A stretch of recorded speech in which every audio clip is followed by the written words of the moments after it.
In the interstellar age, Earth civilization has flourished for 3 millennia, appearing robust on the surface, yet beset by myriad crises. Within the cosmos, there exist 9 divine pathways: flame, storm, frost, titanium, life, gravity, electromagnetic, strong nuclear, and weak string, each governing distinct laws that can elevate one to the status of superhuman.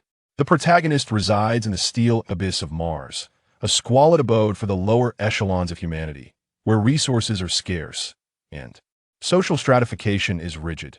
This is a tale of Martians striving to conquer the universe. Chapter 1. The Steel Abyss. Whoosh. This is a luminous chamber, approximately 40 square meters in area, its floor immaculate and its walls emanating a soft, gentle glow. The room is devoid of furnishings, imparting an air of emptiness. In the center stands a youth clad in a white training garb, engaged in a series of peculiar movements. At times, he contorts his form, maintaining a pose for several seconds. At others, he dashes about, lifting his arms and kicking his legs, stretching each limb with deliberate grace.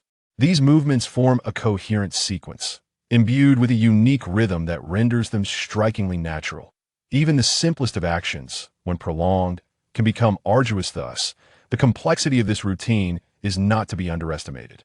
The young man remains oblivious to the passage of time, already drenched in sweat.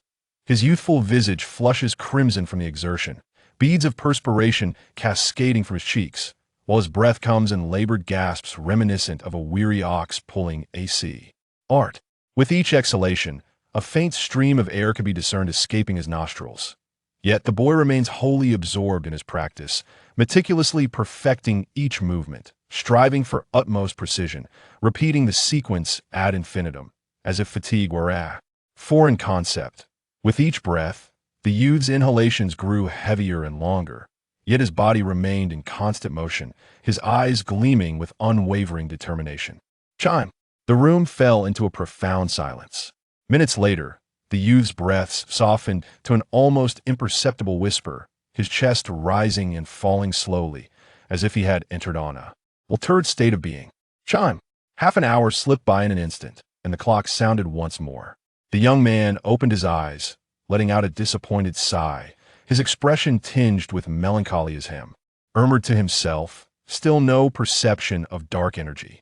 However, embodying the spirit of youth, his distress lasted no more than 3 minutes before a smile broke across his face, and he reassured himself, there's no rush, only 17, with plenty of years ahead. Glancing at the clock, he noticed the time, 7:34. His expression shifted dramatically as he exclaimed, "Oh no, I have a physics lab this morning. I must go to school in person. I'm going to be late." In an instant, he sprang from the floor and hurried into the bathroom on the other side of the room, the sound of running water soon echoing within. A few minutes later, he emerged, dressed in a crisp black school uniform, radiating vitality. Stepping out of his bedroom and into the living room, a gentle voice resonated, "Xin Lie, your father and I are off to work. Breakfast is on the table. Be sure to eat before heading to class." Mother's note, Xin Lie thought as he glanced at the dining table, where a simple yet nourishing breakfast awaited him. As the clock approached 7:40, Xin Lie swiftly grabbed the breakfast and made his way through the living room to the garage.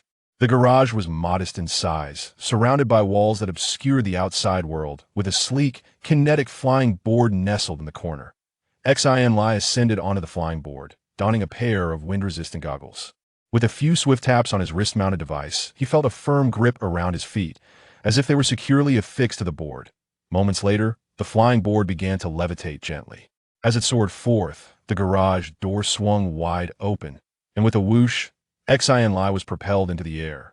The flying board raced through the passageway for 100 meters before bursting out into the open. A rush of invigorating air greeted him, and Xin Lie could not suppress his exhilaration, letting out a few joyous shouts. He found himself in a fantastical realm, where skyscrapers towered 1,000 meters high, harmoniously scattered around him. The city unfolded like an immense jungle of steel. Countless flying cars, magnetic motorcycles, kinetic flying boards, and an array of aerial contraptions darted between the skyscrapers, creating a breathtaking spectacle in the sky.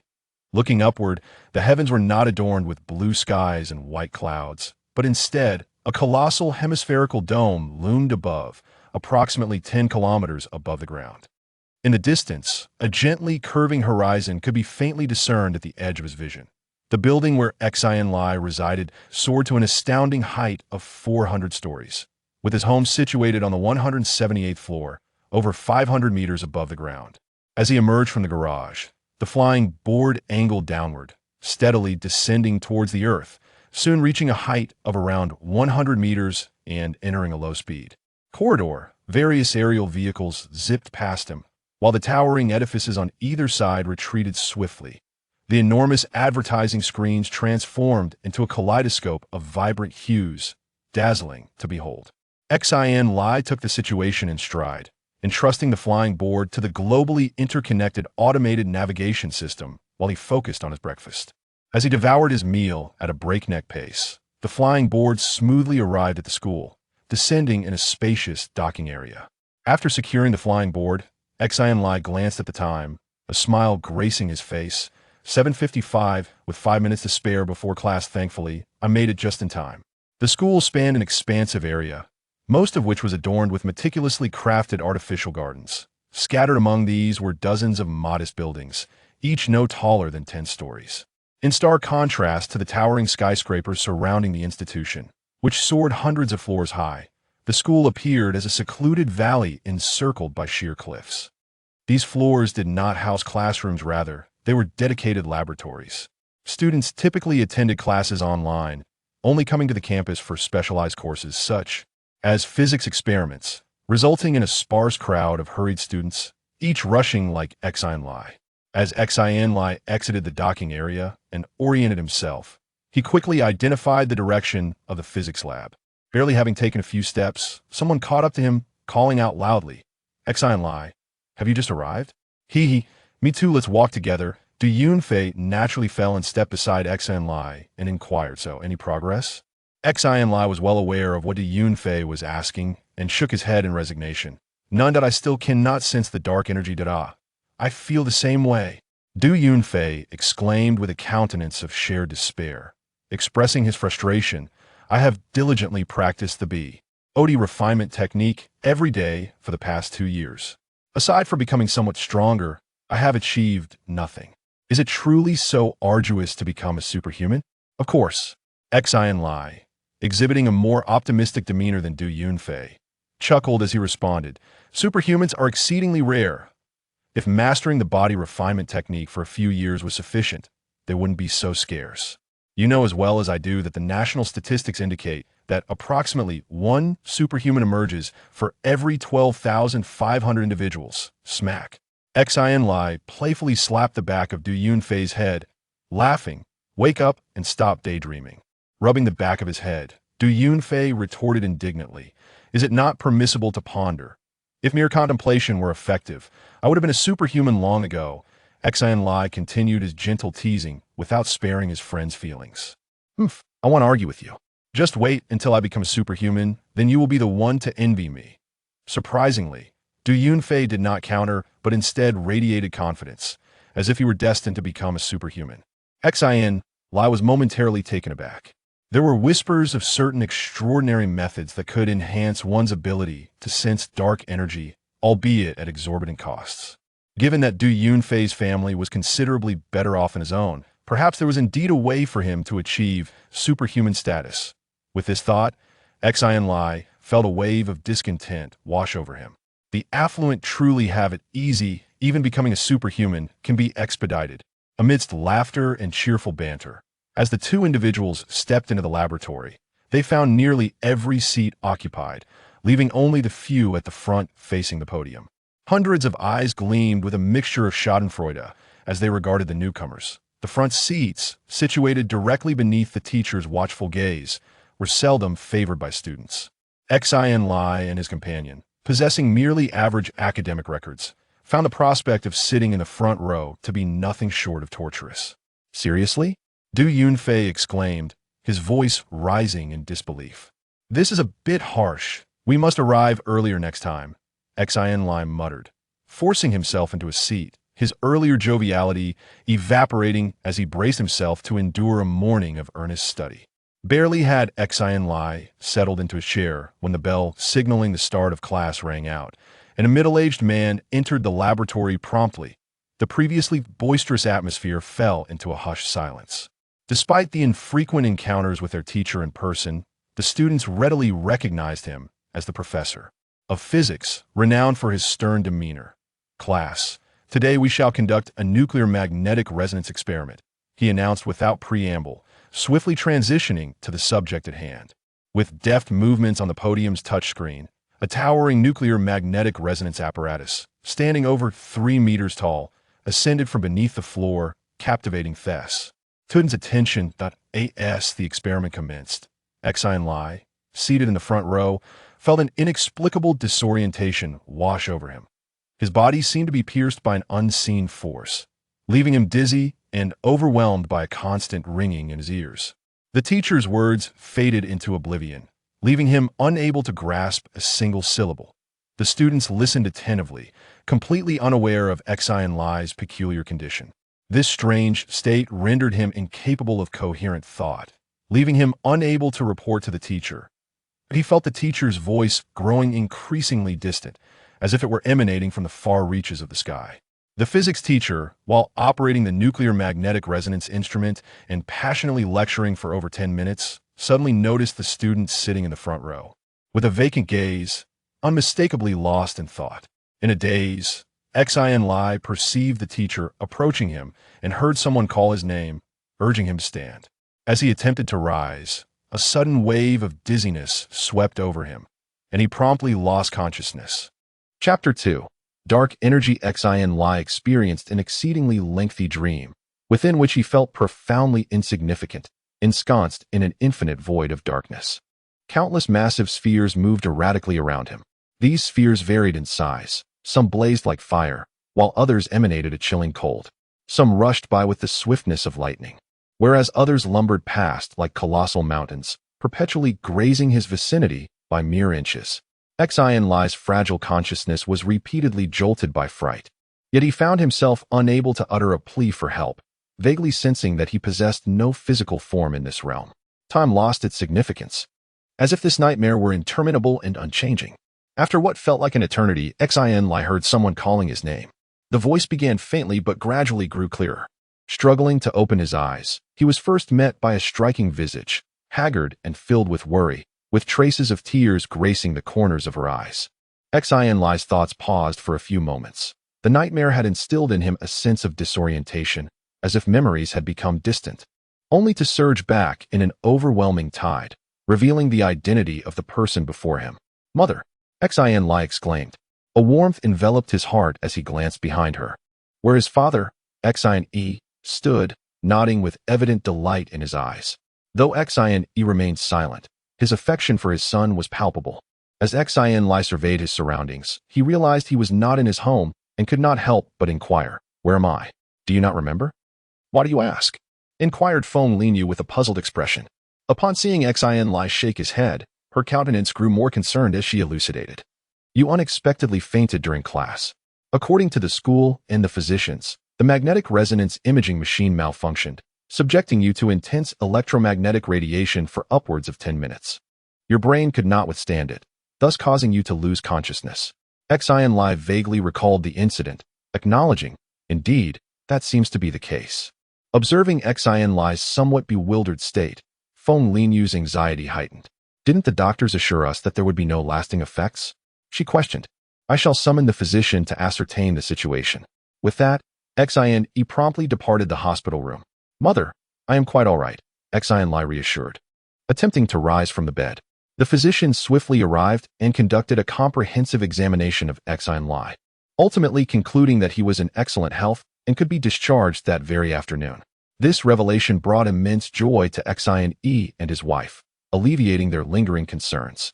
Xin Lie learned from the physician that he had been unconscious for an entire day, which explained his sensation of being trapped in a relentless nightmare. However, as he regained consciousness, the dreamlike scenes gradually faded, leaving only faint impressions. Prior to his discharge, representatives from the school and the physics instructor visited Xin Lie at the hospital. They reiterated their apologies and voluntarily assumed responsibility for all medical expenses. Xin Lie and his wife, initially incensed, were appeased by the school's sincere demeanor and the fact that Xin Lie had suffered no significant harm, prompting them to forego further pursuit. Was I the only one exposed to the electromagnetic radiation? Xin Lie inquired, recalling that Du Yunfei had been seated beside him and wondering if he had also been affected. Oh, I see. Xin Lie nodded slightly, noticing his physics teacher hesitating to speak further. He guessed the teacher's unspoken thoughts, smiled faintly, and chose to say no more. That afternoon, Xin Lie was discharged from the hospital. Due to the incident, the school granted him 3 days of leave, freeing him from attending classes. Having spent the majority of his life immersed in studies, he found himself unaccustomed to this newfound leisure. After playing games for a while, he soon found it rather dull. How tiresome.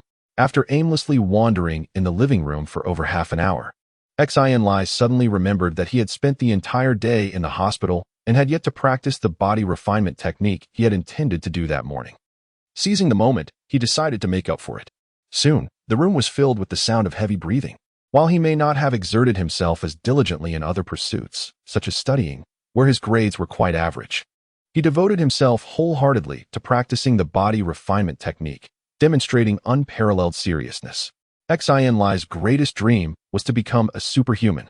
An hour swiftly passed, and Xin Lie promptly sat cross-legged, adjusting his breath according to the national guidelines for seated breathing, calming his agitated body to enter a tranquil state. Attuning himself to the unseen, intangible, and imperceptible dark energy that pervades all. Having practiced the body refinement technique and seated breathing for over 2 years, he had become quite skilled, effortlessly entering a state of tranquility within 5 minutes. As the minutes ticked by, Xin Lie, as usual, sensed nothing. With a quiet sigh, he refused to yield to despair, casting aside distracting thoughts and completely relaxing his body. The room was so silent that one could hear a pin drop, with only the sound of his heartbeat echoing in the stillness. As a gradual shift occurred, Xin Lie's cognizance began to wane, to the point where even the cadence of his own heart became inaudible, as if existence itself had come to a standstill. Space had become immutable, and he was the sole occupant of the universe. What just transpired? Xin Lie mused, perplexed. Subsequently, a possibility dawned on him, filling him with elation. Could it be that I have perceived dark energy? Nay, I must endeavor once more. After several deep inhalations, Xin Lie diligently suppressed the elation within his breast and once more sealed his eyes, astonishingly entering a state of serene contemplation in less than a minute. Soon, Xin Lie once again found himself within that peculiar state. However, this time, his consciousness remained unclouded. At this pivotal juncture, Xin Lie's emotions were as placid and unperturbed as an ancient well. He exerted himself to observe his current state, not through ocular perception, but through the sensory perception of his own consciousness. Though no one had instructed him on the proper course of action, Xin Lie, through innate understanding, knew precisely what to do. In a subtle and indistinct manner, Xin Lie's senses grew increasingly acute. He perceived faint wisps of energy swirling around him, ephemeral and elusive, formless and colorless, odorless yet omnipresent. This essence permeated the entire chamber, coalescing into myriad minuscule vortexes of swirling energy. These vortices seemed imbued with life, drifting to and fro, effortlessly penetrating walls and floors alike. Xin Lie distinctly saw numerous vortices entering his corporeal form, only to emerge from the opposite side. Musing that perhaps not even the entirety of the planet could impede their passage, this must be dark energy. Such solace. He voiced a contented sigh as his perception sharpened, as though he were an embryo immersed in boundless dark energy, utterly delightful. Scientific research indicates that dark energy constitutes 73% of the universe's total mass energy, pervading all of existence. It is uniformly distributed, neither aggregating in specific locales nor diminishing elsewhere. Indeed, dark energy serves as the cosmos's backdrop and medium, akin to water for fish or air for humans, ubiquitous yet easily overlooked. Recalling research data on dark energy, which corresponded precisely with his present experience, affirmed for Xin Lie that he was indeed sensing dark energy. Perceiving dark energy was merely the initial step. The subsequent task was to assimilate it. How should this be accomplished? Scarcely had the thought formed when Xin Lie noticed the hitherto tranquil dark energy around him becoming agitated, swiftly converging upon him. It rapidly coalesced into an immense, invisible vortex, with his body at its epicenter. Minute streams of dark energy permeated his body from all directions. Unlike the previous permeation, these energies, upon entering Xin Lie's body, seemed to have found a home, remaining within. Initially, Xin Lie felt a modicum of alarm, fearing an anomaly, but soon, he experienced a refreshing sensation throughout his body, as though something new had been introduced within. Though faint, its presence was undeniable, flowing gently within him, which put his mind at ease. So, absorbing dark energy was this straightforward. The force generated within must surely be the force. It appears I am destined to become a superpowered warrior. Xin Lie mused inwardly. As is widely acknowledged, the fusion of dark energy with somatic stem cells engenders the force, thereby augmenting bodily functions. Individuals who harness this power exhibit formidable strength in their every action, earning them the appellation of supernal warriors. Conversely, the absorption of dark energy to stimulate cerebral cells, unlocking the mind's potential and birthing wondrous psychic abilities, designates one as a supernal sorcerer. Supernal sorcerers are exceedingly rare, with only one emerging from approximately 10,000 supernals, truly a phenomenon of 1 in 100 million. They are innate leaders, among the most influential beings in the cosmos. Given the present circumstances, Xin Lie is poised to become a supernal warrior rather than a supernal sorcerer, a prospect with which he is already content. Chapter 3. Dreams realized. The intangible vortex of dark energy persisted, gradually amplifying the faint force bit by bit. Simultaneously, Xin Lie discerned a progressive strengthening of his body from within, encompassing muscles, bones, organs, and cells, a comprehensive enhancement, albeit subtle yet perceptible. As time elapsed, Xin Lie remained in a state of tranquil meditation for over an hour, his body nearing saturation. The growth of the force decelerated gradually, yet the dark energy vortex did not dissipate. Abruptly, the vortex commenced a rapid rotation, its velocity escalating 100-fold. Vast quantities of dark energy surged toward Xin Lie's body in a frenzied manner, akin to a boiling cauldron. Xin Lie's body was approaching its limit. While it could still assimilate minuscule amounts of dark energy, the sheer volume proved overwhelming. The ambient density of dark energy swiftly increased, enveloping Xin Lie and threatening to intensify further. What transpired was utterly perplexing. Xin Lie was seized by immense consternation, as it was the nascent occasion he had perceived dark energy. Utterly unversed in how to contend with it, he found himself incapable of retreating, ensnared in a state of utter helplessness. Subsequently, a plethora of dark energy coalesced into a series of indistinct rivulets, meandering along the surface of Xin Lie's corporeal form, as if endeavoring to bore a conduit for ingress. Ultimately, a stream of dark energy meandered towards Xin Lie's cranium, circumambulating the scalp a few times before silently permeating it. As if having discovered a conduit for release, the remaining hundreds of dark energy streams plunged headlong into Xin Lie's cerebrum, being utterly consumed. In that instant, Xin Lie felt as though his head had been cleaved asunder by an axe, an excruciating pain assailing his cerebral nerves, defying verbal articulation. Immediately, he was seized by convulsions, his forehead veins distending, clutching his head as he writhed upon the floor. If, prior, Xin Lie had been gradually imbibing dark energy through a straw, he was now being forcibly inundated with copious drafts, the efficiency enhanced manifold. The dreadful agony surged in relentless waves. Xin Lie's eyes suffused with blood, his countenance contorted. Feeling as though his cranium was on the cusp of detonation, he persevered for less than a minute before succumbing to the sweet embrace of unconsciousness. Even in Xin Lie's comatose state, his cerebrum's assimilation of dark energy persisted unabated, accelerating evermore. When Xin Lie regained consciousness, tranquility had been restored to the chamber. His head throbbed acutely as Xin Lie, clutching his cranium, sat up from the floor. Recalling the preceding scene, a wave of trepidation washed over him. The sensation was akin to a living death. Casting a glance at the clock, he realized he had been unconscious for over an hour. An electronic clock displaying 1647. The clock itself was functioning flawlessly, yet in Xin Lie's perception, these numerals were magnified exponentially. He could discern each minute pixel on the display, effortlessly counting their precise number. How has my vision become so extraordinarily acute? Xin Lie mused, rubbing his eyes in disbelief. His vision reverted to normal, and he breathed a sigh of relief, assuming it had been a mere illusion. However, upon focusing his attention once more, it was as if he were scrutinizing his surroundings through a high-powered microscope. every detail rendered with utmost clarity. Gazing around, he observed countless minute particles suspended in the air. The floor, which had appeared spotless, was actually coated with a fine layer of dust, much of it comprised of flakes of skin shed from his own body. The back of his hand resembled a parched, fissured landscape, its pores gaping like craters. Even the fine hairs were not as healthy as he had imagined, each exhibiting some degree of subtle damage. After a brief interval, Xin Lie realized that his auditory and olfactory senses had also become preternaturally acute. He could hear the sound of blood coursing through his veins, a symphony of hundreds upon hundreds of rivulets converging within his body. His heartbeat resonated like a thunderous drumbeat, incessant and resounding. With a gentle sniff, he detected that the air in the room was relatively pure, yet the scent of his own perspiration was amplified 100-fold, nearly causing him to retch. At that moment, his entire world was utterly transformed.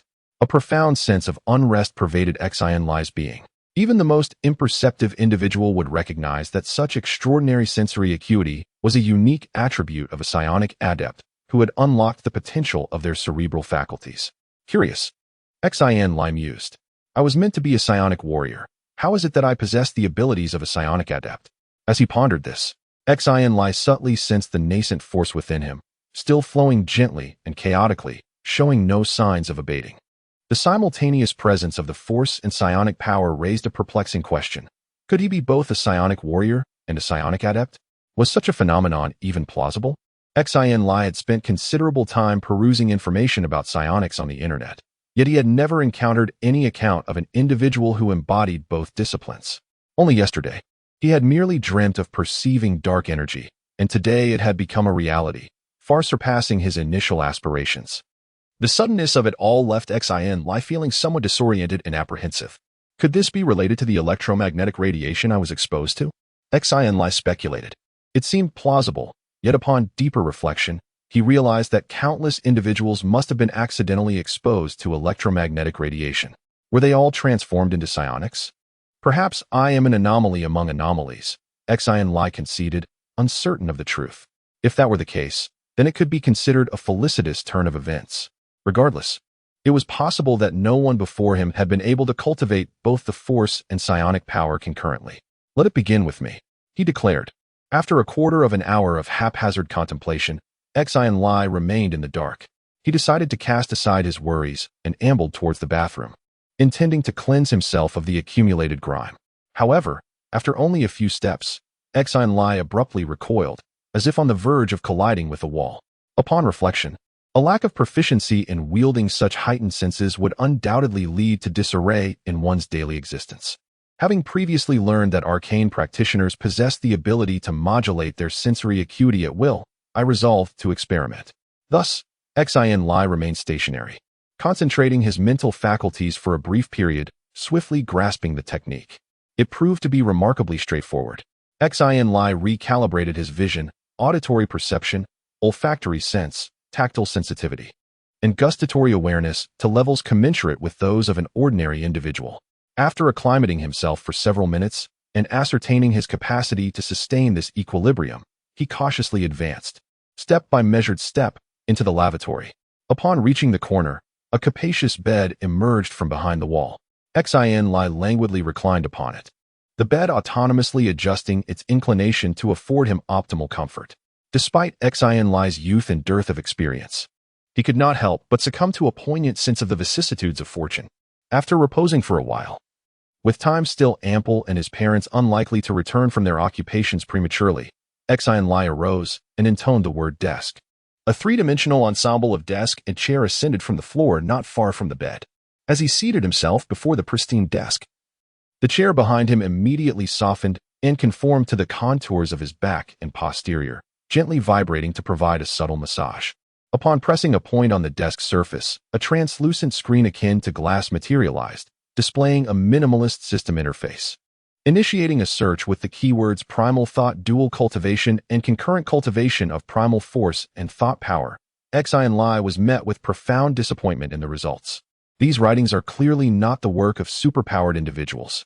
They are either utter fabrications, baseless speculations from idle minds, nonsensical ramblings that miss the mark entirely, or simply works of fantastical fiction. What utter rubbish! Abandoning the fruitless search, Xin Lie accessed the official website of the Superpower Center to study the elementary training tutorials for force and telekinesis, although he had perused these tutorials countless times before. Now that he had genuinely cultivated force and telekinesis, revisiting them brought a completely different level of comprehension. The explanations in the tutorials were exceptionally detailed. The physical conditioning exercise is the foundation for all superpowered individuals. After sensing dark energy, both warriors and sorcerers must diligently practice the physical conditioning exercise daily, followed by entering a meditative state through seated breathing exercises. Designed according to human anatomy, the physical conditioning exercise stimulates human cells, making them more active and enhancing the efficiency of force and telekinesis generation when human cells combine with dark energy, achieving remarkable results with minimal effort. However, the effects of the physical conditioning exercise are limited to once per day, and its effectiveness diminishes with increasing cultivation, eventually becoming entirely ineffective. Both superpower warriors and superpower sorcerers are categorized into 3 tiers and 9 levels, based on the cultivation of force and telekinesis. The first 3 levels are respectively known as Body Tempering Warrior and Domain Opening Sorcerer. Body Tempering Warriors are divided into 3 ranks. A first-level warrior must fill their entire body with force, an inefficient method of accumulating power. Condensing sufficient force within the body into a force meridian marks one as a second-level warrior. Only upon condensing 12 force meridians throughout the body does one enter the realm of a third-level warrior.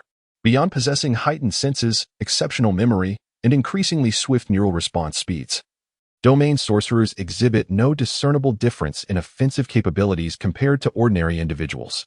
Consequently, the initial 3 levels of psionic cultivation are straightforward, necessitating only the daily absorption of dark energy to develop the cerebral cortex and augment psionic intensity. Haha, I should now be considered a level 1 warrior and a level 1 sorcerer. Xin Lie exclaimed with fervor, yearning to immediately contact his parents and friends to share the momentous news. However, cognizant of the peculiarity of his circumstances, he managed to suppress the impulse. Time ebbed away imperceptibly. As the murmur of his parents' voices emanated from the living room, Xin Lie concluded his perusal of the introductory tutorial, feeling profoundly enlightened. Son, I'll prepare dinner for you shortly. Feng Lingyu's voice resonated from the kitchen. Xin Yi, seated on the sofa, appeared somewhat weary, yet still inquired solicitously. How was your afternoon at home? Did you experience any lingering aftereffects? That's reassuring. If you find yourself bored, consider studying. Your matriculation examination is impending next year, so dedicating some time to learning would be beneficial. Maintain diligence, but avoid excessive exertion, lest you fatigue yourself. Understood. Xin Lie assented with a nod. Chapter 4. Virtual Existence. Upon depressing the connect button, a luminous screen materialized before Xin Lie. Du Yunfei's figure had barely materialized on the display when he exclaimed boisterously, Haha, Xin Lie, how's your health? Upon witnessing the lack of concern etched on Du Yunfei's face, which was instead tinged with a hint of schadenfreude, Xin Lie rolled his eyes in exasperation. It was evident that this fellow had already learned from the teacher that he was in good health. Thus he retorted rather irritably, I'm perfectly fine, and I'm not going anywhere just yet. Although he spoke with bravado, Xin Lie was aware from his mother that Du Yunfei had visited him in the hospital the previous day, but he had been unconscious at the time and remained oblivious to that fact. Huh, I knew you would be all right. It's merely electromagnetic radiation, nothing fatal, Du Yunfei said, scrutinizing Xin Lie with a discerning gaze before grinning and adding, however, you are quite unfortunate to be seated in that particular spot. Look at me. So close to you and completely unscathed. Well, I must be exceptionally lucky. Is that so? Xin Lie mused inwardly, eager to witness Du Yunfei's expression if he were to discover that Xin Lie had sensed dark energy due to the electromagnetic radiation. Indeed, Du Yunfei declared with palpable pride, preparing to lavish praise upon himself, but Xin Lie promptly interrupted. All right, enough of this nonsense. What do you want from me? Du Yunfei, visibly vexed, replied with fervor. Since you're in good health, hop onto the game quickly so I can thoroughly dominate you. Coming right up. We'll see who dominates whom. Xin Lie responded, promptly terminating the communication. He retrieved a slender wire from his desk and affixed it to his temple. The other end of the wire was connected to a device resembling a computer tower. It was a virtual network access terminal, commonly referred to as a sensor. Leaning back against his chair, Xin Lie declared, connection confirmed. After a fleeting moment of dizziness, Xin Lie found his surroundings transformed. No longer was he in his bedroom, but rather suspended in a vast and profound starry expanse. This celestial panorama appeared both alien and enchanting to him. He floated in the cosmos, as if standing upon an invisible floor, with a red planet lazily rotating beneath him. It was Mars, the very planet he called home. Mars possessed an exceedingly thin atmosphere, less than 1% of that of Earth, and its oxygen levels were alarmingly low, rendering it inhospitable for human life. However, during the early stages of the galactic expansion, the Earth Republic desperately needed to alleviate its burgeoning population by facilitating mass immigration.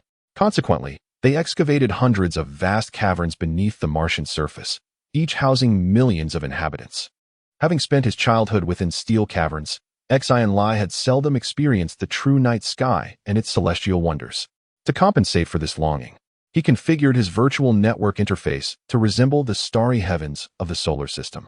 As Xin Lie called out, a sleek, minimalist interface materialized before him. The options were few. Aside from the virtual classrooms of his school and several commonly used online tools, the most prominent feature was King of Fighters. The very game Du Yunfei had mentioned earlier. King of Fighters was the most beloved sport in the realm of humanity, unrivaled by any other.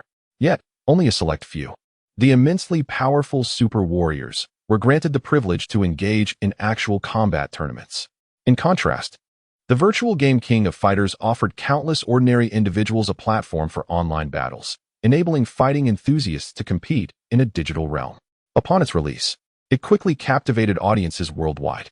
Within the game, participants have the option to engage in one-on-one duels or opt for a chaotic free-for-all involving multiple players.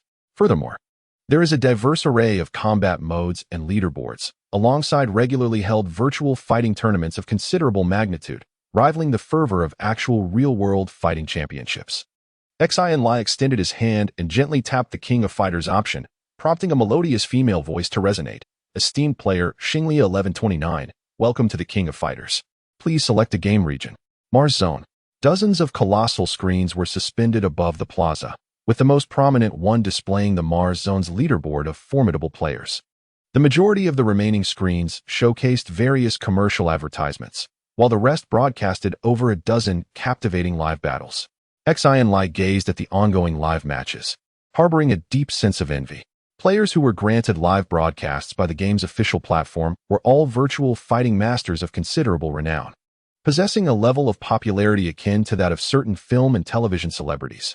After observing for a few minutes, Xin Lie gradually discerned a subtle anomaly, sensing that something was amiss compared to before. As he was about to delve deeper into his investigation, a flash of white light materialized beside him, indicating the arrival of Du Yunfei via teleportation. This particular location was a common training ground within the game, utilizing the game's default environment mode, an open-air courtyard in the style of ancient China. The courtyard spanned an area of over 1,000 square meters, featuring bluestone flooring and a lengthy weapons rack positioned at the corner, replete with an extensive assortment of melee weapons. Apart from these elements, there were no other objects, not even a single chair. Xin Lie and Du Yunfei materialized in the center of the courtyard, and upon surveying their surroundings, they discovered that 7 individuals had already arrived. 4 males and 3 females, all classmates and close friends who frequently played together. What could possibly be amiss with Xin Lie, so full of vim and vigor? Du Yunfei exclaimed, his patience wearing thin. Enough with the idle chatter. Come, who will be the first to spar with me? I shall. A young woman with short auburn hair stepped forward. Her name was Rebecca. She glared resentfully at Du Yunfei, her countenance betraying her displeasure. Du Yunfei's face fell instantly. Xin Lie and several classmates exchanged furtive grins, discreetly retreating to clear the space. Du Yunfei and Rebecca were known to be at odds, their interactions characterized by animosity.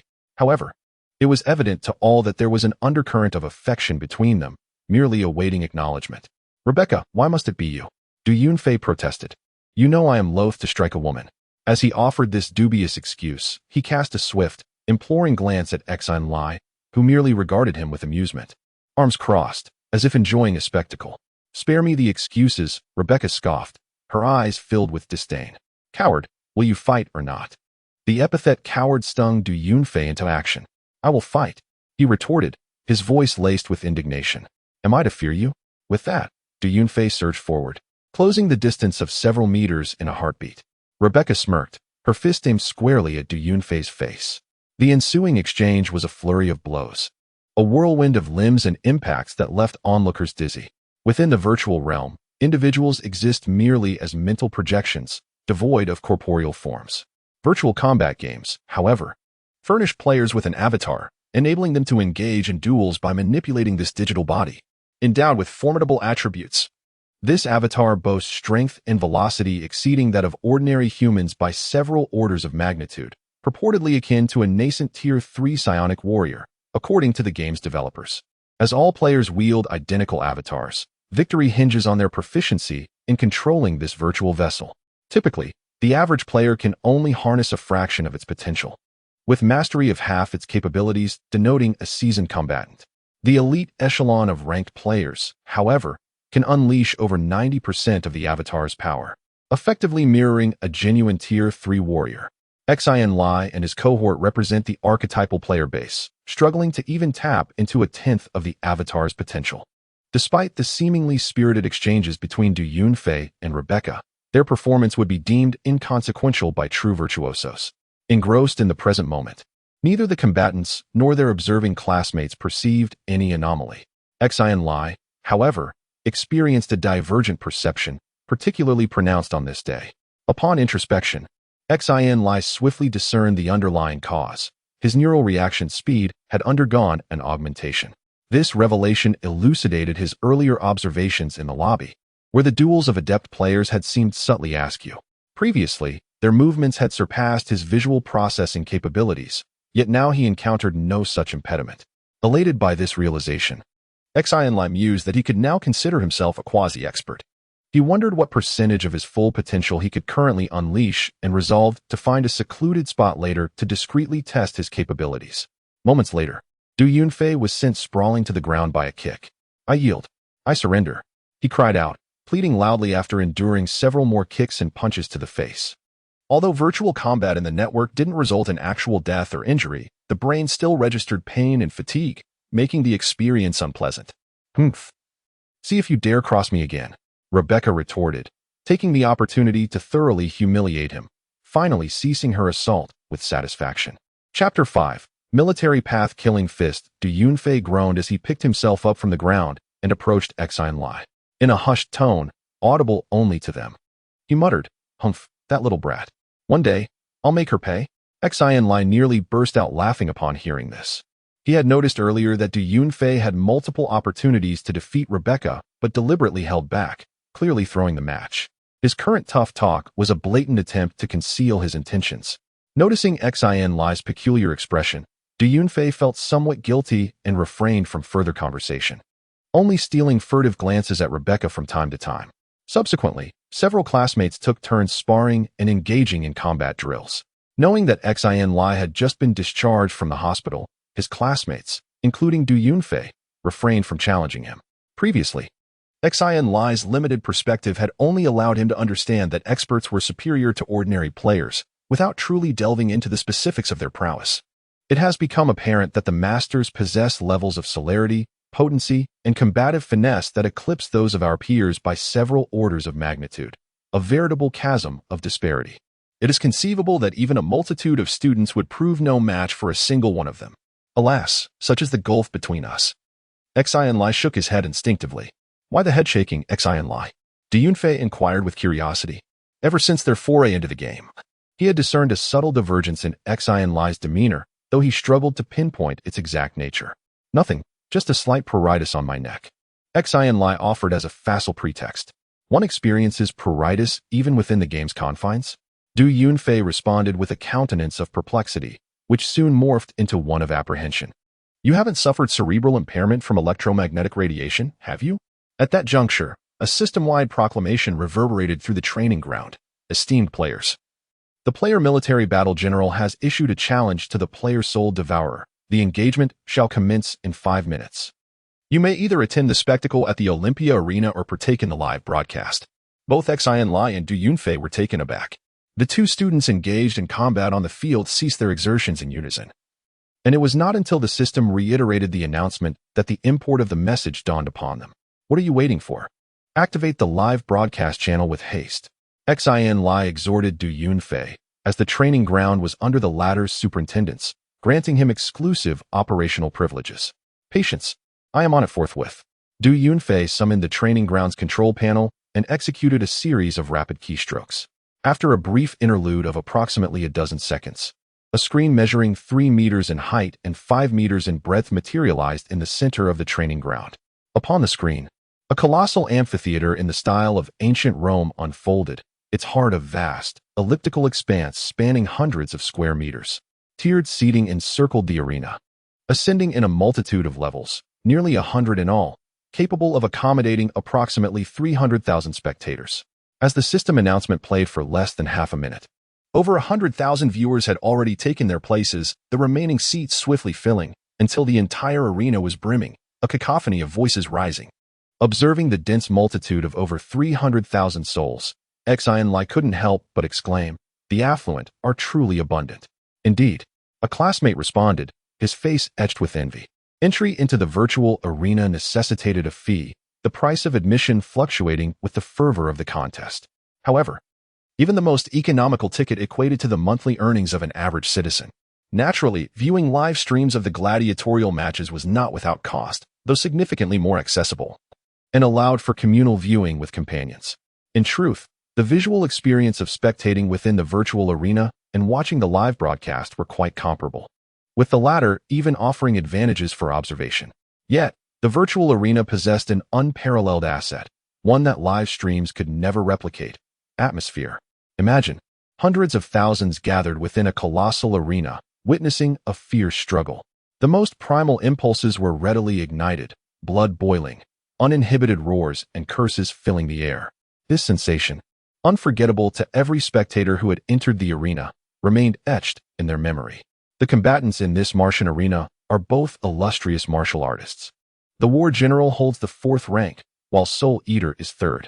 The exorbitant ticket prices for such a duel are prohibitive for ordinary students like Xin Lie and his companions. Even the cost of a video stream necessitates a shared expense. "Once I'm employed," one of the male students exclaimed, "no matter how steep the price, I'll scrimp and save for a year if necessary, just to experience the arena firsthand." Du Yunfei chuckled, patting his comrade on the shoulder. "Is it really that dramatic?" "I'm serious." The student insisted, his earnestness silencing any further jesting. Xin Lie glanced at Du Yunfei, aware that arena tickets were well within his means. However, his friend's character would never allow him to abandon his companions for a solitary viewing. At that moment, the two figures materialized in the arena's center, one tall and broad, the other short and lean. It was the War General and Soul Eater, poised for their confrontation. The audience, intimately familiar with the rankings, erupted in cheers at the sight of these top contenders. "Ah, War General, we're with you. Soul Eater, obliterate him." The cacophony of hundreds of thousands of voices reverberated through the virtual space. In reality, Xin Lie mused, such a sound might well overturn the arena itself. The two individuals on the stage remained oblivious to the surrounding clamor, standing several meters apart as if engaged in a congenial conversation. Xin Lie felt a profound admiration. The psychological resilience of masters is indeed unparalleled. If ordinary individuals were to step onto the stage, merely maintaining a semblance of composure would be an extraordinary feat, let alone performing at their usual combat level. After all, the audience, merely observing through a live stream, could not truly grasp the atmosphere of the venue, and thus remained relatively composed. A curious female classmate remarked, "Let us take a guess at what they might be discussing." It was likely nothing more than a few polite exchanges. The two competitors, military Tao warrior and Soul Eater, were at odds over their rankings and were merely putting on a facade of cordiality. Once the match commenced, the atmosphere would surely shift. Du Yunfei, displaying an air of insider knowledge, appeared somewhat smug. This did not surprise the others, as Du Yunfei was known for his keen interest in such gossip, and his words were generally deemed reliable. As he gazed at the screen, he shared additional tidbits about the two, only to suddenly pause and whisper, "Ah, how I wish I could be like them." A hush fell over the classmates. Du Yunfei's usual nonchalance was absent from his countenance. Rebecca was about to deliver her customary jibe, opening her mouth only to refrain from speaking. Beside her, Xin Lie remained silent, yet his heart burned with fervor. He was uncertain about the future paths of his classmates, but he knew that he was already an extraordinary being. With diligent effort, he would one day ascend to the ranks of those revered as masters, not merely as a combat expert within the realm of games, but as a formidable force in reality, a true wielder of power. At that moment, a dapper gentleman appeared on the screen, instantly recognizable as the renowned host, commentator, and critic of the game. Though his own prowess was rather mediocre, his keen insight into various combat techniques earned him respect, as he had critiqued numerous classic battle videos, earning the playful moniker of a verbal virtuoso among players. The host conducted interviews with the two formidable contenders on the field, who exchanged a few lackluster words, clearly exhibiting impatience. Just as the 5-minute mark arrived, the host gracefully withdrew, and a large numeral 10 materialized above the arena, initiating a 10-second countdown. The hundreds of thousands of spectators fell into a hushed anticipation. 10, 9, 8, 3, 2, 1, 0. The instant the 1 on the screen transformed into 0, the long-prepared military path warrior and soul devourer charged towards one another, closing the 100-meter gap in the blink of an eye. They became entangled in a fierce melee, the sounds of fists and feet colliding resonating like a torrential downpour, dazzling onlookers who struggled to discern their movements. Such incredible speed! My goodness, I could barely catch a glimpse of their forms. Surely their striking velocity had surpassed the speed of sound, despite having watched countless videos of elite battles, where their speed outstripped the eye. My classmates still emitted gasps of astonishment.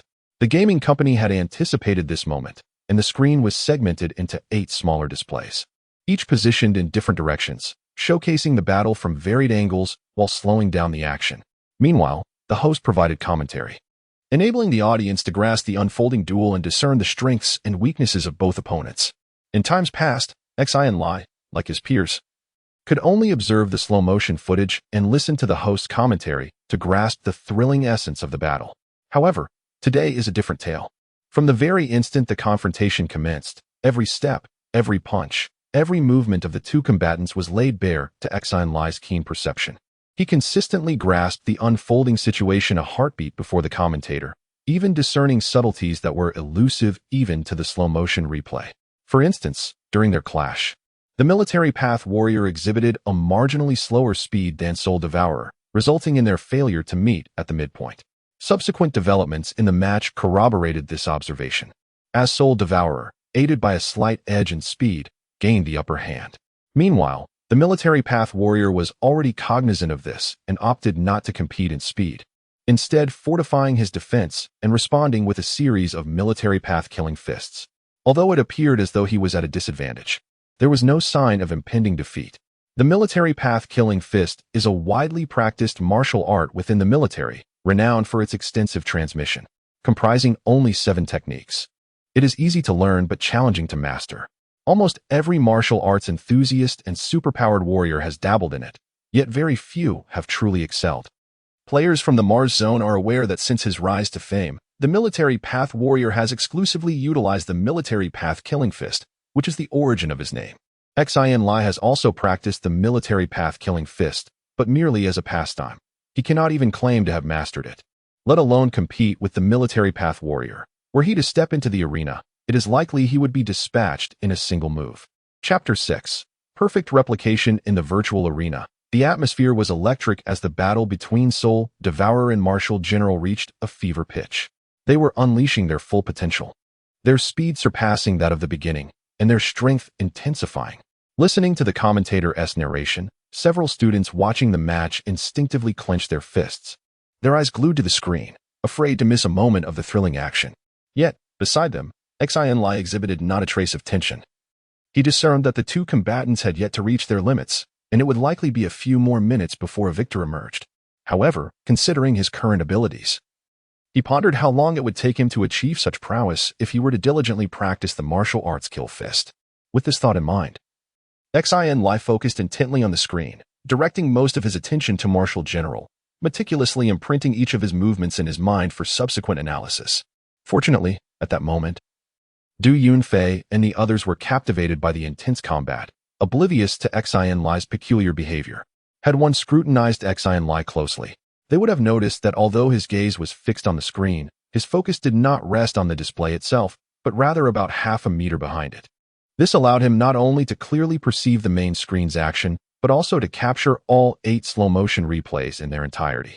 Naturally, if an ordinary person were to view it in such a manner, it would merely signify a severe astigmatism in their eyes. The sensation was indescribable, a state of being that Xin Lie found utterly marvelous. To affirm his thoughts, Xin Lie deliberately refrained from watching military combat general, instead focusing solely on Soul Devourer, simulating how he would defend and attack while engaged in battle with the opponent. Unsurprisingly, every movement of military combat general aligned with Xin Lie's mental constructs. Although there were slight discrepancies, this represented a significant advancement. After a few practical experiments, he could rectify these differences, perhaps even surpassing them. In essence, Xin Lie's combat prowess within the game was comparable to that of military combat general. Am I truly a master now? Indeed, at the 24-second mark, military combat general seized an opportunity, firmly grasping Soul Devourer's upper arm and executing a 180-degree shoulder throw. With a resounding thud, the simulated ground trembled as Soul Devourer collapsed, rendered powerless in combat, leading the system to declare military combat general the victor. The entire virtual arena erupted in excitement. From that moment on, military combat general ascended to the rank of the third greatest fighter in the Mars region. Xin Lie was quite pleased with this outcome comparatively. He favored the advantages brought by military combat general, who specialized in a straightforward yet profoundly effective combat style, delivering devastating strikes that were lethal when opportunities arose. What an astonishing display! After such an extended bout without either party sustaining damage, the final blow concluded the encounter. It turns out that the military killing fist can wield such tremendous power. After witnessing the event, Du Yunfei and others expressed their admiration repeatedly. Having all practiced the military killing fist, they gained a deeper understanding of the formidable prowess of military combat general through the host's commentary. Indeed, true masters possess an unparalleled distinction. I have heard that those who genuinely practice the military Dao killing fist are often found within the ranks of the military. Could this military Dao general in reality be a soldier? Du Yunfei pondered, stroking his chin, and speculated, I surmise he must be a superpowered warrior, or at the very least, a soldier who has undergone genetic enhancement.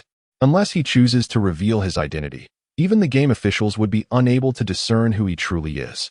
Any further conjecture would be futile. Xin Lie chuckled softly, shaking his head. It's getting late. I shall log off and rest for now. Go ahead, go ahead. We still need to practice a bit longer before we challenge other players, Du Yunfei replied nonchalantly, understanding that Xin Lie had just been discharged from the hospital and required ample rest. After bidding farewell to a few classmates, Xin Lie exited the virtual network. Everything that transpired within the game felt so surreal, akin to a beautiful dream. Who would dare to believe that someone could replicate another's 30 years of martial arts experience with such precision in merely 3 minutes? Yet, the extensive knowledge regarding the military Dao killing fist was undeniably authentic, etched in Xin Lie's mind like a brand. Vividly as if he had indeed practiced the art for 3 decades, without a hint of fabrication. This was truly astonishing. Rising to his feet, Xin Lie paced back and forth in his bedroom, his mind in turmoil. He had never heard of superpowered sorcerers possessing such terrifying abilities. At least not those of the first tier. Could it be that I am more than just a first-tier sorcerer? No. I must personally test whether I have truly mastered the military Dao killing fist. Xin Lie was about to practice the military-style killing fist in his bedroom when he paused to reflect on his capabilities. He could barely be considered a level 1 warrior, far weaker than the characters in the game, unable to fully unleash the might of the military-style killing fist, which would inevitably lead to skewed results.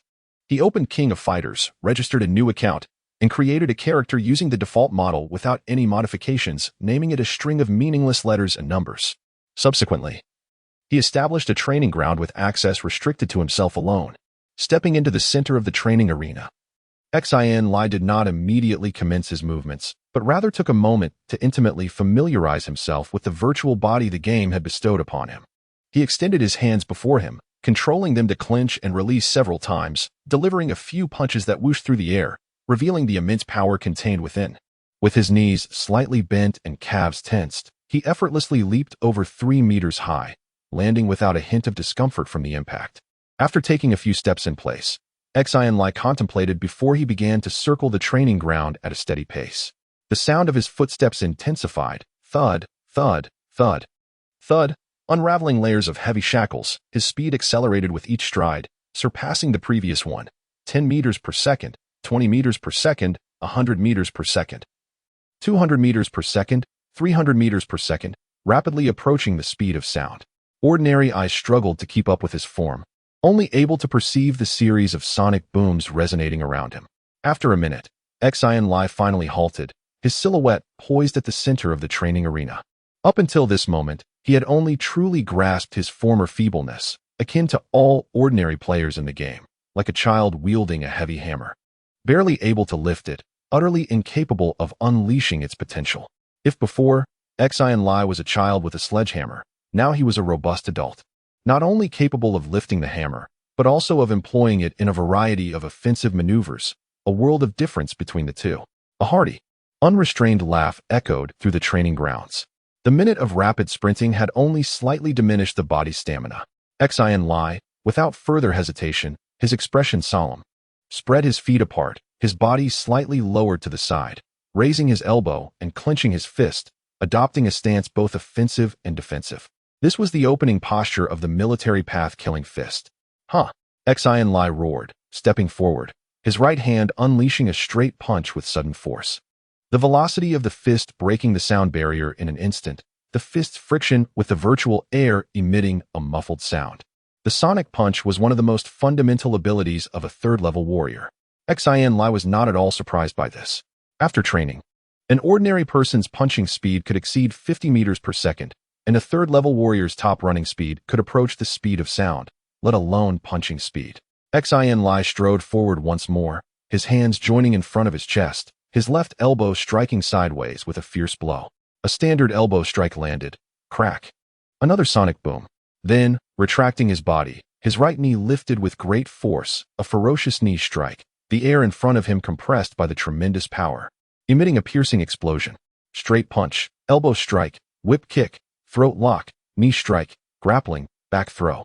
As Xin Lie executed the 7 techniques of the military Dao killing fist, each movement flowed seamlessly, resembling the effortless drift of clouds and water. Every action emanated immense force, each strike producing a thunderous sound akin to igniting a string of firecrackers. Its grandeur truly awe-inspiring. Xin Lie pressed on, repeatedly practicing the military Dao killing fist, immersed in a state of transcendence. With each iteration, he made slight progress. His movements grew increasingly fluid, and his aura became more steady and refined. After 15 repetitions, Xin Lie astonishingly manifested a raw and unadorned texture, reminiscent of a formidable master steeped in this martial art for a century, fully unleashing the power of the military Dao killing fist. Were the military Dao general present, he would likely be struck with fear. Upon reaching the 30th repetition, the potency of the military Dao killing fist reached its zenith. Xin Lie, as if endowed with prophetic foresight, promptly ceased his practice, standing still with an expression as tranquil as a quiet well, his breath steady. Utterly unperturbed despite having just completed 30 rounds of the technique. Chapter 7. Divergence. The exhilaration within Xin Lie, upon confirming his ability to flawlessly replicate others' combat experiences, was beyond mere words. This revelation implied that he could learn decades' worth of martial expertise simply by observing battle videos, transforming himself into a master indistinguishable from his opponents. The military Dao general was indeed formidable, yet he ranked only 3rd in the Mars district, overshadowed by 2 even more powerful warriors. Moreover, with over 600 gaming districts nationwide, each boasting its own leaderboard of skilled fighters, it was likely that the military Dao general was positioned outside the top 1,500 on the national scale. Every year, a virtual fighting tournament is held in the game, determining the national ranking of the finest fighters.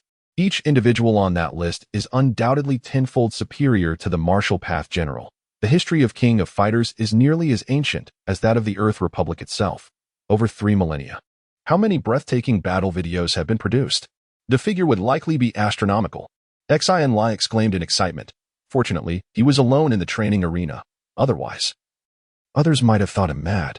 Without hesitation, he took action. The training arena featured a built-in browsing function, and Xin Lie eagerly opened the official webpage. Locating an official video compilation titled King of Fighters, the 100 Most Spectacular Battles of 3,000 Years. Xin Lie had previously watched this compilation, which included every battle as a classic among classics, leaving viewers in awe. Most of the combatants later became renowned super experts in reality, and these remarkable videos have continued to be celebrated through the ages. If he could absorb the combat experience of these super experts entirely, to what heights would his fighting skills ascend? With this thought, even though he was in a virtual network, Xin Lie could sense his heart racing in reality, nearly leaping from his chest. With great anticipation, he clicked on the first video, recorded over 500 years ago. The combatants had faced each other for the national championship title of King of Fighters countless times, with victories alternating between them.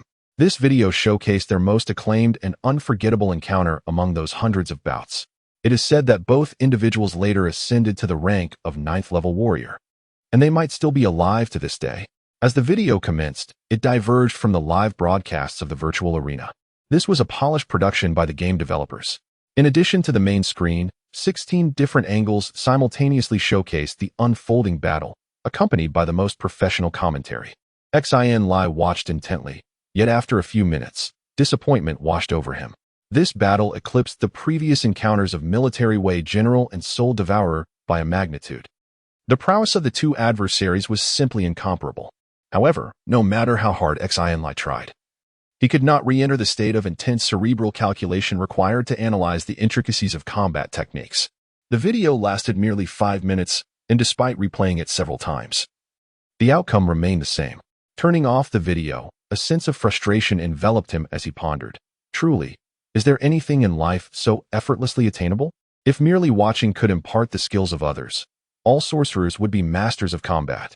It seems today is not the day. I shall attempt this again once my mental energy is fully restored. One day, I shall master all of your combat techniques.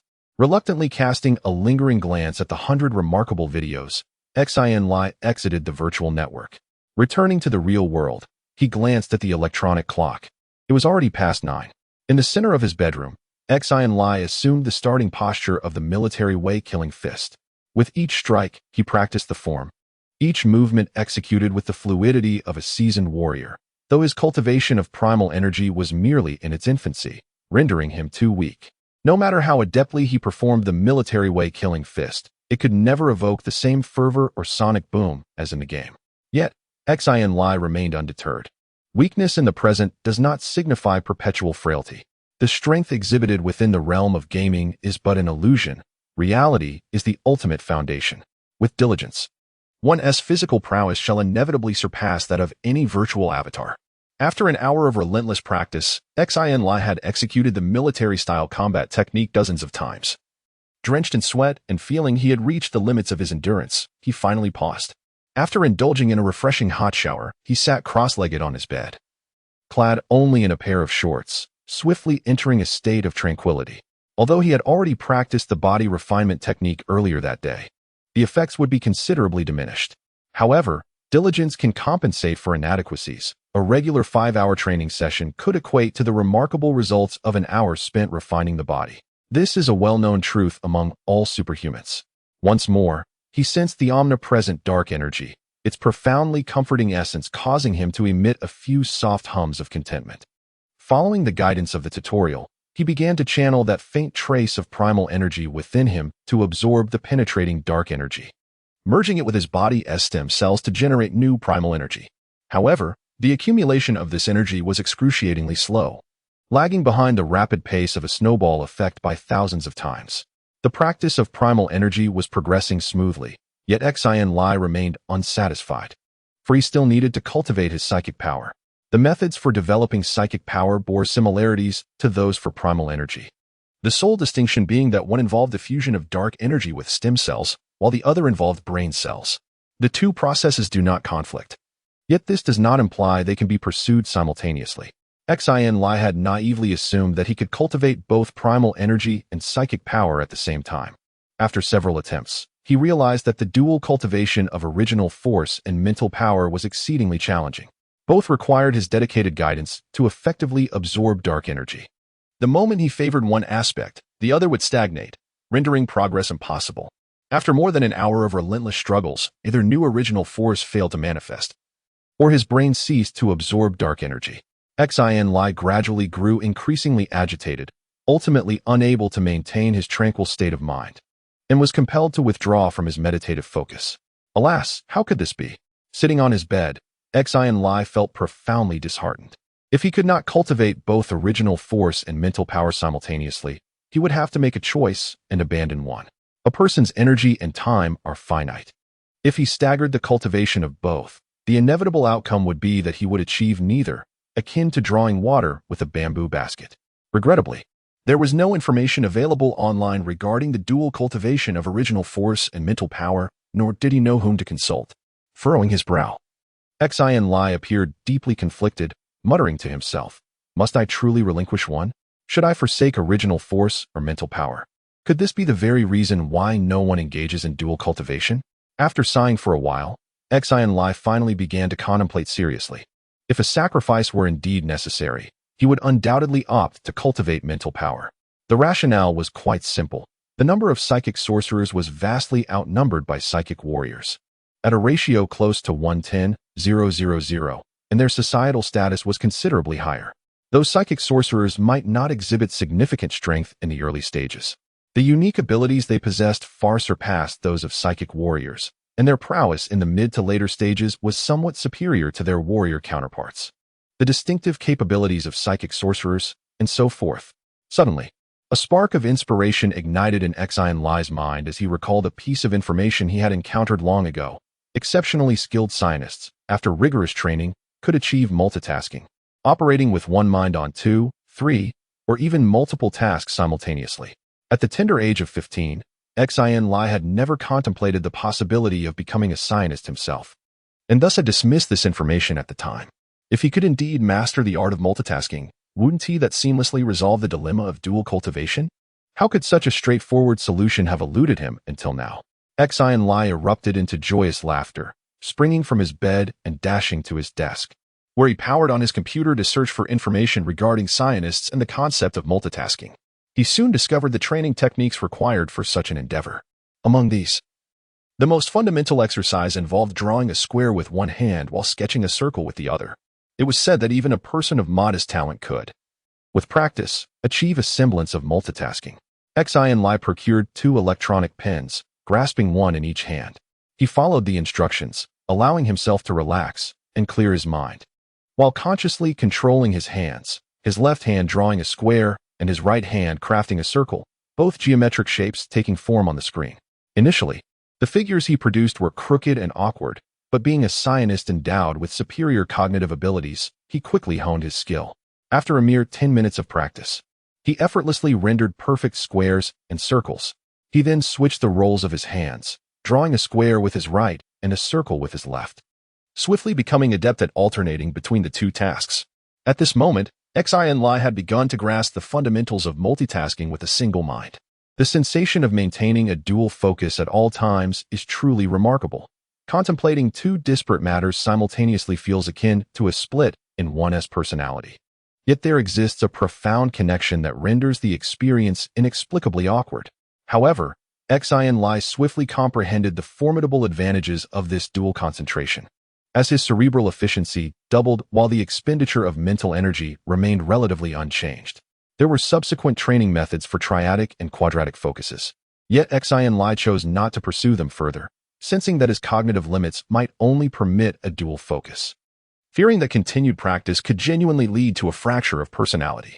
More importantly, Xin Lie was eager to ascertain whether he could indeed cultivate both original and dual energies concurrently. Chapter 8. Confession. The following morning, the dome of the Steel Cavern gradually illuminated, casting light upon the iron jungle below, heralding the dawn of a new day. After a night spent in meditative posture, Xin Lie opened his eyes, his face brimming with uncontainable joy, murmuring to himself, "Indeed, the dual focus proves beneficial after a night of cultivation. My original energy has significantly increased, and my mental expenditure has largely recovered." After refreshing himself in the bathroom, Xin Lie felt invigorated. The sleepless night had not instilled in him a trace of fatigue. As he observed his bed slowly retract into the wall, he mused that it would likely be quite some time before he could again repose upon it. In truth, the majority of psychic practitioners seldom slept after attuning themselves to dark energy. The practice of cultivating mental energy could restore their spirits, often yielding results superior to those of sleep. Entering the living room, Xin Lie found his parents already seated at the dining table. "Good morning, Dad and Mom." Xin Lie greeted them. The information window before Xin was broadcasting news. Upon seeing Xin Lie emerge, he turned and smiled, remarking, "You look quite well. It seems you have nearly recovered." Feng Linyu also gazed at her son with a cheerful demeanor, revealing her elevated spirits. As Xin Lie took a seat, he awkwardly stated, "It was never a serious illness, merely a minor mishap. A day of rest sufficed." The couple nodded in agreement. Being ordinary individuals, they remained oblivious to their son's transformation. After finishing breakfast, they instructed Xin Lie to rest at home before departing for work as usual. Watching his parents' swift departure, Xin Lie felt a tangle of emotions within him. He sensed the presence of dark energy, a matter of considerable magnitude, yet he had to conceal it from his parents, which weighed heavily on his conscience. However, given his current circumstances, revealing the truth would likely invite trouble. Informing his parents would only serve to unnecessarily burden them with worry. It seemed wiser to wait until the incident involving electromagnetic radiation faded from memory before surprising them, at which point their suspicions would be mitigated. Typically, this time would be reserved for practicing body conditioning exercises, but Xin Lie had already practiced the previous afternoon, with less than a day's interval. Further practice would yield no results. With 3 days free from classes and nothing else to occupy his time, he decided to sit on his bed and continue his cultivation. Before long, he found himself entranced by the sensation of being immersed in dark energy, yearning to dedicate every hour of the day to his training. When Xin Lie finally opened his eyes again, it was already past 5 in the evening. Had an entire day truly passed in such a fleeting manner? Xin Lie was momentarily taken aback, feeling as though only a brief moment had passed. He couldn't help but chuckle bitterly. Having often heard that cultivation could be as addictive as a hallucinogenic drug, and now he found himself experiencing that sensation firsthand. What's the matter? Xin Lie's heart skipped a beat. Could it be that his father had discovered something? "It's about your significant life events," Xin replied, his tone somewhat grave. "In just a month, the year-end break will commence, and the first half of next year marks your final semester at the foundational school. You will then partake in the entrance examinations. Have you decided which university you wish to attend?" His mother, Feng Linyu, gathered the utensils and joined them at the table. Xin Lie inwardly sighed in relief, but was also somewhat taken aback, posing the question, "Isn't it a bit early to discuss this? There's still half a year left." "Not early at all. Any later would be too late," Xin asserted with a serious demeanor. "Once this year concludes, you will be 18, considered an adult. It is imperative to start planning ahead. If your only goal is to attend an ordinary university, then that's one thing. However, if you aspire for greater achievements, you must gain admission to a prestigious institution. Yet, with your current academic performance." Xin shook his head helplessly, while Feng Linyu gazed at her son with a knowing smile. Coughing slightly, Xin Lie felt a twinge of embarrassment. He was all too aware of his own academic standing, which he could only describe as mediocre. Most of his examinations were passed by the skin of his teeth, and failing was a frequent occurrence. In this era of widespread university education, even the most lackluster students could find their way into a college. It was precisely for this reason that many students adopted such a mindset, neglecting their studies entirely, and Xin Lie was no exception. The Xin couple exhibits a profound concern for their son. While Xin Lie excels in numerous aspects, he exhibits a lack of enthusiasm for his studies, and they are reluctant to impose their will upon him. However, as Xin Lie approaches adulthood, it becomes imperative to contemplate his future prospects. Should he harbor aspirations for self-improvement? This final half-year offers an opportunity for an earnest effort to secure admission to a prestigious university. Just 2 days prior, Xin Lie might have readily agreed to dedicate himself to his studies in pursuit of a commendable university placement. Yet, circumstances have shifted. Xin Lie is now a bona fide superpower wielder. The societal standing of superpowered individuals is remarkably unique. Superpowered warriors are granted additional points on entrance examinations, and many institutions are willing to admit them even if their scores fall short. The status of superpowered sorcerers is even more advantageous. In the Republic of Earth, with over 600 colonized planets, fewer than 50 new superpowered sorcerers emerge each year. In stark contrast, nearly 50 million students in Mars participate in entrance examinations annually. Yet the emergence of even a singular superpowered sorcerer is not guaranteed. This scarcity underscores the exceptional nature of superpowered sorcerers. If Xin Lie were to disregard all caution and publicly disclose his identity as a superpowered sorcerer, he could forego the entrance examinations altogether, as universities across the nation would eagerly vie for his enrollment. However, Xin Lie cannot act recklessly.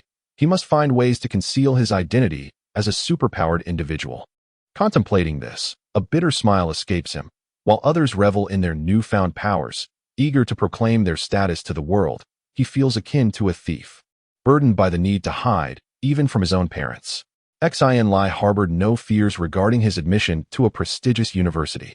Every superpowered sorcerer possessed the remarkable ability of photographic memory, coupled with an astonishing computational prowess, making the prospect of securing the top position globally as effortless as plucking a fruit from a tree. Ultimately, the choice of university would rest solely in his hands. However, this triumph required patience. The revelation could only be made after the electromagnetic radiation incident had subsided, and he could only disclose his identity as a super warrior. Exercising caution was always prudent. At present, Xin Lie's singular dilemma lay in how to communicate this to his parents. Should he agree to their expectations?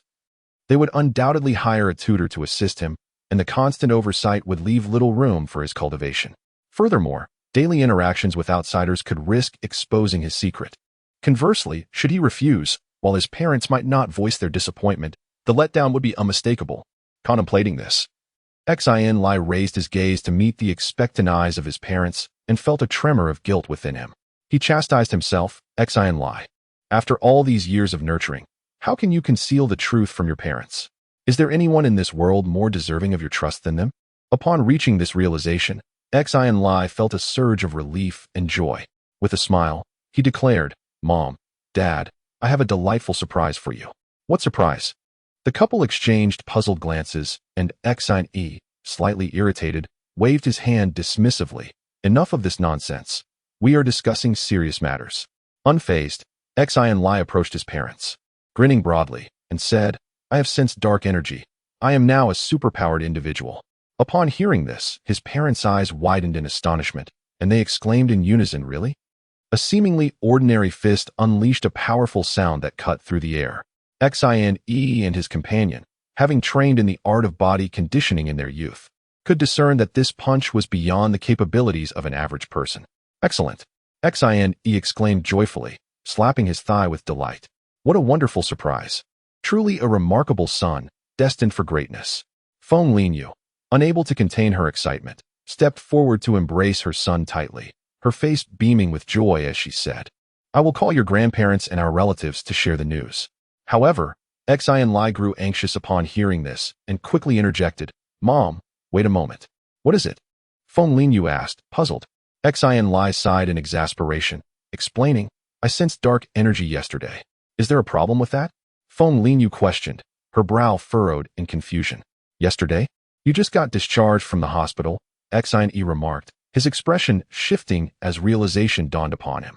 "Are you implying that you sensed dark energy due to electromagnetic radiation, which transformed you into a superpowered warrior?" "Yes," Xin Lie nodded, then shook his head. "I am not merely a superpowered warrior. I am also a superpowered sorcerer." "What?" The couple stood utterly stunned. Their initial elation gave way to concern, their expressions fluctuating between joy, anxiety, and worry, which elicited a faint smile from Xin Lie. However, he recognized that his own reaction had not been far from theirs, an amalgamation of astonishment, joy, and dread. With decades of experience, Xin Lie and his wife understood that if this situation were to be made public, they would undoubtedly encounter significant troubles, and their family would be deprived of a peaceful existence. After a considerable period, the couple's emotions finally settled. Xin Lie sighed and remarked, "I never anticipated that electromagnetic radiation could yield such benefits. What are your plans now?" "For the time being, everything remains as usual," Xin Lie articulated his thoughts. "Once the next semester commences, and everyone has forgotten about the electromagnetic radiation issue, I will gradually elevate my grades. By then, no one should harbor any doubts." "That seems prudent," Xin Lie contemplated for a moment before solemnly stating, "You are now grown, with your own ideas. But you must exercise caution and ensure that no one perceives any anomalies." "I understand, Mom and Dad. You need not worry," Xin Lie nodded, fully aware of the necessary course of action.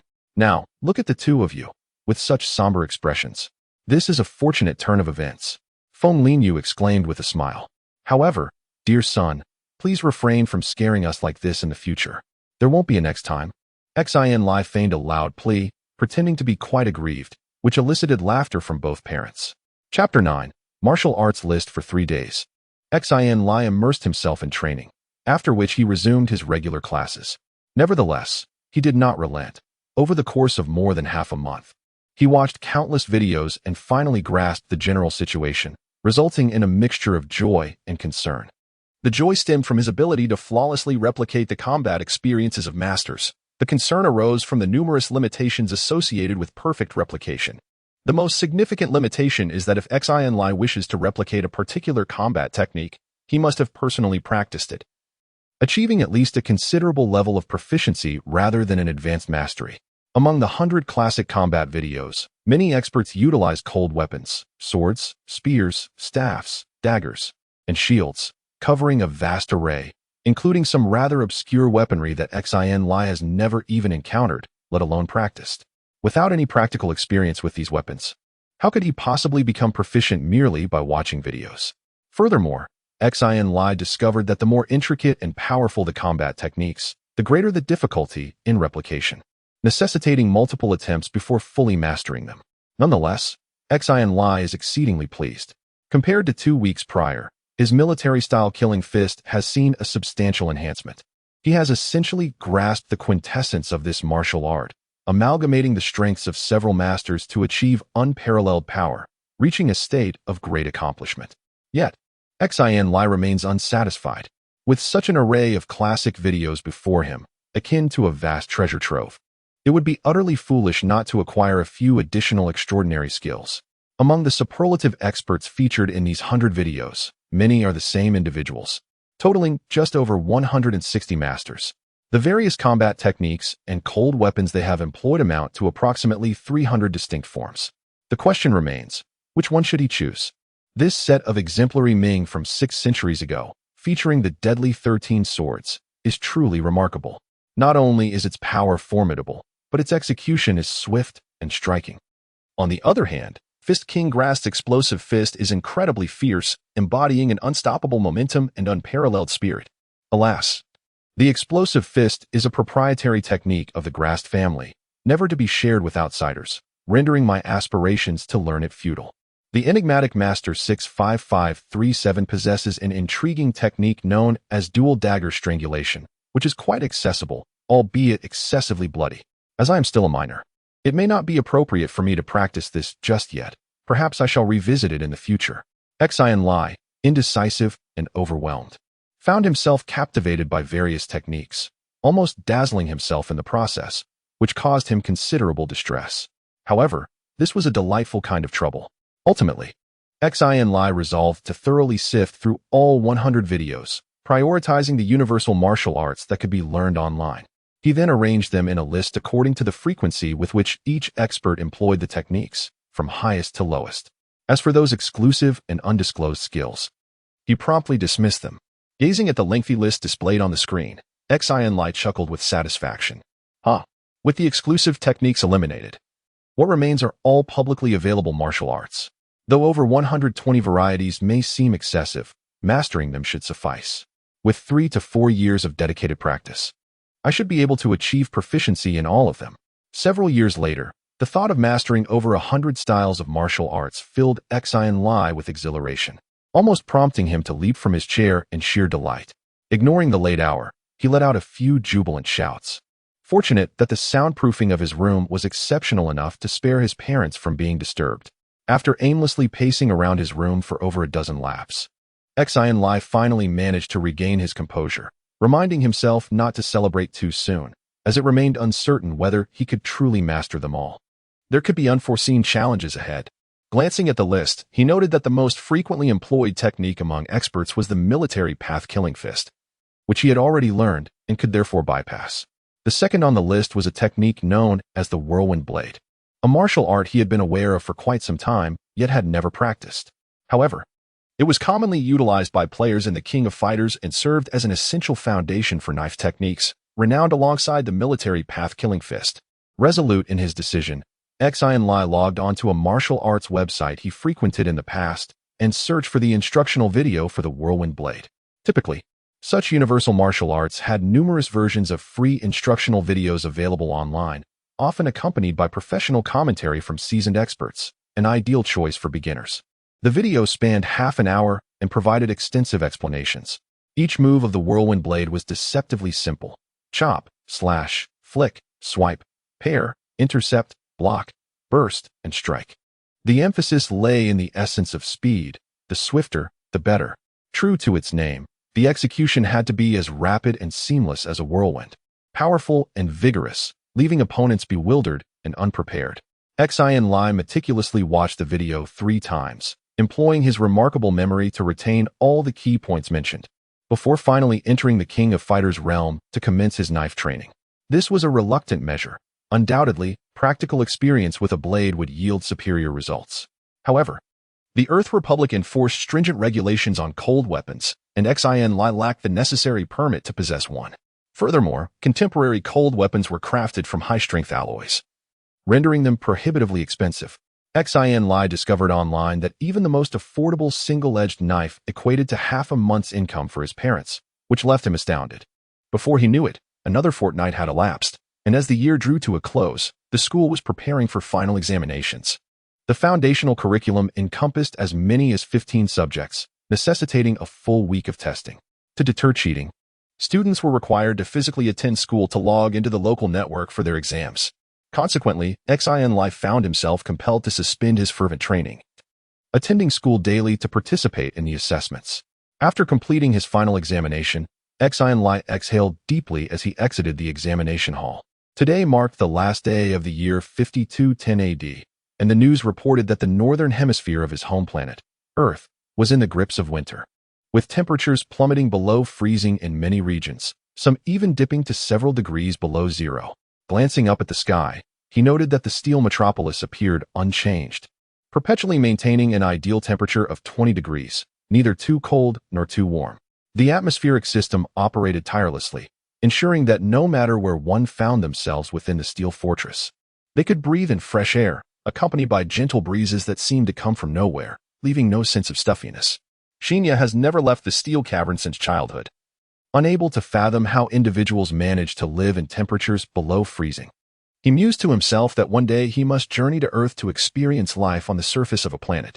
"Hey, Xin Lie, come over here."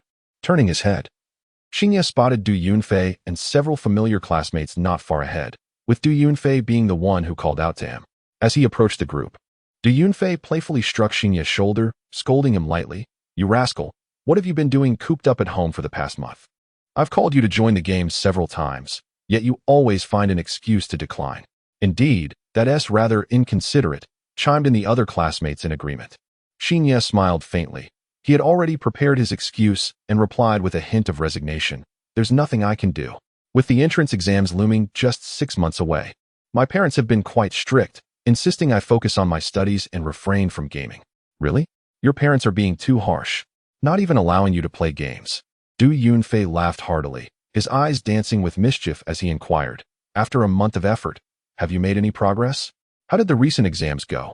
"What else could it be?" Just as expected, Xin Lie shook his head nonchalantly. A group of carefree laughter erupted around him, and though Xin Lie joined in, it felt somewhat forced. In truth, this past month, aside from his training, he had dedicated some time to studying. While not wholly committed, he had still made considerable strides, finding solutions to all his previous problems with relative ease. In Xin Lie's eyes, this examination posed no challenge whatsoever. However, in an effort to conceal his abilities, he deliberately moderated his performance, appearing only slightly improved compared to before. After a moment of contemplation, Xin Lie resolved to encourage his friends and softly inquired, "Aren't you all considering putting in some effort during this final semester to secure admission to a prestigious university?" Upon hearing this, the expressions of several classmates grew peculiar. This group, consisting of 6 boys and 3 girls, shared a close camaraderie, often engaging in spirited duels within their gaming escapades, forming a small circle within the class. Aside from Rebecca and another female student who excelled academically, the others exhibited average performance and harbored no lofty aspirations, mirroring Xin Lie's own demeanor prior to becoming a superpowered individual, living in a state of complacency. A petite female classmate dramatically exclaimed, her face brimming with incredulity, disregarding the astonished glances from passers-by as she exclaimed, "Xin Lie, are you truly urging us to study diligently?" Is it really you? Ah. Du Yunfei appraised Xin Lie, feigning astonishment as he remarked, "It seems your transformation this month is indeed significant. A good student is truly unparalleled." Laughter erupted among the group, their joviality filling the air. Xin Lie sighed inwardly, choosing not to dwell on the matter further, and smiled, saying, "I was merely suggesting. Do not take it to heart. Are there any activities planned for the evening upon the conclusion of this semester?" "Of course, there are activities." Du Yunfei clapped his hands and announced loudly, "I was just about to inform you all. Tonight, I am treating everyone at the Ruisi Hotel, and I've even reserved a private room. There will be an important announcement, and it is imperative that everyone attends." A collective of individuals experienced a sudden epiphany, with one female student exclaiming with delight, "Wow, the Ritz Hotel. It's quite opulent. I've been longing to visit for ages. We shall dine you into penury this evening." Another male student added menacingly, "Fear not. Partake in unrestrained indulgence this evening. It is all on my account," Du Yunfei avowed, his magnanimity reaching towards the firmament. Chapter 10. Paradise on Earth. That evening, Xin Lie informed his parents and embarked on his flight board towards the Ritz Hotel. The Ritz Hotel is situated in the nucleus of Steel Cavern, an expanse spanning hundreds of square kilometers, serving as a domicile for inhabitants.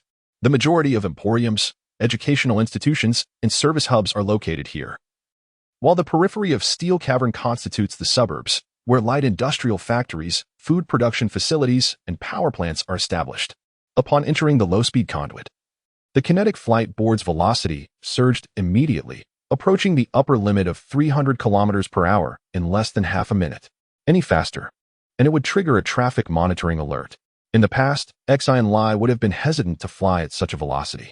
At such a high speed, it would be arduous for ordinary individuals to discern the surrounding objects, even with the activation of a kinetic magnetic field to insulate oneself from the airflow.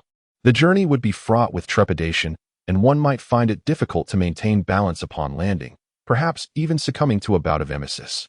However, in Xin Lie's present state, a speed of 300 kilometers per hour is merely child's play, having no impact on him whatsoever. In fact, he found it somewhat languid. Were it not for the concern of attracting undue attention, he would have elevated his flight altitude and ventured into the high-speed conduit for amusement. Xin Lie's residence is situated on the periphery of the central area, approximately 30 kilometers away. As he soared through the night, the bustling central district unveiled itself before him after just 5 minutes. It was now nighttime in the Steel City, illuminated by a myriad of lights, rendering the expanse of over 10 square kilometers as bright as day. Towering skyscrapers of diverse architectural styles loomed ahead, some cylindrical, others cuboidal or angular, both regular and irregular in form, with countless twin towers and hexagonal edifices. Here, no building stood beneath 3,000 meters in height, creating the sensation of entering a vast, modern forest that left one breathless. Xin Lie quickly spotted his destination for the evening, the Ritz Hotel. Its elongated, isosceles triangular structure boasted approximately 1,500 floors and soared beyond 5,000 meters, roughly half the height of the Steel City, ranking second in the central district and visible from several kilometers away. Moreover, the exterior of the building was adorned with a peculiar luminous purple hue, glistening under the lights, making it impossible to overlook. Xin Lie decelerated, gliding with the flow of traffic until he arrived at the base of the Ritz Tower. Here, the enormity of the hotel became even more apparent, gazing upward. He felt as diminutive as an ant beneath a towering spire. The first 100 floors of the building were dedicated entirely to parking, with hundreds of various flying vehicles arriving from all directions, creating a bustling scene. This was Xin Lie's first visit to such a place, coming from an ordinary family. They could not afford the extravagant expenditures associated with it. Steering his flying board to the 35th floor, he navigated within, eventually locating the designated meeting spot with his classmates and descended in Zone 107. Noticing the absence of classmates nearby, Xin Lie couldn't help but murmur to himself, "It seems I have arrived too swiftly, being the first one here." Just as he stored his flying board, he heard the distant, thunderous roar of an engine growing closer. Looking up, he saw Du Yunfei soaring in on his Thunderbolt XI magnetic motorcycle, performing a flamboyant loop in midair before gracefully descending beside him. Xin Lie, I thought I would be the earliest, yet you arrived even sooner," Du Yunfei remarked, tossing his helmet onto the vehicle and casually draping his arm around Xin Lie's shoulders. Well, having been cooped up at home for over a month, it's understandable, he continued. Understandable, my foot. Xin Lie retorted, irritation bubbling within him as he resolved to indulge in lavish feasting later, ordering the most expensive items to ensure Du Yunfei would feel the pinch financially, leaving him no respite. Just as Du Yunfei prepared to counter, 2 more classmates arrived, compelling him to rush over and greet them. After a short while, all 9 students had gathered, and Du Yunfei promptly led the group into a nearby gravity elevator. One female classmate inquired, Yunfei, on which floor did you reserve the private room? At that moment, they felt a slight pressure beneath their feet, signaling the elevator's ascent. It's merely a casual gathering. We needn't indulge in such extravagant expenses.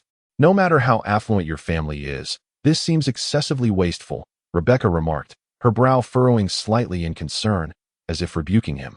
Everything is fine, Du Yunfei replied, casting a rare, gentle smile towards Rebecca. The money spent today comes from my savings over the past few years. I haven't asked my parents for any of it, so you needn't worry. Had it not been for insufficient funds, I would have liked to take everyone to the top floor for a delightful experience. Rebecca pouted slightly, remaining silent. While Xin Lie conversed with his classmates, he couldn't shake off the feeling that something was amiss. Yunfei was behaving unusually today, clearly preoccupied with some pressing matter. This afternoon, he mentioned he had an important announcement to make in the evening, and it seemed to be connected to this situation. They arrived. The gravity elevator halted at the 1485th floor, and as the door slid open, Du Yunfei stepped out first. They were greeted by a magnificent hall, resplendent in gold and brilliance, where 18 young ladies clad in purple gowns stood in 2 neat rows, collectively exclaiming, "Welcome." Apart from Du Yunfei, the others were taken aback by this extravagant display. With his keen eyesight, Xin Lie immediately noticed the remarkable uniformity among the 18 hostesses. Each of them shared identical height, measurements, skin tone, physique, hairstyle, and movements. Aside from their varied appearances, they seemed to have been cast from the same mold. Without a closer inspection, one might well mistake them for 18 clones. However, even such a powerful establishment as the Rue C Hotel would not dare to overtly flout the Republic's prohibition on cloning. This was an era devoid of unattractive women, from 200-year-old grandmothers to 3-year-old infants. One would struggle to find a single female with even a hint of imperfection. Each possessed her own unique charm, creating an overwhelming spectacle of beauty. While gathering 18 lovely ladies was not a daunting task, finding 18 who were so harmoniously coordinated was indeed a rarity, and this was merely one level of the Rue C Hotel. Truly, it was a nationally renowned hotel chain. An eye-opening experience. Xin Lie marveled inwardly, only to shake his head in resignation. Such grandeur felt far removed from his own reality. A woman with golden hair and blue eyes approached with a radiant smile, saying, "Welcome, esteemed guests. My name is Aaron. May I inquire if you have made a reservation? If not, I would be delighted to arrange one for you immediately." Calmly, Du Yunfei produced a magnetic card, which Aaron graciously accepted. With a swift motion on her phone, an information window appeared before her. After a brief glance, she respectfully announced, "Ladies and gentlemen, please follow me." The group followed Aaron into an opulent private suite.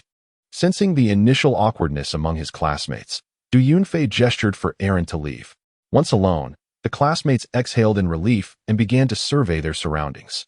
A few gasped in astonishment. The suite, though termed a private room, was exceedingly spacious, at least over 1,000 square meters, partitioned into several distinct areas: an entertainment zone, a dining area, a gaming section, a sports space, a workspace, and a relaxation corner. Each section boasted a unique style, seamlessly offering guests an unparalleled experience.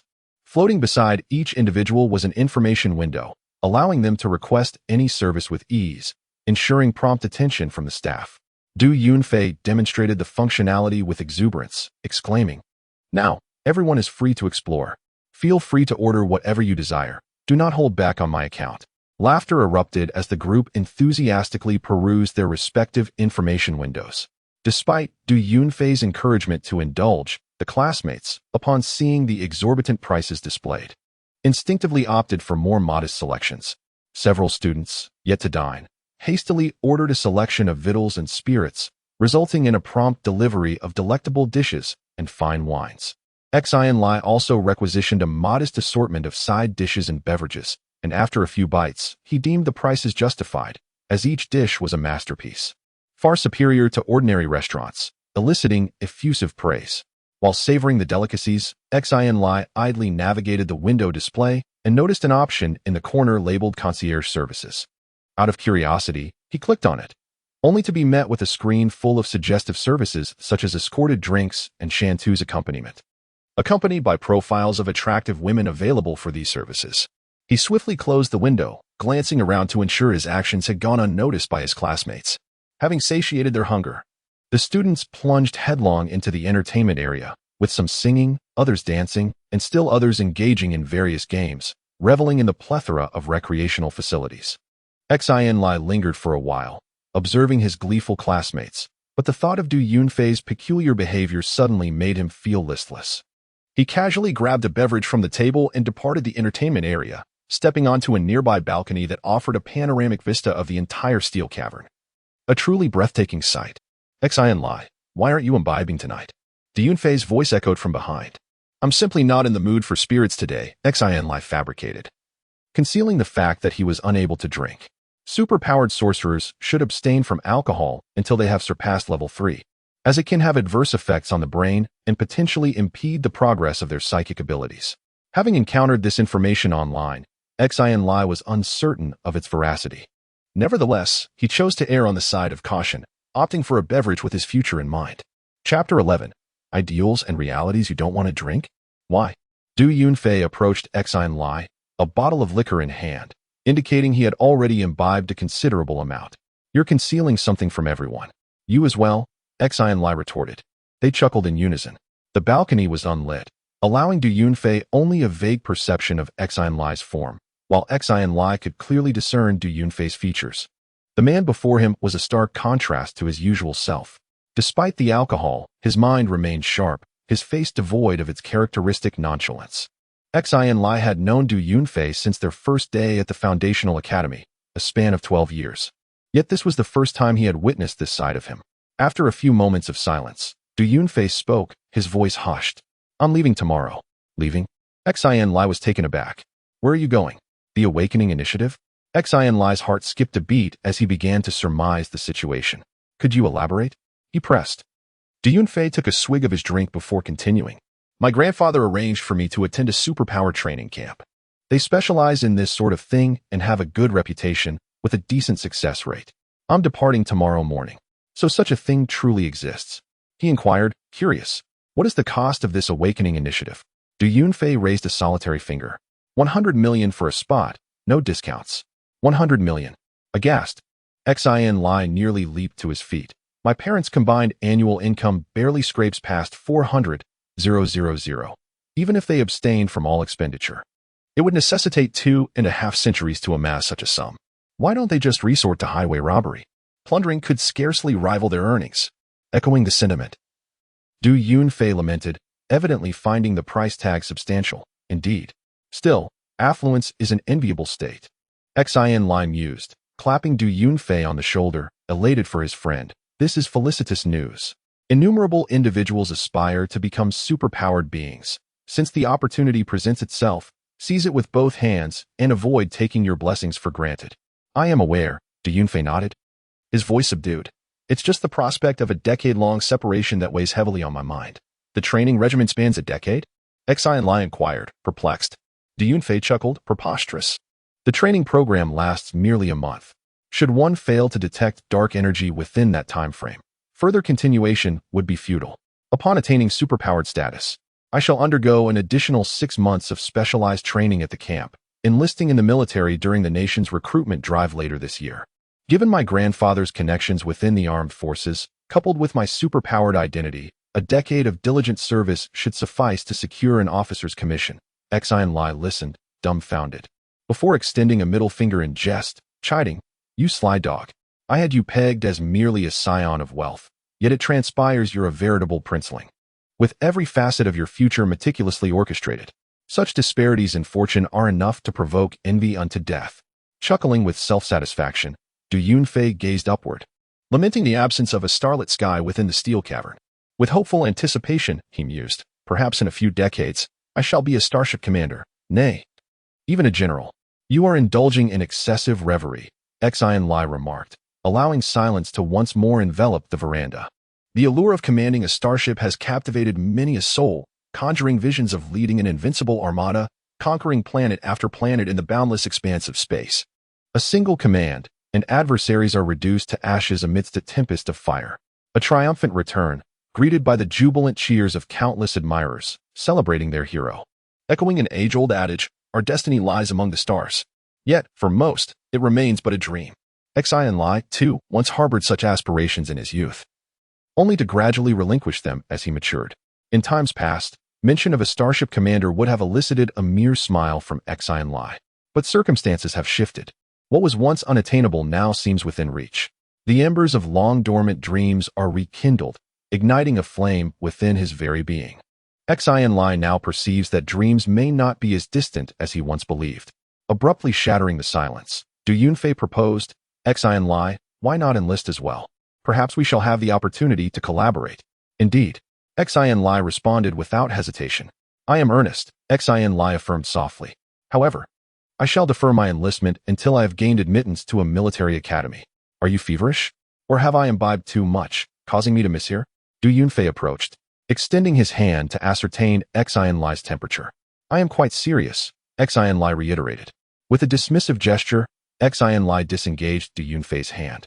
Reiterating his intent, he was not delirious with fever, nor had Du Yunfei misheard. He was resolved to pursue admission to military academy. Du Yunfei, taken aback, scrutinized Xin Lie before questioning the magnitude of the endeavor. Are you cognizant of the formidable challenge that awaits you in seeking entry to military academy? Of the 750,000 newly commissioned officers, 400,000 ascend directly from the ranks, leaving a mere 350,000 slots for the entirety of the nation's military academies. The Republic boasts 5 such institutions, extending their enrollment to all students undertaking the National Higher Education Entrance Examination. Are you aware of the sheer multitude of students who vie for these coveted positions annually? 7 billion. Du Yunfei brandished his left hand, forming a 7 to ensure Xin Lie's comprehension. Waving it demonstratively, 7 billion individuals contesting for a mere 350,000 places. What absurdity is this?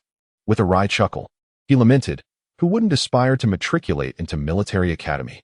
Du Yunfei tilted his head back, imbibing a mouthful of liquor, wistfully articulating, a few years of effortless navigation through academia culminates in a commission. Who wouldn't desire such an advantageous path? Had admission to military academy been more accessible, I wouldn't have foregone university altogether, enduring the rigors of military service. Our Martian populace is substantial, with nearly 50 million students participating in the higher education entrance examination annually. By proportionate calculation, a mere 500 individuals secure admission to military academy. Considering the 256 subterranean steel caverns that constitute Mars, the number of foundational schools alone surpasses 500. You speak of aspiring to military academy? With your academic record, I harbor no intent to discourage you. But such an aspiration is simply unattainable. After much conversation and having consumed a fair amount of alcohol, Du Yunfei's body began to sway, his gaze becoming hazy, indicating that he was on the verge of intoxication. Xin Lie offered a faint smile. He was well aware of what Du Yunfei had expressed, yet regrettably, the moment was not right to elucidate his own circumstances. He stepped forward to support the inebriated Du Yunfei, and together they departed from the balcony, making their way slowly toward the room. Suddenly, Xin Lie inquired in a hushed tone, what is the probability that the awakening program will transform you into a superhuman? Just a matter of curiosity. At that moment, Rebecca approached, her face etched with concern as she asked, is he drunk? Yes, please assist me in holding him up. Xin Lie replied. He had noticed that Rebecca had been discreetly observing the balcony, and reflecting on the fact that Du Yunfei was to depart the following day, possibly not to reunite for a decade. He couldn't help but sigh inwardly, uncertain of what the future held for them. Without suspicion, Rebecca quickly positioned herself to support Du Yunfei from the other side. In that instant, Xin Lie observed a slight tremor in Du Yunfei's body and silently scorned him for feigning drunkenness, though he refrained from exposing him. Together, they helped Du Yunfei into the lounge, which was a spacious and comfortable bedroom. Xin Lie gently laid Du Yunfei on the bed, and while Rebecca turned away momentarily, he leaned closer to Du Yunfei's ear and whispered, stay strong. Seize this opportunity. Tomorrow, I shall not see you off. We will meet again soon. Certainly not after 10 years. With that, Xin Lie concocted an excuse to exit the lounge, softly closing the door behind him. Upon returning to the entertainment area, a classmate inquired, Xin Lie, where did you just go? What about Yunfei and the others? He pointed towards the lounge, urging everyone not to disturb them. A knowing smile spread across the faces of the crowd, and they nodded in understanding. Xin Lie surveyed his classmates. Although his bond with them was not as profound as that with Du Yunfei, they constituted all his friends. The thought of parting ways in 6 months resonated with him, allowing him to grasp the sense of loss Du Yunfei had previously expressed. There were still 6 months to go. He decided to set aside his discontent and cast aside the conversations from the balcony, engaging in playful banter with his classmates. The group frolicked until deep into the night before departing. After Du Yunfei and Rebecca entered the lounge, they did not emerge again. And everyone understood without saying a word that they would be spending the night there. Chapter 12. The Blade King. The year 5211 arrived quietly and unceremoniously. For the Martians living in the Steel Caverns, the new year held little significance. It was merely a cycle of the calendar. Aside from a mention in the news and the customary exchange of Happy New Year during encounters, life continued as usual. The only ones who eagerly anticipated the new year were the students, as all schools commenced a month-long vacation on this day. Xin Lie was delighted at the prospect of no classes, for it meant he could devote all his time to his training. After dinner that evening, he excitedly logged into the game. Xin Lie had been diligently following the martial arts training regimen for over half a month, maintaining his practice even during the examination period, occasionally logging on to refine his skills. The practice of the whirlwind blade has reached a pivotal moment. I have nearly mastered the essence of this technique. With just a few more days of training, I will be able to begin replicating the extraordinary skills of the elite practitioners. As I appeared in the virtual training arena, I walked to the corner and picked up a single-edged sword, feeling the weight of the blade in my hand. The movements of the whirlwind blade danced vividly in my mind. Just as I was about to commence my practice, the system alerted me with an important announcement. Intrigued, I pondered the significance of this notification. Ever since I created this character, I had configured all permissions to their highest settings, denying any access to the training arena, refusing all incoming communication requests, and disabling game announcements. I even set my login location directly in the training arena, ensuring a complete separation from other players. In truth, I was not alone in this regard. Many extraordinary warriors treated the game as a virtual dojo, seldom interacting with others. The game company was well aware of the existence of such players and never intervened. Now, however, the system had chosen to deliver an announcement with the highest authority, indicating that it must indeed be of great importance. Driven by curiosity, I opted to play the message. The Virtual Combat Championship and the Real-World Combat Tournament are hailed as the two grand events of the Republic. The Virtual Championship takes place at the beginning of each year, while the Real-World Tournament occurs mid-year. This is common knowledge among all citizens, yet I had been so engrossed in my training that I had completely forgotten about it. The announcement delineated the intricate process of the competition. From January 1st to 10th, registration would be open by simply creating an account and a character within the game. One could enlist for the grand contest. On January 11th, each gaming region would conduct selections and eliminations over the span of 10 days, ultimately identifying 16 victors from each area to partake in the final 10 days of the national championship. As in previous years, the top 16 from each gaming region would be awarded a substantial prize of 10 million, while the national champion would receive an astounding sum of 100 million. The runners-up, third place, and the top 64 would also be granted varying amounts of significant monetary rewards. Reflecting on his past dismal performances, Xin Lie felt a surge of indignation and, without a second thought, opted to register. He swiftly filled out the registration form and submitted it, muttering with a mischievous grin, I still remember those previous contenders. Let us hope I do not encounter them again." However, as soon as he uttered those words, a flicker of hesitation crossed his mind. What he needed most now was to conceal his identity. Although the gaming company made grand promises of safeguarding players' anonymity, only a fool would take such assurances at face value. If the company truly wished to ascertain a player's identity, they would need merely to examine the IP address, cross-referencing it with the Citizens Information Database to pinpoint the player's identity. "Perhaps I am being overly cautious," he thought with a self-deprecating smile. Shaking his head and murmuring to himself, "Even if I were to reach the top 16, I would merely be a minor character in the eyes of the gaming company. they would hardly be inclined to pursue me. Furthermore, even if the gaming company were to discover that I am the super warrior, it would not matter much, as the revelation would eventually come to light, merely a month or two in advance. Regardless, this 10 million prize must be secured. After careful deliberation, Xin Lie felt assured and put his mind at ease.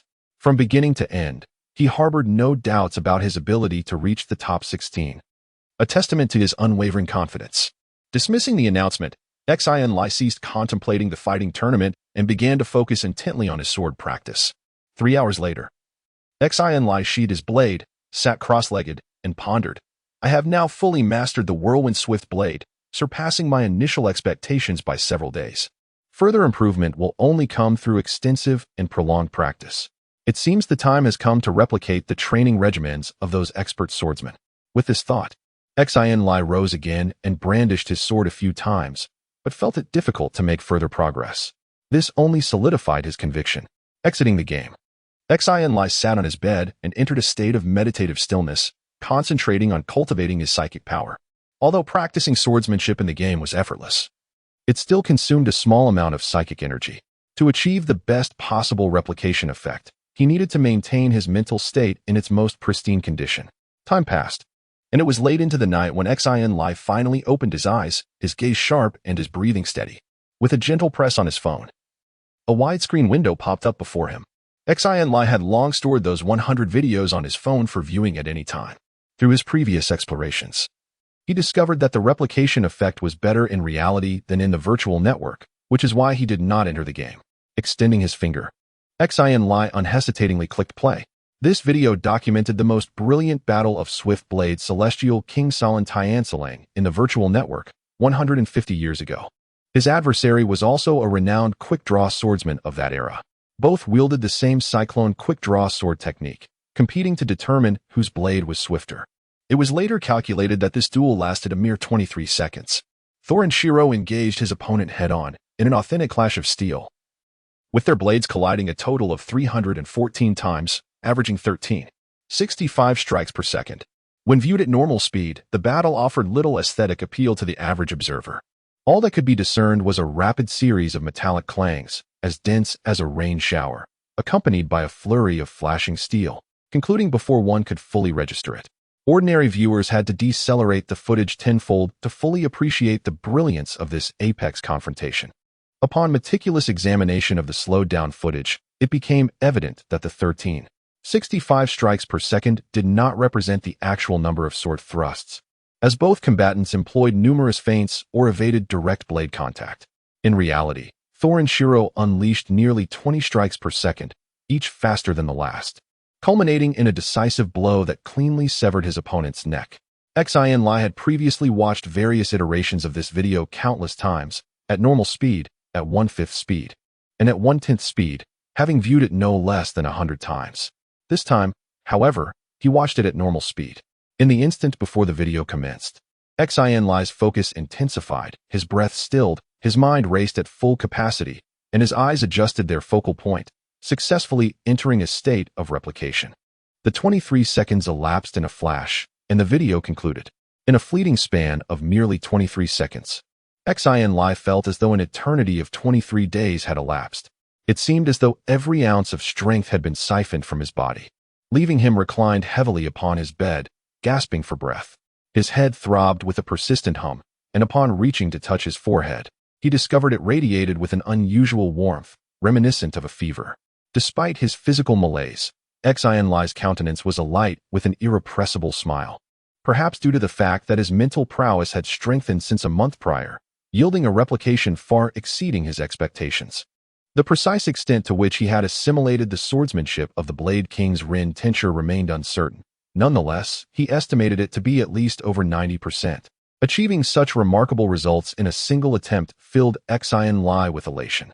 He understood that a higher degree of replication would facilitate future endeavors, and he was confident that the remaining 10% could be mastered with another attempt. Though ultimate perfection at 100% might elude him, attaining 99% was assured. Moreover, among the 100 instructional videos, several masters of swordsmanship rivaled Rin tincture. By synthesizing their strengths, Xin Lie could evolve into a swordsman even more formidable than the Blade King himself. Regrettably, The energy expended during this replication was at least double that of the previous occasion, and he anticipated a recovery period of 3 to 4 days. With a sense of dissatisfaction, Xin Lie shook his head, reflecting a common human tendency to be insatiable. After a brief rest, although his body had yet to fully recuperate, he could scarcely contain his eagerness and sprang from his bed, hastily immersing himself in the game. As he grasped the single blade, Xin Lie immediately sensed a profound difference. Previously, he had merely held the sword without any particular sensation. Now, it seems as though the knife in my hand has acquired a spirit of its own, becoming an integral part of my being. Moving as effortlessly as an arm commands a finger, a sensation beyond description. Gazing at the blade, Xin Lie silently savors this feeling, and then he begins to move slowly, practicing the whirlwind blade technique with each precise strike. Gradually, his speed increases, each slash becoming swifter and more accurate than the last. Moments later, a dazzling array of flashing blade lights envelopes Xin Lie, obscuring his figure, while the sound of the blade slicing through the virtual air resonates. Akin to dozens of individuals incessantly tearing paper, sharp and disquieting. The Xin Lie of now is worlds apart from the one just a few hours ago. He immerses himself in the practice of his swordsmanship, only pausing after half an hour, contentedly declaring, "Although I cannot yet achieve 20 strikes per second, I have certainly reached 18. Once I replicate this a few more times, I will undoubtedly attain 20 strikes per second or even faster." Returning to reality, it is already past 3 in the deep night. With his swordsmanship flourishing, Xin Lie feels exceedingly elated. He sits on his bed to meditate for a while, yet finds himself unable to calm his mind, yielding little result. Very well, I shall take a short break. He moves to his desk and sits down, reopening the martial arts list to review. Just 1 or 2 more replications of the whirlwind blade, and he will achieve perfection. It is time to prepare to replicate the next martial art. Beneath the cyclone swift blade in the martial arts compendium lies a footwork technique known as the elusive gate. Alongside the military fist and the cyclone swift blade, the elusive gate is recognized as one of the 3 fundamental martial arts. While it doesn't enhance attack speed, it synergizes with any martial art, granting the practitioner more nimble footwork in combat. With diligent training, one can even evade enemy attacks altogether. Xin Lie had dabbled in the elusive gate before, but without much success, leading him to abandon it. Now, however, the outcome would undoubtedly be different. If he could master the elusive gate, Xin Lie's strength would surely increase significantly. However, he didn't rush to begin practicing the elusive gate. Instead, he continued to peruse the martial arts listed further down. After studying them for a few minutes, Xin Lie observed that the more fundamental the martial art, the more frequently it was employed by experts. The top martial arts in the compendium were all widely circulated, while those listed further down were more obscure. Although training tutorials could be found online, few people bothered to practice them. Reflecting on his own martial arts experience, Xin Lie realized that the widespread circulation of fundamental martial arts indicated their reliability. Each move and stance had been refined through countless trials and was, therefore, most dependable. In the hands of true masters, fundamental martial arts could unleash their true power. Having no need to practice swordsmanship, Xin Lie decided to focus on the elusive gate, which he hoped would be easier to master than swordsmanship. He hoped to achieve mastery before the commencement of the grand fighting tournament. With this in mind, Xin Lie immediately went online to find instructional videos on the elusive gate. January 11th arrived in the blink of an eye. Registration had closed yesterday, and the grand fighting tournament was scheduled to commence tonight. The ambience on the internet has been quite fervent lately, with ubiquitous advertisements from gaming corporations. Even Xin Lie, who rarely interacts with the outside world, has been somewhat affected. Several classmates have called, inviting Xin Lie to participate, but he reluctantly declined, feigning regret and citing tutoring sessions as an excuse. For the past 10 days, Xin Lie has remained confined to his room, save for mealtimes, dedicating nearly 24 hours to cultivating and practicing the elusive footwork. He rested briefly when physically exhausted and revitalized his mental strength through meditation when mentally fatigued. Had it not been for his excellent mental state, Xin and his wife would have compelled him to cease. Such relentless cultivation has yielded significant results. Xin Lie has replicated 3 more times in the past 10 days. Once to replicate swordsmanship, elevating whirlwind rapid blade to mastery, and twice to replicate elusive footwork, also achieving mastery. Xin Lie has mastered all three foundational martial arts: military fist of slaughter, whirlwind rapid blade, and elusive footwork, forming a comprehensive martial arts system that is both offensive and defensive, with no discernible weaknesses in combat. Xin Lie is supremely confident and determined to win this martial arts competition. With his current strength, even the national championship is within his reach, let alone the top 16 on Mars. After dinner, Xin Lie informed his parents and entered the game early. This year's martial arts competition has attracted nearly 1 billion participants on Mars, accounting for approximately 1/7 of the total population, significantly more than in previous years, demonstrating the effectiveness of the gaming company's promotion. Following the commencement of the grand tournament, all participating contestants who are online will be instantaneously transported to the arena for a series of head-to-head duels. Opponents are selected at random, and each match is capped at 10 minutes. Should a victor not emerge within the allotted time, both combatants will be deemed defeated. Every 3 matches constitute a round, and participants who triumph in at least 2 encounters will advance to the subsequent round, while the remaining contestants are eliminated, initiating the next stage of the competition. 3 rounds of matches are conducted each evening, which means that participants must engage in 9 battles per night. After 7 days, encompassing approximately 20 rounds of elimination, roughly 1,000 contestants will remain. Those who persevere to this stage are generally recognized as experts, renowned figures on Mars. However, there remains the possibility of dark horses emerging, such as Xin Lie.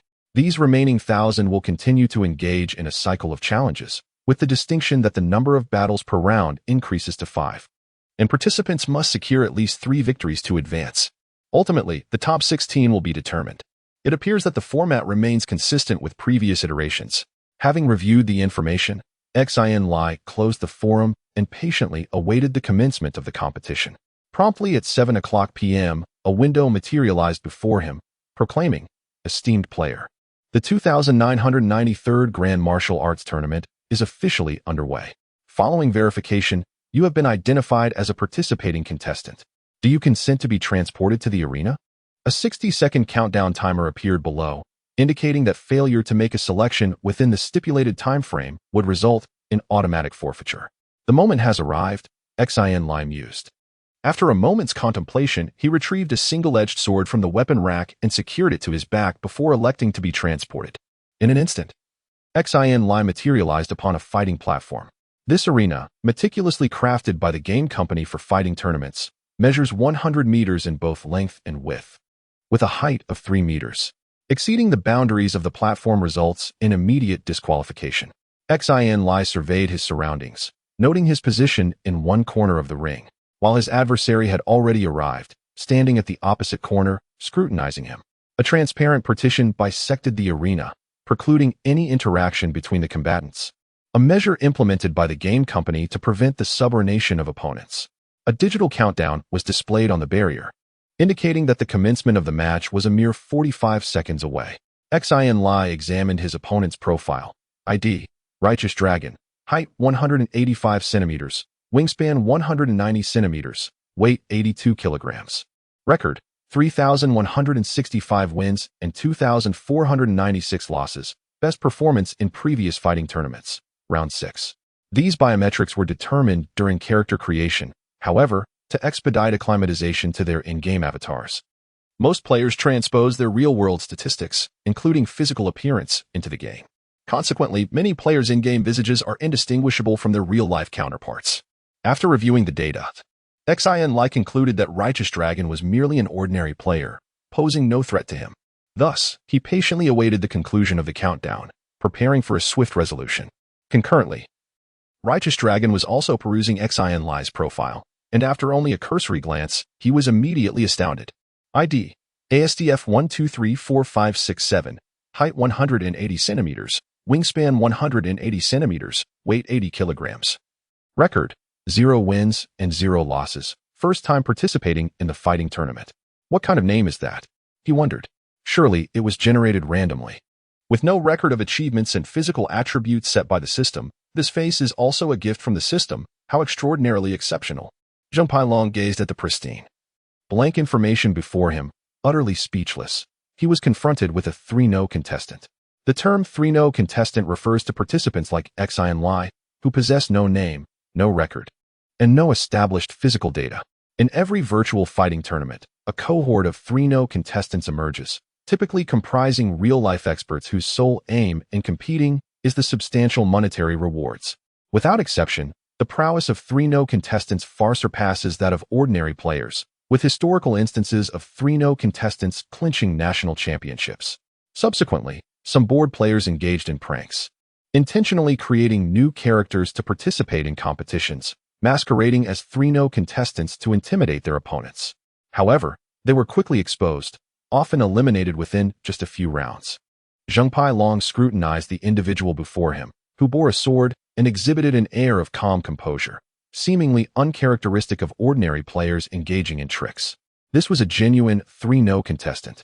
Zheng Pai Long, feeling exasperated, couldn't help but curse. To encounter a 3-no contestant in the very first match, how unfortunate am I?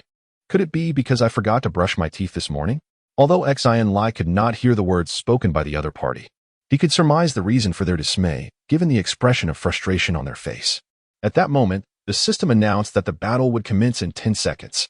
10, 9, 8, 7, 6, 5, 4, 3, 2, 1, 0. The barrier in the center of the arena vanished, and without hesitation, Xin Lie charged forward directly towards his opponent. Undaunted, the upright dragon also met Xin Lie, clinging to a sliver of hope that his opponent was an imposter. A resounding thud echoed. Xin Lie halted, refraining from pursuit. His knee strike had been imbued with 90% of his power, causing the opponent's entire chest to cave in. The contest was decided. Indeed, before the upright dragon had even landed, the system declared Xin Lie the victor. The entire affair transpired in under a second. 10 minutes later, the second match commenced. Xin Lie concluded the battle with a similar knee strike. The third was yet another swift dispatch, and Xin Lie advanced to the next round. Combat proved more facile than anticipated. Of the initial 9 adversaries, not a single one could withstand Xin Lie for more than a solitary second. All were vanquished with a single knee strike upon confrontation, rendering the blade on his back a mere ornament. 2 hours later, Xin Lie smoothly progressed to the 4th round with an unblemished record, securing his eligibility for the following evening's competition. Subsequent to the conclusion of the matches, Xin Lie lingered in the game, perusing the forums. Predictably, someone had already uploaded a video of Xin Lie's battles onto the forum. He noted that the poster was one of his previous 9 opponents. Numerous individuals left comments expressing their opinions. The majority deemed the nameless contestant exceptionally formidable, though they couldn't ascertain the full extent of his prowess due to the lack of worthy adversaries. Subsequently, several well-known experts from the Mars sector viewed the video and commented that they would be utterly defenseless against this nameless expert. These remarks ignited a frenzy among the players, and an increasing number flocked to watch the video, which was swiftly pinned to the homepage of the Mars sector forum, attracting even greater attention from the player base. Observing a multitude of individuals on the forum engaged in discussions about him, Xin Lie felt a myriad of emotions stirring within his heart. After watching several match videos of other skilled competitors from the Mars zone, he decided to exit the game. Chapter 14. The ruthless destruction of Flowers. The martial arts tournament was fervently underway. Perhaps due to Xin Lie's fortuitous luck, he had not encountered a worthy opponent for 5 consecutive days, spanning a total of 15 rounds. Out of 45 adversaries, none managed to evade his knee strikes, each one succumbing instantaneously upon confrontation. The sequence was always the same. The battle commenced, a sprint ensued, a knee strike was delivered, and it concluded. Each night, this process was repeated 9 times, devoid of any challenge, rendering Xin Lie somewhat bored. Yet, the allure of the 10 million prize compelled him to persist. On the 6th night, as the clock struck 7, Xin Lie was once again transported to the arena. Upon seeing Xin Lie's formidable presence and reviewing his statistics, his opponent's countenance transformed, revealing a face of sheer dread akin to encountering a ghost. Since day 1, Xin Lie had garnered significant attention. Each of his matches in recent days had been uploaded to the forum, captivating the players' interest. Nearly all participants from the Mars zone were aware of the emergence of an extraordinarily formidable contender. A 3-no player who annihilated his way through the rounds. Whoever crossed paths with him was doomed. Many players deemed Xin Lie overly domineering, exploiting his prowess and offering no chances to his rivals. Unlike other skilled fighters, who, despite a glaring disparity in strength, would afford their opponents a semblance of dignity by engaging in a few exchanges before securing victory. Xin Lie's approach was unparalleled. However, a greater number of players considered him exceptionally cool, as he had remained silent throughout, embodying the true essence of a master. In a mere matter of days, hundreds of thousands of players have become ardent devotees of ASDF 1, 2, 3, 4, 5, 3, 6, 7. Xin Lie, recalling a line from a childhood wildlife documentary, firmly adhered to the principle, even when a lion hunts a rabbit, it exerts its full strength. After 15 rounds of competition, the vast majority of participants had been eliminated, leaving only a little over 30,000 contestants. The eliminated players, undeterred in their enthusiasm, largely opted to spectate the live matches of their preferred experts. At this moment, at least several million individuals were engrossed in watching Xin Lie's match.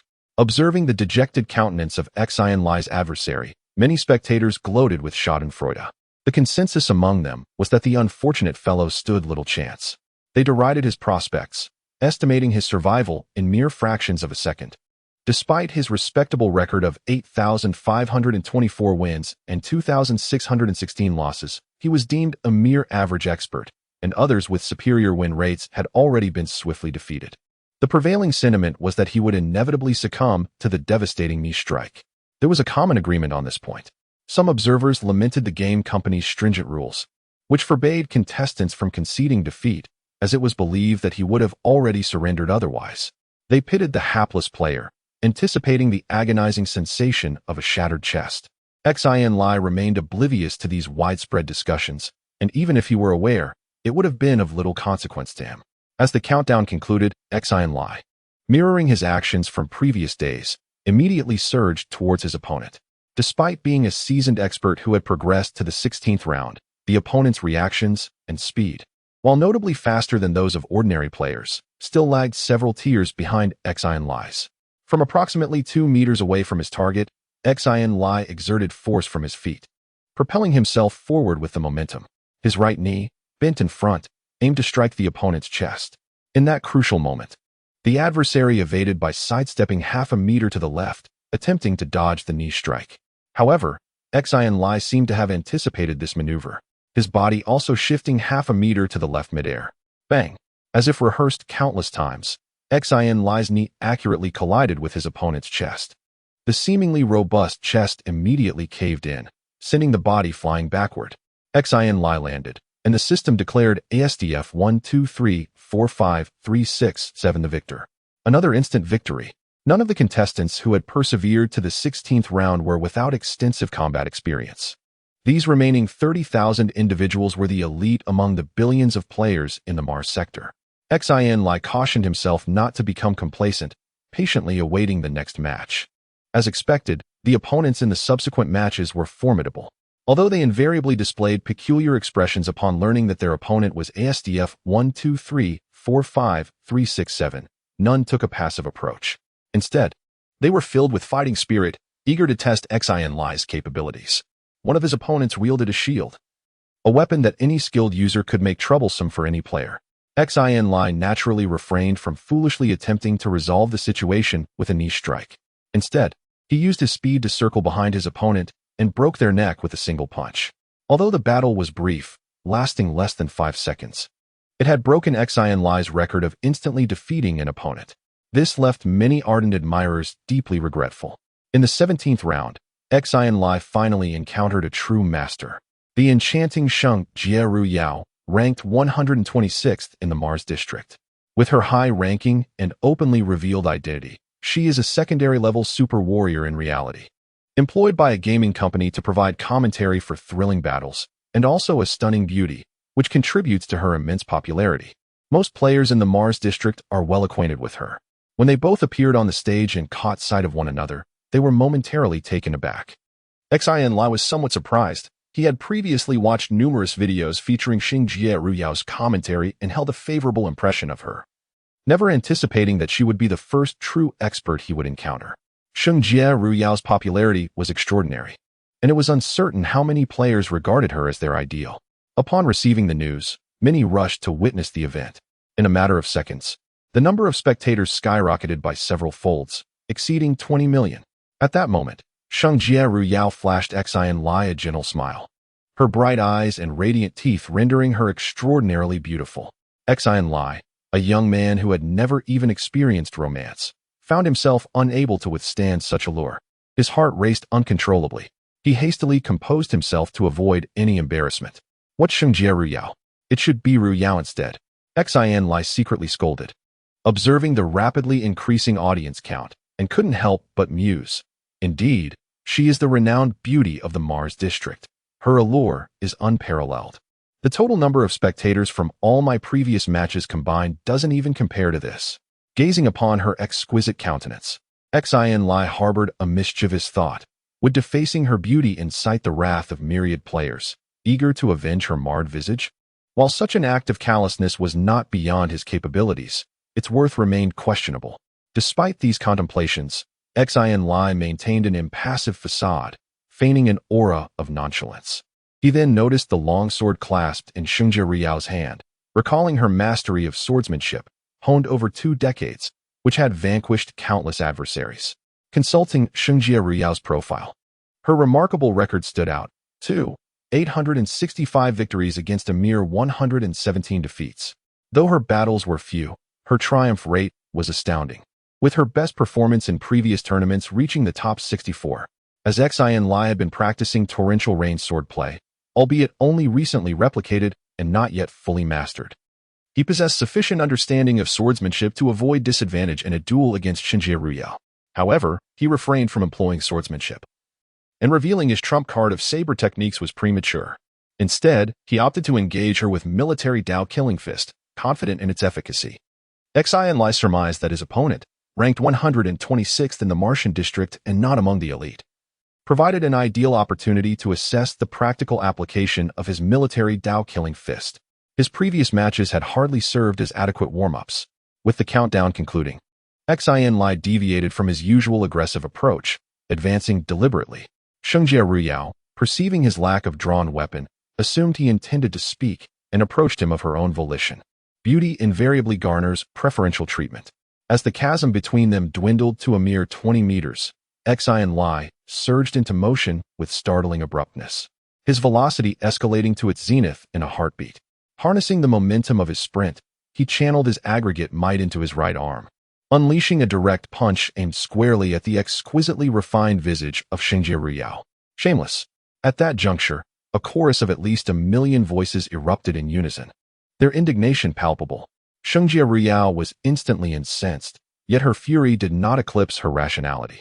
Reacting with alacrity, she eschewed retreat and instead advanced headlong, her blade arcing towards Xin Lie's wrist in a swift, decisive strike. In the interest of equilibrium, the game's architects had tacitly equipped unarmed combatants with gauntlets, rendering their fists as unyielding as steel. This safeguard was designed to mitigate the inherent disadvantage faced by pugilists when confronted by adversaries brandishing cold steel. While the fist was shielded, the wrist remained vulnerable. Xin Lie, seasoned by countless encounters, recognized the Achilles heel of unarmed combatants. A successful strike to the wrist would all but guarantee her triumph. Xin Lie, however, was not to be outmaneuvered.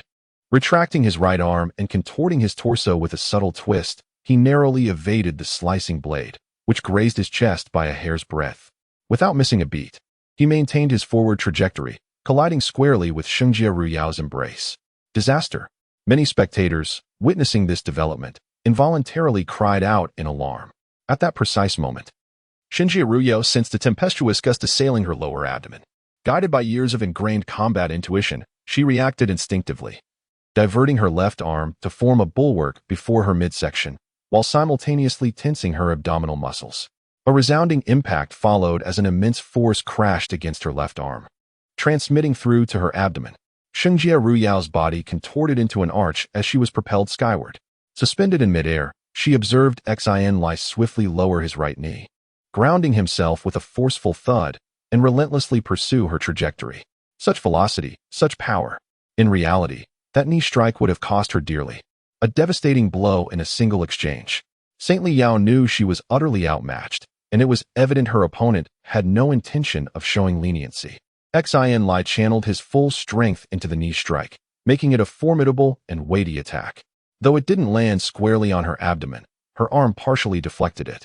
But Xin Lie's body was still inevitably affected, hindering her control. Xin Lie, seizing the opportunity, overtook the still airborne Xin Lie, raising his arm and delivering an upward elbow strike to her temple. A sharp crack echoed as Xin Lie was struck, instantly losing consciousness upon impact with the ground.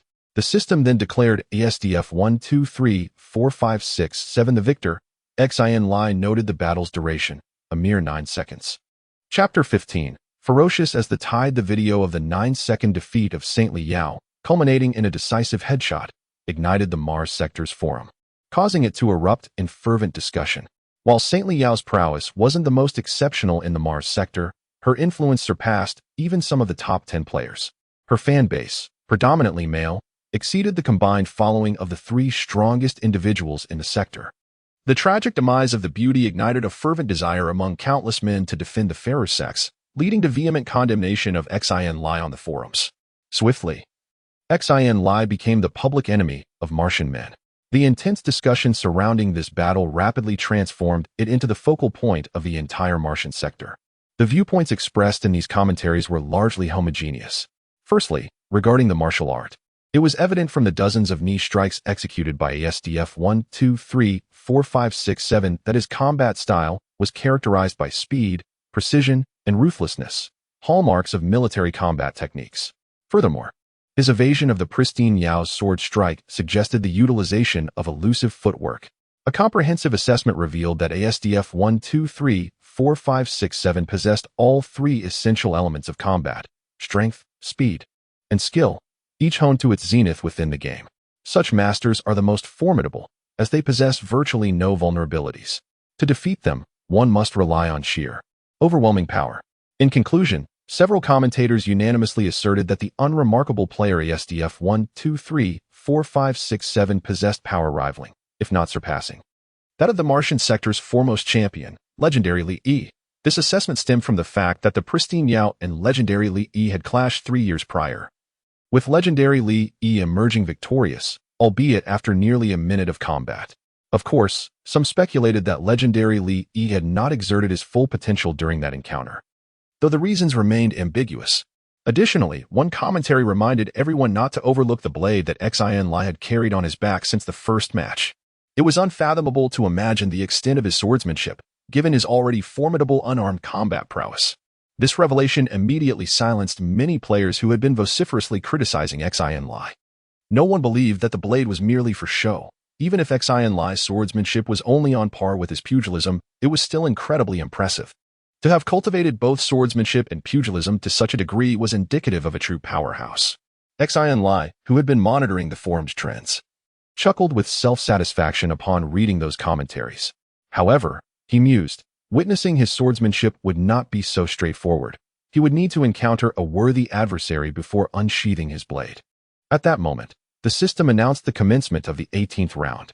Xin Lie promptly teleported to the arena and reviewed his opponent's profile. Finding the adversary to be of unremarkable skill, Xin Lie paid little attention. However, he noticed that the audience size had not only remained constant compared to the previous match, but had also increased somewhat. This must be the celebrity effect. Xin Lie mused inwardly. As soon as the countdown concluded, Xin Lie proceeded as before, sprinting, knee strike, victory, and departure. Millions of spectators gasped in unison. Although many players had witnessed it numerous times, watching Xin Lie effortlessly annihilate a so-called expert still seemed unbelievable. Upon reflection, however, this seemingly simple move was a fusion of speed, strength, and technique. Those capable of evading it would engage in a subsequent exchange. Those unable to evade it could only watch helplessly as they were defeated, even if their strength was only marginally inferior. Those players with antipathy toward Xin Lie immediately disparaged his achievement. They claimed it was merely a game, devoid of genuine pain or mortality, and without even the effusion of blood. They asserted that if acquiring such a technique meant enduring a shattered chest a single time, they would willingly endure it 10,000 times. What do you Philistines know? Xin Lie's admirers retaliated, instigating another contentious debate on the forum. However, Xin Lie remained absent from the forum, patiently awaiting the commencement of the competition. He replicated the instantaneous vanquishing process twice, smoothly advancing to the 19th round and securing his eligibility for the following evening's participation. Subsequently, he logged off. The subsequent day unfolded as usual, dedicated to cultivation. At precisely 7 p.m., Xin Lie entered the game to partake in the competition. The participants who had advanced to the 19th round numbered approximately 4,000, each a paragon of skill and an elite among elites. Predominantly, these individuals were superpowered warriors in reality, with only about 1/10 being players endowed with exceptional combat aptitude. Combat aptitude was unrelated to the ability to sense dark energy. Certain superpowered warriors possessed formidable force cultivation, yet lacked corresponding combat prowess. Conversely, some ordinary individuals possessed extraordinary combat aptitude, but were unfortunately unable to sense dark energy, relegating them to excelling solely within the game. Xin Lie, for instance, possessed a mere first-level force cultivation, but his accumulation of combat experience from numerous superlative masters enabled him to dominate the game, effortlessly annihilating those second- and third-level superpowered warriors from reality. That evening, Xin Lie's fortune prevailed once more. In the 19th and 20th rounds, across 6 consecutive matches, Xin Lie's adversaries were all relatively unknown and ordinary masters. The strongest contender in the Mars district ranks just beyond 300. He managed to endure for a mere second longer against Xin Lie, narrowly evading a knee strike before being dispatched by a whip kick from Xin Lie. This outcome left millions of spectators profoundly disappointed. However, after witnessing several rapid eliminations, many players grew fond of this simple yet brutal fighting style, resulting in a significant surge in Xin Lie's popularity, with his fanbase nearing 10 million. Each round of competition was expanded to 5 matches, and only those who secured victories in 3 or more could advance to the next stage. This adjustment was made to prevent participants from being prematurely eliminated due to ill fortune, facing 2 opponents with overwhelming advantages in succession. Xin Lie remained indifferent to the rule changes, as it ultimately meant the same to him. He would still eliminate opponents with ease. His only goal was to reach the top 16. In the upcoming 21st round, Xin Lie effortlessly defeated his first 4 adversaries. However, the 5th match took him by surprise, as his opponent turned out to be an old acquaintance, the 3rd-ranked military martial artist in the Mars district. This military martial artist was Xin Lie's initial target for replication. It was by observing his challenge against the bloodthirsty phantom that Xin Lie unlocked the ability to emulate others' combat experiences, leading him to this point. As the audience recognized that Xin Lie's opponent was the military martial artist, excitement erupted among them. They speculated that with such a formidable contender, they would finally witness the true capabilities of this seemingly unremarkable contestant. Observing the rapidly swelling crowd, Xin Lie felt a mix of amusement and exasperation. It was not due to fear of combat. He possessed unwavering confidence in his victory. Xin Lie held a rather favorable impression of the martial Dao warrior. Yet he was taken aback by the latter's misfortune in the 21st round, where over 1,000 competitors had gathered. And it was he who happened to cross paths with Xin Lie. It was inconceivable to show leniency. That would be a grave insult to the martial Dao warrior. As the countdown concluded, Xin Lie refrained from launching an attack, remaining motionless as he spoke. "Martial Dao warrior, I am acquainted with you. I witnessed that remarkable challenge match over a month ago, and it greatly benefited me." This marked the first occasion Xin Lie had spoken since participating in the competition. No one had ever heard a sound escape his lips, even amidst battle. He had actually spoken. The audience was taken aback, and many players, chuckling, remarked to their friends, "I thought he intended to remain silent and eliminate his opponents one by one until the very end." It was not flattery, it was the truth. Xin Lie shook his head and solemnly declared, "To express my respect for you, I shall engage in battle using only the martial Dao killing fist." With that, he cast aside the sword from his back, tossing it onto the arena floor. The expression of the martial Dao warrior grew increasingly grave. He had watched the footage of Xin Lie's battle against the saintly Yao and recognized that Xin Lie, like himself, was proficient in the martial Dao killing fist. Though he was uncertain who was superior, having dedicated his life to mastering the martial Dao killing fist, he had little else to pursue. And now someone sought to compete with him in this very discipline. An opportunity he could hardly desire more.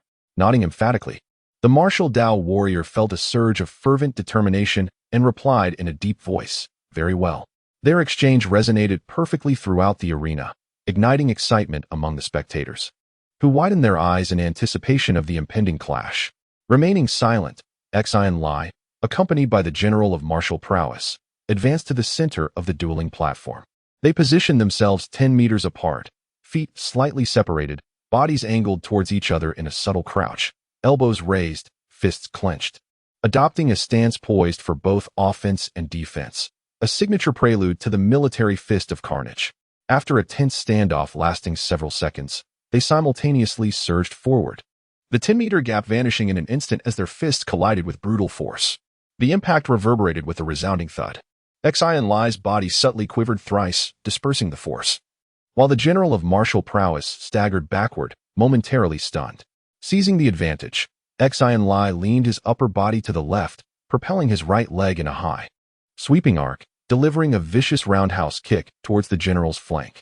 Faced with Xin Lie's relentless assault, the general, unable to evade, could only brace himself by merging his arms to shield his front, enduring the fourfold knee strikes. Thud, thud, thud, thud. The general retreated, each impact driving him further back. Xin Lie, his momentum spent, landed without pause, immediately lunging forward, arms outstretched, fists clenched, resembling two massive pincers poised to clamp down on the general's temples from either side. This relentless barrage left the general breathless, bereft of any opportunity to retaliate, teetering on the brink of the platform's edge. Now, witnessing Xin Lie's wide-open arms, exposing his chest, the general's heart leaped with sudden hope. Without hesitation, he charged forward, lowering his body to position his arms around Xin Lie's waist, attempting to restrain him with a grappling maneuver. Just as the general believed victory was within his grasp, Xin Lie executed a sudden leap, somersaulting head over heels over the general's head. Alas, it was a feint, luring him into a trap. The martial arts warrior, realizing his error, felt a sense of foreboding. Before he could react, an arm, akin to a constricting serpent, ensnared his neck, applying relentless pressure. Xin Lie, having landed behind his adversary, seized the moment, his arm and waist muscles coalescing in a surge of power. The warrior was hoisted into the air, pirouetting through an arc, before being violently slammed onto the arena floor. The impact reverberated, sending tremors through the platform and eliciting a muffled thud. This textbook chokehold followed by a backbreaker left the martial arts warrior dazed and incapacitated. Millions of spectators were left in stunned disbelief, unable to comprehend the swift defeat of Mars' third-ranked combatant. The entire confrontation lasted less than half a minute, culminating in the downfall of his vaunted martial arts combat style. Only when the system announced ASDF 1-2-3-4-5-6-7's victory did the audience stir from their stupor, by which time Xin Lie had already departed. Chapter 16. A soul severed by a single strike. The Mars Forum was once again in turmoil. Unlike the pristine Yao, the martial arts warrior was a bona fide top-tier expert on Mars, renowned for his devastating martial arts combat style. He had vanquished countless adversaries and consistently ranked among the top 10 in every martial arts tournament. His formidable prowess was universally acknowledged by Mars players.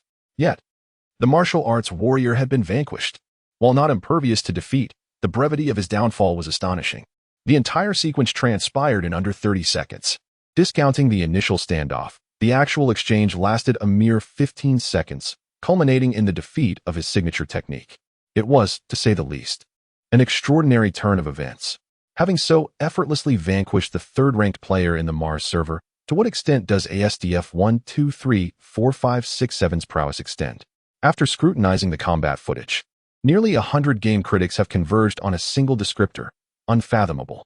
Initially, some players speculated that ASDF 1-2-3-4-5-6-7's might was on par with legendary Li Yi, the top player in the Mars server. Some felt this was an overestimation. Now, it appears that this forecast was wildly inaccurate, an egregious underestimation. In recent years, legendary Li Yi and military strategists have clashed a total of 9 times. With a record of 7 wins and 2 losses, the quickest victory being achieved in 3 minutes and 12 seconds, indicating a relatively narrow gap in their capabilities. From this, it can be inferred that if legendary Li Yi were to face ASDF 1-2-3-4-5-6-7, the outcome would likely be similar. The only lingering question is whether legendary Li Yi could withstand defeat for a full 30 seconds. Many game critics share the view that battles between true masters are fleeting, with superior strength leading to swifter resolutions. The most iconic pinnacle battles in history rarely exceed a minute, serving as the ultimate testament to this. Consequently, some critics have ventured a bold conjecture, suggesting that ASDF 1, 2, 3, 4, 5, 6, 7 strength ranks within the top 3 nationally, with a significant chance of clinching the championship. This speculation has garnered immediate support from a majority of Mars server players, who are elated, as the Mars server has not produced a national champion in over a century. In this age of information, news disseminates rapidly, and the combat footage of Xin Lie versus military strategist has been transmitted and reposted countless times by players. In less than half an hour, news of a formidable contender emerging from the Mars zone spread across over 600 gaming regions nationwide, even gracing the homepage of the official gaming website.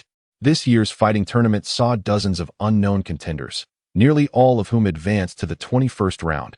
However, none exhibited such extraordinary prowess as to swiftly eliminate a long-established master and be hailed as a frontrunner for the championship. The name ASDF 1, 2, 3, 4, 5, 6, 7 became well known among millions of players. Xin Lie had been closely monitoring the forums, and these developments took him by surprise. Initially, he felt a sense of smug satisfaction, but it soon transformed into anxiety.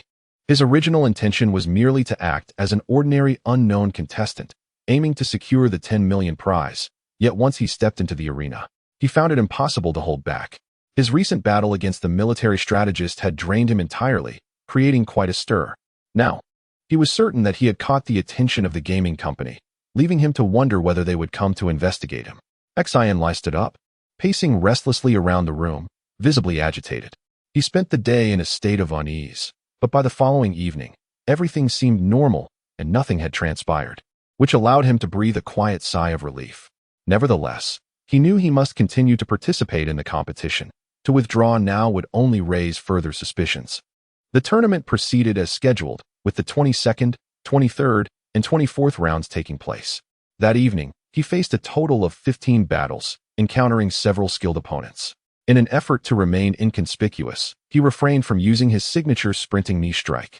In truth, the opponents he faced were all formidable, making the effectiveness of his knee strike diminish. Employing it again would likely lead to adverse results.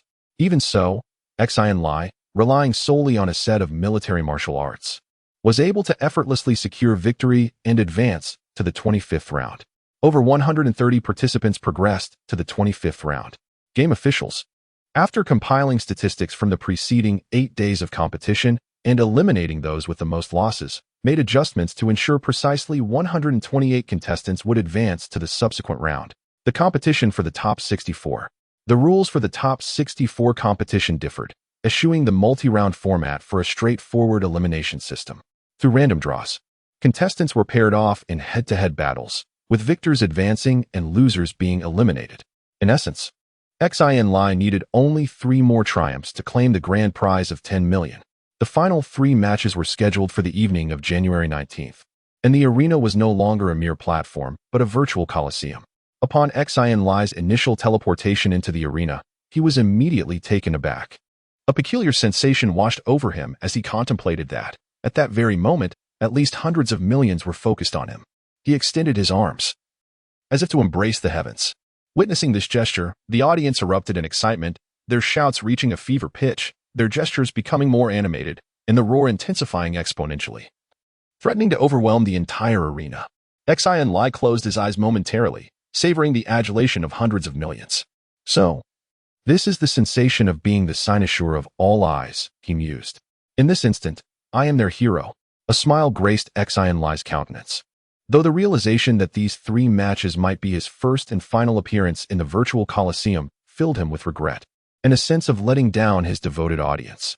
With a resigned sigh, Xin Lie resolved to exert his utmost capabilities to deliver 3 captivating matches, irrespective of the potential disclosure of his identity to the game corporation. It was only then that Xin Lie began to scrutinize his present adversary. His opponent was of modest stature, approximately 1.70 meters in height, and possessed unremarkable features. 2 daggers were affixed to his waist. Upon consulting the data, Xin Lie recognized the name Shortblade, immediately recalling that he was a renowned expert in the Martian sector. He had previously advanced to the final 16 in several martial arts competitions, wielding a pair of daggers and exhibiting proficiency in the dual dagger strangulation technique of the enigmatic master. 65537. At that moment, Shortblade, with a wry smile, remarked, "Good sir, I am gratified that you have finally acknowledged my presence." Unlike conventional arenas, the virtual Colosseum lacked a separating barrier, thus enabling pre-match interaction between the combatants. Given the caliber of the participants and the public scrutiny involved, instances of match fixing were virtually non-existent. Consequently, the Game Corporation deemed it unnecessary to erect a barrier, which would only serve to disrupt the ambience. Shortblade, possessing an affable disposition, sauntered over and halted a few meters away, stating with a grin, "The sensation of standing here is quite exhilarating, is it not?" Xin Lie, taken aback, realized that his inexperience in the virtual Colosseum had been discerned. Deeming concealment futile, he candidly affirmed, "Indeed, it is quite agreeable. I find it rather appealing." High-level warriors, also known as avatar warriors, are those who have attained levels 7 through 9. At present, Xin Lie only possesses the first-tier rank. The esteemed high-level warrior status remains a distant aspiration, a fact he acknowledges. He discerned that Shortblade had misunderstood, an error shared by the majority of spectators. "No," Shortblade uttered, his countenance etched with disbelief. Xin Lie, with a helpless shake of his head, offered no clarification. After a moment of silence, Shortblade spoke, "Regardless of whether you are a high-level warrior or not, we are equals within this game. The contest must proceed. I am aware that I am no match for you. However, I implore you to exhibit your utmost prowess, lest my forfeiture of that 10 million prize be in vain." As he spoke, Shortblade's gaze lingered upon the blade adorning Xin Lie's back, his intention unmistakable. "Are you certain?" Xin Lie inquired earnestly. "Very well, as you wish." Without further hesitation, Xin Lie reached behind him, unsheathing the single-edged sword and grasping it firmly. Having come to terms with the disparity between himself and others, Xin Lie had resigned himself to the likelihood of never wielding this blade. Indeed, he had not intended to bring it today. However, he had neglected to set it down during the teleportation, and now it was destined to serve its purpose. The sight of Xin Lie brandishing the sword ignited a frenzy within the arena. Numerous forum users had speculated on the potency of Xin Lie's swordsmanship, engaging in endless debates that yielded no definitive conclusion. The audience had anticipated that Xin Lie's swordsmanship would not be unveiled until the national finals, but its premature demonstration filled them with a sense of vindication, deeming their ticket purchase today a worthwhile investment. Xin Lie and Shortblade established a distance of approximately 10 meters between them. The arena lacked a countdown timer, relying instead on the contestants' discretion. Meanwhile, Xin Lie's actions elicited curiosity. He advanced towards Shortblade, sword in hand, at a deliberate pace, devoid of any discernible movements, as if merely strolling casually. The abruptness of the situation startled Shortblade. What was transpiring? He anticipated Xin Lie launching a sudden assault mid-journey and had braced himself to counter. However, Xin Lie continued his unhurried pace, swiftly closing the gap to less than 3 meters, practically within arm's reach. Ultimately, Shortblade could no longer restrain himself. He lunged forward, his twin daggers aimed high and low, targeting Xin Lie's neck and lower abdomen respectively. This seemingly uncomplicated attack concealed a dozen potential variations. Shortblade mused that once he had engaged in close combat, even the most formidable opponent would suffer. The 3-meter distance vanished in an instant for both combatants. Shortblade watched as his daggers neared their mark, yet his adversary remained oblivious. A sense of bewilderment washed over him. What was the meaning of this charade? Subsequently, Shortblade collapsed to the ground. Chapter 17. The Resolution, a Single Stroke of Death. The Swift Blade Monarch resurfaces online. This year's Martian District Forum was fated to be anything but tranquil. Less than a minute after Shortblade's fall, a strikingly prominent headline emerged on the forum. While other contestants were still engaged in their battles, numerous players withdrew mid-match to witness the spectacle, drawn in by the sensational headline. Few spectators present at the scene comprehended the events that had transpired. They only gained clarity after viewing the footage in slow motion, magnified tenfold, which revealed the process of that one decisive strike. In the video, Xin Lie executed a straightforward, simple sword motion, while Shortblade's body seemed frozen in place, unable to react. His formidable twin dagger strangulation technique was rendered useless, denied the chance to be employed, as his throat was slit. Even with the tenfold slow motion replay, most players could barely discern the action, a testament to the astonishing speed of the strike. eliciting a chilling sensation in those who contemplated it. The swift strike immediately evoked memories of the legendary Sword King, Soren Tenchiru, from a century and a half ago, known for his rapid victories and lethal precision. The two are strikingly similar. Some even speculated that ASDF 1234567 was none other than the Sword King himself, though this notion was quickly dismissed. Given Soren Tenchiru's current stature, it seemed implausible that he would engage in a virtual combat tournament for a mere prize of 100 million. Perhaps a real-life competition would have been a different story. A contrasting perspective soon emerged. If it wasn't the Sword King himself, could it possibly be one of his disciples? Even if that were not the case, a connection between the two seemed inevitable. This conjecture gained considerable traction, as the similarities in their styles were too pronounced to be mere coincidence, prompting skepticism among many. Regardless of the player's speculations surrounding Xin Lie's identity, that singular strike propelled his popularity to unprecedented heights, with calls for his victory resonating louder than ever. The ID ASDF 1234567 became a household name within the game. As Xin Lie perused the forums, he couldn't help but chuckle at the irony. Just yesterday, he had resolved to temper his enthusiasm, yet today he had unleashed a frenzy that would be hard to overlook by the gaming company. The true puppet masters behind the game were the Republic's government, who had never intended to conceal their involvement. This was a fact well known across the nation. Xin Lie, without any need for speculation, understood that he had undoubtedly made it onto the Republic's radar. It was merely a matter of time before they dispatched someone to seek him out, depending on their level of interest. Perhaps even now, someone was observing him from the shadows, unbeknownst to him. However, since it has already been accomplished, Xin Lie harbored no regrets. In the subsequent two battles, he resolved to exert his utmost effort, striving to conclude the matches swiftly. As for the forthcoming national finals, Xin Lie had firmly decided against participating. This served as a subtle message, indicating that he merely wished to claim the 10 million prize for enjoyment, without seeking the limelight, nor intending to cause disruption. He trusted that the gaming company would comprehend his intentions. Half an hour later, Xin Lie was once again transported to the virtual arena to compete in the battle for the top 32. In this match, he held nothing back. His opponent, akin to a mere shadow, fell with a single strike. In the final battle for the top 16, despite facing a formidable opponent ranked 5th in the Mars sector, Xin Lie felt no threat whatsoever, dispatching him with the same swift efficiency as the two unfortunate souls before. Upon securing victory, Xin Lie did not depart the arena as usual. Instead, he lingered, gazing around at the hundreds of thousands of spectators cheering for him, and let out a barely audible sigh. Returning to his training ground, Xin Lie hesitated not for a moment before logging off. This virtual persona he would never assume again. Initially, he contemplated canceling his account, but upon reflection, deemed such an action somewhat counterproductive, and thus relinquished the idea. Thus concluded Xin Lie's inaugural and likely final journey in the virtual combat tournament. Ding! Just as he exited the virtual network, Xin Lie's phone received a notification from the bank, informing him of a recent deposit into his account, totaling over 93 million. Gazing at the lengthy string of zeros in his account, Xin Lie felt a wave of dizziness wash over him. He had never encountered such a substantial sum of money before. Yet, it struck him as odd. Wasn't the prize only 10 million? This amount was approaching 100 million.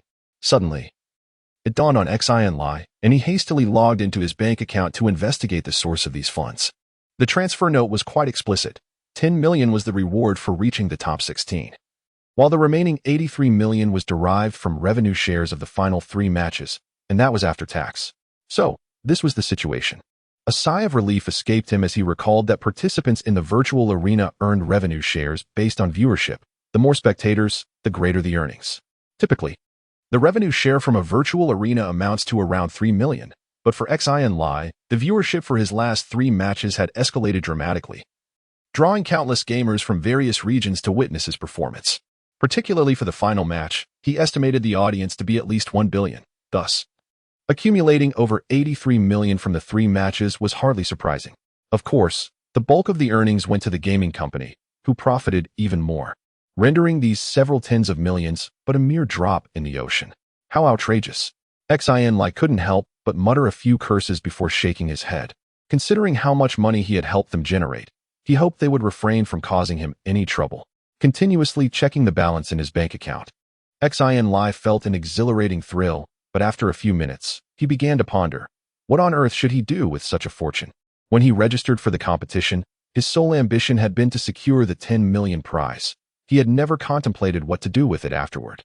Although the couple, Xin Lie and his wife, do not earn a substantial income, their living expenses are more than sufficient. Their family is free from worries about food and clothing, and they occasionally indulge in lavish meals at hotels, lacking any further desires. Xin Lie himself harbors no particular aspirations. He is indifferent to the luxury sports cars that many of his classmates covet and has little understanding of extravagant consumerism, finding himself at a loss regarding how to spend money wisely. Suddenly, Xin Lie recalled an idea, chuckling to himself. Just last month, he lamented his inability to afford cold weapons, but now that he has reached adulthood, he is eligible to apply for a permit to possess them, allowing him to purchase a set for martial arts practice. However, this would not require a significant expenditure, so he decided to transfer the funds to his parents and see what they would say. With that thought in mind, Xin Lie accessed his bank account on his phone, transferring 80 million to his father Xin Lie's account before settling onto the sofa in the living room to wait. Indeed, scarcely 10 seconds had passed when Xin Lie hurriedly emerged from the adjacent bedroom, his phone in hand and an expression of sheer astonishment on his face. "What money are you referring to?" he exclaimed. Xin Lie's mother, Phong Linyu, followed him out of the bedroom, equally perplexed. Xin Lie glanced at his wife and replied, "I just received a notification from the bank. Xin Lie has transferred 80 million to my account." As he spoke, he tapped a few buttons on his phone, and a large information window materialized in the air, displaying the bank account interface. "What?" Phong Linyu gasped, nearly fainting at the sight of the lengthy string of zeros. Xin Lie, taken aback by his parents' vehement reaction, chuckled softly. "Dad, Mom, please don't fret. Let's sit down, and I'll elucidate everything." Xin Lie, observing his son's composed demeanor, reluctantly settled down, his voice laced with skepticism. "Are you certain these funds were transferred by you?" The bank hasn't aired. The couple's eyes widened in unison as they inquired. "From whence did you procure such a substantial sum?" "I acquired it through gaming," Xin Lie responded. "A gaming combat tournament." Xin Lie and his wife, despite their unfamiliarity with Xin Lie's participation in the virtual combat tournament, swiftly drew parallels, reminiscing about their own youthful gaming experiences. But the combat tournament just concluded with the top 16 contestants from each region. "The prize money barely amounts to 10 million, Phong Linyu remarked, her brow furrowed. Xin Lie interjected, "You misunderstand. Advancing to the top 16 not only entails prize money, but also includes a percentage of the arena's revenue. The actual earnings far exceed 10 million. Xin Lie paused, surprised that his father possessed such knowledge. Such information was typically classified as a trade secret, known to few players. However, with the combat tournament's long history, some details inevitably leaked, transforming into a quasi-public secret. "You're so knowledgeable," Phong Linyu retorted, rolling her eyes at her husband. "Indeed," Xin Lie affirmed with a nod. "Wonderful. Which of the top 16 are you?" Phong Linyu was filled with excitement. Ever since she learned that Xin Lie was a dual-powered superhuman, she had anticipated that her son would one day achieve something remarkable. However, she did not expect that day to arrive so swiftly. Xin Lie, somewhat bashful, scratched his head and remarked, "My ID was chosen at random. It's rather lengthy, ASDF 1234567. "What?" Xin Lie seemed to spring from the sofa as if propelled by a hidden spring, gazing at Xin Lie with an expression of sheer disbelief, as if he had encountered a ghost. "My goodness." Phong Linyu covered her face, instinctively exclaiming, "What's wrong?" Xin Lie, now perplexed, wondered why such exaggerated reactions were warranted, even in light of his advancement to the top 16. "You're not deceiving us, are you?" Xin Lie still found it hard to accept. "Of course not," Xin Lie replied, shaking his head, his expression one of confusion. "What is going on?" The couple exchanged glances and, in unison, declared, "We just watched your matches. We saw all 3 tonight. A portion of the earnings you received is thanks to our support." Having said this, Xin Lie appeared hesitant, while Phong Linyu chuckled softly and added, "Actually, your father also participated in the competition. However, he encountered you in the first round and was swiftly defeated. Since then, he has become your devoted admirer, watching every match without fail." Xin Lie stood there, utterly speechless in astonishment. It suddenly dawned on him that his opponent in the 3rd match of the first round had the ID shock the world. At the time, He had paid little attention and had dispatched him with a knee strike in an instant. "Father, I was unaware it was you. Please accept my sincerest apologies. Had I known, I would have been at a loss for words," Xin Lie expressed remorsefully. Xin Lie, visibly embarrassed, waved his hand dismissively. "It's of no consequence. I've created numerous characters, and that was merely one of them, occasionally indulged in. It's a trivial matter, do not dwell on it." Chapter 18. Apex of Tier 1 Feng Linyu, who had been observing the exchange, finally chuckled. "Enough, you two. It was merely a match in a game. Now that it's been addressed, there's no need for such awkwardness, as if you were strangers meeting for the first time." Xin Lie shifted uncomfortably on the sofa, still somewhat mortified. To be defeated by his own son was a blow to his pride. However, seeing that Xin Lie displayed no particular reaction, he felt somewhat relieved. After all, he was his son. Observing the silence between father and son, Feng Linyu inquired with a smile, "Son, if I may ask, your previous performance was unremarkable. Was it not? How did you suddenly advance to the top 16? Do not tell me it is solely due to your status as a psionic warrior.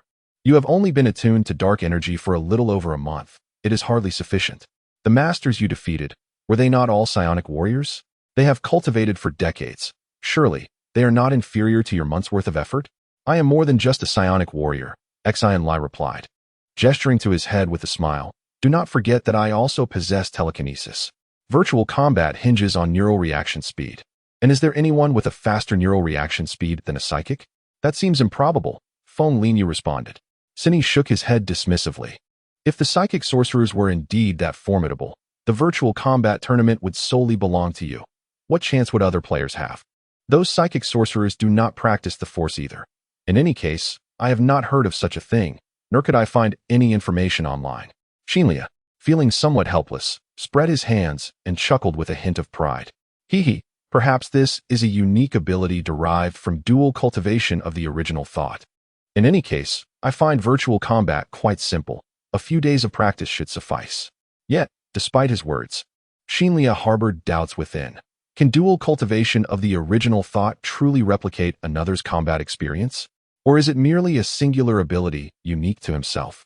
Xin Lie and his wife exchanged glances, pondering the absurdity of his statement. A few days of practice should suffice. If those whom Xin Lie had best had heard such words, they might be driven to shameful despair. They even entertained the ludicrous notion, "Is this truly our son? What do you need such a large sum for?" Xin Lie inquired, laughing lightly. "Dad, since the money has already transferred to your account, how to spend it is for you to decide. Discuss with Mom. You might consider resigning from your jobs and pursuing a business venture, without needing to consult me. That simply won't do." Xin Lie replied sternly, gesturing dismissively. "This money is yours, even if it may not be immediately necessary. We must think about your future. You are a psychic. There will be many instances where funds will be required, so it cannot be squandered frivolously. How about this? We will keep the money for you. And when you need it, just let us know." Wenqing Jade also nodded, concurring with her husband's reasoning. You need not fret over it. I've reserved over 10 million for myself, which should suffice. Even if it doesn't, I can readily earn more. It's hardly a challenge." "Your words are a tad hurtful, lad," Xin Lie lamented, wryly smiling. "Your mother and I have toiled for over 5 decades, and our combined earnings barely reach 20 million. Yet, you amassed nearly 100 million in a matter of days and claim it's no challenge." I did not intend to offend." Xin Lie promptly rose, making his way toward his chamber, stating, "In any case, I relinquish control over these funds. Handle them as you see fit. I'm off to rest." As Xin Lie's silhouette vanished behind the door, Xin Lie let out a soft sigh. "What's amiss?" Wenqing Jade inquired, puzzled. "Our son has come of age and achieved distinction," Xin Lie remarked, glancing at the banking interface, still feeling as though he were in a dream, and shaking his head in disbelief. "Isn't that splendid? Regardless of his accomplishments, he remains your son, a source of pride for you. You ought to be elated, not ungrateful." With that, Wenqing Jade gently patted her husband's back.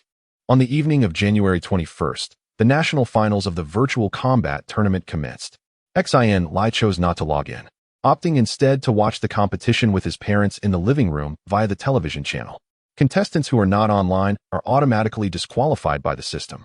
Xin Lie and his wife had repeatedly inquired why Xin Lie was not participating in the finals. Though skeptical, They ceased pressing him when Xin Lie remained reticent. In the blink of an eye, 7 days have passed, and the national finals have drawn to a close.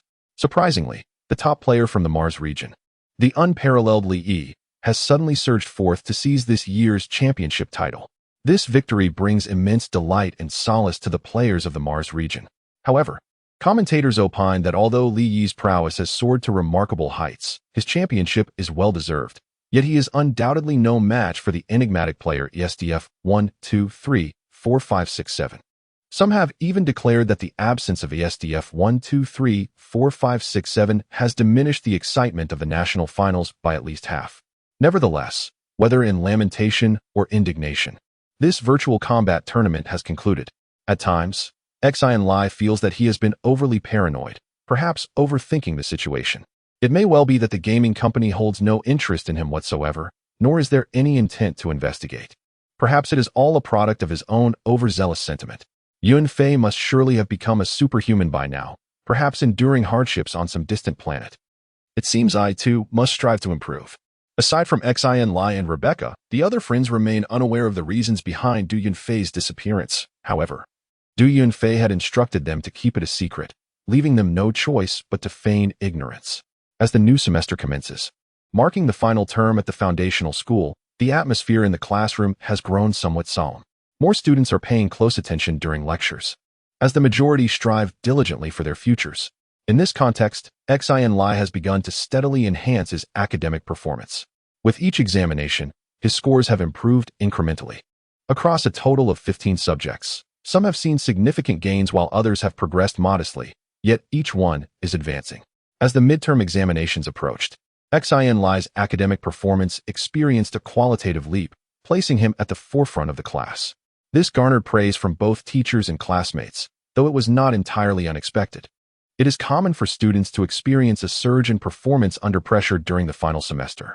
While Xin Lie's improvement was substantial, it was still within the realm of possibility. Late at night, Xin Lie sat cross-legged on his bed, his eyes closed, his chest rising and falling gently. In a state of tranquil contemplation, countless invisible dark energies surged from all directions, dividing into 2 equal portions. One portion entered Xin Lie's body, generating strands of nascent primal force, while the other penetrated his mind, developing his mental faculties and expanding his cerebral capacity. In Xin Lie's perception, the room was permeated by a vast vortex, approximately 5 meters in diameter, with him positioned at its epicenter. Compared to several months prior, his rate of absorbing dark energy had increased exponentially. His body and mind were being fortified every second, racing along the path of human evolution. With a sigh, Xin Lie opened his eyes and ceased his cultivation. He proceeded to the center of his bedroom, composed himself, and began practicing martial arts. Xin Lie had been diligently occupied over the past few months, meticulously replicating the martial techniques listed on the compendium, mastering over 20 fundamental martial arts in one fell swoop. Subsequently, perhaps due to the synthesis of various martial arts or the enhancement of his mental cultivation, Xin Lie's replication speed accelerated. He was now able to replicate a new martial art approximately every 2 days, and the second replication would allow him to master it completely. This frenetic advancement filled Xin Lie with trepidation, and he contemplated ceasing the replication. However, the allure of replicating martial arts was akin to an intoxicating opiate, and he found himself unable to resist its temptation. Fortunately, no untoward incidents occurred. Now, Xin Lie was a veritable grandmaster of martial arts, possessing nearly 30 different disciplines. Various fist techniques, leg techniques, sword techniques, saber techniques, and footwork were all at his beck and call, and he had mastered them all to perfection, a truly terrifying feat. With the augmentation of his origin force cultivation, Xin Lie's physical attributes were rapidly enhanced. Whether it was strength, speed, or explosive power, he now surpassed ordinary individuals by several-fold. Xin Lie's practice of boxing was now vastly different from what it had been several months prior. Although its power was far inferior to that in the game, it possessed a kind of refined simplicity and a stern aura, inspiring an overwhelming sense of invincibility at first glance. After practicing all kinds of boxing techniques, Xin Lie stopped and stood still, gently exhaling a breath. However, his brow furrowed. Strange, there's still no progress. Could it be that my origin force cultivation has truly reached a bottleneck? Approximately a week prior, Xin Lie had begun to perceive that his origin force cultivation was stagnating. Initially, he had dismissed it as an illusion, but based on his boxing experience over the past few days, his origin force had indeed been treading water. Since sensing dark energy, Xin Lie had felt himself improving almost every day, and this sudden cessation made him very uncomfortable. Could it be that I've reached the pinnacle of a first-level warrior? Xin Lie chuckled to himself, feeling that he was being too fanciful. Generally, it takes superpowered warriors about 5 to 10 years from the first time they generate origin force to reach the peak of a first-level warrior. Given that Xin Lie has been cultivating for less than half a year, it seems improbable that he would have already reached the pinnacle of a level 1 warrior. Chapter 19. Sector 9. Settling in front of his computer, Xin Lie spent over an hour scouring the internet. Yet he remained unable to discern the cause of his stagnating force cultivation. In reality, ascertaining one's precise force cultivation level isn't particularly arduous, a straightforward assessment of fist speed. Running velocity, strength, and explosiveness can yield a reasonable approximation. Furthermore, the most direct method involves utilizing a force measurement device to obtain a force index reading. However, such equipment is absent from Xin Lie's residence, and his bedroom lacks the requisite space for unrestrained practice. Alas, this is the inherent drawback of solitary cultivation without guidance. Xin Lie was deeply vexed. After a period of brooding, he muttered to himself, "It appears a visit to the Superpower Center is inevitable. With the entrance examination less than 2 months away, it's time for me to undergo superpower authentication." The electromagnetic radiation incident occurred nearly half a year ago. Surely, suspicion has waned by now, hasn't it? Regardless, tomorrow is Saturday, and I shall depart forthwith. I cannot allow my force cultivation to stagnate. The following morning, after completing his ablutions, Xin Lie took his place at the dining table. His father, Xin Lie, perused the morning news while eating, and his mother, Feng Yu, discussed her itinerary for the day. The family atmosphere was one of amiable contentment. After finishing breakfast, Xin Lie cleared his throat and announced, "Father, I intend to visit Sector 9 today." Sector 9? Xin Lie paused, a look of bewilderment on his face. "What business do you have in Sector 9? Feng Yu, who was clearing the table, ceased her actions and sat down. "I wish to undergo superpower authentication and become a genuine superpower practitioner." With measured composure, Xin Lie articulated his aspirations. He had contemplated this matter for quite some time. Considering the population distribution, the 5 preeminent military academies across the nation collectively offer approximately 2,500 admission slots on Mars. Xin Lie possessed the capability to secure the top position globally if he were to exert his full potential. However, he refrained from such a conspicuous display. Instead, he would modulate his performance to ensure he ranked within the top 3 of the entire school. Yet, even this was insufficient. Military academy admissions are not solely predicated on academic performance. During the interview phase, candidates with metahuman status receive preferential consideration, even if their examination scores are marginally lower, thereby displacing students with superior grades. Given Xin Lie's standing within the top 3, coupled with his metahuman identity, his acceptance into the military academy would be virtually assured, potentially positioning him as a prime candidate for intensive cultivation by the academy, thereby broadening his future prospects. Currently, Xin Lie's identity is that of an ordinary student, with no official recognition of his metahuman abilities in the Republic's citizen registry. Consequently, he is denied access to certain privileges associated with metahumans, such as preferential admission to prestigious institutions. Therefore, he must undergo metahuman certification at the Metahuman Center to obtain formal recognition and ascertain the extent of his force cultivation. Upon hearing Xin Lie's rationale, Xin Lie furrowed his brow in contemplation. After a moment of deliberation, he remarked, "Your aspiration to attend military academy is commendable, and we do not object. Now that you have attained adulthood, you possess the autonomy to determine your own course of action. However, you are well aware of your situation. We are uncertain whether this is advantageous or detrimental. If exposed, it may lead to significant trouble." "I understand." Xin Lie nodded, appearing somewhat resigned. "Yet one cannot conceal oneself for a lifetime, can one?" Feng Yu could not help but inquire, "Is it absolutely necessary to attend the military academy?" She harbored reservations about her only son's potential for peril within the military. Xin Lie sighed and asked, "Are you confident you will not be discovered?" Xin Lie chuckled. "I have researched online, The warrior and sorcerer assessments are not conducted simultaneously, and their certification methods are entirely distinct. I will solely pursue the certification for the supernatural warrior, ensuring that my cultivation of telekinesis remains undisclosed. In light of this, I shall refrain from further objections. You may proceed. Observing his wife's lingering concerns, Xin Lie gently patted her hand, offering reassurance. Our son speaks the truth. Possessing exceptional talent is indeed a blessing. One cannot remain in hiding forever. The day will come when it must be revealed, and this is merely the beginning. Feng Linyu felt a semblance of relief, but still lamented. You both possess your own rationale. I cannot argue against you. With his parents' approval, Xin Lie felt elated. He rose and declared, Then I shall take my leave. Go ahead. Xin Lie waved his hand. Your mother and I will be visiting your grandparents today. We cannot accompany you, so take care. Understood, Xin Lie responded, turning to exit. There exists but one location on Mars capable of conducting supernatural certifications, which is the Supernatural Center located in Zone 9. District 9 is situated at a considerable distance from District 87, where Xin Lie resides, existing in entirely different hemispheres. Thus, the only means of transportation is via the maglev train. Xin Lie descended via the gravity elevator to the ground floor and summoned a flying taxi to the maglev train station in his district.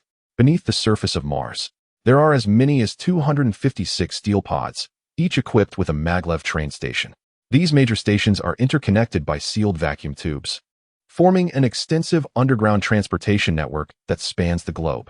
The maglev trains can effortlessly exceed speeds of 10 times the speed of sound within the vacuum tubes, enabling a complete circuit around Mars in just 2 hours, surpassing the velocity of conventional spacecraft within the atmosphere and establishing itself as the most convenient mode of transportation on the planet. A mere 10 minutes later, Xin Lie arrived at the station. The maglev train station occupies an expansive area, yet its height does not exceed 20 stories, making it a prominent structure amidst the surrounding jungle of skyscrapers. Encircling the station is a vast docking area where countless flying vehicles descend and ascend, leaving behind groups of passengers or carrying away newly arrived citizens, creating a constant flow of activity.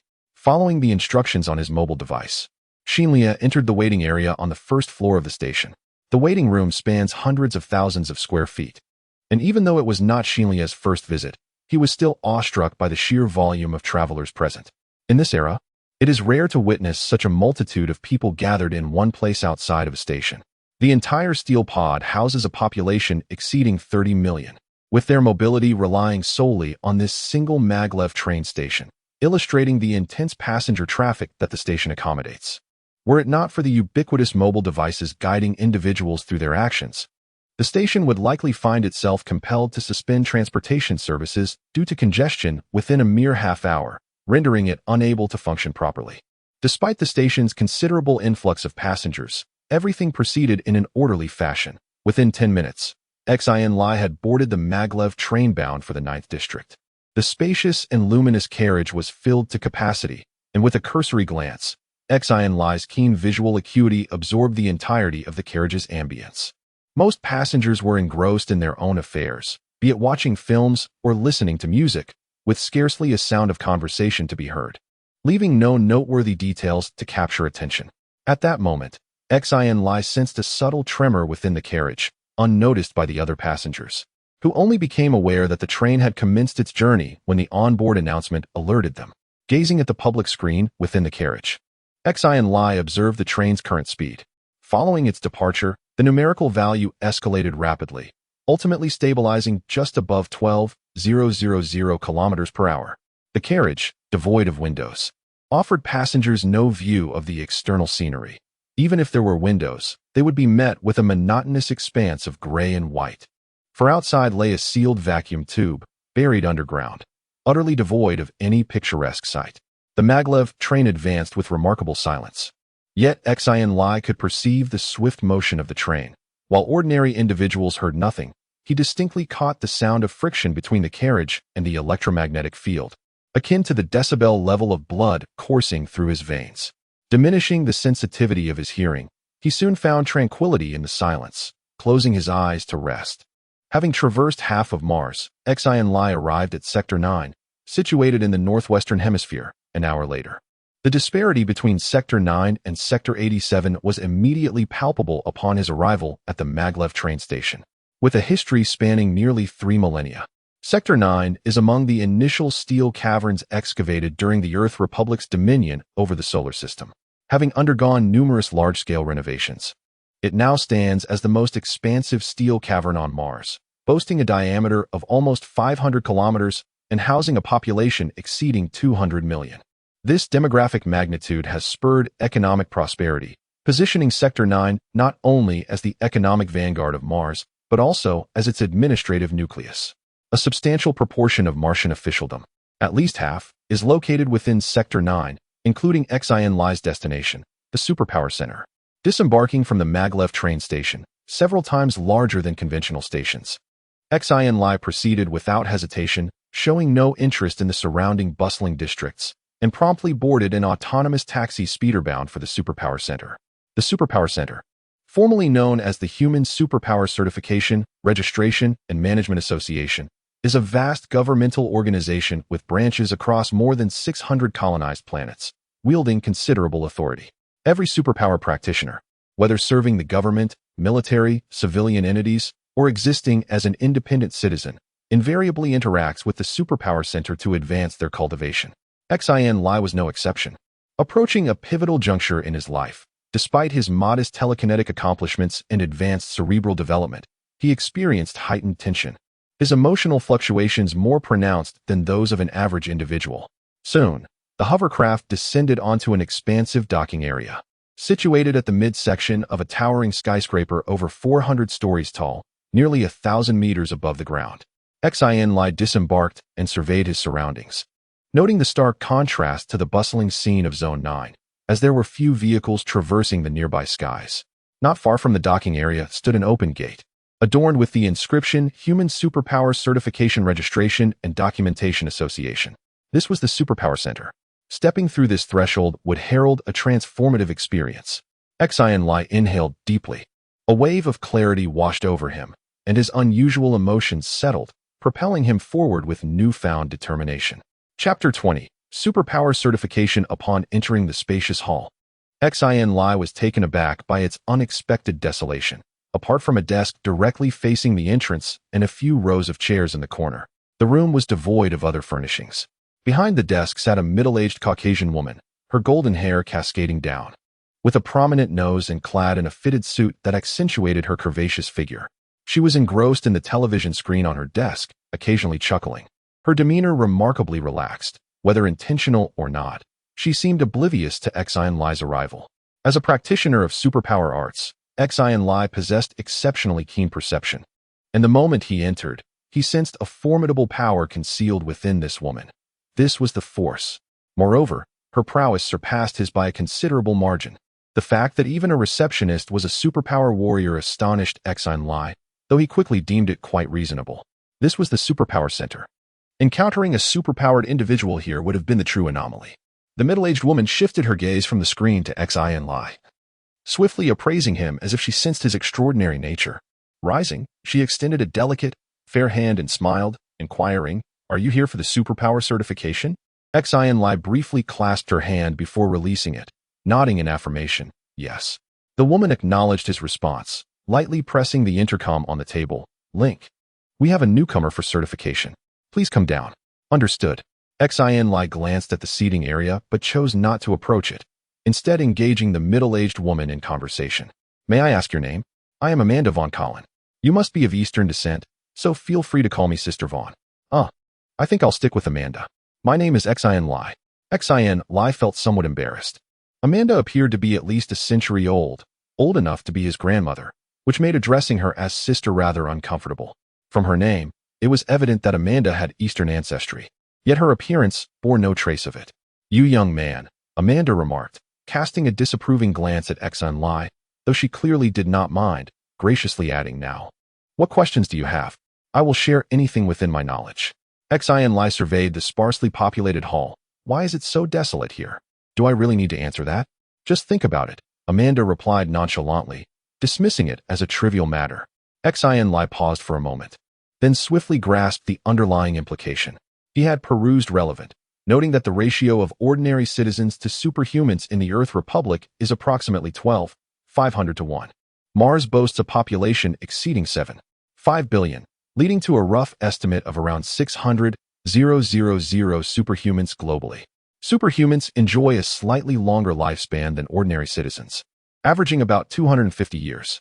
On average, approximately 400 new superhumans are born each year, which translates to fewer than 7 individuals undergoing superhuman certification daily, based on a standard Earth year of 365 days. At that moment, the elevator doors at the other end of the hall opened, revealing a rugged middle-aged man. His short hair stood erect like steel needles, and he towered over 2 meters in height. Clad only in a tank top, his muscular physique vaguely formed an inverted triangle. As he walked, his robust arms swung rhythmically, each step resembling a mountain looming closer. Xin Lie was taken aback.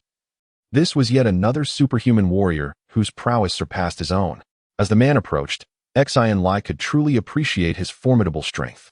Standing at 185 meters, he still fell short by a head, with a more pronounced disparity in physique that seemed to cast a shadow over him, merely by his appearance. This individual could intimidate a considerable number of ordinary people. The burly man, devoid of humor, scrutinized Xin Lie with a discerning gaze. Upon noticing Xin Lie's lanky build, he furrowed his brow slightly, seemingly unimpressed. Xin Lie could easily surmise the man's thoughts, leading to a diminished opinion of him. Judging worth by personal preference and inferring other strength based on physique, this fellow, regardless of his high level of ability, was not as formidable as he fancied himself. Link, do not frighten him. Amanda held a favorable impression of Xin Lie and spoke on his behalf. Link, however, disregarded Amanda and, maintaining a businesslike demeanor, said in a low voice, "Follow me," before turning towards the elevator. Xin Lie flashed a smile at Amanda and promptly followed Link. He was not intimidated by Link's demeanor. After all, the prowess of a super warrior is not determined by physical stature. Given his martial arts mastery, it was uncertain who would prevail in a confrontation between them. Throughout their ascent in the gravity elevator, Link remained silent, not even casting a glance at Xin Lie, exuding an air of superiority. Yet, Xin Lie felt no indignation. Instead, he found the situation somewhat amusing. As they rose through several floors, the elevator doors opened to reveal a spacious martial arts training hall. Inside, dozens of young men and women were present, the youngest around 15 and the oldest not exceeding 30. Some were sparring, while others engaged in discussions about techniques, creating a lively atmosphere. All were super warriors. The unexpected appearance of so many super warriors caused Xin Lie's heart to skip a beat. However, upon surveying the group, he noticed that their abilities were rather mediocre, seemingly consisting of newly minted warriors who had only recently begun their training. The fighters in action displayed limited prowess. "Hello, mentors," Xin Lie greeted as he followed Link into a corridor. Breaking the silence, he casually inquired, "Who are they?" After a brief pause, he added, "If you find this place unsatisfactory, you can join one of the martial arts schools. There will be many eager to guide you." "Oh," Xin Lie nodded, signaling his understanding. He was aware that there existed numerous privately established martial arts schools, which not only recruited superpowered individuals, but also welcomed ordinary people. The headmaster was typically a formidable superpowered being. The disparity in strength among different martial arts schools was substantial. The weaker schools barely sustained themselves through their students' tuition fees, while the more powerful ones wielded immense influence, even capable of affecting the upper echelons of the Republic, with the most renowned being the Cloud Martial Arts School. However, whether it was the Superpower Center or the martial arts schools, Xin Lie held no interest. His current aspiration was to enter a military academy and ultimately become a fleet commander. Noticing Xin Lie's lukewarm response, Link cast him a curious glance, but chose not to comment. Upon arrival, Link stepped into a room where a towering apparatus stood, and several young individuals were conversing beside it. They quickly greeted him upon his entrance. "Step aside. A newcomer is about to undergo superpower certification," Link instructed. The gazes of the young people turned to Xin Lie, and one of them remarked, "Wow, the first newcomer of the day. Let's guess his power index." "What is there to guess? Having just become a superpowered warrior, his power index surely does not exceed 10 points, sneered a slender youth, crossing his arms and regarding Xin Lie with an air of superiority.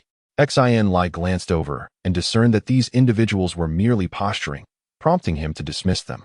Link approached the apparatus, and a screen elevated as he swiftly tapped a few commands, then pointed to a red circle on the ground, commanding, "Stand there." Following the instructions, Xin Lie stepped into the crimson circle. A beam of light emanated from the device, forming a red halo that swiftly descended from his head, scanning his entire being. Within mere seconds, it extracted a series of data encompassing his DNA, iris, fingerprints, vocal patterns, and physique. Beep. The screen before Link flickered, unveiling a plethora of information regarding Xin Lie. Name: Xin Phone Lie. Gender: male, natural person. Citizenship: Republic of Earth. Citizen serial number: YH01350887. Network access level: basic. Date of birth: November 29th, 5193 AD. Place of birth: Nursery Room 1365, Mars District 87. Father: Xin E. Mother: Phone Linyo. Enrolled in Enlightenment School No. 362 of Mars District 87 in 5196 AD. Later joined Foundation School No. 135 of Mars District 87 in 5199 AD. Xin Phone Lie is the full name of Xin Lie, following the Republic's naming convention, which incorporates both parents' surnames, with the father's surname preceding the mother's, followed by the given name. In everyday life, friends and family typically address him by a simplified name, reserving the full name for formal occasions. Link, maintaining a stoic expression, glanced at the screen to confirm Xin Lie's identity was valid. Identity confirmed. Proceeding with force detection. The device projected another halo, this time in green. Xin Lie remained outwardly composed, though internally he was fraught with anxiety, fearing that the green halo would unveil his telepathic abilities. The green halo swiftly descended, completing its scan, and a green light illuminated on the screen, indicating the presence of force was detected. Beneath the green light, a clear figure glowed, 153. Xin Lie observed the detection result and silently heaved a sigh of relief. Indeed, this apparatus was incapable of detecting mental prowess. Link's countenance, which bore the expression of someone who felt deeply wronged, abruptly shifted, and he could not restrain his inquiry. A force index of 153 points. Is that the pinnacle of a level 1 warrior? Chapter 21. Metallic hydrogen. The force index signifies the strength of an extraordinary warrior's cultivation. A single point of force index corresponds to the explosive power of 1 gram of metallic hydrogen undergoing total chemical detonation. Metallic hydrogen is a room temperature superconductor prevalent in daily life, with nearly all electronic components and energy transmission systems relying heavily on it. It can also be utilized to fabricate various engines, including nuclear fusion power reactors, and serves as a material for alloy armor, while also functioning as a clean and efficient fuel, showcasing its extensive applications. However, the most astonishing aspect of metallic hydrogen is its potential as an ultra-high-energy explosive. The chemical energy stored within metallic hydrogen, when released in a brief interval, manifests explosive effects, with a force 30 times greater than that of the substance once dubbed the king of explosives, TNT. Consequently, metallic hydrogen is employed in the creation of conventional bombs, extensively utilized in warfare, leading to the demise of countless lives due to its energy release. A level 1 warrior merely absorbs dark energy to generate force, subsequently storing it within their body. A warrior at the apex of this level possesses a force index around 150 points. When unleashing all their force in a single burst, the resulting power is equivalent to the explosion of 150 grams of metallic hydrogen. Certainly, not every first-level warrior's peak force index is a fixed 150 points. It varies from individual to individual, typically fluctuating by about 5 points, with a normal range between 145 and 155. Xin Lie's force index stands at 153 points, indicating that he has indeed reached the pinnacle of a first-level warrior. The force within him has erupted all at once, equivalent to the explosive power of 153 grams of metallic hydrogen, comparable to a small ion cannon round. Link glanced at Xin Lie's date of birth and immediately suppressed his earlier disdain, achieving the peak of a first-level warrior at the tender age of 18. With faint signs of a potential breakthrough, far surpassed his own accomplishments at that age. The group of onlookers, all over 20 years old and still lingering at the first-level warrior stage, felt quite embarrassed. None of them had a force index exceeding 50 points, falling short of even a third of Xin Lie's. Having previously jested about Xin Lie, They now felt utterly humiliated and exchanged glances before retreating in shame. At that moment, Xin Lie appeared calm, yet a tumultuous storm brewed within him. He could hardly fathom that he had truly reached the pinnacle of a first-level warrior. Anxiety gnawed at him. Was it not said that it would take at least 5 years to attain such a level? He had only trained for half a year. Yet his force index was already at 153 points. Could there have been an error in the assessment? Casting a glance back at the force testing device, it resembled precisely what he had seen online. Everything appeared normal, with no issues whatsoever. You've been training your force for several years, haven't you? Why are you only now seeking superpower certification? Link inquired. His expression noticeably softened compared to before. He, of course, refrained from divulging the true reason. Link could easily discern that Xin Lie was being dishonest. Sensing the delicate nature of the situation, he refrained from further probing. Instead, he busied himself with the screen, meticulously inputting Xin Lie's superpower detection results into his citizen profile. In the final verification section, he inscribed his own name, thereby confirming Xin Lie's identity as a superpowered individual. At that moment, Link was entirely unaware that this act of certification would become the greatest honor of his life. Beep, beep. Xin Lie's phone immediately received a notification. He glanced down to examine it, a satisfied smile blossoming on his face as he thought to himself, henceforth, I shall be a true superpowered being. From the records, it appeared that Xin Lie's citizen information had not changed significantly.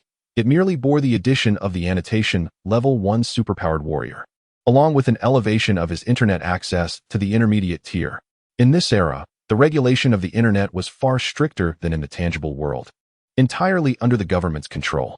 Citizen internet privileges were classified into 5 levels: low, intermediate, advanced, special, and top secret. The higher the privilege, the more resources one could access online, excluding, of course, the legendary hackers. Although the transition from low to intermediate may seem modest, it represented a qualitative leap. Over 95% of citizens remained at the low level throughout their lives. Elevation of internet privileges was not a commodity that could be purchased.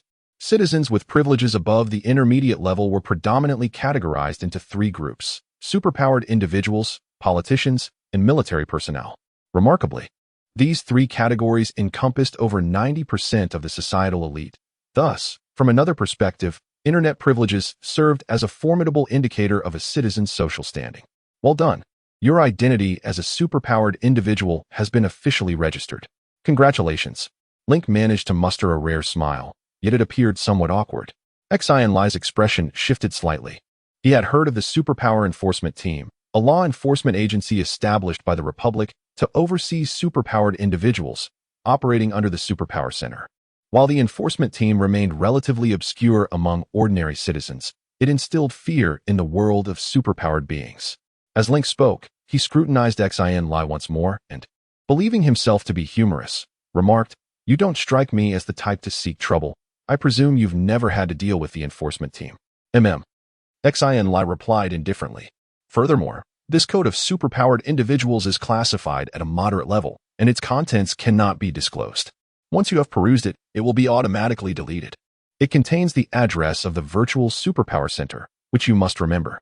Of course, if you forget the address, you can apply for it here again, though the process is quite tedious. Is this address really that important? Xin Lie inquired, somewhat perplexed. After all, the official website of the Superpower Center was publicly accessible, and he had visited it almost daily. Of course, Link patiently elucidated. This address is not the public official website. Rather, it serves as an entry point to a virtual realm, which is the true foundation of the Superpower Center. In comparison, this office and the official website are merely trivial matters that can be easily disregarded. Each superpowered individual possesses a unique address to access the virtual Superpower Center, which must correspond with your citizen serial number for successful entry. Seeing that Xin Lie still appeared perplexed, Link waved his hand in resignation and remarked, "It's difficult to convey everything in just a few words." Xin Lie nodded in understanding, inquired if there was anything else to address, and expressed his gratitude. "Thank you. I shall remember this."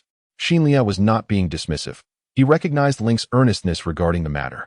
Though he did not grasp the underlying reasons, he committed it to memory. "If there is nothing further, I shall take my leave." "I will accompany you," Link offered, his demeanor now entirely transformed from before. As they passed the training hall once more, The young superhuman's gazes were predominantly fixed upon Xin Lie, their eyes brimming with envy, a stark contrast to their previous indifference. Clearly, they had become aware of Xin Lie's prowess in energy manipulation. Reflecting on this shift, coupled with Link's previously arrogant and now subservient attitude, Xin Lie experienced a moment of clarity. In a world where superhumans reside, superiority breeds contempt, allowing some to belittle others, mock them, and trample upon their dignity. Conversely, when one surpasses others, they are met with reverence and respect. The realm of superhumans is strikingly simplistic and brutally candid. "What is the matter with you? Why are you personally escorting him?" Amanda inquired, noticing Link's unusual demeanor, so unlike his usual self. "I am not a superhuman sorcerer. How would I know?" Link retorted. Amanda rolled her eyes and resumed watching television. "Did you not just conduct a superhuman certification for him? Why are you asking me?" "It's nothing," Link hesitated, then shook his head and stepped into the elevator. "What a mess," Amanda muttered under her breath, dismissing him as she continued to watch television. Anticipating the opening of the email, Xin Lie swiftly scanned its contents, only to be met with profound disappointment. The code of conduct for supernatural beings spanned several pages, the majority of which were warnings against violating the laws of the Republic of Earth. It meticulously enumerated over 300 regulations, which could be succinctly summarized. Supernatural beings must not engage in unlawful acts. Failure to comply would incite the government's ire, leading to dire consequences. The sole glimmer of joy for Xin Lie was the allowance for supernatural beings to possess cold weapons, albeit limited to home training with unsharpened implements, and strictly prohibited from being taken outside. At the conclusion of the code was an extensive web address, which Xin Lie noted at a glance before promptly closing the email, resulting in the code vanishing from his inbox. Unfazed, he entered the virtual network and entered the lengthy address. Instantly, his surroundings transformed, transporting him to a desolate corridor. One end featured a solitary door, while the other extended infinitely, fading into obscurity. After a moment's hesitation, he stepped forward, grasped the doorknob, and pushed the door open. Chapter 22. The realm beyond the door. The sight that greeted Xin Lie beyond the door momentarily stunned him. He found himself in a corridor, with his door situated on one side of the wall. The corridor, approximately 3 meters wide, was brightly lit, and directly opposite him stood an identical door. Assuming he was to traverse the door across from him, he stepped into the corridor. In that instant, he sensed a transformation within his body, as if he had passed through an invisible barrier. His 5 senses, sight, hearing, touch, taste, and smell, became acutely refined, and simultaneously, a surge of power welled up within him. Xin Lie experienced a fleeting moment of intense realization. This newfound power resonated within him, akin to the Force, allowing for effortless manipulation. He discerned that the potency of this force measured precisely 153 points, mirroring his own prowess in reality, as if his corporeal form had transcended into a virtual realm. Overwhelmed with astonishment, he comprehended for the first time that such a high degree of realism in a virtual world existed. Since the establishment of the virtual network by the Republic of Earth over 3 millennia ago, the evolution of virtual simulation technology has been relentless, giving rise to a myriad of virtual worlds. However, the overwhelming majority of these realms boast a simulation fidelity below 70. Even the so-called pinnacle of realism, King of Fighters, scarcely reaches around 80. With each incremental increase of 1 in fidelity, the computational demands to sustain such a virtual universe escalate by millions, rendering the disparity between 80 and 90 an astronomical figure. Yet, considering the official backing of the Superpower Center and the vast difference in user numbers compared to King of Fighters, Xin Lie found clarity in this phenomenon. As he surveyed his surroundings, he noted that every 3 meters along the corridor's walls were doors, from which he had just emerged. The door behind him had now closed automatically. It was indeed an intriguing place. Xin Lie glanced around, observing that the corridor extended approximately 150 meters, with precisely 100 doors adorning the walls. He stood about 1/3 of the way down the corridor, less than 50 meters from the exit. Just as he prepared to advance toward the exit, the door directly opposite him swung open, revealing a young man who offered Xin Lie a subtle nod before attempting to depart. "Please, wait a moment," Xin Lie quickly called out to him, eager not to miss the opportunity to meet others. I apologize for the interruption," he said, feeling somewhat embarrassed. "This is my first visit to the Super Ability Center, and I am uncertain where to proceed next." "Thank you," Xin Lie expressed his gratitude and was about to introduce himself when he recalled Link's reminder. My name is Xin Lie.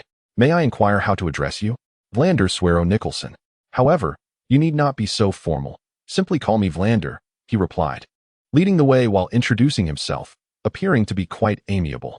Very well, most people call me Xin Lie, so I am not accustomed to using my full name. Xin Lie remarked. You are of Eastern descent, which makes it easier. Your full name is rather concise. Western names can be cumbersome.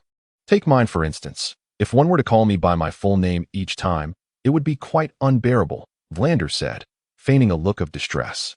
Haha. Xin Lie laughed heartily, finding Vlander to be quite amusing. As they conversed, they reached the end of the corridor, where the view opened up significantly. Xin Lie discovered that they had entered a large room, lined with rows of partitions. The walls were not thick, each adorned with doors on both sides, forming a series of corridors through which people occasionally emerged. Vlander guided Xin Lie towards the main entrance of the room, stating, This is the entrance for all superhumans in Mars District 87 at the Super Ability Center. There are a total of 3,000 doors, most of which are currently in use, while a small portion remains vacant. Whenever a new superhuman is born in District 87, a designated entrance is arranged for them here. Among the 3,000 doors, some remain unoccupied, indicating that the number of superhumans in Zone 87 is fewer than 3,000. Xin Lie estimates this figure based on the population of Zone 87, and it appears to be accurate. Here lies the entrance, but what of the exit? There is none. Villain shook his head, explaining that one need only access the control panel and select the exit option to leave the supercenter. Xin Lie nodded in understanding, and the two exited the room into a circular corridor approximately 100 meters in diameter, surrounded by a dozen rooms, with people continuously emerging from them. The limitation of such a structure is its height. It generally does not exceed 50 stories, as insufficient support within may lead to a collapse. However, this issue is non-existent in the virtual realm. Xin Lie observed that this building was relatively modest in height, consisting of only 18 stories, and he was currently situated on the 6th floor corridor. Villain approached and remarked, No need to look further. All the superhumans in this building are citizens of Mars. Follow me. The elevator is this way. The two descended to the ground floor lobby via the elevator and exited through the main entrance. They found themselves on a bustling street, about 100 meters wide, where the architectural style of the buildings flanking the street starkly contrasted with that of modern urban settings, with most structures not exceeding 10 stories. In comparison, the 18-story building behind them stood out like a crane among chickens. A glance around revealed that the buildings within several hundred meters shared this characteristic, with another nearly 20-story edifice visible only at a distance of nearly 1 kilometer. Raising his hand to shield his eyes from the intense sunlight above, Xin Lie felt a sense of discomfort in the brightness. Here lies a cityscape evocative of the Republic's epoch, over 3 millennia past. In those days, the entirety of the citizenry dwelled upon Earth, and it was during this era that the psionic nexus was established. Subsequently refined, its verisimilitude burgeoned, and the urban aesthetic has been meticulously preserved to this day. Each edifice exceeding 10 stories serves as a portal to a colonized planet. The expanse at the base of these structures delineates the operational sphere for metahumans hailing from that particular world. That, said Wayland, gesturing towards a distant tower a kilometer away, is the gateway for Earth's metahumans. Its location is strategically positioned at the city's nucleus, where the headquarters of the psionic nexus resides. Xin Lie, glancing in that direction, felt the distance and inquired, How do I reach it? As with other virtual realms, you simply teleport. Ah, this feels so authentic. I momentarily forgot about teleportation. Xin Lie, slightly abashed, summoned the control panel, which presented only 2 options, exit and teleport. Perfectly natural.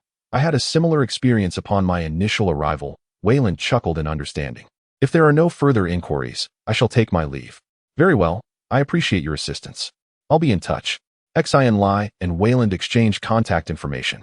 Xin Lie promptly selected teleport, and in a flash, he materialized within a capacious hall. The hall bustled with activity. Xin Lie observed that along the walls, a door was situated every 3 meters. Upon teleporting in, individuals randomly selected a door and proceeded through. These doors, akin to those in the entrance towers, permitted entry but not egress. Why is there an abundance of doors everywhere? Can't there be a modicum of creativity? Xin Lie muttered to himself as he approached a secluded corner, choosing an unoccupied door to push open and step inside. Beyond the door lay a stark, empty room, with a solitary chair positioned in the center. As Xin Lie entered, a female voice resonated in his ears. "Welcome, super ability user Xin Phone Lie, to your inaugural visit to the Super Ability Center."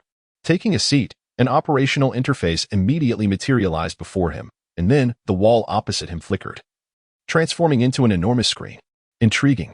The operational interface presented a plethora of options, categorized into super warriors and super sorcerers, further divided into levels 1 through 9. Xin Lie experimented with the interface and discovered that, with his current permissions, he could only access content pertaining to levels 3 and below within both categories. He opened the directory for level 1 warriors, which contained limited information, fewer than 10 options. Quickly, he located the tutorial on advancing from level 1 to level 2. He reached out to click play on the tutorial, and the vast screen flickered to reveal an unremarkable middle-aged man. Though Xin Lie did not recognize this individual, he was soon captivated by the content being presented. The middle-aged man began by describing the pinnacle of a level 1 warrior's experience, detailing the various reactions encountered when reaching a plateau in force cultivation, as well as the myriad sensations within the body. Xin Lie nodded in agreement, as the man's descriptions mirrored his own circumstances. Subsequently, the man commenced his explanation on how to transcend this impasse, prompting Xin Lie to focus intently on every word. Whether a level 1 warrior or a level 9 warrior, the cultivation of force is achieved by absorbing dark energy, which in turn generates force within the body, thereby enhancing one's strength through its accumulation. The most significant distinctions among warriors of varying ranks during their cultivation lie in two aspects, one being the speed of generating primal energy, which we shall set aside for now. The other pertains to the storage of this energy. A first-tier warrior, upon generating primal energy within their body, tends to neglect it, allowing the energy to flow freely, akin to water within a bucket. Each individual possesses a finite capacity, and thus the storage of primal energy within is also limited. When the energy index reaches approximately 150 points, one approaches their limit. Regardless of how much primal energy is generated thereafter, it cannot be retained, dissipating imperceptibly within hours. To transcend the first tier, one must alter this inefficient method of energy storage by gathering all primal energy and condensing it into a closed loop of energy channels. A cyclical flow is established within the body, thereby freeing up space for further cultivation. Once the body is replenished with energy, a second energy channel can be formed. For each additional channel created, the energy index increases by 150 points. This process continues through diligent practice, and upon the formation of 12 energy channels that circulate throughout all organs, one begins the ascent to a third-tier warrior. However, while this may sound straightforward, the execution is arduous. Condensing the entirety of one's primal energy into a singular channel is an exceedingly challenging endeavor, demanding immense willpower and unwavering guidance of the energy. Some extraordinary warriors may accomplish this feat within a month, while others may toil for over a decade without successfully forming a single energy channel. Following the perusal of the instructional material, Xin Lie experienced a profound enlightenment, discerning the subsequent course of action he should undertake. However, he refrained from immediate experimentation, opting instead to examine additional content pertaining to superpowered warriors. Within the expansive and well-illuminated classroom, an atmosphere of tranquility prevailed, as hundreds of students reclined upon rows of plush, high-backed chairs. Their eyes remained gently closed, with slender, silver filaments connected to their left temples, projecting their thoughts into a virtual realm for the annual scholastic assessment. Despite the students' engagement in the virtual examination, their emotions were visibly reflected upon their countenances. Some exhibited elation, others despondency, while the majority conveyed palpable tension, indicative of the examination's formidable nature. As time inexorably elapsed, a synthesized chime resonated throughout the classroom, heralding the culmination of the examination period. The examination system punctually terminated the program, compelling the students to withdraw from the virtual world. In an instant, the classroom transformed into a cacophony of voices, with immediate lamentations erupting from numerous individuals. Heavens! Such a challenging examination paper. I couldn't even comprehend the questions. Did time truly pass so swiftly? I had conceived the solution to a problem and was on the verge of recording it, requiring merely a few additional seconds. I am doomed. It is plausible that I will not attain even half of the total marks. I consigned the individual who devised this examination to a fall from the spaceport. Upon hearing the students' grievances, the proctors exhibited considerable helplessness. The elevated degree of difficulty in the scholastic assessment papers was an imperative, essential for differentiating the academic proficiency of tens of millions of candidates worldwide. Over the course of these days, a total of 15 courses were assessed, and each examination elicited copious complaints from students, causing the proctor's ears to become desensitized to their lamentations. Silence. The proctor's stern voice reverberated throughout the classroom, commanding everyone to be seated as the examination results were imminent. Moments later, the electronic display at the front of the room flickered to life, revealing an extensive roster of students' names meticulously arranged alongside their corresponding scores.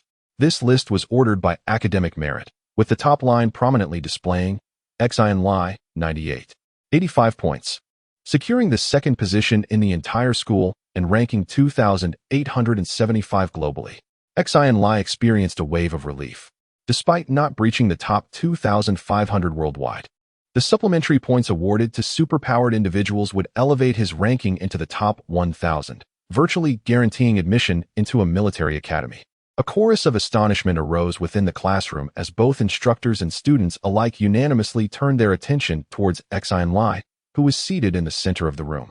Being the cynosure of all eyes was nothing new to Xin Lie, and he remained unfazed. Following the proctor's announcement of the examination's conclusion, students departed the classroom in droves. Xin Lie gracefully declined several invitations to the graduation gala, along with some rather forward declarations of affection from emboldened female classmates. After exchanging farewells with a few acquaintances, he managed to extricate himself.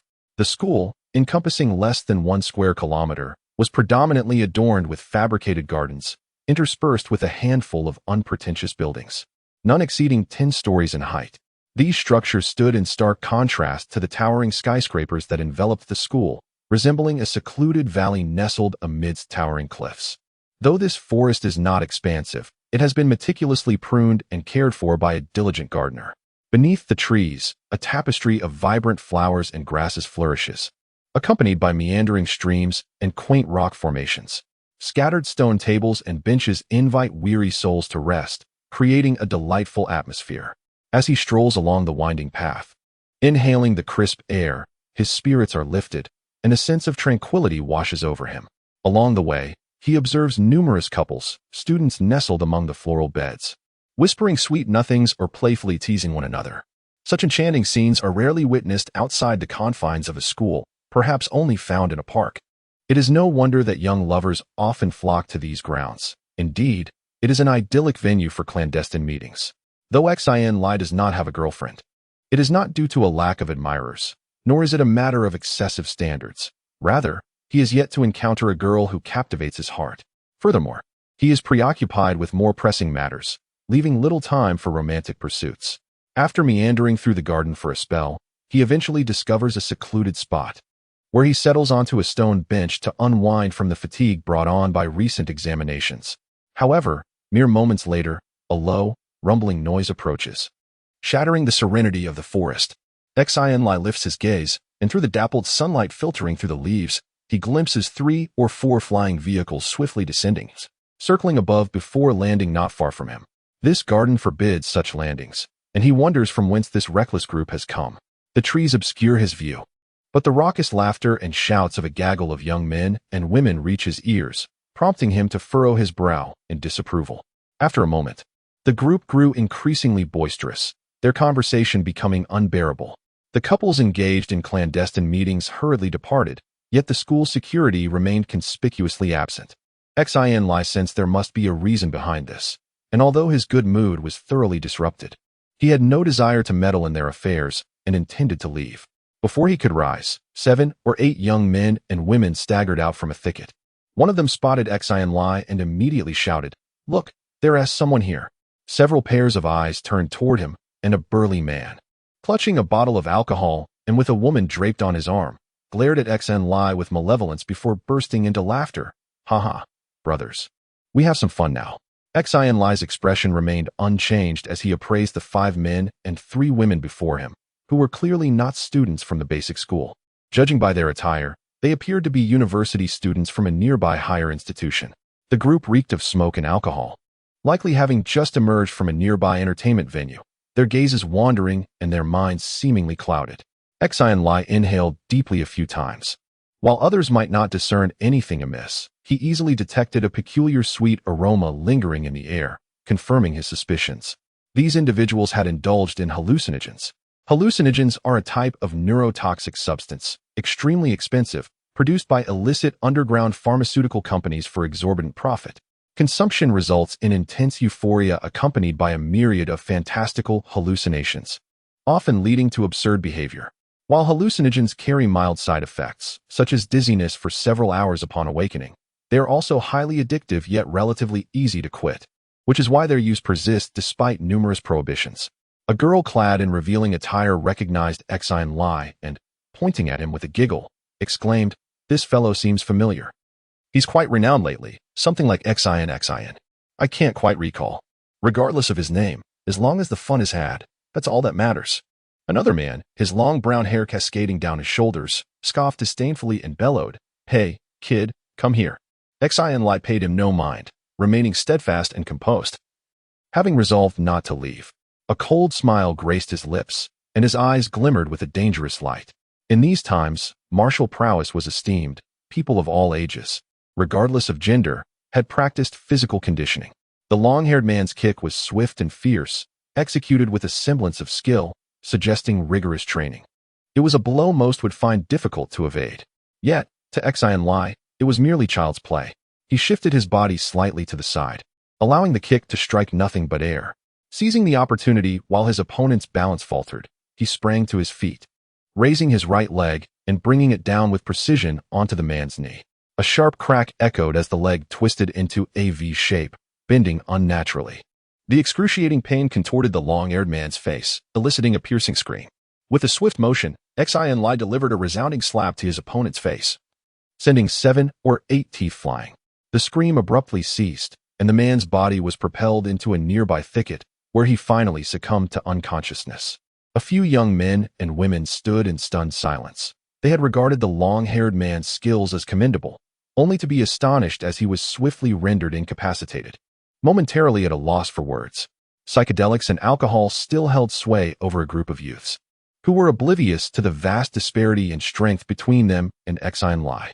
The leader hurled a bottle with fervor, shouting, "Let's take him on together." Xin Lie deftly sidestepped the projectile and charged forward, delivering a powerful kick to the chest of the foremost assailant. The force of his strike was incomparable to that of the previous attacker.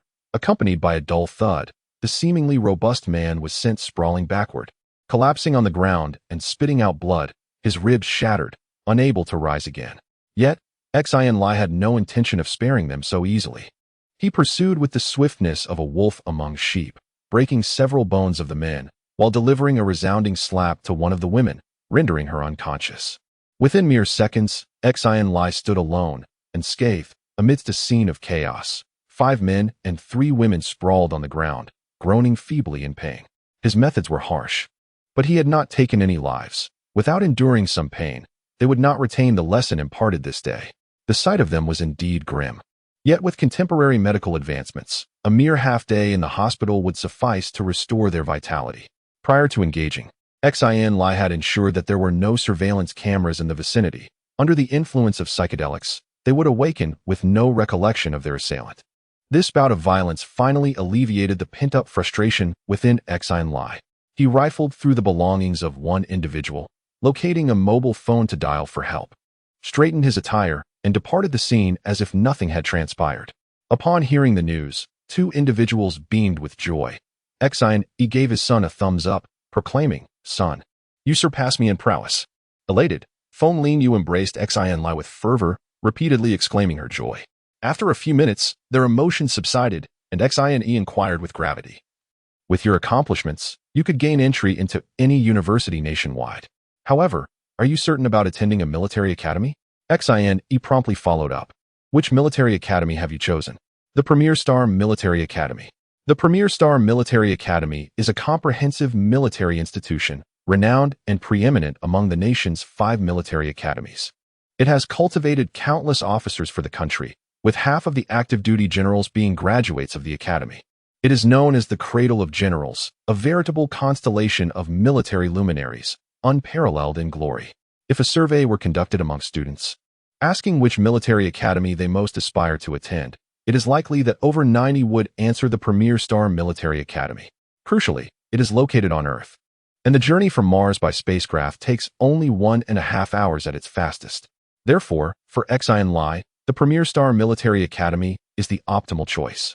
Since the day he resolved to enter a military academy, he set his sights on it.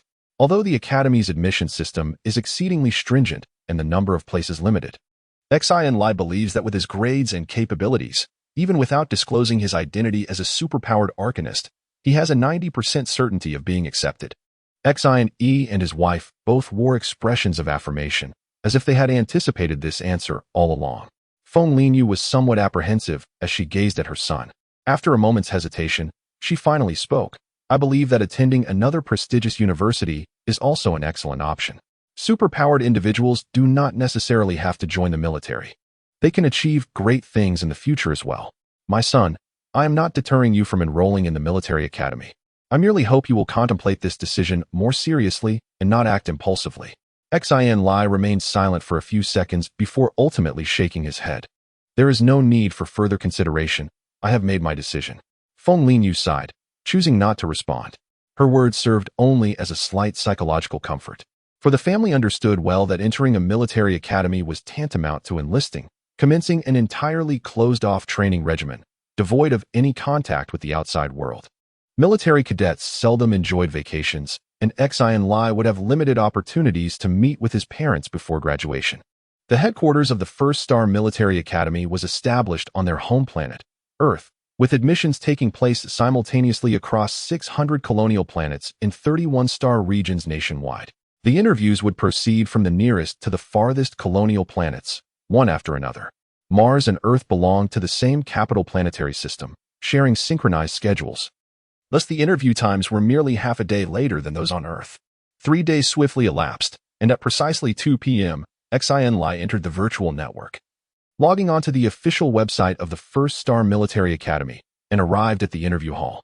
At that moment, there were over 100 students present, with a nearly equal gender ratio. A brief glance revealed that they were all from Mars, like himself. Among the students were numerous familiar faces. They were the elite candidates of this year's Martian cohort, renowned figures in their respective schools, with the lowest global rankings still within the top 1,000. This year, the inaugural cohort for the Mars Military Academy comprises a mere 480-odd cadets, a reduction from previous years, thereby intensifying the competition. Xin Lie ascertained from the admissions center that over 600 students, ranking within the top 1,000 globally, have applied to the prestigious institution. The remaining candidates, numbering nearly 400, have either eschewed military education altogether or, as a precautionary measure, applied to alternative military academies. Xin Lie's performance, bolstered by additional points, places him at a global ranking of 673, a position he deems merely mediocre. However, he is cognizant that the present group of slightly over 100 individuals represents the vanguard of interviewees for Mars, suggesting that his status as a metahuman has indeed been instrumental in garnering the attention of the esteemed academy. George Anderson Aura, a voice resonated through the hall, drawing the collective gaze towards a flaxen-haired youth. He paused momentarily, then, with a self-assured smile, proceeded through the solitary portal within the hall. He is the prodigious George. Rumor has it that he achieves perfect scores in every examination. Utterly remarkable. Shaw, are you not aware that he is a metasorcerer? Is it not commonplace for metasorcerers to attain perfect scores in examinations? The hall buzzed with hushed discussions, all centered upon the aforementioned golden-haired youth. George Anderson Aura, a luminary of prodigious talent, was a name familiar to Xin Lie for several years. A metasorcerer who consistently achieves perfect scores in examinations. George is a household name among this year's Martian candidates.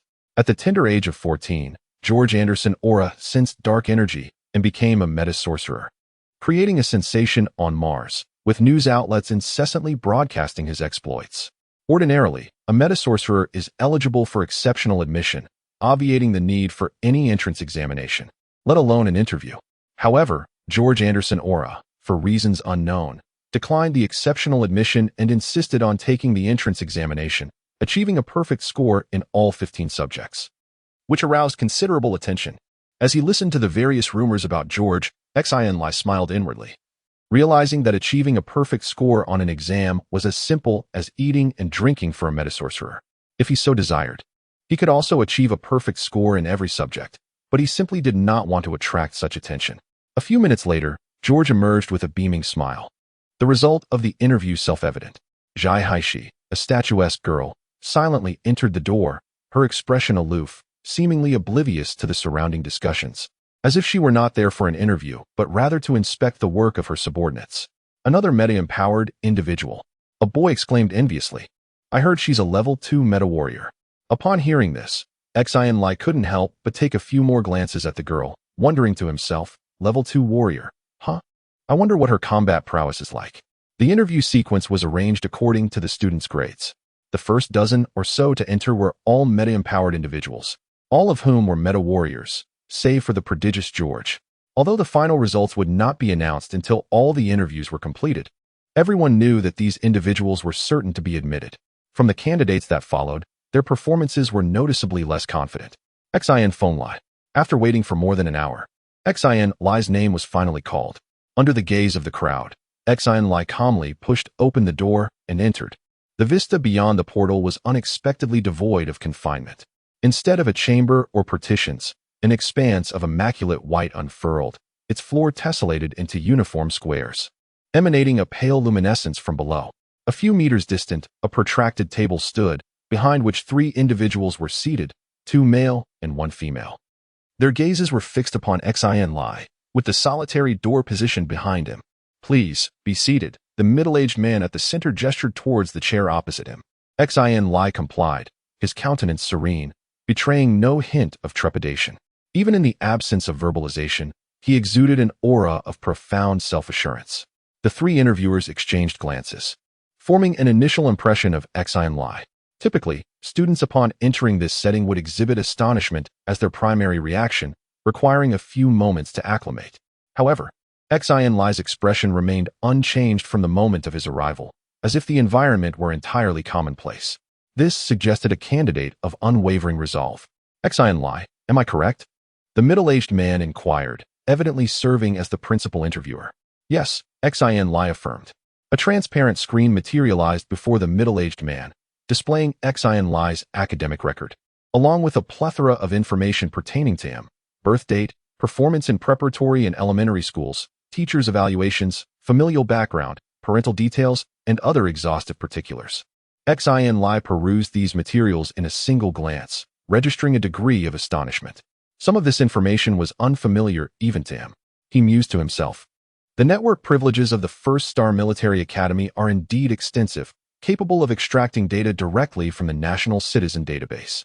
Mr. Xin Lie, having reviewed your academic record, we observe that you have achieved near-perfect scores in 9 out of 15 subjects, with the remaining 6 also demonstrating exceptional performance, indicating a commendable balance across disciplines. The middle-aged man, while perusing the documents, shifted his tone, stating, however, such uniformity may also imply a certain lack of distinction. We seek individuals who are more than mere academic achievers, as such a profile is not ideally suited for the responsibilities of a military officer. He added, attaining perfect or near-perfect scores in entrance examinations requires more than rote memorization. The principal interviewer was well aware of this fact. His intention was merely to exert some pressure on Xin Lie, thereby assessing his adaptability. Other candidates, even if cognizant of the test, would feel compelled to respond, perhaps by offering explanations or showcasing unique capabilities. The middle-aged man glanced at Xin Lie, murmured an intrigued observation, and continued to examine the documents with renewed interest. Xin Lie's reaction suggested only one possibility. He possessed an exceptionally high degree of confidence in his acceptance. Upon reaching the final piece of information, a certification from the Superpower Center identifying him as a level 1 superpower warrior with a force index of 153, his eyes lit up. Just turned 18.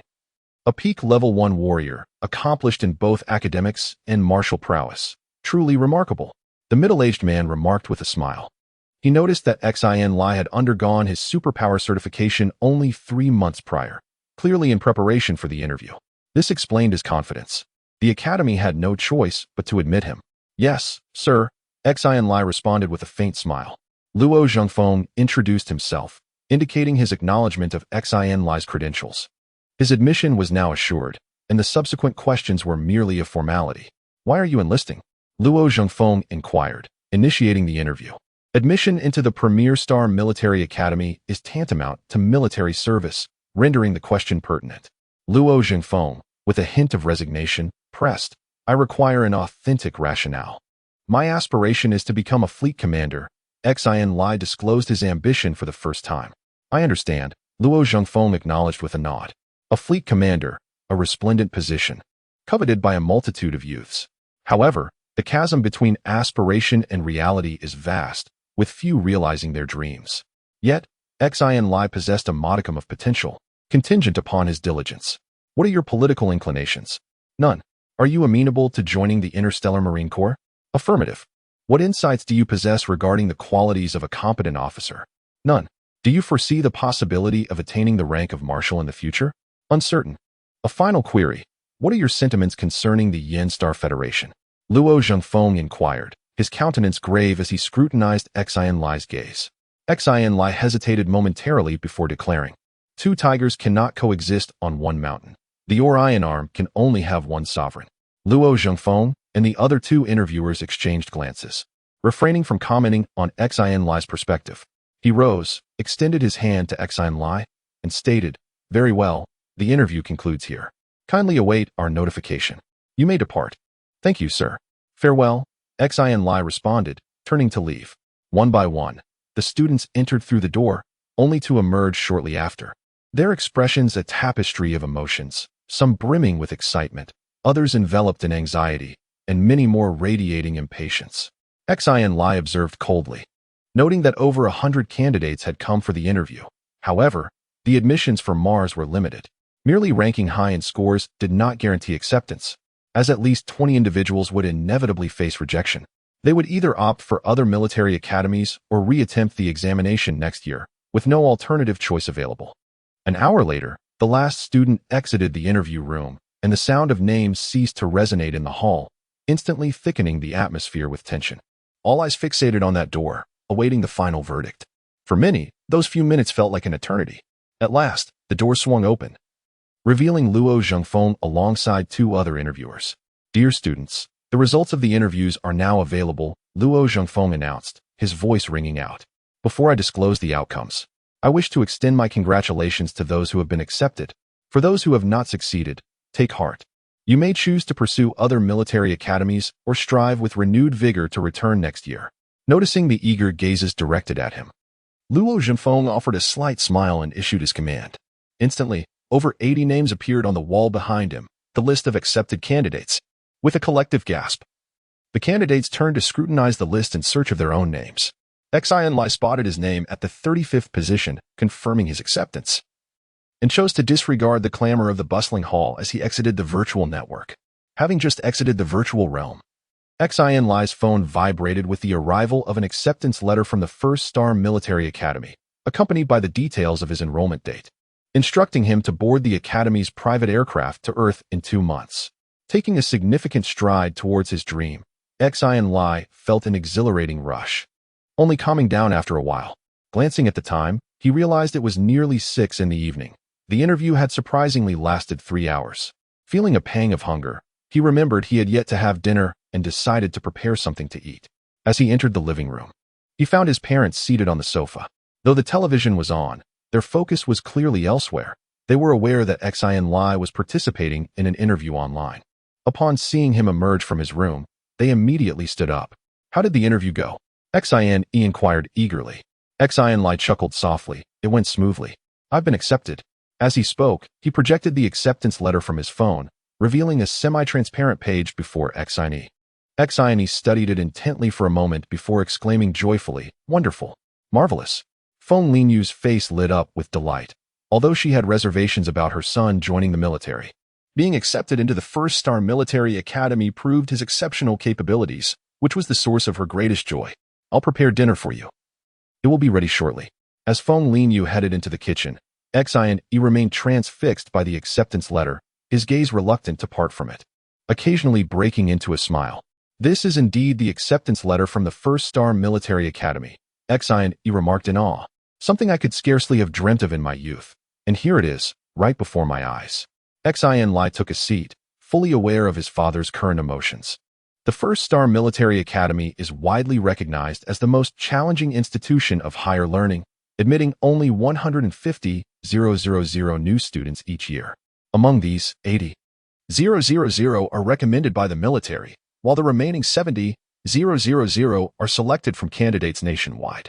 Presently, the Republic of Earth boasts over 600 colonial planets, each with populations ranging from several million to over 10 billion. The allocation of these 70,000 enrollment slots is proportionate to the population of each colony.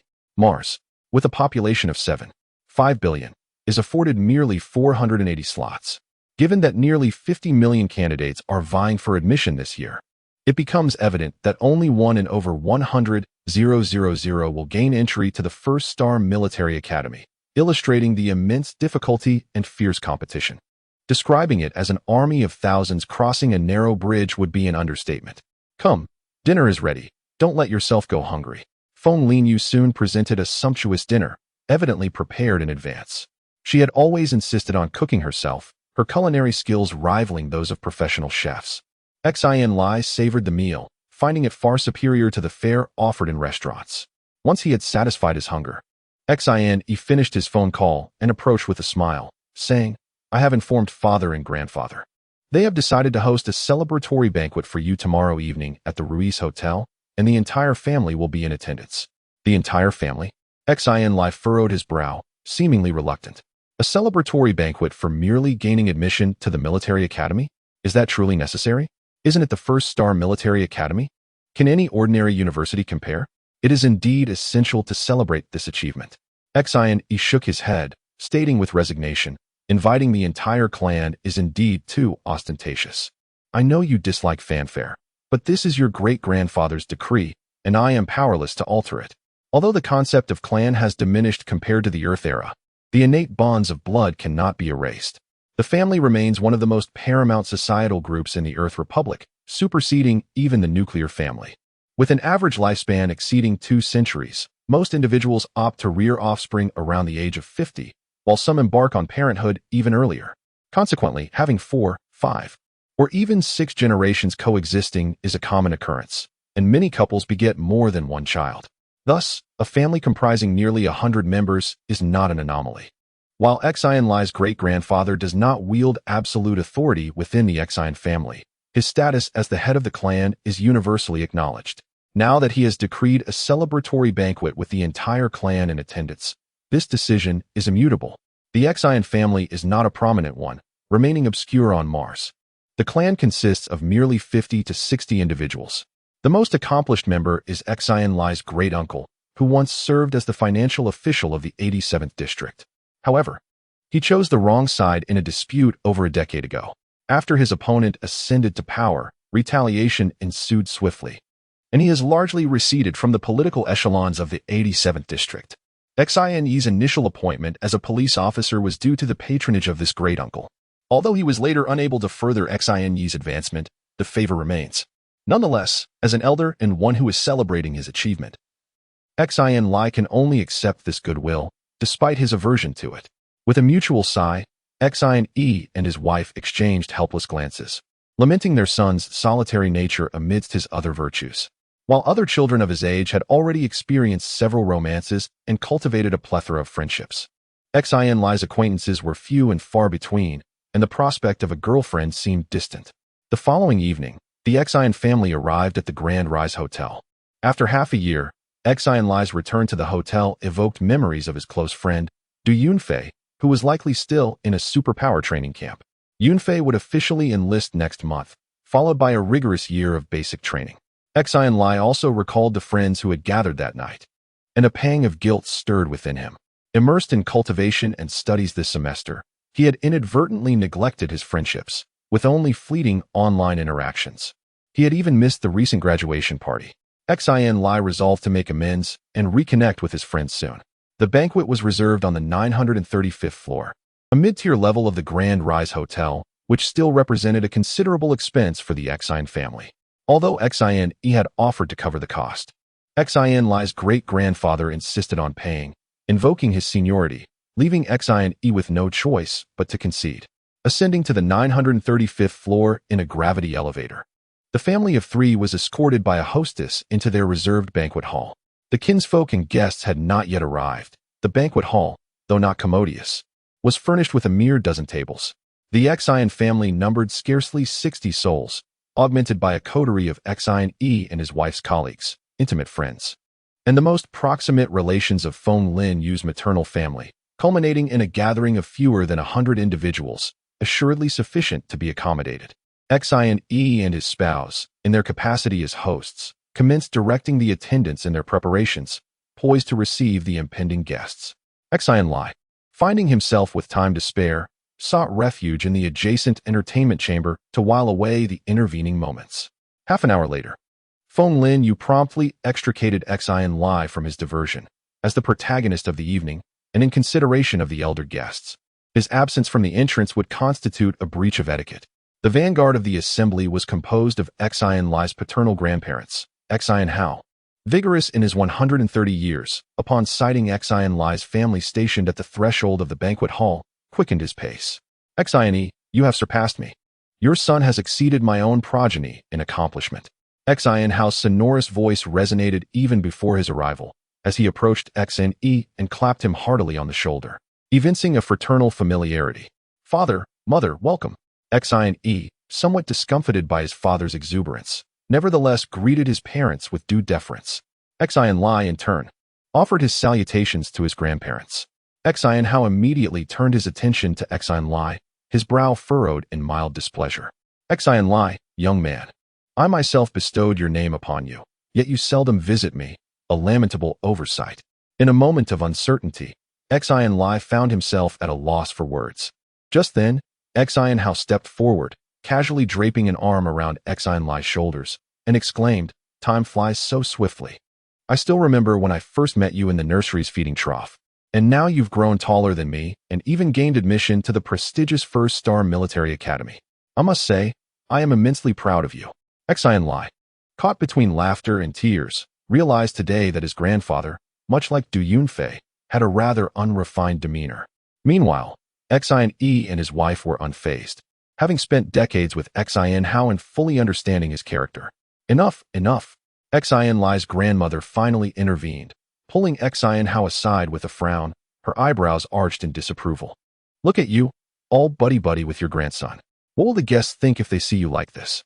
Xin Hao, seemingly cowed by his wife, promptly composed himself, adopting a more elder-like demeanor. As the father of Xin and grandfather to Xin Lie, Xin Hao was considered a host today, hence, he refrained from sitting in the banquet hall and stood at the entrance to welcome the guests. Soon, family members and guests began to arrive in succession. A myriad of distant relatives, cousins, aunts, uncles, flooded in, and Xin Lie recognized barely half of them. With each new wave of visitors, he was obliged to greet them with a smile and endure an onslaught of flattering remarks. In the span of just a few minutes, he had smiled more times than he would in an entire year, and the relentless charade was becoming quite tiresome. As he surveyed the banquet hall filling with people, and most of the relatives and guests having arrived, Xin Lie finally breathed a sigh of relief. He vowed never to subject himself to such an ordeal again, no matter how impolite it might seem in the future. The last to arrive were the families of great-grandfather Xin Hong and uncle Xin Yu.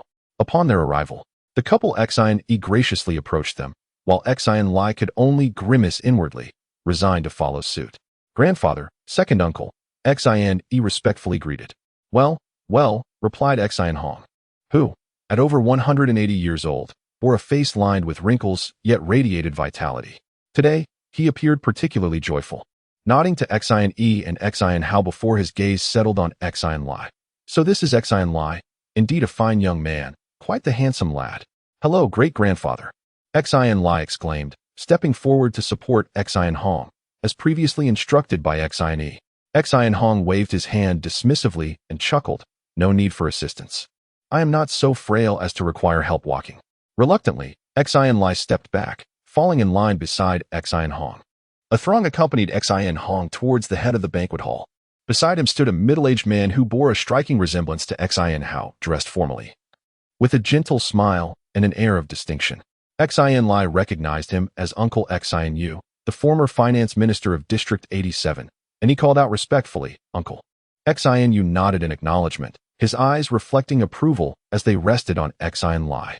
Once the guests were seated, as the patriarch of the clan, Xin Hong stood to deliver a few words, praising Xin Lie before officially declaring the banquet commenced. Throughout the evening, numerous clan members approached the head table to offer toasts. However, the toasting served merely as a pretext, for their true intent was to cultivate a rapport with Xin Lie and familiarize themselves with him. After all, who could deny the promising future of anyone admitted into the prestigious Star Military Academy?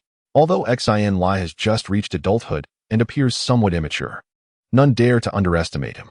In a few years, upon graduating from the Star Military Academy, he will instantly become an officer, and after several decades, he may very well rise to prominence within the military.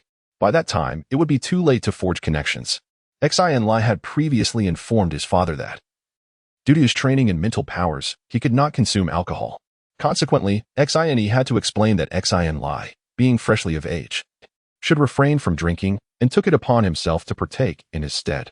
When the clansmen offered toasts, they brought their children along, most of whom were Xin Lie's cousins or siblings, eager to establish a rapport with him for potential future interactions. The young individuals of the same generation as Xin Lie observed him quietly, their eyes filled with envy and a hint of shyness. With his keen senses, Xin Lie easily detected these gazes directed at him, but chose to disregard them. He sighed inwardly, finding the banquet exceedingly tedious.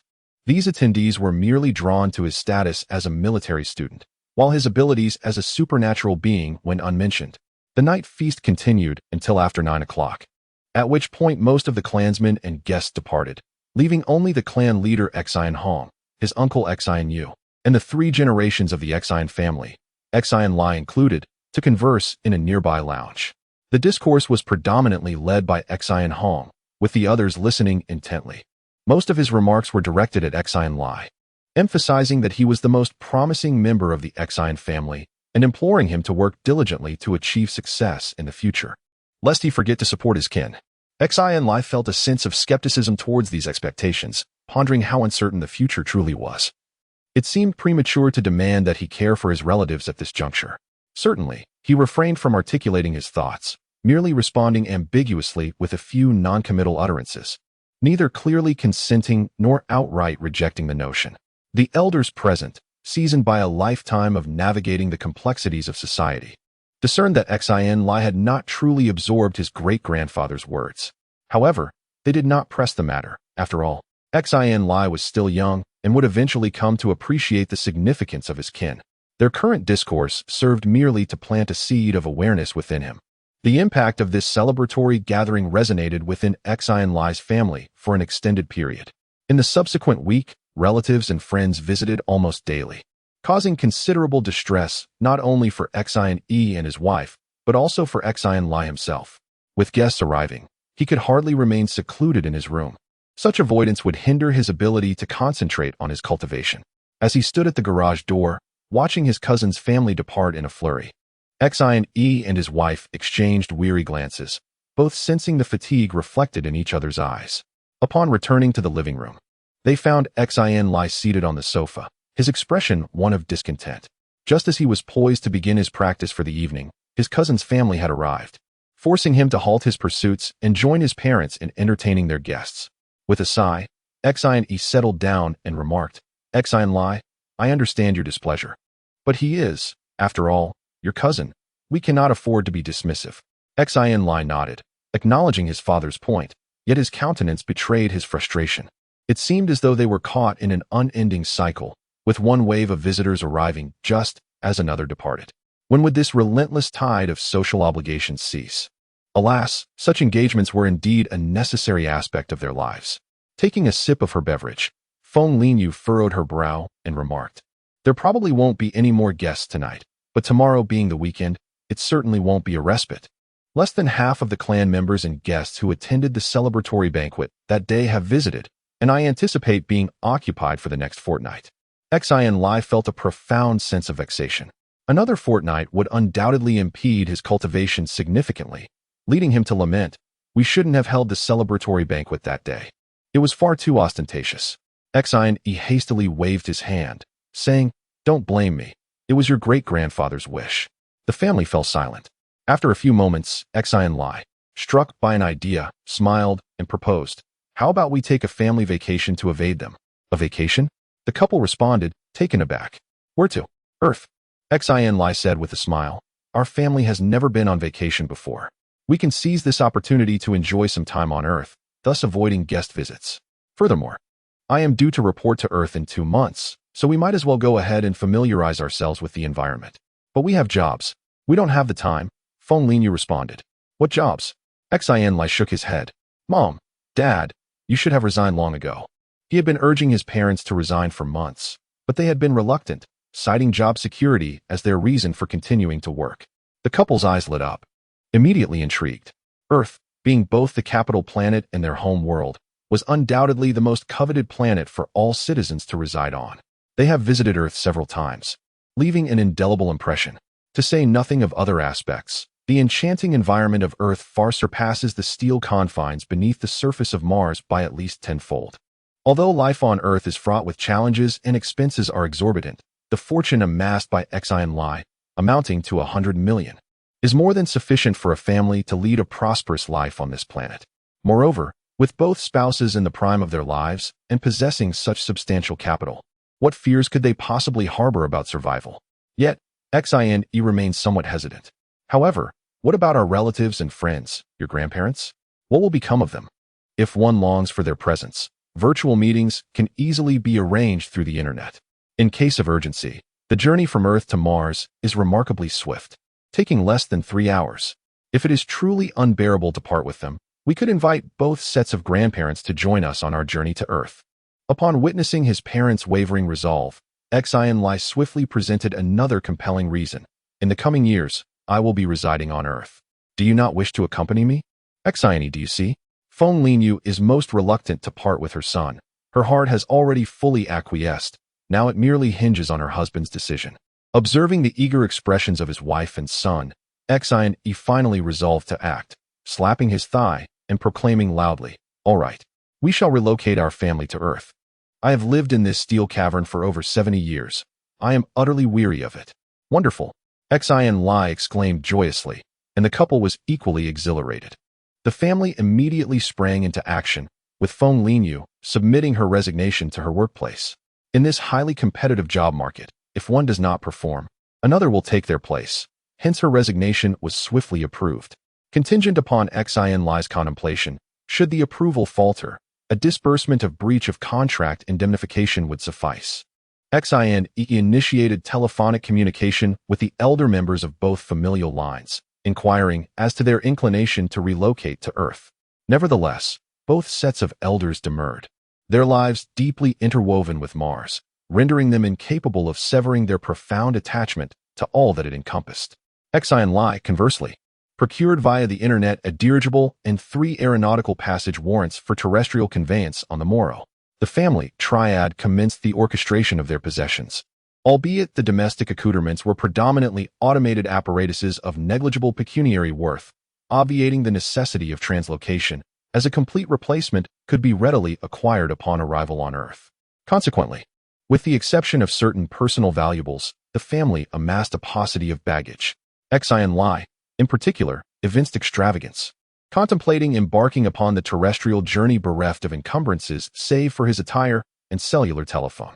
This biplane dirigible, spanning less than 30 meters in longitudinal extent, possessed a passenger cabin capacious enough to accommodate a decit of individuals. Owing to Xin Lie's exclusive charter, no other voyagers were present, devoid of a human pilot. The dirigible executed its peregrination entirely via automated navigation, conceived expressly for circumplanetary and interplanetary transit. Subsequent to its ascension, the dirigible promptly ascended into the velocity conduit. Within mere minutes, the dirigible attained the periphery of the steel grotto, where a colossal wall, soaring to a height of several kilometers, materialized, akin to a perpendicular precipice. The wall was punctuated by myriad analogous tunnel orifices, resembling, from a remote vantage, an immense apiary, with the ingress and egress of dirigibles mirroring the industriousness of worker bees. The dirigible maintained its velocity, directly penetrating one of the tunnels. The tunnel's interior evinced resplendence, ascending at a considerable declivity. After a duration of 30 seconds, the dirigible catapulted from the tunnel's aperture, surging forth from the terrestrial surface. Due to the tenuous atmosphere on the Martian surface, the aerodynamic drag diminished precipitously to a mere 1% of its original value.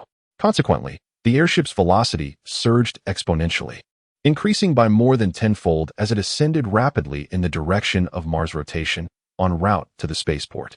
As the airship ascended, the Martian horizon gradually materialized before the occupants. Xin Lie, peering through the porthole, gazed upon the seemingly boundless expanse of the Martian terrain below. Aridity, desolation, and frigidity were the initial impressions Mars conveyed, punctuated by occasional crimson dust storms, oxidized iron particles stirred up by the movement of the rarefied atmosphere. Unbeknownst to the uninitiated, this barren world was home to a staggering 7.5 billion humans. As the airship continued its trajectory, Olympus Mons, the solar system's largest mountain, came into view. Its base spanned an impressive 500 kilometers in width, towering to a height of 26 kilometers, resembling an immense shield emblazoned upon the planet's surface.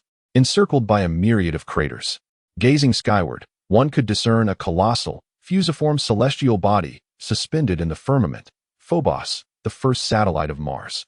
3 millennia prior, Phobos was among the smallest satellites in the solar system, measuring less than 30 kilometers in length, 21 kilometers in width, and 19 kilometers in height, resembling a misshapen potato.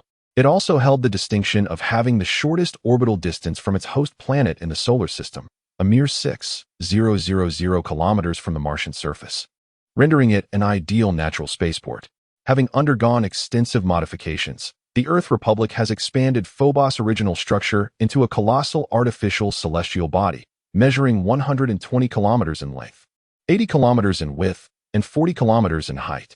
Concurrently, its orbital altitude has been elevated to nearly 10,000 kilometers, and its velocity decelerated from thrice daily revolutions around Mars to precisely twice daily.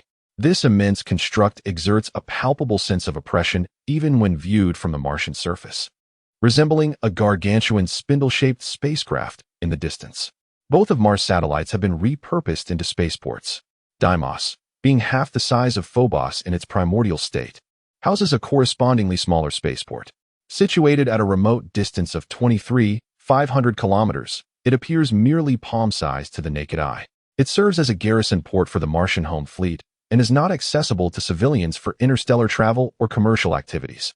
Presently, the appellations Phobos and Deimos have largely fallen into disuse, supplanted by the names Dreadnought Station and Panic Station, respectively, derived from terrestrial mythology. The airship carrying the Xin family is en route to Dreadnought Station. After 30 minutes, the airship breached Martian gravitational constraints and entered the void of space. The Xin family experienced a transient sensation of lightness as they floated gently within the cabin, succumbing to the absence of gravity. A beam of muted sunlight permeated the cabin, prompting Xin Lie to squint momentarily before his vision acclimated. At a remove of 1.5 astronomical units from the sun, the light is not intense, and direct observation is tolerable after a period of adjustment.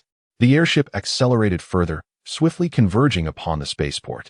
As the distance gradually diminished, the spaceport loomed larger in the field of vision, instilling a profound sense of pressure. The name Fear Spaceport, who coined it, indeed evokes a certain trepidation, reflected in Xin Lie's private musings. Over 500 kilometers away from the spaceport, the airship began to decelerate automatically, revealing the structure of the spaceport to the naked eye. Towering at a height of 40 kilometers, the spaceport is composed of more than 300 tiers of varying elevations, resembling a colossal ocean liner. Each tier is adorned with 3 rows of docking bays for spacecraft. In the weightless environment of space, regardless of size, a spacecraft requires merely a sufficiently resilient connection point to hover steadily alongside the spaceport, thus avoiding the need to anchor its mass to the spaceport, which would otherwise disrupt its velocity. Benefiting from its proximity to the capital planet of the first star system, Fear Spaceport serves as a crucial transit hub. boasting an astonishing annual throughput that ranks it among the top 10 spaceports nationwide. As one of the most bustling spaceports in the country, Fear Spaceport operates around the clock, with the utilization rate of its over 200,000 docking positions never dropping below 80 since its inception. A glance reveals a myriad of spacecraft filling the periphery of the spaceport. Smaller vessels, approximately 300 meters in length, typically serve passenger flights, nimble and swift. In contrast, the larger ships, measuring 3 to 4 kilometers, are predominantly cargo vessels, characterized by their substantial tonnage and slightly reduced speed. Every moment, dozens to hundreds of spacecraft arrive at the port, while an equal number embark on journeys to various colonial planets across the nation. Such a multitude of spacecraft. As Xin Lie gazed through the window, he marveled at the bustling scene before him. As he drew closer, the spaceport loomed larger in his view, soon obscuring the entirety of its grandeur, resembling a colossal wall with no discernible end pressing in upon him. At that moment, the airship received instructions from the spaceport, designating its landing position, and it automatically adjusted its course slightly, heading towards one of the port's levels. In the final stretch of several kilometers, the airship's speed diminished to below 200 kilometers per hour. What had initially appeared as modest vessels from a distance now transformed into colossal leviathans, evoking a profound sense of insignificance within him. In stark contrast, the airship, measuring less than 30 meters in length, seemed hardly more than a mere dinghy. Xin Lie's gaze flitted across the surrounding ships, meticulously observing them, until a particularly unique vessel captured his attention. This ship, adorned in a striking cerulean hue, measured approximately 800 meters in length and less than 200 meters in height, featuring an elongated, wave-like silhouette that resembled a surfboard when viewed from above. Docked in its berth, it moved in synchrony with the spaceport's orbit around Mars, as if gliding through the frigid void of space. Its immense frame exuded an ethereal quality, devoid of the heaviness typically associated with conventional spacecraft, leaving a lasting impression with just a single glance. "Dad, Mom, look at that ship!" Xin Lie exclaimed, gesturing towards the azure vessel. Xin and his wife turned to see, their faces reflecting equal astonishment. Such spacecraft are a rare sight. One can discern at a glance that it is a private vessel commissioned by a wealthy magnate from a shipyard. Xin cast an appreciative gaze, then shook his head, remarking with a smile, "Observe, there is a light green circular emblem. It is the insignia of the Leander Consortium. I surmise this vessel belongs to a prominent figure within the Leander family." Upon closer inspection, Xin Lie perceived a subtle emblem on the port bow of the spacecraft, bearing the letters LTK, the hallmark of the nationally renowned Leander Consortium. "Father, your knowledge is quite extensive," he remarked. Xin Lie did not typically follow economic news, yet he was familiar with the Leander Consortium. However, the inconspicuous nature of the emblem had initially prevented him from making the connection. Indeed, Xin responded with a touch of pride, proceeding to flaunt his erudition. "Judging by its form, this spacecraft likely originates from the Star Sea Group, one of the preeminent shipyards.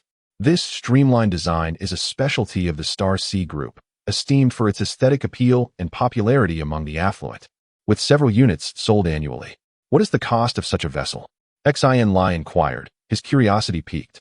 "While I am unaware of the exact production cost, for a private spacecraft of this magnitude, approaching 1 kilometer in length, the price would be astronomical." Xin glanced at Xin Lie, chuckling, "My son, I am aware you have amassed a considerable fortune, but you still have a long way to go. Your earnings of 100 million are a mere fraction of this spacecraft's value. You likely could not even afford its fuel." Feng Linyu lightly patted Xin Yi's arm and exclaimed, "How can you still be laughing? Your son can earn 1 billion, yet you can't even make 10 million. Xin immediately conceded, repeatedly begging his wife for mercy. However, Xin Lie merely scoffed, dismissing his father's words. He only took note of the emblem of the Andriel Consortium and turned away from the ship without a second glance. Private spacecraft held little intrigue for Xin Lie. His aspirations lay with interstellar battleships. The concepts of space cruisers and interstellar warships are fundamentally distinct. One serves civilian purposes while the other is designed for military might. One is essential for human survival, while the other specializes in annihilation. Despite the blue vessel's impressive length of over 800 meters, it was ultimately more ornamental than functional. Even the smallest Meteor-class frigate, measuring less than 300 meters, could effortlessly dispatch 10 such ships. Furthermore, The construction cost of a Meteor-class frigate exceeds that of the Blue spacecraft by more than tenfold. The two are simply not comparable. Nevertheless, Xin Lie understood that the fearful spaceport was merely a civilian facility, making it unlikely for him to encounter an interstellar battleship unless he ventured to the nearby panicked spaceport. Upon this realization, he scanned the surroundings but found no sign of the panicked spaceport, likely obscured by the current spaceport or perhaps positioned just beyond Mars's far side. At that moment, the airship gracefully entered one of the spaceport's levels and descended onto a spacious landing pad. The three of them felt a jolt as gravity restored itself. Significantly stronger than that on Mars, approximately 2.5 times the gravity experienced in the Steel Cave. The artificial gravity system at the spaceport is in operation, with the Republic adopting Earth's gravity as the standard. At all spaceports, spacecraft, and warships nationwide, the gravity is comparable to that of Earth. Mars possesses only about 2/5 of Earth's gravity. Hence, the Xin family's prolonged residence on Mars has rendered their bodies feeling considerably heavier, accompanied by an elevation in heart rate and blood flow, akin to a mild fever, inducing a sense of discomfort. Airships cannot linger at the spaceport for long. Once the Xin family departs, it will swiftly ascend again, heading towards the next passenger's location. Xin Lie glanced around. This was one of the levels of the spaceport, approximately 100 meters high, with thousands of takeoff and landing pads forming a vast square. The outer edge of the square opened into the cold expanse of space, devoid of enclosing walls, only a layer of imperceptible magnetic field preventing air from escaping. Looking down, one could see the crimson surface of Mars. Observing the spaceport from Mars and viewing Mars from the spaceport evoked two entirely distinct sensations. Naturally, those afflicted with acrophobia would hesitate to look down, fearing that a mere glance could be fatal. At this moment, the square bustled with activity, as airships continually descended and ascended, transporting groups of passengers, creating a lively atmosphere. Xin Lie checked the time. There was still over an hour before his booked flight. He inquired, "Dad, our spacecraft doesn't depart for over an hour. Where shall we go now?" Feng Linyu, feeling weaker, could only lean against her husband, barely managing to stand. "All right," Xin Lie said, assisting his mother to a nearby chair. He then operated his phone, connecting to the spaceport's management system, and promptly summoned a flying vehicle. The grav car arrived promptly, and the family boarded it to proceed to the residential sector. A spaceport serves not only as a launch pad for spacecraft, but also as a sprawling metropolis. Besides the spaceport's personnel, a significant number of citizens reside in the living quarters. Shops, schools, factories, hotels, corporations, and prisons, whatever exists on the ground is available within the spaceport, thus earning it the moniker of a space city. Although the dreadnought spaceport is not immense in size, being comparable to a steel cave, its permanent population exceeds 100 million, rivaling several steel caves combined. The grav car traversed the various levels of the spaceport, and after some minutes, it reached the inner space of the spaceport. Here, the outer space was no longer visible, and in the artificial gravity environment, the spaceport's movement was imperceptible. By this time, Feng Linyu was feeling much better. The father and son found a hotel, secured a suite, and placed her on the bed to rest. The receptionist, noticing Feng Linyu's condition, kindly provided some pills to alleviate the effects of gravity adaptation, which proved effective. In less than half an hour, she had fully adjusted to the standard gravity. With the spacecraft scheduled to depart in less than half an hour, the Xin family once again boarded the grav car and headed to the pier where the spacecraft was docked. The uppermost dozens of levels of the dreadnought spaceport are exclusively for passenger flights.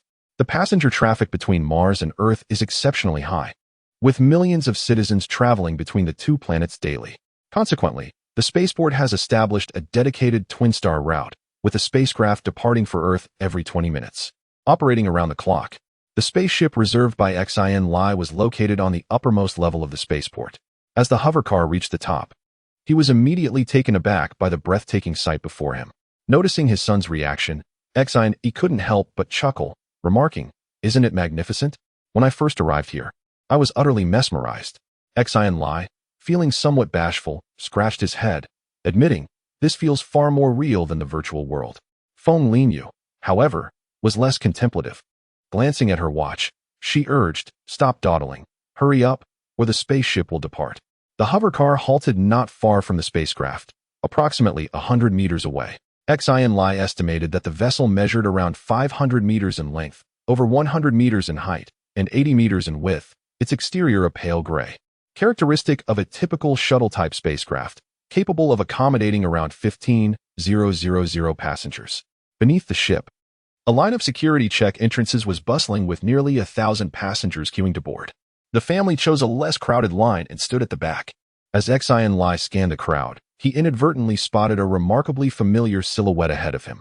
It was her. The individual was named Zhai Haishi, a name he had heard mentioned during the interview.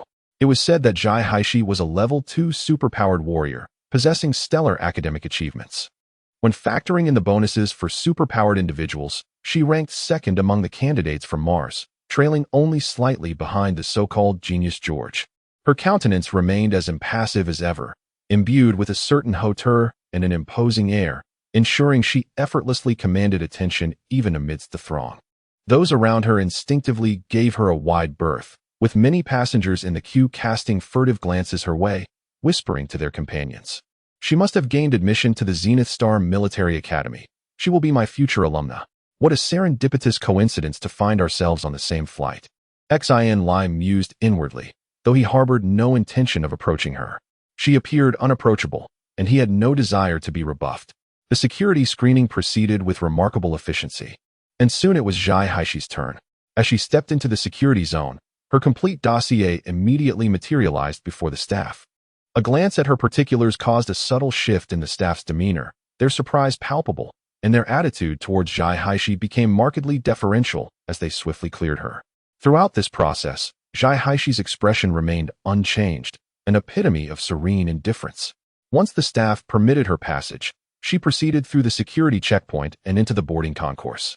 Observing Zhai Haishi's receding figure, the staff engaged in hushed exchanges. Xin Lie, positioned less than 3 meters away, distinctly overheard their words. A force index of 348 points. That's a level 2 superpowered warrior. And judging by her birth date, she's barely turned 18 this year. Truly remarkable. A middle-aged man exclaimed with genuine admiration. Indeed, quite extraordinary. Another staff member immediately concurred, appearing to be no more than 30 years of age, likely a recent university graduate, who enviously remarked, "No wonder I felt she was different from others. Such a young level 2 warrior is rare to find on the entire Mars." Xin Lie listened intently, though internally he was taken aback. With a force index of 348 points, it indicated that she had already condensed 2 force meridians within her body, and she possessed 1/3 of the force required for the 3rd meridian. Indeed, she was a renowned genius on Mars. However, what astonished Xin Lie the most was the revelation that the spaceship's security checkpoint was equipped with a force testing device, capable of detecting an individual's level of force mastery, which was somewhat concerning. Since his last visit to the Supernatural Center, Xin Lie had learned the method to advance to a level 2 warrior and had begun to practice that very night, nearly giving himself a heart attack in the process. In just one night, he had concentrated all his force into a single meridian, establishing his first cycle of force within his body. The record for the quickest condensation of the first force meridian at the Supernatural Center was 12 days. Yet Xin Lie accomplished this in a mere 5 hours. The disparity between 12 days and 5 hours was staggering, so much so that Xin Lie could scarcely believe it. Fearing he had made an error in his training, he spent the entire day on edge, yet the meridian continued to cycle normally, further accelerating his cultivation of force. Subsequently, Xin Lie made a rough estimation. From the moment he first sensed dark energy to reaching the pinnacle of a level 1 warrior, he had cultivated for just over 5 months, approximately 150 days. This implies that during this period, he had, on average, increased his primal force index by 1 point each day. However, after condensing a primal force meridian, his absorption rate of dark energy accelerated significantly, nearly doubling, allowing him to augment his primal force index by 2 points within a single day. Indeed, the Super Energy Center mentioned this phenomenon. Each additional primal force meridian condensed by a level 2 warrior would enhance their cultivation speed to some extent.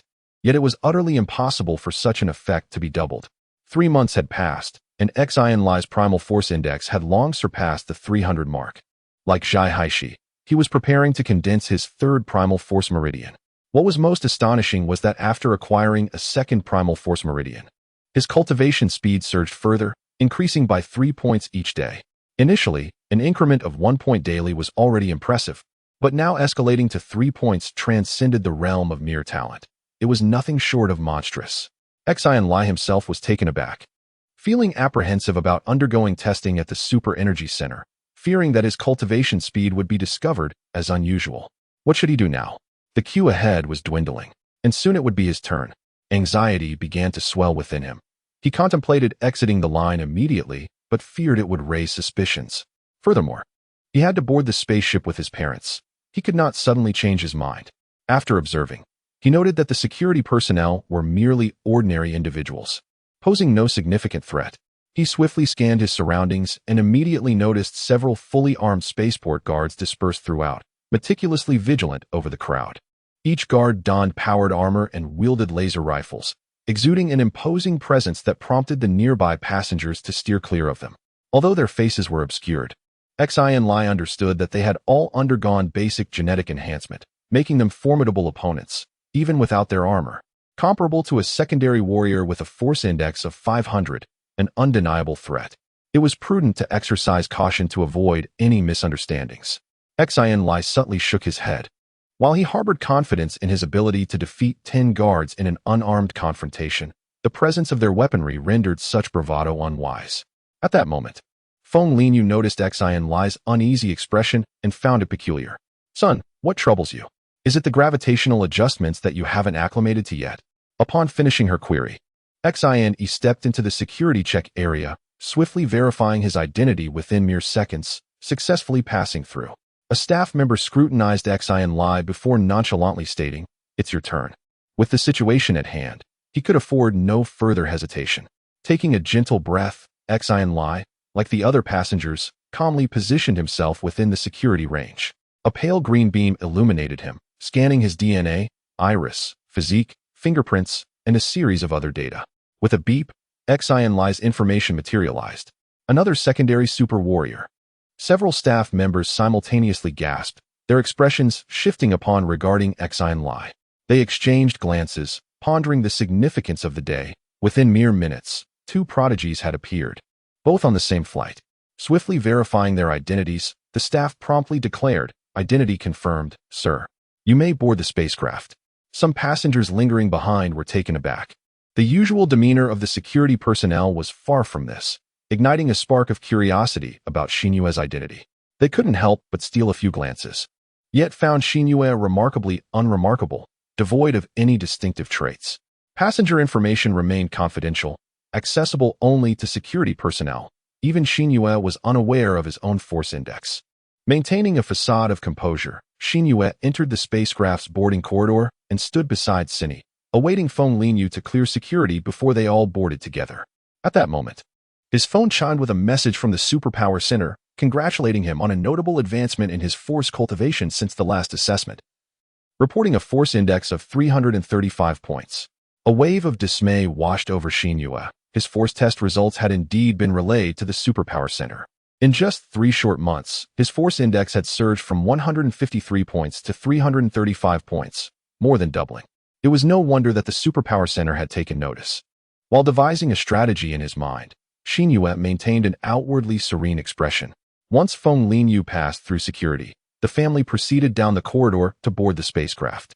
In that fleeting moment of entry, Xin Lie overheard a security officer whisper to a colleague, "Just moments ago, you claimed Mars held no equal. Isn't this individual right before us? And even younger?" Given the brevity of the Martian voyage, a mere 2-hour jaunt, the spacecraft eschews the conventional cabin arrangement typical of longer flights. Despite its capacious interior, the vessel is ingeniously divided into 15 decks to maximize passenger capacity. Each deck constitutes a vast chamber, furnished with serried ranks of reclining seats for the occupants. For those of more substantial means who prefer a degree of seclusion, the uppermost deck houses exclusive first-class suites, albeit at a prohibitively expensive tariff, placing them beyond the reach of the average citizen. The Xin Lie family, however, finds themselves in comfortable circumstances and have thus secured passage in first class, obviating the need to mingle with the hoi polloi in the general cabins. The first-class suite is sumptuously appointed, encompassing nearly 100 square meters, and offers a complimentary array of beverages and refreshments.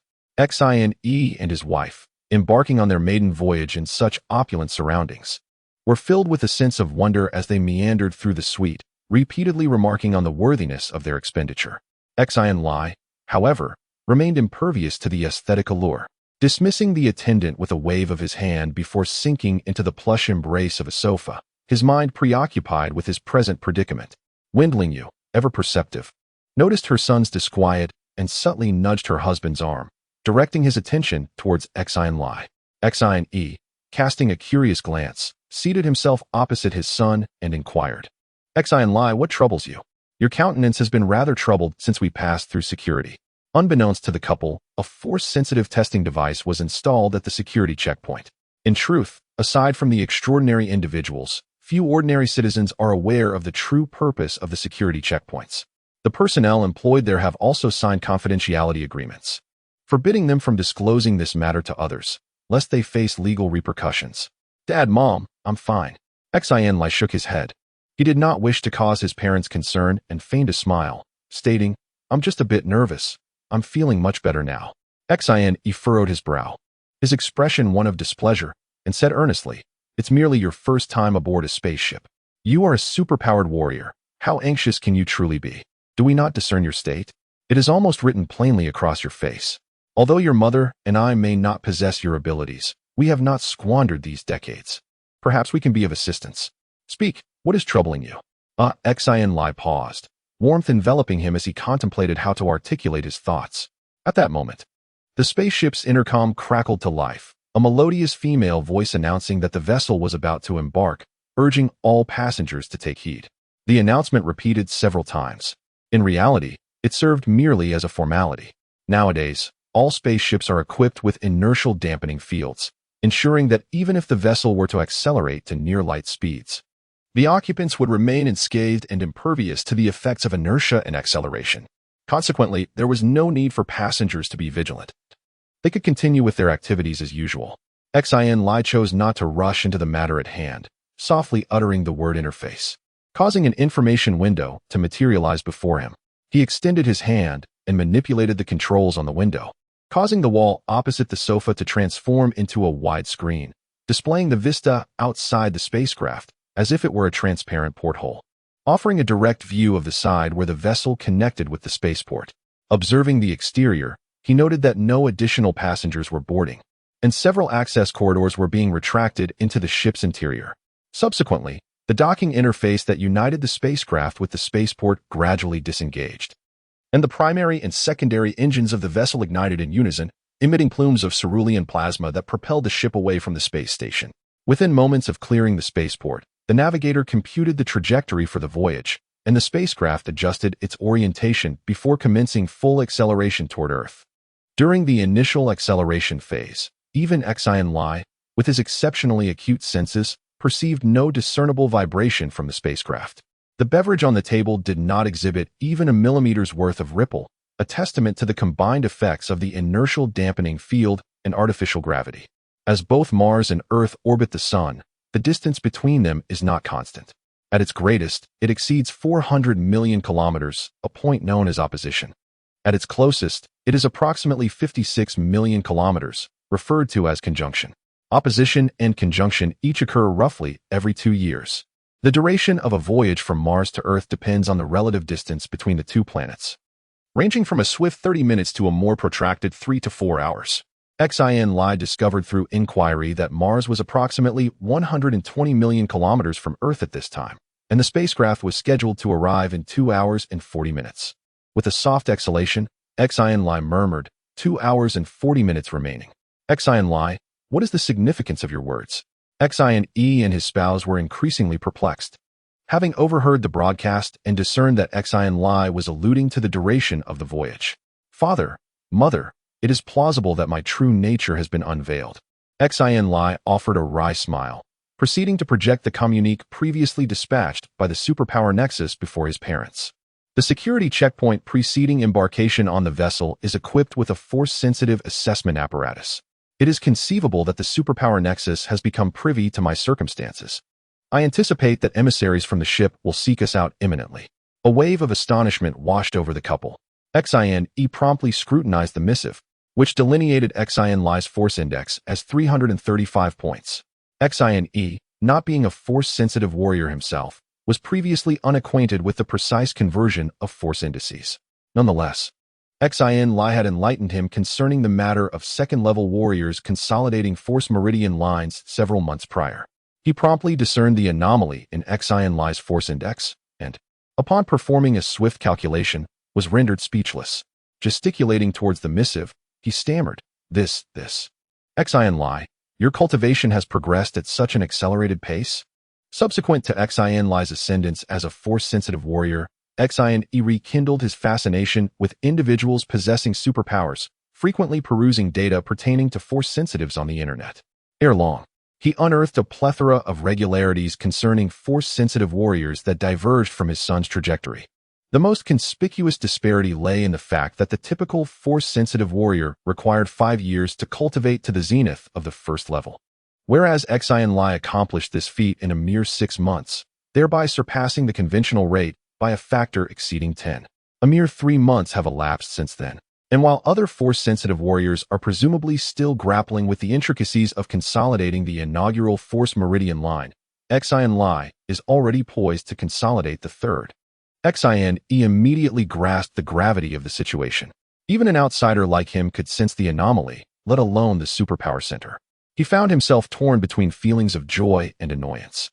This fellow, no wonder he hides away in his room every day. Has he become overly diligent in his training? Xin Lie, feeling helpless, spread his hands in a gesture of confusion, unsure how to articulate his predicament. Indeed, he had been engrossed in his cultivation for the past few months, dedicating nearly all of his 16 waking hours to it, aside from attending classes and meals. The exhilarating sensation of witnessing his strength surge was simply unparalleled, even with the awareness of the consequences leading to today's events. Xin Lie believed he would not cease his endeavors. Beside him, Feng Linyu, possessing scant knowledge about superhumans, was baffled by the significance of a power index of 335, and she inquired, You still haven't explained what exactly is happening? With a sigh, Xin provided a rough explanation. Upon hearing it, Feng Linyu, initially anxious, paused for a moment before bursting into laughter. I thought it was something serious. Seeing both of you so flustered, it turns out you were just overthinking it. Xin shot his wife a disapproving glance. You still have the leisure to laugh. Please, calm down and let me explain. Feng Linyu replied nonchalantly. Isn't it just that someone noticed our son's rapid training speed? It's nothing of great concern. It merely indicates that our son possesses extraordinary talent, a prodigy among prodigies. If the superpower center learns of this, it may even turn out to be a fortuitous circumstance. Even if they come knocking, it should be to focus on nurturing our son. However, Xin Lie promptly interjected, preempting Xin Yi's rebuttal, Dad.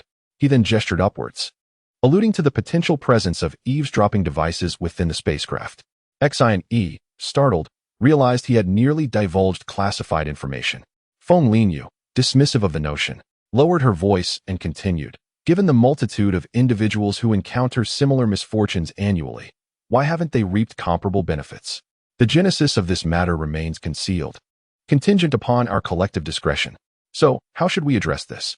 Xin inquired, pointing towards Xin Lie's head, implying that Xin Lie had also cultivated psychic abilities. Feng Linyu appeared perplexed. The rapid cultivation of force might be attributed to exceptional talent, but the concurrent mastery of telekinesis will undoubtedly provoke scrutiny. Mom's concerns are valid. At that moment, Xin Lie chuckled, mirroring his father's gesture by pointing to his own head. This domain is secure. Detection is unattainable without specialized equipment. Moreover, the absence of detection during the security inspection implies the absence of such devices at the entry point. As long as we maintain discretion, even a fellow psychic practitioner will remain oblivious to my abilities. Really? They inquired, their skepticism palpable. Xin Lie nodded with unwavering conviction. Assuredly, I have meticulously researched the matter. That's excellent. Relief and joy illuminated Xin Yi's and Feng Linyu's countenances. Xin Yi then raised another concern. You mentioned earlier that we should expect inquiries upon disembarking from the spacecraft. How should we proceed? Having cast aside his inhibitions, Xin Lie jested. I was indeed fixated on a trivial matter. Their approach may not portend ill fortune. Perhaps they intend to enlist my services. I shall adapt accordingly, gauging their intentions. He then demurred, "Yet, perchance my conjecture is erroneous." Notwithstanding his words, Xin Lie harbored a conviction exceeding 90 regarding the veracity of his supposition. He had encountered analogous instances extensively online, hence his initial vigilance against detection. Indeed, should they grace us with their presence, we shall gladly offer our counsel. Potentially unveiling more advantageous prospects, Xin affirmed, his son's prospects perpetually occupying his thoughts. He even entertained the notion that if the terms proffered were exceedingly favorable and devoid of military service, acceptance might be warranted. Upon hearing this, Xin Lie immediately discerned his father's train of thought, eliciting a wry smile. Regardless, his resolve to enlist remained unyielding. Nearing 3 hours elapsed before the spacecraft reached Earth, docking at the spaceport's pier. As the premier star, Earth boasted the highest concentration of spaceports nationwide, totaling 4, each surpassing 200 kilometers in magnitude. The most recent addition, Spaceport number 4, erected over a century prior, spanned over 500 kilometers, approximating 1/7 of the lunar diameter. Furthermore, the moon had been transformed into a colossal military installation, housing 2 of the Earth Republic's 34 interstellar fleets, perpetually stationed to safeguard humanity's birthplace. The vessel transporting Xin Lie berthed at the number 2 Oriental spaceport. Upon disembarking with his parents, they beheld a breathtaking azure orb suspended amidst the celestial expanse. Despite having witnessed it countless times online, he was still captivated by the resplendence of Earth, momentarily casting aside all concerns about his exposure. He stood motionless, gazing at the celestial sphere, utterly mesmerized. Those around Xin Lie, accustomed to such reactions, chuckled knowingly. Every citizen beholding Earth for the first time experienced this awe, for it was the cradle of humanity. A concept reiterated endlessly in their schooling, its significance far surpassing that of any colony. "This is our ancestral home, the birthplace of humankind," Xin Lie mused, his gaze reluctant to leave Earth. He then reflected upon his native Mars, shaking his head at its stark contrast to Earth's opulence. The Eastern Spaceport, situated in geostationary orbit at an altitude of 35,786 kilometers, maintained its nadir point perpetually at 120.0 east longitude and 0.0 north latitude, directly above the equator. At this moment, Earth's eastern hemisphere faced the sun, positioning the Eastern Spaceport on a direct line between Earth and the sun. With his vision nearly 100-fold sharper than average, Xin Lie swiftly discerned the contours of Earth's surface, locating Asia. The first Star Academy lay within Asia, the future abode of the Xin family for the coming years. Xin and his wife, having visited Earth on several occasions, did not share the same sentiment. They glanced around and urged, "Xin Lie, let's proceed. Didn't you mention someone would be meeting us?" An inspection checkpoint was situated not far from the entrance to the concourse. Most passengers had already dispersed. Judging by the staff's reactions, Xin Lie knew that a force testing device was also installed here, but he was no longer concerned. The family quickly passed through security. The checkpoint was located inside a spacious waiting hall, so Xin Lie had to summon a speeder from outside the hall. Stepping out, Xin Lie's gaze swept across the area, and he immediately noticed something amiss, realizing, so they did come after all. Xin Lie instantly recognized the girl as Zhai Haishi, who had been on the same flight as him. Even though he could only see her profile, and she was more than a dozen meters away, he could tell that she appeared quite impatient. Why is it her? Xin Lie wondered, and he quietly told his parents behind him, "Dad, Mom, they're here." "Where?" Xin and his wife's expressions shifted, and they turned to look around. Soon, they spotted the speeder and the approaching elderly man. Feng Lingyu appeared somewhat anxious. "What do we do now?" "Dad, Mom, don't say anything for now. Let's see what they want," Xin Lie instructed, standing in place and narrowing his eyes to scrutinize the old man. Judging by his appearance, the man was at least 150 years old. Usually, people of this age have already retired and are not so agile. But apart from his face, this man didn't resemble an old person at all. He was energetic, walked with a steady gait, and his gaze was as sharp as an eagle's, fixed intently on Xin Lie, as if he were eyeing prey. Xin Lie discerned at a glance the immense power residing within the other party. It was the primordial force, and significantly more formidable than his own, by several dozens of times. This individual appeared to be a peak-level Tier 3 super warrior. What was most astonishing, however, was that this elder was dressed in the attire of a steward. A wave of unease washed over Xin Lie. If a mere steward possessed the strength of a Tier 3 warrior, The background of this person must be quite substantial, presenting a rather intricate predicament. In the blink of an eye, the elder traversed the distance of several meters and stood before Xin Lie, courteously inquiring, "May I ask if you are Mr. Xin Lie? Our young master requests your presence. Who are you? And who is your young master?" Xin Lie remained unfazed, countering with a question to ascertain the other's origins. "Forgive my lack of introduction. I am Yun Xiang, and our young master is Yun Yi, the son of the head of the Yunzhong martial arts school." The steward offered a gentle smile and gestured towards a luxurious vehicle, inviting Xin Lie to follow. Yunzhong martial arts school. Xin Yi and his wife could not suppress their astonishment. Xin Lie, too, felt a jolt of surprise. The stature of this establishment was indeed substantial, far exceeding his initial expectations. He had anticipated that the individuals seeking him would be from the Superpower Center or government officials. But never did he imagine that the first visitors would be from the Yunzhong Martial Arts School. The reputation of the Yunzhong Martial Arts School was hardly inferior to that of the Superpower Center. Every colonial planet across the nation boasted a branch of the school in each city. With sufficient wealth, one could enroll and learn various combat techniques, as well as methods for cultivating primordial energy. The master of the Yunzhong Martial Arts School, Yin Chong, is a 9th-level superpower warrior renowned for centuries. Under his diligent stewardship, the prowess of the Yunzhong Martial Arts School has flourished, with disciples spreading across various sectors of the Republic. 2 of the top 10 financial conglomerates in the nation are directly under their influence, while the extent of their clandestine power remains beyond the comprehension of ordinary citizens. Rumors abound online that the influence of the Yunzhong Martial Arts School has long been capable of swaying the upper echelons of the Republic. Initially, Xin Lie was skeptical, but he has come to believe it now. The Superpower Center, an official agency directly affiliated with the Republic's government, was the first to approach him after the revelation of his original power, despite Yunzhong being merely a private martial arts school. This alone speaks volumes. Xin Lie is just an unassuming youth. The son of the Yunzhong Martial Arts School's master is a legendary figure in his eyes. The fact that he personally came to greet him at the spaceport, even though Yun Yi is merely one of Yun Chang's many sons, underscores the importance placed upon him. It seems that his original power index doubling within 3 months has indeed stirred some individuals.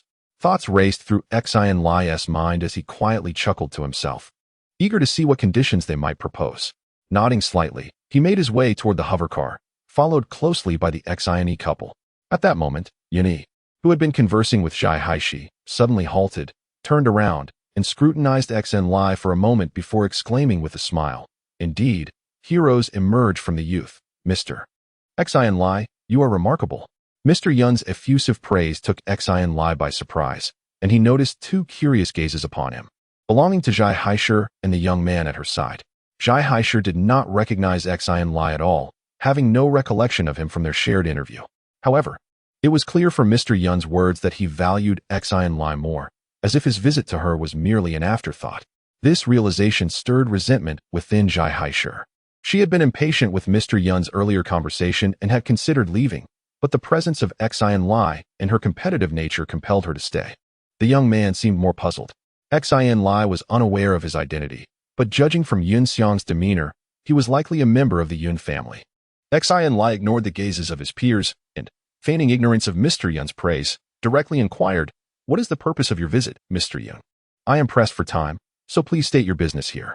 Xin Lie's refusal was immediate and resolute. Aware of the other party's influence, he knew that discussing matters on their territory could lead to complications if an agreement could not be reached. Here, in the bustling spaceport, Yunzhong Martial Arts Hall would not risk a public confrontation, regardless of their power. Mr. Yun's expression shifted slightly, revealing his irritation. It had been a long time since he had been so directly rebuffed, especially by someone so young. Yun Xiang frowned, while the young man could not contain himself and exclaimed, "Mind your manners. We are fully aware of your situation. Don't think we are ignorant of your Yun fan." Yun Yi raised his hand to interrupt the young man, suppressing the anger that welled up within him, and continued, "Since Mr. Xin Lie is so forthright, I shall speak plainly. I hope you will withdraw from the 1st-star military academy and join the Yunzhong Martial Arts School. We possess the most advanced elemental techniques, the most effective auxiliary medicines, the most comprehensive training methods, and the most distinguished instructors, ensuring that you will break through to the 3rd level of martial artist within 10 years. The school will offer you a luxurious villa worth millions on Earth free of charge, along with an annual salary of 5 million, which will significantly increase as your skills develop, potentially reaching tens of millions or even billions. All you have to do is join the Yunzhong martial arts school, and all of this will be within your grasp. Xin Lie and his wife listened in stunned silence, their breaths quickening, as though their hearts had skipped a beat. Xin Lie was also taken aback by the grandeur of the offer, yet his expression remained unchanged as he calmly inquired. There is no such thing as a free lunch in this world. With such abundant benefits, what must I contribute? Yuan Yi chuckled confidently, believing that Xin Lie was already swayed, and replied, you need only focus on your training to enhance your strength. When the school encounters difficulties in the future, you would simply need to lend a hand. Training thugs? Zhai Haishi scoffed derisively from the side. That is one way to put it. Yuan Yi remained unfazed and added, if Miss Zhai is willing to join the Yunzhong martial arts school, we would extend the same offer to her. Zhai Haishi coldly retorted with 2 words, no deal. The expressions of the Yun family members stiffened simultaneously, yet they refrained from expressing their indignation towards a newly adult young woman at that moment. Xin Lie cast a glance at Zhai Haishi, pondering the woman's remarkable individuality. The conditions you propose are quite appealing. However, I wish to attend the Shoxing Military Academy. Is it possible to enroll in both the Shoxing Military Academy and the Yunzhong Martial Arts School simultaneously? That is impossible, Yuan Yi replied firmly, shaking his head. It is a choice between the two, with no alternatives. Very well then, let's go, Mom and Dad. Xin Lie, feeling that the conversation was futile, disregarded his parents' silent gestures urging him to reconsider and turned to leave. As he lifted his foot to depart, a sudden flash caught his eye. Yuan Yi had blocked his path. Xin Lie was taken aback. Despite his keen perception, he could not discern the movement of Yuan Yi, unaware of how he had appeared before him. He had always sensed that Yuan Yi's prowess was unfathomable, but now he realized they were not on the same level. The speed of his opponent made it all too easy to end his life. At that moment, a robust voice resonated from behind. What is this? Is the Yunzhong Martial Arts School in need of recruits, or are we resorting to violence? The speaker was a colonel. Nearby pedestrians recognized the middle-aged man, and a murmur of awe rippled through the crowd. Both Xin Lie and Zhai Haishi were astonished, as they recognized the colonel as Luo Zhengfeng, their chief interviewer from a recent assessment. Commander, Xin Lie and Zhai Haishi saluted in unison. Unfortunately, their lack of formal training rendered their salute somewhat awkward and unrefined. Indeed, Luo Zhengfeng paid no heed, and, with a satisfied nod towards them, turned to Yuan Yi and said nonchalantly, Yuan Yi, it has been over a decade since we last met. I never imagined that upon our reunion, you would attempt to snatch someone from me, even going so far as to lay hands on a junior. Do you think the students of the Shoxing Military Academy are mere pushovers, unworthy of your respect? Upon seeing Luo Zhengfeng's arrival, Yuan Yi's expression shifted dramatically, realizing that today's plans had gone awry. The misunderstanding of Colonel Luo was evident. Responding to Luo Zhengfeng's reprimand with a forced smile, Yuan Yi replied, I had no intention of resorting to force. I merely hoped that the 2 young individuals would reconsider, to understand that we from the Yunzhong Martial Arts School come with sincerity. As for the Shoxing Military Academy, it is indeed the backbone of our nation, a place I hold in the highest regard. I would never dare to dismiss it. This cold sarcasm irked Luo Zhengfeng, who immediately retorted with anger. Do not play tricks with me. Today, out of respect for your father, I shall not pursue this matter further. I warn you, should I encounter any such antics from you again, I will not hesitate to break both your legs. Yuan Yi's countenance darkened significantly as he fixed a steely gaze on Luo Zhengfeng and replied in a low voice, no need for a next time. You can certainly attempt it today and see if you can indeed break my legs. Very well, I shall provide you with a more profound lesson today, to prevent you from causing further chaos in the future. Let it also be known that no matter how swift your bending flowing wind technique may be, it cannot surpass the speed of my fist. With that, Luo Zhengfeng leisurely shook his hands, seemingly warming up before the impending confrontation. With keen eyes, Xin Lie observed that Luo Zhengfeng's palm shimmered with a faint, metallic silver-gray luster, resembling a colossal arm of immense power cleaving through the air, generating a muffled sonic boom. A violent gust of air emanated from Luo Zhengfeng, spreading outward for dozens of meters, buffeting the onlookers as if they were caught in a cataclysmic tempest. Withdraw. Yun Xiang and Yun Fan promptly retreated more than 10 meters, while Yuan Yi, his countenance grave, inhaled deeply, his skin exhibiting a subtle cyan hue, as if countless currents were coursing at high velocity across his epidermis, enveloping him in a semi-transparent vortex exceeding 3 meters in diameter. Onlookers, aghast at the formidable spectacle, scattered in disarray, while a dozen spaceport guards converged from all directions. Xin Lie was inwardly alarmed. If merely a casual gesture could produce such a commotion, what terrifying force would a genuine confrontation unleash? Already astonished to learn of Yun Yi's 6th-level warrior status, Xin Lie now perceived that Luo Zhongfeng's prowess surpassed even Yun Yi's. And given their pre-existing animosity, a clash seemed imminent. Assessing the situation, Xin Lie hastily drew his parents behind Luo Zhongfeng, while Zhai Haisher, her face paling, resolutely joined Xin Lie's side. Their allegiance was unambiguous. They had chosen Luo Zhongfeng, and by extension, the Shouxing Military Academy. A smile danced in Luo Zhongfeng's eyes, while Yunyi's expression darkened further. The butler, Yun Xiang, maintained a semblance of composure, yet the youth named Yun Fan glared at the two men with palpable fury, his eyes nearly ablaze. At that moment, a security guard from the spaceport approached, a rigid voice emanating from within his powered armor. "Gentlemen, this is a spaceport. Please consider the consequences before resorting to violence. Should you choose to disregard this warning, do not blame us for our lack of courtesy." Both Luo Zhongfeng and Yunyi were taken aback, glancing around to discover that they were encircled by at least 30 security personnel, some of whom hovered in midair. Their laser rifles aimed squarely at the two men, poised to fire at a moment's notice. In the distance, even more guards were rushing towards them. Intermediate genetic enhancement. Intriguing. Luo Zhongfeng murmured to himself, a twinge of hesitation creeping in. Although collectively these guards posed no match for either of them, a full-blown altercation would undoubtedly lead to significant complications. Most critically, engaging in combat as 6th-level warriors within the spaceport would jeopardize its safety. A grave offense that could hardly be evaded in court, even with their considerable influence. They exchanged a knowing glance, realizing that a confrontation was no longer feasible. As the luxurious vehicle of the Yun family vanished from sight, the Xin family and the surrounding guards exhaled a collective sigh of relief. Had a fight truly erupted, they would have been the first to suffer the consequences. Luo Zhongfeng waved his hand once more, this time without causing a stir, addressing the surrounding guards. "You may disperse now." "Understood, Commander." Over 30 guards lowered their rifles, saluted Colonel Luo Zhongfeng in unison, and then turned to leave. Observing the confusion on the faces of the two, Luo Zhe explained, I merely sought to intimidate that fellow Yunyi.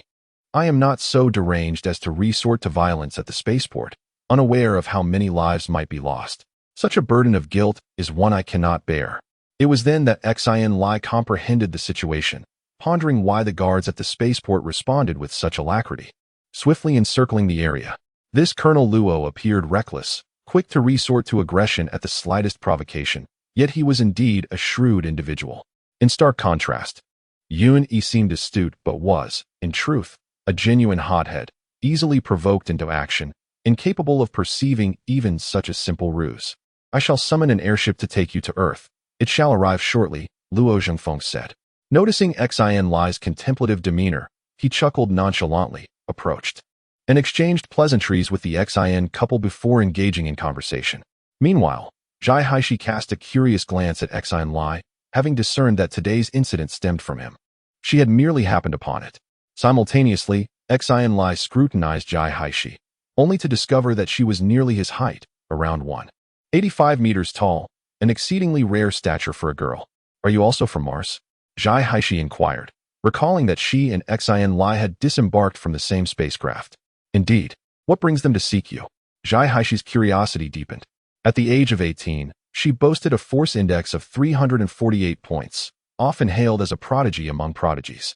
Yet, in the eyes of the Yun family, she was merely an afterthought, clearly overshadowed by the significance of Xin Lie. She could not discern any particular aspect in which Xin Lie surpassed her, yet he remained quietly enigmatic on Mars. At that moment, an airship glided towards them from afar, landing gracefully before the group. Luo Zhongfeng announced, "This is the airship I summoned. Now let us board." As the 5 of them settled into the cabin, the airship ascended, drawing the attention of passers-by. In truth, airships were not permitted to operate within the spaceport. However, Luo Zhongfeng, being a colonel and just a step below a general, enjoyed certain privileges. Minutes later, the airship escaped the artificial gravity field of the spaceport, entering a state of weightlessness. Xin Lie and his companions felt their bodies become buoyant. While he observed that Luo Zhengfeng seemed entirely unperturbed by the absence of gravity, sitting firmly in place. "Why have they come to seek you?" Zhai Haishi reiterated her question, driven by a sense of indignation. No need to inquire further. Allow me to enlighten you." Luo Zhengfeng chuckled softly. Xin Lie merely managed to double his force index from 153 points to over 335 points within a span of 3 months. "Impossible," she gasped, her hand instinctively brushing against her forehead. She reflected that her force index was only 13 points higher than Xin Lie's. And yet it had taken her a year and a half to progress from the pinnacle of a level 1 warrior to her current state. While that was already remarkably swift, it paled in comparison to his exponential growth over a mere 3 months. Engrossed by this very conundrum, Luo Zhengfeng was drawn into the discussion. His cognizance was limited to Xin Lie's exponential surge in force index, which had more than doubled in the preceding trimester, as per the records of the Superpower Center. The antecedents prior to this period remained an enigma to him, with no anomalies unearthed in the Civic Information Database. A subtle shift manifested in the visages of Xin Lie's parents. They were, of course, privy to Xin Lie's fabrication. With Luo Zhengfeng in close proximity, they were acutely aware of the imperative to avert any missteps during this critical juncture, thus endeavoring to project an aura of placidity. At this juncture, Xin Lie, while feigning nonchalance, surreptitiously amplified his perception manifold, meticulously scrutinizing Luo Zhengfeng and his parents. Given Luo Zhengfeng's prowess, even the slightest aberration in his parents' demeanor would not escape his notice. Fortunately, they exercised restraint, maintaining composure in their countenances and exhibiting no discernible alteration in their cardiac rhythm, thereby betraying no hint of suspicion. "Last August," Zhai Haishi exclaimed, her astonishment palpable. "It's only July now. You've been cultivating for less than a year." Zhai Haishi's inaugural encounter with dark energy transpired at the age of 14, culminating in the apex of a level 1 warrior after 2.5 years of assiduous cultivation. Subsequently, it took another year and a half to reach her current level. Xin Lie, however, effortlessly surpassed her in less than a year. She finally comprehended why the Yun family held Xin Lie in such high regard. "Impressive," Luo Zhengfeng extolled, extending a thumbs up towards Xin Lie. "You underwent superpower certification in April of this year, with a force index of 153 points. Ergo, from your initial encounter with dark energy to the zenith of a level 1 warrior, it took you a mere 8 months. This shatters all records in the Republic's 3-millennial history, eclipsing the second-place holder by a considerable margin." Husband and wife, Xin Yi, exchanged glances, their faces beaming with joy, knowing that the greatest peril had passed. Feng Lingyu, radiant with delight, embraced Xin Lie and inquired with curiosity, "Colonel Luo, how long did it take the runner-up to reach the pinnacle of a level 1 warrior?" 1 year and 27 days, approximately 13 months. Luo Zhengfeng gestured, and seeing Feng Lingyu's expression of pride, chuckled. "Don't assume 13 months is slow. In reality, it's an astonishing pace.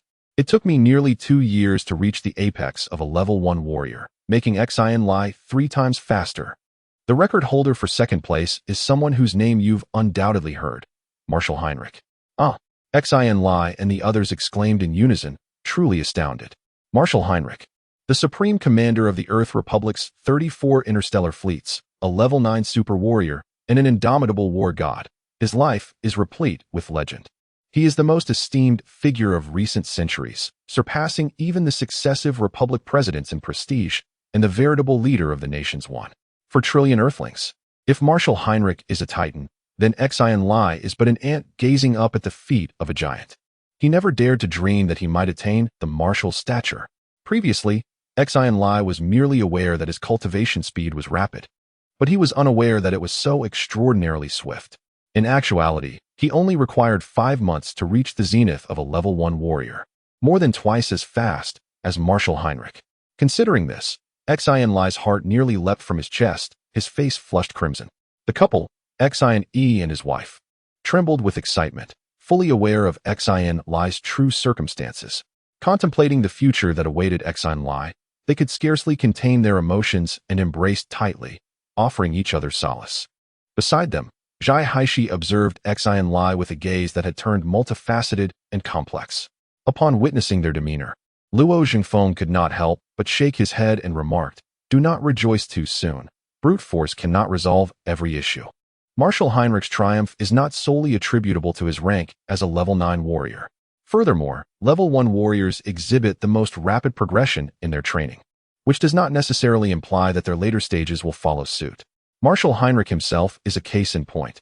There are at least 3 level 9 warriors across the nation who ascended from level 7 to 9 in even less time than he did, and their prowess is superior. Isn't Marshal Heinrich regarded as the foremost master in the nation? Xin Lie inquired hastily. The title of foremost master. To my knowledge, Marshal Heinrich has never claimed to be the nation's greatest warrior. That is merely a rumor, Luo Zhengfeng replied, seemingly recalling another matter, his expression somewhat peculiar. After half a minute, he finally responded with a chuckle. I must say something that may come across as offensive. Marshal Heinrich is still far from being the greatest master. A hush fell over the group, astonished by Luo Zhengfeng's declaration. They could hardly fathom what it meant for even a level 9 warrior to be so distanced from the title of the greatest master. Zhai Haishi, curious, asked, "Then who is the true greatest master? Do you wish to know?" Luo Zhengfeng's gaze swept across the 4 faces, and they all nodded in unison, eager for the revelation. Amidst the anticipation of the crowd, Luo Zhengfeng deliberated for a dozen seconds before finally spreading his hands and declaring, "I truly haven't the faintest idea." Xin Lie and the others were exasperated to the point of rolling their eyes, but refrained from voicing their displeasure due to Luo Zhengfeng's esteemed position. Haha, merely jesting. My friends, I genuinely do not know who holds the title of foremost expert. Luo Zhengfeng chuckled, disregarding the discontent of the assembly. His countenance then shifted as he solemnly announced, "Prior to my departure, the leadership of the Shoxing Military Academy resolved to devote their full resources to nurturing Xin Lie. Indeed, Xin Lie and his wife were overjoyed." Assuredly, Luo Zhengfeng affirmed, turning to Xin Lie and stating, "This all-encompassing cultivation does not imply that you may rest on your laurels. Quite the contrary, you must exert yourself with even greater diligence than before. You are obligated to partake in the initial year of recruit training, adhering to a regimen 2, 3, or even 5 times more rigorous than your peers. Endure this year, and your trials will give way to prosperity, with boundless benefits awaiting you in the future. I trust you possess the resolve to persevere until then." Xin Lie, Zhai Haishi, visibly anxious, promptly inquired, "And what of me, sir?" "Patience, my dear," Luo Zhengfeng responded with a smile. "I was unaware that I would encounter you prior to my arrival. However, you were already on the Academy's priority list for cultivation. The intention was to inform you upon your enrollment, but it matters not if I disclose it now. In any event, a spot in the special training class will undoubtedly be reserved for you." With this assurance, Zhai Haishi relaxed. Glancing at Xin Lie and resolving to never be outdone by him, Xin Lie tentatively inquired, "Colonel Luo, what exactly is this special training class?" "You are perhaps unaware," observed Luo Zhengfeng, noting the family's bemusement, "of the manner in which the Stellar Military Academy categorizes its incoming students into 3 distinct tiers: the special training class, the elite class, and the general class. The special training class is singular, thereby possessing the fewest slots, precisely 100. Within this cohort, approximately 40 are gifted with supernatural abilities, while the remainder are exceptionally skilled force warriors. The elite class is more populous, comprising force warriors whose abilities are still nascent, with the majority exhibiting force indices below 50 points. These individuals require further cultivation and tutelage. Of the 150,000 freshmen admitted this year, roughly 20,000 are force warriors, thus necessitating the establishment of 200 elite classes. The remaining students, distinguished by their academic merit, are enrolled in the general class. Their training regimen is less rigorous, given the limitations of their physical fortitude. Should a student fail to perceive dark energy before graduation, the Academy proffers a complimentary intermediate gene enhancement. Refusal is, of course, an option, albeit one that precludes a career as a commissioned officer, as competence is paramount in maintaining authority. Xin Lie nodded in comprehension. "It appears," he remarked, "that the competition within the Academy is quite fierce." "Indeed," Luo Zhengfeng affirmed. "The guiding principle of the Stellar Military Academy is merit ascends, mediocrity descends." Turning to Xin Lie, Luo Zhengfeng remarked, "Xin Lie, placement within the special training class is not guaranteed. The military academy conducts evaluations every 6 months. Should your ranking fall below the top 100, your position in the special training class will be forfeited to another. Therefore, you must not become complacent. Yes, I understand, Xin Lie responded with unwavering confidence, dismissing the notion that he could be ousted from the special training class. Very well, you have not yet officially reported to the academy, so there is no need for such formality, Luo Zhengfeng stated, glancing at the airship's current location. We have already entered Asian airspace. Will you proceed directly to the vicinity of the academy, or do you have other destinations in mind? Sir, if it is permissible, I would like to disembark upon passing through the Sichuan district, as my father resides there, Zhai Haishi requested. No problem. We will be passing through the Sichuan district in precisely 1 minute, Luo Zhengfeng replied, making several adjustments on the airship's control panel. He then inquired, Xin Lie, and what are your intentions? We will proceed along with you, sir, to the vicinity of the academy, Xin Lie considered for a moment, then added, my parents intend to take up permanent residence on Earth and are considering purchasing a house. I was wondering if you might have any recommendations. Real estate on Earth is quite costly, Luo Zhengfeng remarked, observing Xin Lie with a knowing smile. It seems your family is quite affluent. Indeed, Xin Lie thought to himself. Unsurprised, they are already aware of my participation in the virtual combat tournament. He had mentioned purchasing a house as a deliberate probe. With nearly 100 million credits suddenly appearing in his and his father's accounts, it was improbable that the military academy would not investigate the source. Doubtlessly, the academy's leadership had decided to invest in nurturing his potential, partly due to his performance in the combat tournament. Upon deeper contemplation, Xin Lie experienced a sudden jolt of apprehension. He was relieved that he had refrained from participating in the national finals. A mere year prior, he was an ordinary individual. Yet within a year, he had unexpectedly stormed into the top 16 on Mars. While this could be attributed to exceptional talent, seizing the national championship would undoubtedly arouse suspicion. Indeed, Xin Lie remarked with composure, my father recently accrued a sum of money. Though not substantial, it suffices to procure a residence on Earth. Xin Lie and his wife, however, appeared somewhat anxious. Luo Zhengfeng nodded, seemingly accepting the explanation.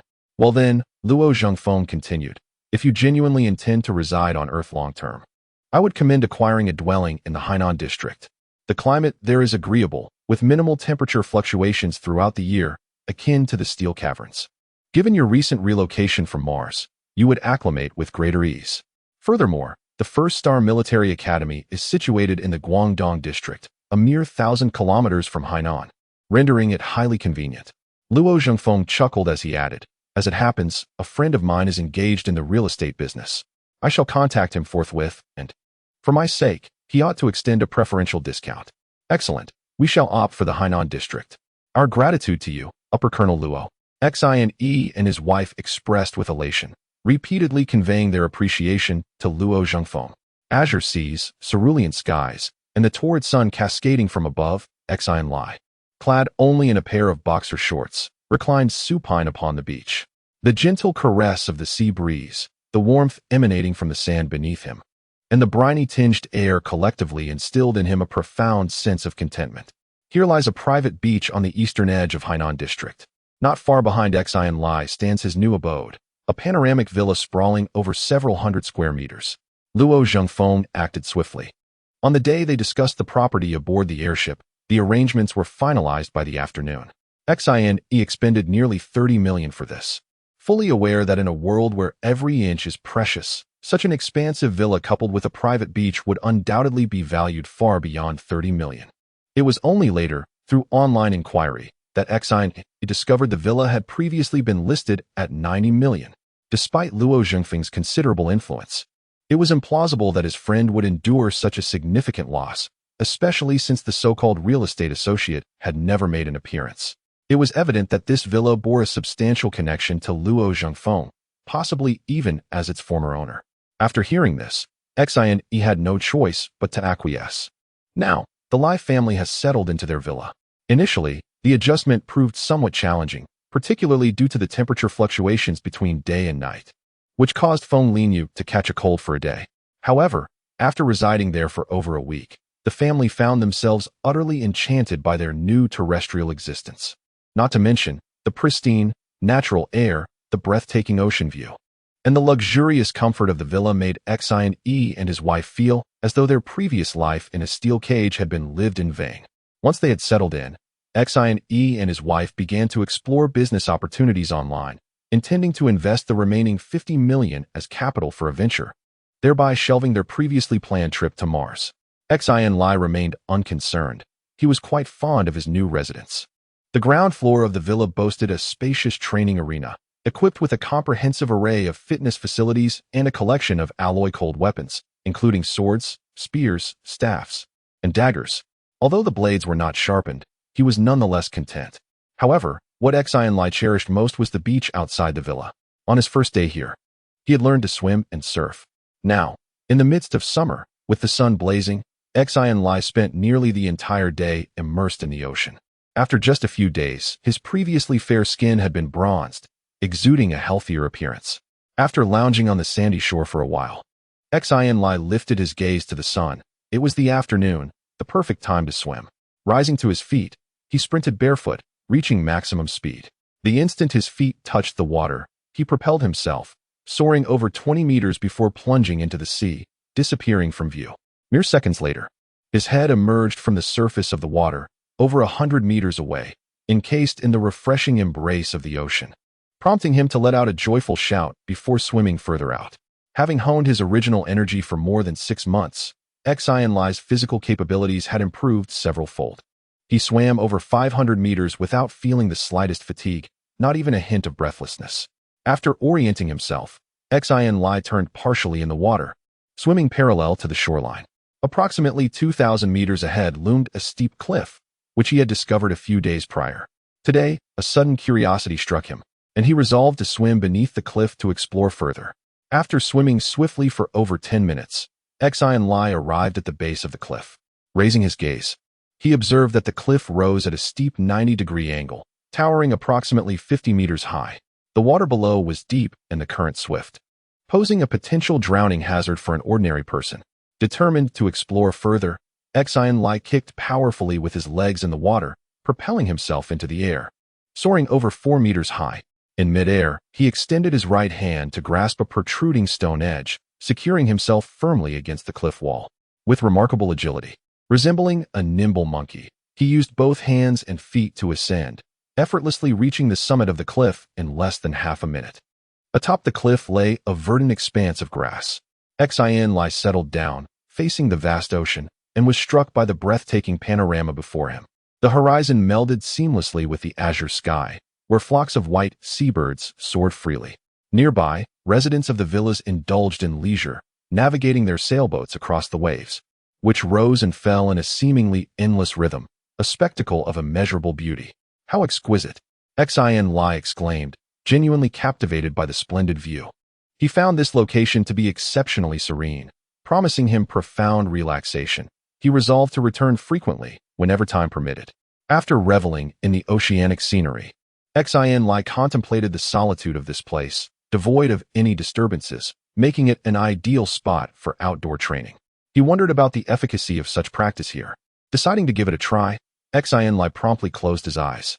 In this state of profound relaxation, he found himself entering a meditative trance, the passage of time accelerating by several seconds.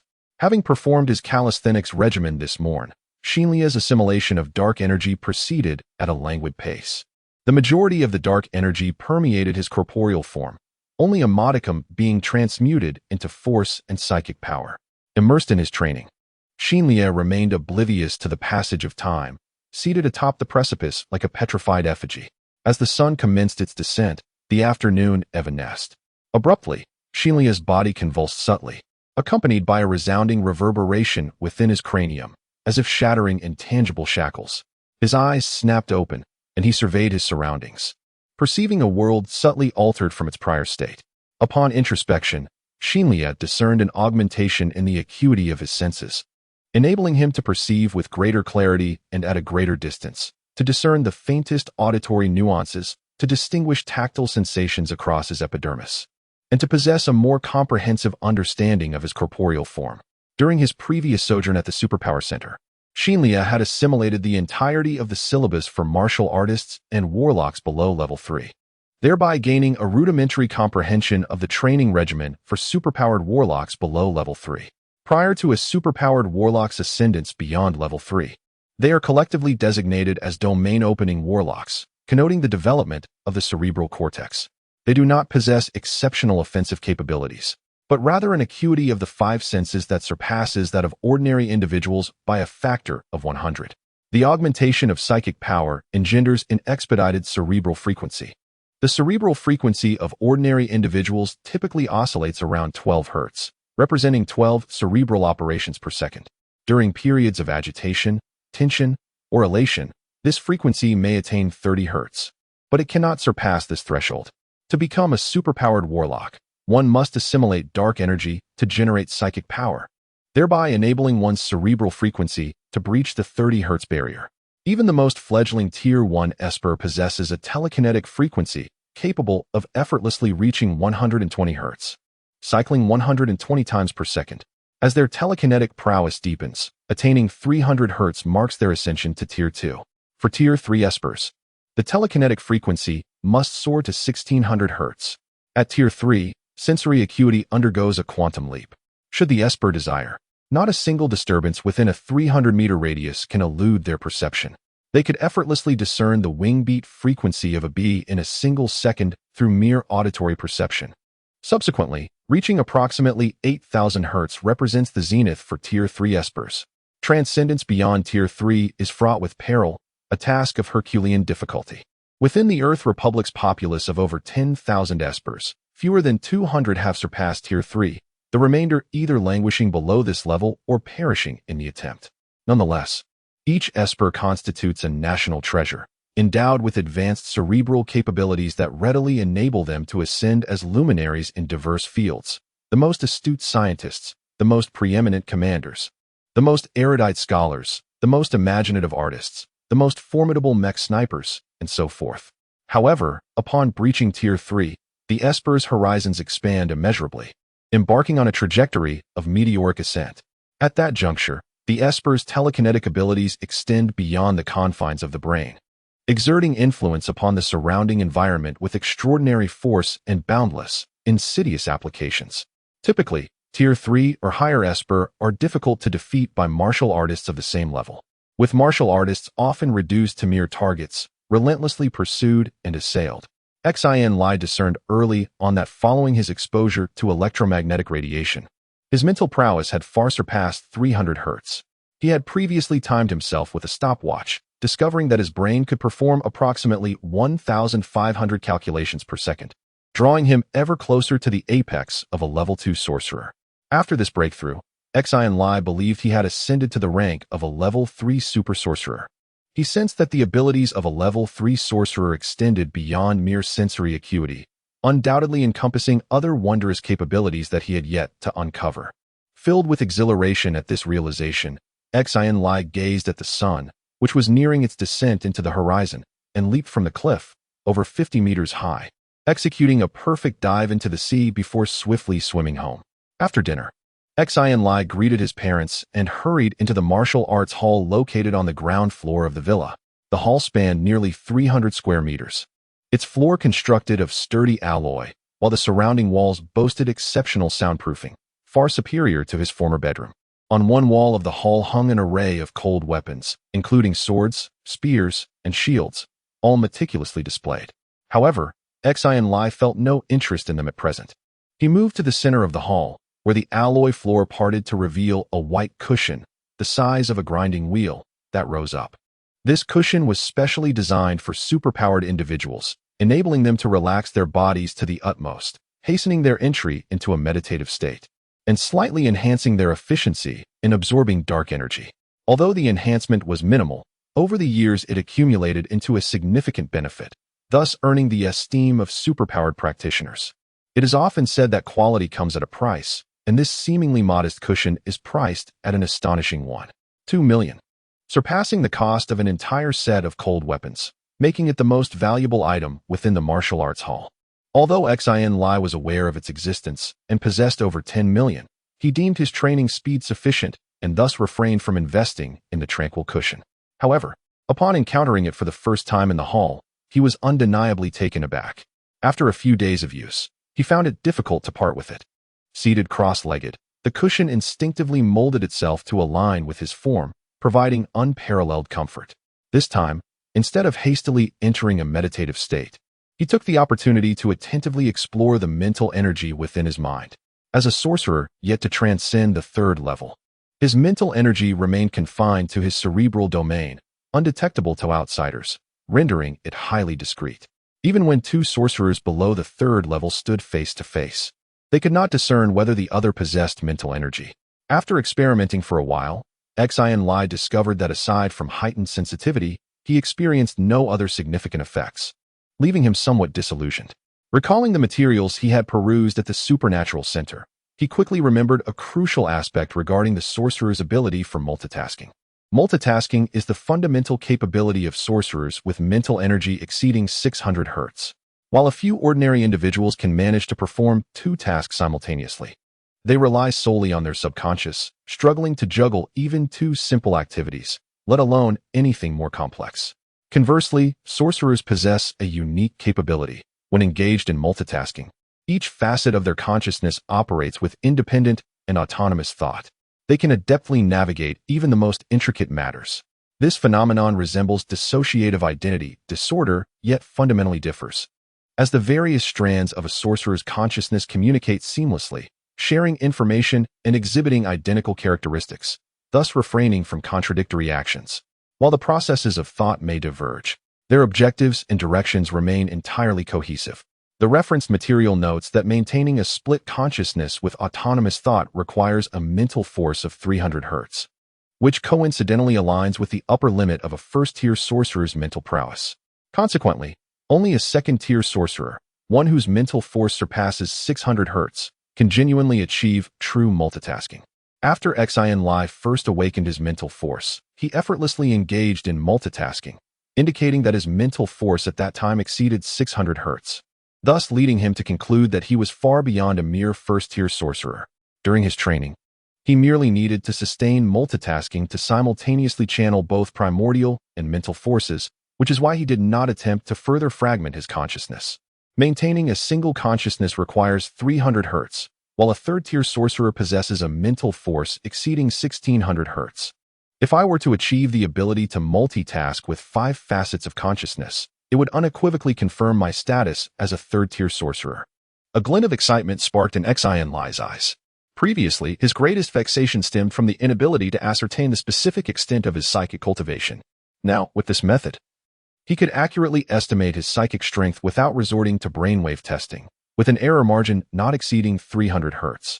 Furthermore, appended to the document were techniques for expediting the mastery of multitasking, a skill typically exclusive to warlocks, boasting an efficiency at least tenfold greater than the rudimentary methods circulating online. Let's experiment and see how many consciousnesses I can currently bifurcate, he mused. Without delay, Xin Lie promptly commenced training in accordance with the techniques outlined in the document. Initiating with dual consciousness, a feat he had already accomplished, he effortlessly succeeded. Progressing to triple consciousness, he invested over half an hour and swiftly achieved success. By this juncture, Xin Lie had adeptly grasped the art of consciousness bifurcation. Subsequently, in a mere 40 minutes, he successfully bifurcated a fourth and fifth consciousness, attaining the state of quintuple consciousness.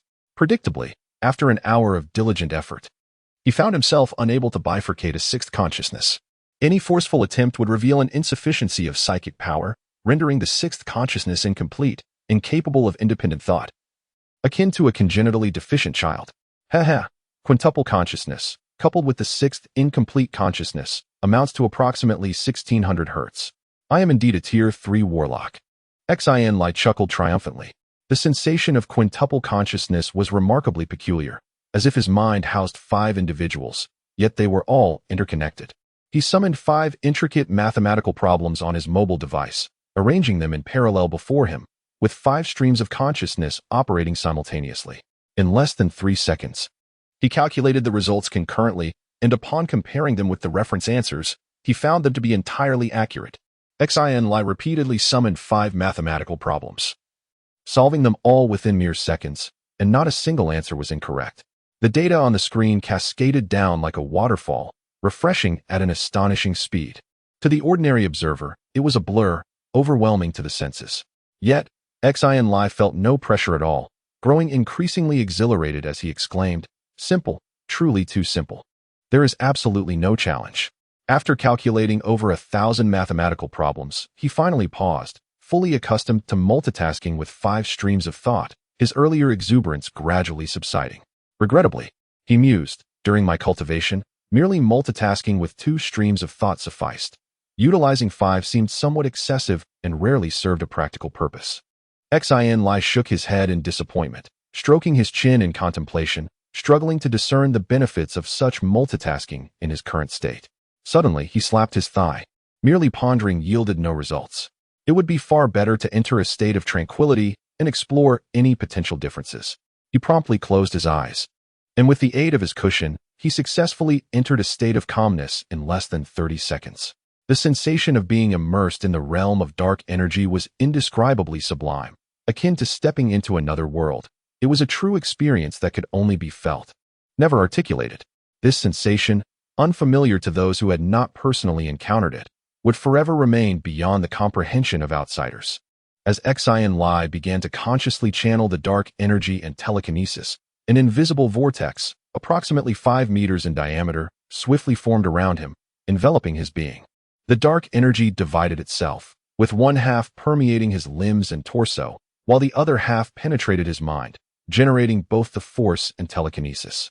Engaging in the simultaneous cultivation of these 2 powers utilized merely 2 of his consciousnesses, while the remaining 3 meticulously observed the process of absorbing dark energy. Over half an hour elapsed, yet there was no discernible difference from his usual experience. "It seems I have been overly ambitious," Xin Lie sighed inwardly, withdrawing from his meditative state.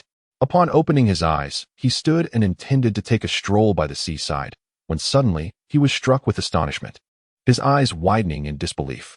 Surrounding him were numerous indistinct, minuscule vortices, drifting through the air, passing through walls, penetrating the alloy floor, and even traversing his own body with an ease that suggested an omnipresence, as if an invisible ocean enveloped the entire universe. "Is this dark energy?" Xin Lie exclaimed in bewilderment. He had clearly exited the meditative state, so how could he see dark energy? After a few moments, the dark energy gradually faded away, and the space within his vision returned to normalcy. This could not be an illusion. It must indeed be dark energy. After all this time spent in cultivation, how could I possibly fail to recognize dark energy? No, I must try again. Resolving this, Xin Lie closed his eyes and re-entered his meditative state. A minute later, he abruptly opened his eyes. This time, he could clearly discern that those vortices were undoubtedly dark energy, and he had seen them with his own eyes. Perhaps it was the heightened focus of his mind compared to the last time. This time, nearly 30 seconds elapsed before the dark energy vanished from his sight. Subsequently, Xin Lie attempted several more times, and each occasion he exited the meditative state. He would continue to perceive the dark energy. The more concentrated his mind became, the longer he could sustain the vision, with the longest instance astonishingly lasting for 10 minutes. Had it not been for his deliberate relaxation, the duration could have extended even further, perhaps indefinitely. This revelation filled Xin Lie with euphoric delight. It implied that as long as he maintained a fragment of his consciousness in a state of concentrated focus, he could uphold tranquility for 24 hours, absorbing dark energy anytime and anywhere. Coincidentally, he had just mastered the art of multitasking with a singular focus. One aspect of his consciousness remained tranquil. Another guided the primal force, yet another directed mental energy, leaving 2 facets to comfortably manage his daily life. This newfound ability would significantly enhance his cultivation speed while rendering the process remarkably effortless. Xin Lie was nearly propelled into a jubilant leap. However, he soon regained his composure. Pondering, how peculiar could it be that a level 3 sorcerer possesses the ability to perceive dark energy with the naked eye? Why have I never encountered such information within the super energy center? Or was the meditative state somehow delayed? He walked to a corner of the training hall and opened his computer, accessing the virtual network of the super energy center. After a brief span of 10 minutes, he exited the network. Strangely, the super energy center made no mention of such an unusual phenomenon. despite employing his intermediate network privileges to search the virtual realm. No results emerged. Baffled, Xin Lie paced the training hall until suddenly clapping his hands together. He mused, could this be yet another side effect of the electromagnetic radiation? Contemplating this possibility, Xin Lie's expression became exceedingly intricate. That unforeseen incident had transformed him into an extraordinary being. In retrospect, it seemed fortuitous, though one could not predict whether future complications would arise. A few days later, at noon, Xin Lie found himself once again immersed in the sea. Donning a pair of sunglasses and clad in square-cut shorts, reclining on the water's surface, gently swaying with the waves in a state of utter contentment. Should any other superhuman be in the vicinity and in a state of stillness, they would undoubtedly observe a remarkable phenomenon, an invisible vortex of dark energy. Centered around Xin Lie's body and extending 5 meters outward, perpetually rotating and being absorbed by him, unaffected by the undulating sea. This was the culmination of Xin Lie's latest training. He had achieved the ability to remain in a state of stillness around the clock, absorbing dark energy every single moment. Even while dining, using the restroom, or practicing his physical exercises, all without disrupting his daily life. After several days of this practice, the absorption of dark energy had almost become second nature to Xin Lie, akin to the act of breathing, requiring no conscious control. Suddenly, his phone buzzed. Xin Lie raised his hand to take a look and was taken aback to see that it was Xin Lie calling. What could she possibly want? When they had disembarked from the airship that day, Xin Lie had requested his phone number, which he had given without hesitation, only to forget about it afterward. He never anticipated that she would actually call him now. Upon activating the connection, the visage of Xin Lie surfaced on the screen, her countenance as serene as ever. Observing her perpetually icy demeanor, Xin Lie greeted her with a playful jest. Greetings, fair lady. What brings you my way? Noticing the fluctuating scenery and the ambient sound of water, Xin Lie's expression shifted with concern. Xin Lie, where are you? She inquired. Oh, merely indulging in a sunbath at sea. Xin Lie responded with a grin, his pearly white teeth gleaming, accentuated by his sunglasses, resembling a harmless wolf, exuding an alluring tone. The weather here is resplendent, the sun's rays beneficent to the skin. Would you be interested in joining me for some recreation? I shall pass, Xin Lie replied, unmoved. Her tone unchanging. I require the location of your newly acquired residence. I intend to introduce you to an acquaintance. An acquaintance? Of which gender? Xin Lie queried, perplexed. Could Xin Lie, with such a disposition, genuinely possess companions? Nonetheless, he divulged the coordinates of his villa. Terrestrial roadways having long since vanished, conventional addresses were obsolete, necessitating the use of precise latitudinal and longitudinal coordinates, in conjunction with altitude, as a substitute. That is of no consequence to you. You shall be enlightened upon our arrival. Xin Lie retorted, abruptly terminating the communication. How decisive, truly unique, Xin Lie murmured, momentarily taken aback. With a gentle kick, he leisurely drifted towards the shore. More than 30 minutes elapsed. Xin Lie, who was floating on the sea's surface, detected a subtle sound. He gazed northward and observed a blue aero car rapidly approaching from a few kilometers away. He estimated its velocity to be approximately 300 kilometers per hour, precisely the upper limit for low-altitude flight. The aero car swiftly arrived above the villa, circling a few times before apparently spotting Xin Lie. It decelerated and gently descended onto the beach. A man and a woman emerged from the vehicle. The woman was none other than Xin Lie, and the man was a Caucasian who appeared to be under 20 years old, with a head of golden, closely cropped hair and a strikingly handsome visage. Xin Lie recognized him instantly. He was none other than the illustrious prodigy George from Mars, the prodigy George who had become a psionicist at the tender age of 14. A slight jolt of surprise ran through Xin Lie. He hastily broke his meditative trance, aware that the other party was also a psionicist with exceptionally keen senses, and there was a risk of being discovered. He had been in a state of deep meditation for the past few days, and the sudden interruption caused him a sensation akin to suffocation. It took him several seconds to adjust. Xin Lie, Xin Lie called out in his direction. Her voice was soft, yet remarkably clear. Coming, Xin Lie responded. He quickly swam towards the shore, his speed increasing rapidly. When he was still a dozen meters from the pair, he suddenly leaped out of the water like a swordfish, somersaulting through the air before landing gracefully in front of them. Xin Lie stood there clad only in a pair of square-cut shorts, revealing a physique of powerful, well-defined muscles. Drops of seawater trickled down his sun-kissed, slightly tanned skin, exuding an aura of vitality. Zhai Haishi felt a twinge of embarrassment.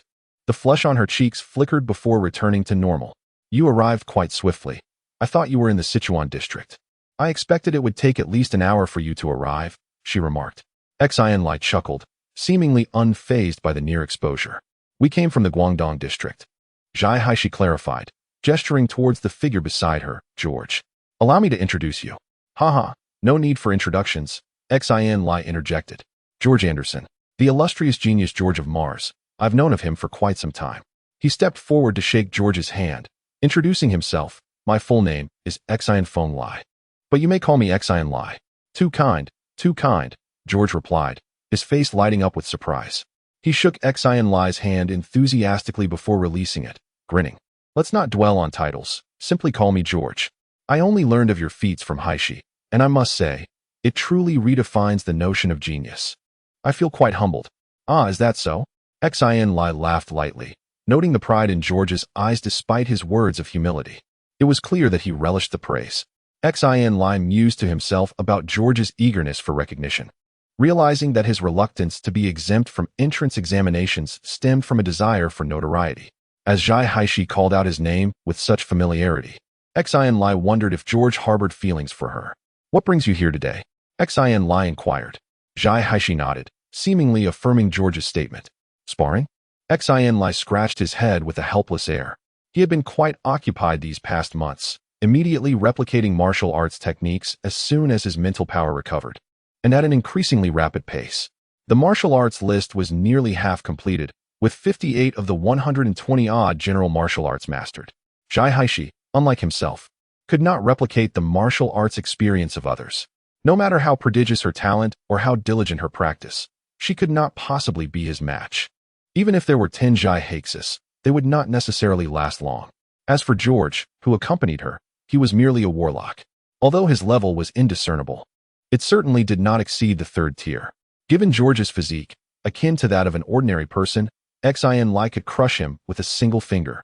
Seeing Xin Lie's reluctance, as if in hesitation, Zhai Haishi's brow furrowed slightly. What? You dare not engage me? Brother Xin Lie, could it be that your time has been entirely devoted to cultivating origin power? George chimed in, fueling the flames with a gloating tone, tauntingly remarking. I've heard that many Psi warriors are like this, eager to accumulate more origin power in the initial stages, thereby neglecting the practice of their martial skills. Consequently, their combat effectiveness is rather mediocre, and they cannot even unleash their due potential. George is right. What use is it to possess origin power without being able to wield it? Rapid cultivation is not necessarily entirely beneficial, nor does it necessarily imply formidable combat prowess. Having finally encountered a contemporary with commensurate force cultivation, I am disinclined to let this opportunity pass. Zhai Haishi's words became more blunt, verging on a direct assertion of Xin Lie's combat inadequacy. Fortunately, Xin Lie was cognizant of her forthright nature, devoid of circumlocution, and thus remained unperturbed. However, under the pressure of their combined needling, a flicker of ire ignited within Xin Lie. Initially disinterested in any sparring, he now reconsidered, resolving to impart a lesson to Zhai Haishi, lest she persist in uttering such disagreeable remarks. Very well, Xin Lie acceded, since you so vehemently desire to spar with me. I shall not demur. Follow me. With that, Xin Lie led the way toward his villa.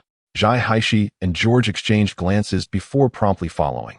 Upon entering the villa, George surveyed the surroundings, exclaiming in admiration, Xin Lie, I had not imagined your family to be so affluent. This villa must be worth tens of millions. Not to mention the private beach, truly a life of indulgence. Zhai Haishi, trailing behind, also expressed her astonishment. Xin Lie offered a smile, refraining from elaboration. He understood that George, like himself, hailed from a modest background, hence his astonishment. Zhai Haishi's familial circumstances were likely similar, given her solitary journey aboard the flight vessel. Providentially, Xin Lie and his wife were absent from the residence on business, obviating the need for introductions. Xin Lie guided the pair directly into the martial arts hall.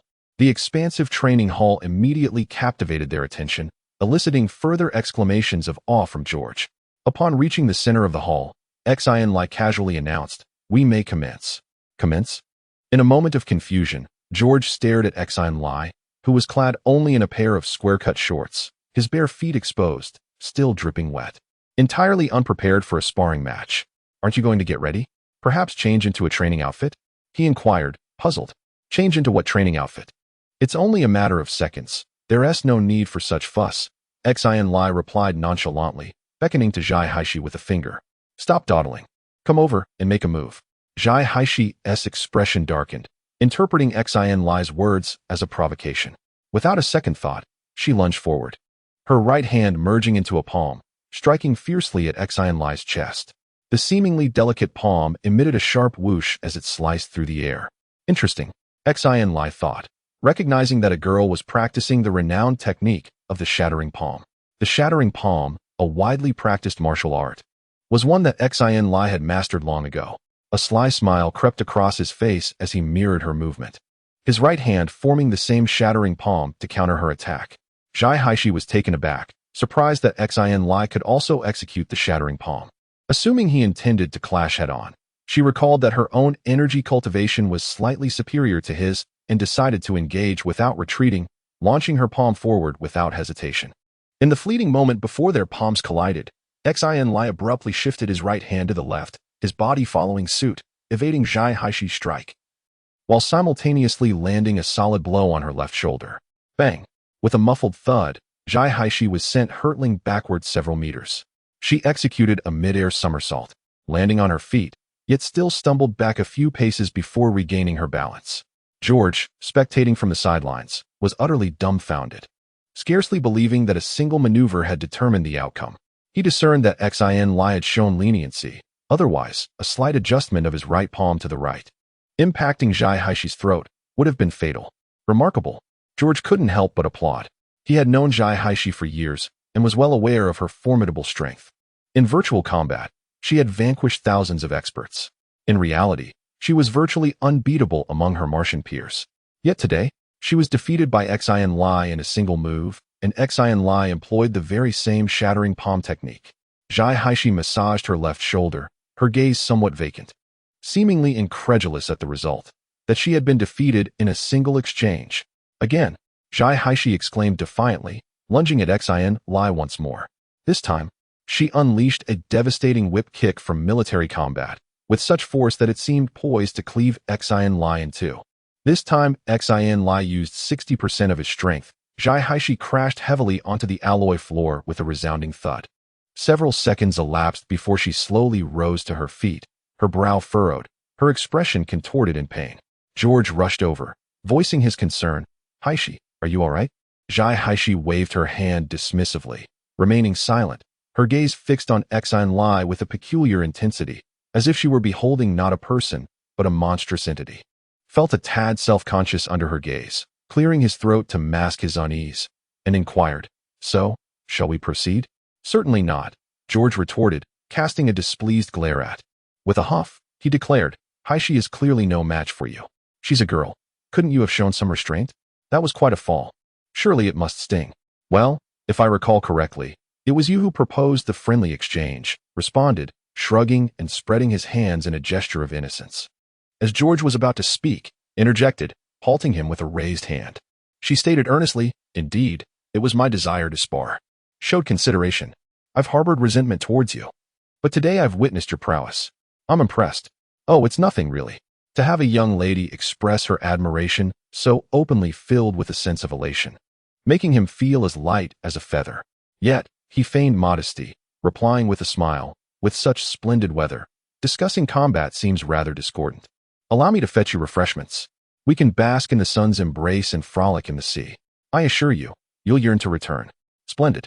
I've long heard of Hainan's reputation as a tourist haven and have been eager to experience it. Today, let's revel in its delights," George eagerly concurred, hesitated momentarily before finally nodding in agreement. "Haha, let's be off."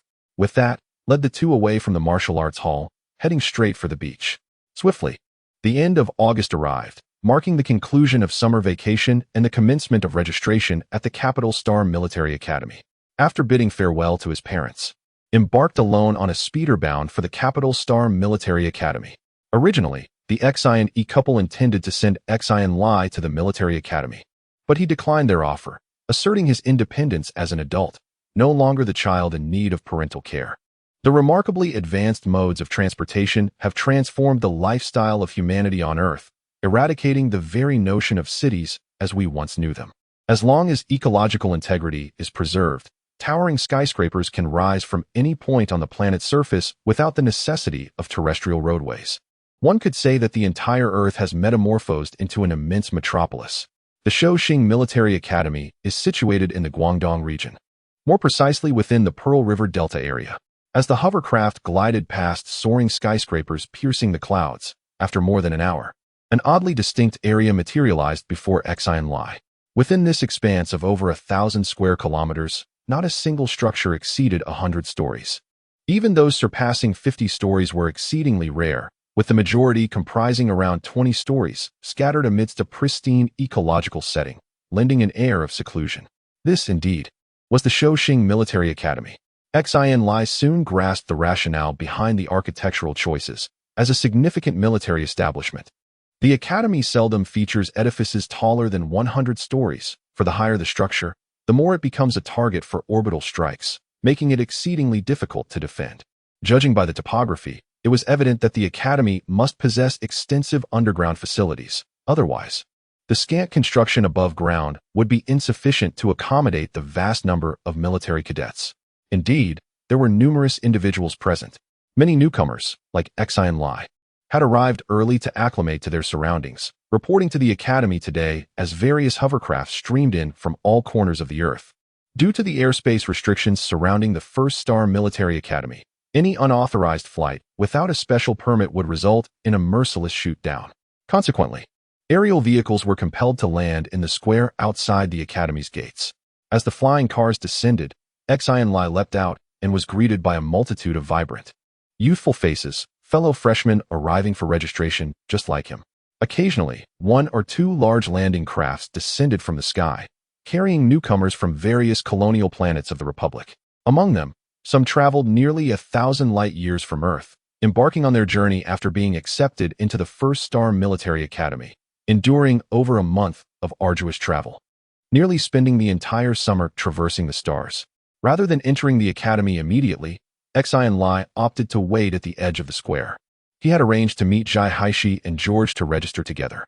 Since their last visit, the duo had become frequent guests at Xin Lie's home, dropping by every few days to invite him out.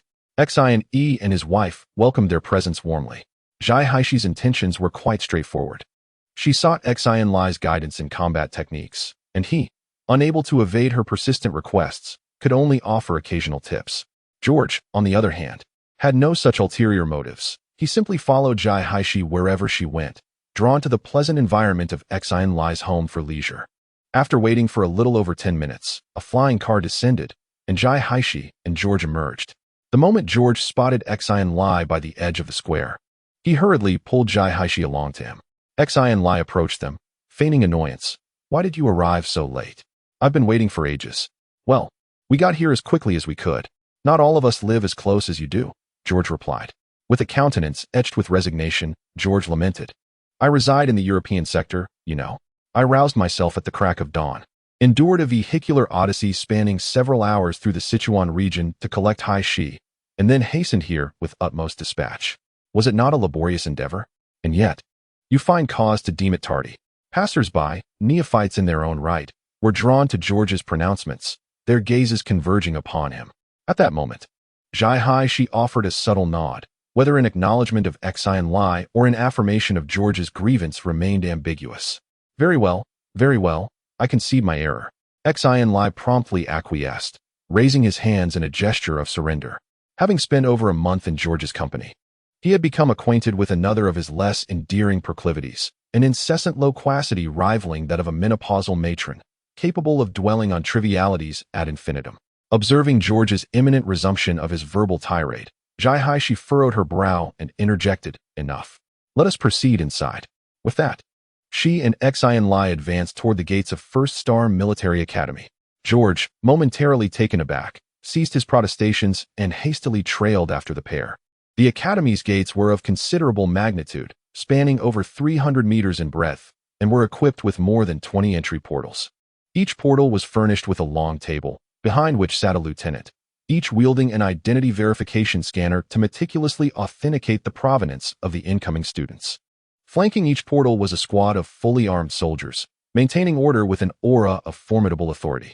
As this was the final day for matriculation, the throngs were particularly dense, with serpentine queues extending from each portal. Xin Lie and his companions selected a queue at random and took their place at its terminus. Each neophyte here represents the zenith of their cohort. Despite the extensive queue, where thousands congregated, a palpable hush pervaded, punctuated only by the occasional hushed murmur between comrades, and perhaps the watchful presence of an entire platoon of sentinels. Xin Lie observed the identity verification process unfolding ahead. As each initiate was scanned, their particulars materialized on the monitors arrayed on the long table. These details were visible not only to the ensign overseeing the verification, but also to the nearby aspirants. Despite the distance of several dozen meters, Xin Lie effortlessly discerned the data yielded by the scanner. To his relief, the display omitted any mention of the subject's force index. As long as his force index remained undetected, he could avoid unwanted attention, Xin Lie mused inwardly. His apprehension was not unfounded. His rate of cultivation was already alarmingly swift. Since mastering the art of maintaining a meditative state around the clock, his force had surged exponentially in the preceding month. Just the night before last, Xin Lie had coalesced his third force meridian, propelling his force index beyond 450 points. Evading force detection had become Xin Lie's most pressing and vexing predicament. The identity verification proceeded with commendable efficiency, yet it was manifestly insufficient. Within those brief minutes, several colossal landing craft descended upon the plaza, disgorging thousands of new recruits from across the nation's colonies. Instantly, the plaza was transformed into a vibrant tableau. Scanning his surroundings, Xin Lie noticed a significant augmentation in the queue behind them, murmuring, "There are so many people. I wonder how long it will be before it's our turn." 70,000. Xin Lie queried, a hint of perplexity in his tone. Wasn't it mentioned that the premier military academy had an enrollment capacity of 150,000 this year? Ah, that's where your understanding falters. George responded with a knowing grin, glancing at Jai Haishi before elucidating. While they advertised 150,000, only a little over 70,000 have actually registered these past few days. These are the true neophytes. The remaining 80,000 are elevated from within the military ranks. They are seasoned veterans who bypassed the initial year of military drills, integrating directly into the preceding cohort to commence officer training. The veteran officers who will genuinely be our peers will arrive at the academy next year. I comprehend now, Xin Lie acknowledged with a nod. After a brief interlude, the freshmen ahead of Xin Lie and his companions had their identities verified, and it was their turn. George stepped forward first. The lieutenant, with an impassive countenance, cast a cursory glance at him and proceeded to scan him with the customary device. Instantly, George's particulars materialized on the screen. Unlike the results of the other freshmen, the scanner emitted a distinct beep, beep, beep alert. The surrounding freshmen, drawn to the unusual sound, collectively turned their heads. Adept Arcanist, Special Training Cadre. The nearby freshmen also caught sight of the information displayed on the screen, eliciting a chorus of gasps and envious glances directed at George. Despite the commotion, George maintained an outward composure, seemingly oblivious to the shift in the atmosphere, projecting an air of equanimity. However, both Xin Lie and Jai Haishi could easily discern that this individual was undoubtedly reveling in his own triumph. Xin Lie smirked, bemused and exasperated, thinking to himself, what an insufferable fellow. The lieutenant, tasked with verifying identities, could not help but scrutinize George anew, uttering little more than a dismissive wave of his hand, signaling that entry was permitted. Next was Jai Haishi's turn, and as her credentials were revealed, yet another wave of astonishment rippled through the crowd, another member of the elite training class. By the time it was Xin Lie's turn, the surrounding onlookers had grown somewhat desensitized. The previously composed lieutenant could no longer suppress the twitching of his eyelids. The Star Military Academy only established one elite training class per cohort, with a fixed allocation of 100 spots. With over 20 entryways, statistically, each passage would encounter only 4 or 5 members of this distinguished class, perhaps even fewer. To his astonishment, 3 had appeared all at once. The scanner in his hand emitted a continuous series of beeps, inciting a stir among the hundreds gathered. and even the soldiers stationed near the entrances cast bewildered glances. The lieutenant turned to Xin Lie and quietly inquired, "Are the three of you together?" "Indeed, sir," came the response. A look of affirmation crossed the lieutenant's face, and he replied, "Very well, you may proceed." Xin Lie nodded and, under the gaze of hundreds of new students, passed through the checkpoint alongside George and Jai Haishi, who awaited him. As the trio ventured into the academy, George, brimming with enthusiasm, patted Xin Lie on the shoulder and whispered in a tone only the three of them could hear, "So, how does it feel to be the center of attention? Quite splendid, isn't it?" With a non-committal hum, Xin Lie chose to ignore George's words. While battling in the virtual arena, the audience had exceeded 100 billion, which had merely stirred him momentarily, now surrounded by only a few hundred. A gathering that barely qualified as a small event.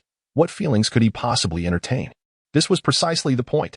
George, believing Xin Lie to have concurred with his perspective, felt a swell of pride, only to quickly adopt an expression of lamentation. He mused aloud, utterly perplexed by Xin Lie's previous demeanor, so understated. Were it not for Haishi's serendipitous encounter with him, no one on Mars would have known of such an extraordinary candidate's existence. Oh, reflecting on my own past few years, how illustrious they have been. As George rambled on, he clasped his hands behind his back, shaking his head with a posture that exuded a sense of solitude and the chill of lofty heights. Unmoved, Xin Lie remained indifferent. Yet Jai Haishi could no longer contain herself. She delivered a swift kick to George's backside, admonishing him in a hushed tone, "You shameless scoundrel." The moment Jai Haishi's foot moved, George sensed impending doom. He attempted to evade, but his physical prowess lagged woefully behind his neural reflexes, leaving him helplessly watching as he was struck. A jolt of pain surged through the nerves of his rear, causing his throat to vibrate, and he was on the verge of a pain scream. Coughing violently, caught between two assaults, George's face flushed crimson, discomfort washing over him. One hand covered his mouth while the other gingerly caressed his rear, presenting a rather peculiar sight that drew the curious gazes of those around him. A mischievous grin spread across Xin Lie's face, while Haishi's lips curled slightly upward. Together, they tacitly accepted George's assertions. Genetic enhancement is a privilege bestowed upon every cadet at the esteemed Stellar Military Academy, in an era where individual prowess can significantly sway the tides of war. An exemplary officer must not only possess commendable command skills, but also exhibit formidable personal strength. Consequently, superhumans emerge as the military's foremost choice. However, they are exceedingly rare, akin to a needle in a haystack, and not every superhuman is endowed with an astute intellect. If compelled to choose between a clever strategist and a powerful commander, the military would invariably opt for the former. Intelligence takes precedence, while might is secondary. Intellect is paramount, with strength as a supplementary asset. This principle governs the training of officers, though an ideal scenario would encompass a harmonious balance of both attributes. Many distinguished officers, unfortunately, lack the ability to sense dark energy, thus precluding them from becoming superhumans. To address their shortcomings, the military offers complementary genetic enhancement. This enhancement is stratified into 3 tiers: basic, intermediate, and advanced. The most pivotal step involves implanting an artificial fibrous nerve at the base of the skull. This innovation not only aids individuals in mastering their augmented bodies, but also significantly accelerates the response time of brain neurons, heightened sensory acuity, enabling the eyes to perceive ultraviolet and infrared light, and allows for clear vision even in darkness. Furthermore, the auditory range expands threefold, and their olfactory sensitivity surpasses that of sharks. A human, enhanced through initial genetic modification, possesses combat capabilities equivalent to a super warrior with an original force index of 500 and a psychic with a telekinetic frequency of 120 Hz, thus embodying a synthesis of a level 2 warrior and a level 1 sorcerer, capable of contending with dozens of ordinary individuals single-handedly. The genetic enhancement technology of the Earth Republic has reached a remarkable level of maturity, with success rates approaching 100%, and during the transformation procedure, the recipient experiences no pain whatsoever. Upon deciding to undergo genetic enhancement, one is anesthetized on the first day and awakens a month later to find the transformation completed. Consequently, some jest that genetic enhancement is akin to simply receiving an injection to gain strength. The cost of basic genetic enhancement is approximately 10 million, a sum that is not outrageous for many citizens, as saving for over a decade suffices.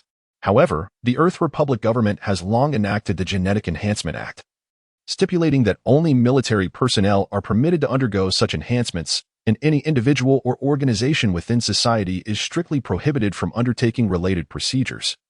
Failure to comply constitutes a violation of the national constitution, punishable by severe penalties, with those involved facing criminal liability. Even within the military, obtaining initial genetic enhancement is not a straightforward endeavor. Candidates must be lifelong professional soldiers, not merely individuals serving to pass the time.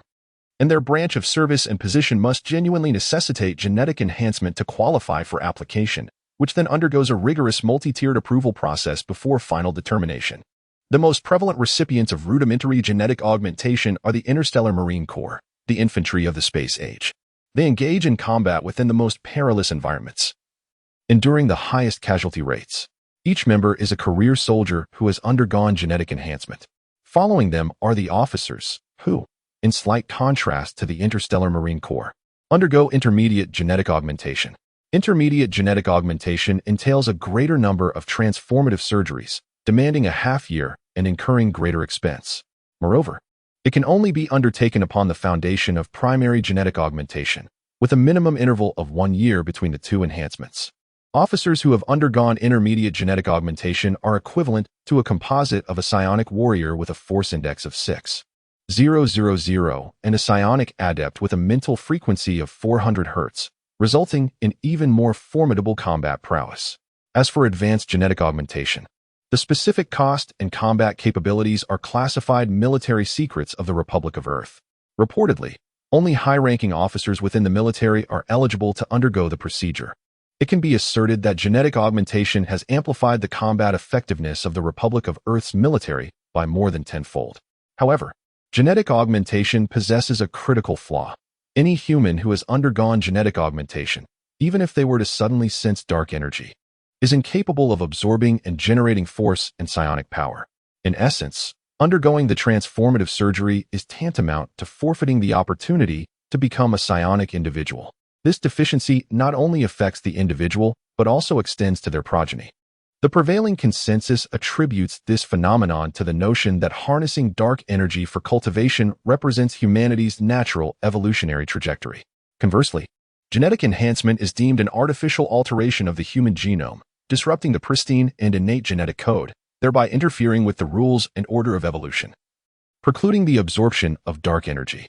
While alternative perspectives exist, it is generally accepted that undergoing genetic enhancement precludes the attainment of supernatural abilities. Consequently, many military personnel opt to preserve their gametes prior to genetic enhancement, ensuring the potential for future generations to pursue supernatural prowess. However, exceptions exist. For supernatural practitioners, their power emanates from the cerebrum, rendering the body's ability to generate original power inconsequential. Provided that supernatural practitioners abstain from artificial fiber nerve implantation during genetic enhancement, preserving the integrity of their cerebral neural pathways, they can circumvent the impediment of telekinetic ability. Furthermore, their inherent cerebral nerves surpass the capabilities of artificial fiber nerves, affording them superior control over their enhanced physiques. Prior to surpassing the third tier, supernatural practitioners are markedly vulnerable due to their physical limitations. Undergoing incomplete genetic enhancement serves as an embellishment, augmenting their capabilities and effectively addressing this shortcoming. A disconcerting rumor circulates online, suggesting that affluent, high-ranking supernatural practitioners, with governmental consent, can clone scores of bodies for standby, enabling them to seamlessly transition between physical forms at will. Today, one identifies as a man, tomorrow, as a woman, and the day after, perhaps neither. At the Premier Star Military Academy, the first year of the new cadets consists of rigorous training, and the special training class is no exception, often subjected to a training regimen several times more demanding than that of their peers. The newly admitted sorcerers possess physical attributes akin to those of ordinary individuals, rendering it impossible to compel them to endure such extensive training. Thus, at the commencement of the academic year, the Academy arranges an initial gene enhancement for the sorcerers. As for the regular class newcomers, upon reaching the age of 20, they must make a crucial decision: either undergo gene enhancement or withdraw from the institution, as the Premier Star Military Academy has no room for the weak. While there may be an exceedingly rare few who could potentially become super warriors after the age of 20, the transformation into super sorcerers remains unattainable. This is due to the fact that the cornerstone of becoming a super sorcerer lies within the brain cells, the only non-regenerative cellular structure within the human body. By the age of 20, one reaches the zenith of brain cell development, approximately 1 trillion in number, which then begins to diminish at a rate of 100,000 per day, never to regenerate. Hence, there exists a saying, if one does not become a sorcerer by the age of 20, hope is forever lost. The two Georges were nearly driven to exasperation by Xin Lie and his companion, gesturing animatedly before ultimately choosing to refrain and quietly follow the pair to the dormitory assigned to them by the academy. Xin Lie glanced at his phone, which displayed a message he had just received after verifying his identity, a notification from the Premier Star Military Academy. Each new cadet entering the academy receives such a message, containing a map of the campus, the designated accommodation, and various important notices, akin to an enrollment guide. The Star Military Academy spans nearly 1,000 square kilometers, an expanse so vast that it would be impractical for students to traverse on foot, as it would take hours to reach their destination. Since Xin Lie and his companions were already registered within the military academy system, they utilized their mobile devices to request a ground vehicle. Moments later, a convertible ground vehicle appeared before them. George's eyes widened in astonishment as he exclaimed, "I can't believe these ground vehicles still exist. They were deemed obsolete over 2,000 years ago, truly a relic of the past." Xin Lie shared his curiosity, noting that with the prevalence of flying cars among citizens, this was his first encounter with a vehicle restricted to terrestrial travel. George circled the vehicle, examining it closely. After a moment of contemplation, he remarked, "This car's design is quite antiquated, yet it was manufactured only a few years ago. It features a magnetic levitation system in its chassis, and the engine is the classic Speed 2, providing ample power and a remarkably smooth ride. I surmise that aside from its inability to ascend, its performance surpasses that of most flying cars. What a shame it can only operate in restricted airspace. Otherwise, I would certainly procure one for myself." Zhai Haishi exhibited little interest in George's lengthy discourse and promptly took a seat in the vehicle. Xin Lie followed suit, urging, "Enough chatter, let's get in." George, hurriedly climbing aboard, lamented, "Do you two not realize I am an aficionado of flying cars? A little more time to appreciate it would have been nice. It would be far more convenient to admire it from within."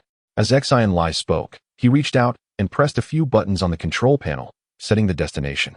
The ground vehicle promptly initiated, levitating approximately 10 meters before surging forward with a whoosh. The ground vehicle was both stable and swift, its velocity rapidly ascending to over 200 kilometers per hour. The scenery on either side blurred as it receded.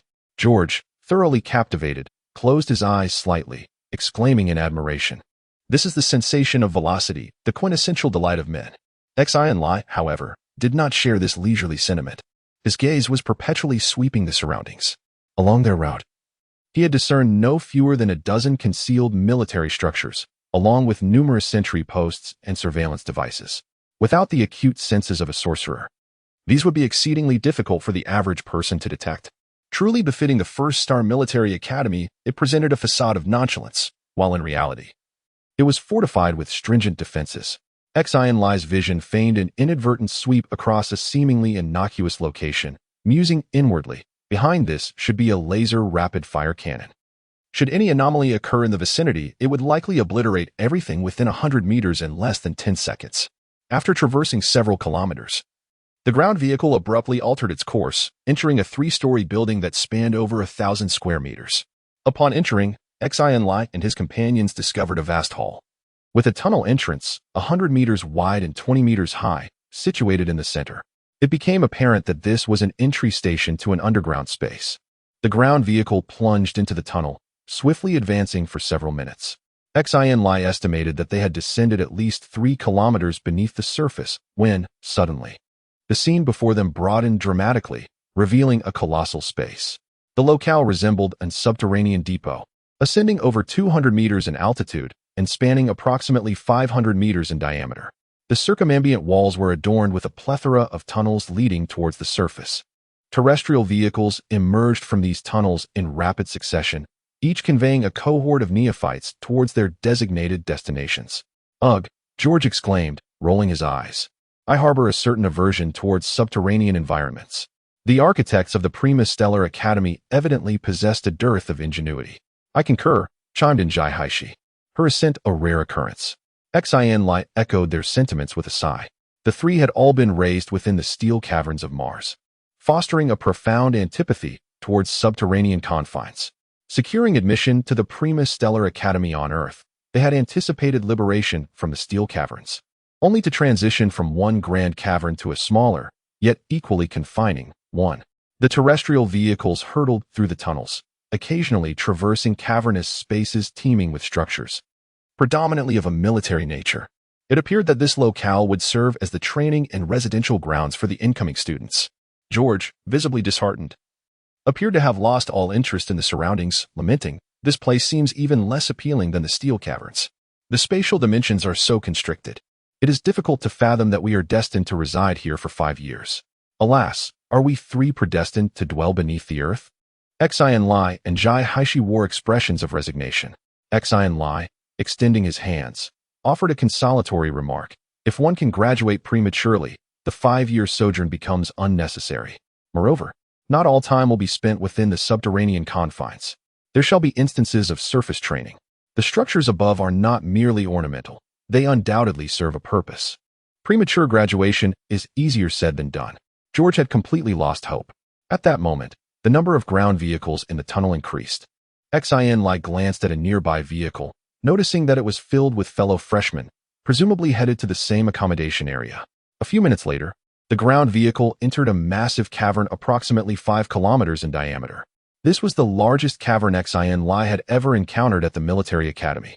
As he looked around, he saw it was dotted with buildings of various heights, some soaring hundreds of stories into the sky, while others stood merely 2 or 3 stories tall yet occupied space comparable to a small plaza. The ground vehicle slowed its pace and came to a halt before a row of dozens of identical buildings. Each structure was 10 stories high, square in shape, with facades adorned solely with neatly arranged windows. The walls were a monotonous gray-white, devoid of any aesthetic appeal, reminiscent of the cylindrical buildings from Earth's era. We've arrived. Xin Lie and his companions disembarked, their eyes widening in disbelief at the sight of the 100 identical buildings before them. Is this the dormitory? George checked the military academy map on his phone, and, noticing that more ground vehicles were delivering new students, he reassured himself that they had not been misdirected. His eyes widened further as he exclaimed, "No way. Are there truly such hideous buildings in the world, and so many of them? Who designed this? There can't be uglier structures anywhere else in the country." Similar exclamations echoed from nearby, indicating that many other freshmen were equally startled by these uniquely designed dormitories. "All right, let's not overreact. Since we're here, we might as well settle in." Xin Lie had grown numb, no longer burdened by excessive thoughts. He stated, "I have been assigned to room 305 in Building 1. This is indeed Building 1, and the members of the elite training class should all be here. What about you?" Ignoring him, Xin Lie inquired, "Haishi, what about you?" "Room 508. "Excellent. It appears that all members of the elite training class are indeed in the same building. Let us proceed." Xin Lie nodded and led the way into the dormitory. Upon disembarking, he noticed that each dormitory building bore a serial number, in stark contrast to the bustling activity surrounding the other buildings, where new students flowed in and out. Building 1 was eerily quiet, presumably designated solely for the elite training class. After all, with only 100 participants occupying a 10-story building, it would be surprising if it were lively. Once inside, the trio encountered a rather disheartening reality. The dormitory lacked a gravity elevator. Fortunately, the building was only 10 stories tall, making the ascent manageable. As they climbed the stairs to the 3rd floor, they each diverged towards their respective rooms. The condition of the dormitory exceeded Xin Lie's expectations. It featured a bedroom, a study, and a bathroom. Although modest in size, akin to his quarters on Mars, it was exceptionally clean. The only aspect that felt somewhat unfamiliar was that the furnishings were not concealed within the walls. The bed and desk were simply positioned in the room, unable to be stowed away. In the absence of advanced window technology, the concept of defacilitation, and the ubiquitous flow of information, everything is simplified to its essence, with a sole emphasis on practicality. Apart from this door, not a single high-tech product graces the entire dormitory. It seems that the first-star military academy has a penchant for nostalgia. Xin Lie shook his head with a bittersweet smile. feeling somewhat out of place after transitioning from a high-tech world to such a rudimentary setting. However, this simplicity might prove beneficial, allowing for greater focus on study and training. With this thought in mind, Xin Lie seated himself at the desk, intending to call his parents to inform them of his arrival. As he dialed, a message popped up on his phone, indicating that communication with the outside world was prohibited within the academy. All signals had been blocked, and should there be a genuine need, one must submit a request to the school administration in advance. Upon reviewing the application process, which was laden with numerous stipulations and required several forms, Xin Lie felt overwhelmed and ultimately decided against making the call. After all, his parents were already aware of his presence at the first-star military academy and had anticipated such circumstances. Checking his phone, he noted that aside from the inability to communicate externally, all other functions remained intact. He could access the academy's local network and call others within the military school. Most importantly, the playback feature was operational. He had stored 100 classic virtual combat videos on his phone, and he had only just surpassed the halfway mark in copying them. By the conclusion of the first year's recruit training, he anticipated that the entire collection would be replicated. That afternoon, Xin Lie and his companions reconvened, exploring the vicinity to familiarize themselves with their surroundings. The cavern in which they found themselves was, in fact, a boot camp for new recruits. For the forthcoming year, the newly admitted students of the first-star military academy would reside here. Not a single upperclassman could be seen. The academy maintained a stringent schedule, mandating a rise at 6 o'clock each morning and a return to rest by 10 o'clock each evening, with designated times and locations for meals, which were strictly enforced. Although the new students were not required to engage in formal studies during their initial year, they could access the curriculum content online in advance. These courses were not classified, and the academy actively encouraged self-directed learning among the newcomers. Xin Lie merely glanced at the course catalog and was taken aback. The first-star military academy offered an astonishing array of over 100 courses. Subjects included mathematics, natural sciences, quantum mechanics, computer science, electromagnetism, communications, cryptography, navigation, galaxies, space environment, exobiology, planetary defense and landings, terrain recognition, logistics, mecha applications, mechanical maintenance, special weapons, battlefield medicine, military law, the Constitution of the Republic, strategic tactics, command studies, political thought and ethics, leadership psychology, and the theory of war. These 25 courses were mandatory for officers, forming the bedrock for becoming a competent military leader. However, the academy stipulated that students must accrue credits in at least 45 courses to graduate. The first-star military academy operated on a 5-year system. Aside from the first year of basic training, the actual duration for academic learning was a mere 4 years. On average, students were expected to undertake more than 10 courses each year, a demand that could prove overwhelming for even the most diligent university students. Even Xin Lie, a level 3 sorcerer, felt a wave of trepidation wash over him as he gazed upon the extensive course list, sensing an immense weight of pressure. It seems the next 5 years will be challenging, Xin Lie mused. At that moment, a stern, emotionless voice echoed through the room. I am Xin Lie, the instructor for this special training class. It is precisely 7 o'clock p.m. All members of the special training class are to assemble in the main hall on the first floor. You have 1 minute. Failure to comply will result in consequences. Startled, Xin Lie promptly rose and hurried out of the room towards the stairs. The entire dormitory erupted as the new recruits surged from their rooms, racing down the staircases. Every member of the special training class was formidable. Save for the warlocks yet to undergo genetic enhancement, the rest were all superpowered warriors with significant force cultivation. Several flights of stairs posed no obstacle. Xin Lie, residing on the 3rd floor, was relatively close. With his capabilities, he could arrive within 10 seconds. But he maintained a moderate pace. By the time he reached the main hall, over a dozen individuals had already arrived. A black uniformed officer stood to one side of the hall. The 2 bars and 1 star on his shoulders indicated his rank as a major. Of East Asian descent with slightly dark skin, he stood approximately 1.8 meters tall. Sporting the quintessential military buzz cut, he stood with his hands clasped behind his back, impassively observing the new recruits sprinting from the stairwell. This must be Instructor Xin Lie, the one who had spoken earlier. Xin Lie's brief glance was immediately detected. The instructor's gaze swept over him, assessing him before swiftly moving on to others. Such acute perception. He noticed my mere glance, Xin Lie noted. Xin Lie inwardly marveled, surmising that the Major's prowess was certainly above level 3, yet not as formidable as Luo Zhengfeng, likely a level 4 or 5 superpowered warrior. As team positions were yet to be assigned, the freshmen stood in a disorganized cluster, and Xin Lie quietly joined the throng, standing at random. It was then that he noticed that Xingyu was accompanied by 2 captains, whose strength, though not matching Xingyu's, surpassed that of any freshman present. Xin Lie estimated these captains to be at the peak of level 3 warriors. While observing the 3 instructors, Xin Lie mused, the special training class is indeed different. The instructor is a major, and even the 2 assistant instructors are captains, and so powerful. He had heard that the elite class instructors were captains, while the ordinary class instructors were merely lieutenants, a vast disparity.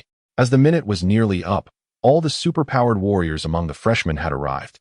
Alas, those superpowered sorcerers residing on higher floors who had not yet undergone genetic enhancement, their physical attributes far inferior to the warriors, arrived breathless, barely making it in the final seconds. As the last sorcerer arrived, the minute concluded precisely. Very well, everyone is present. Xingyu nodded, finally speaking, his voice as devoid of inflection as ever. Allow me to introduce myself.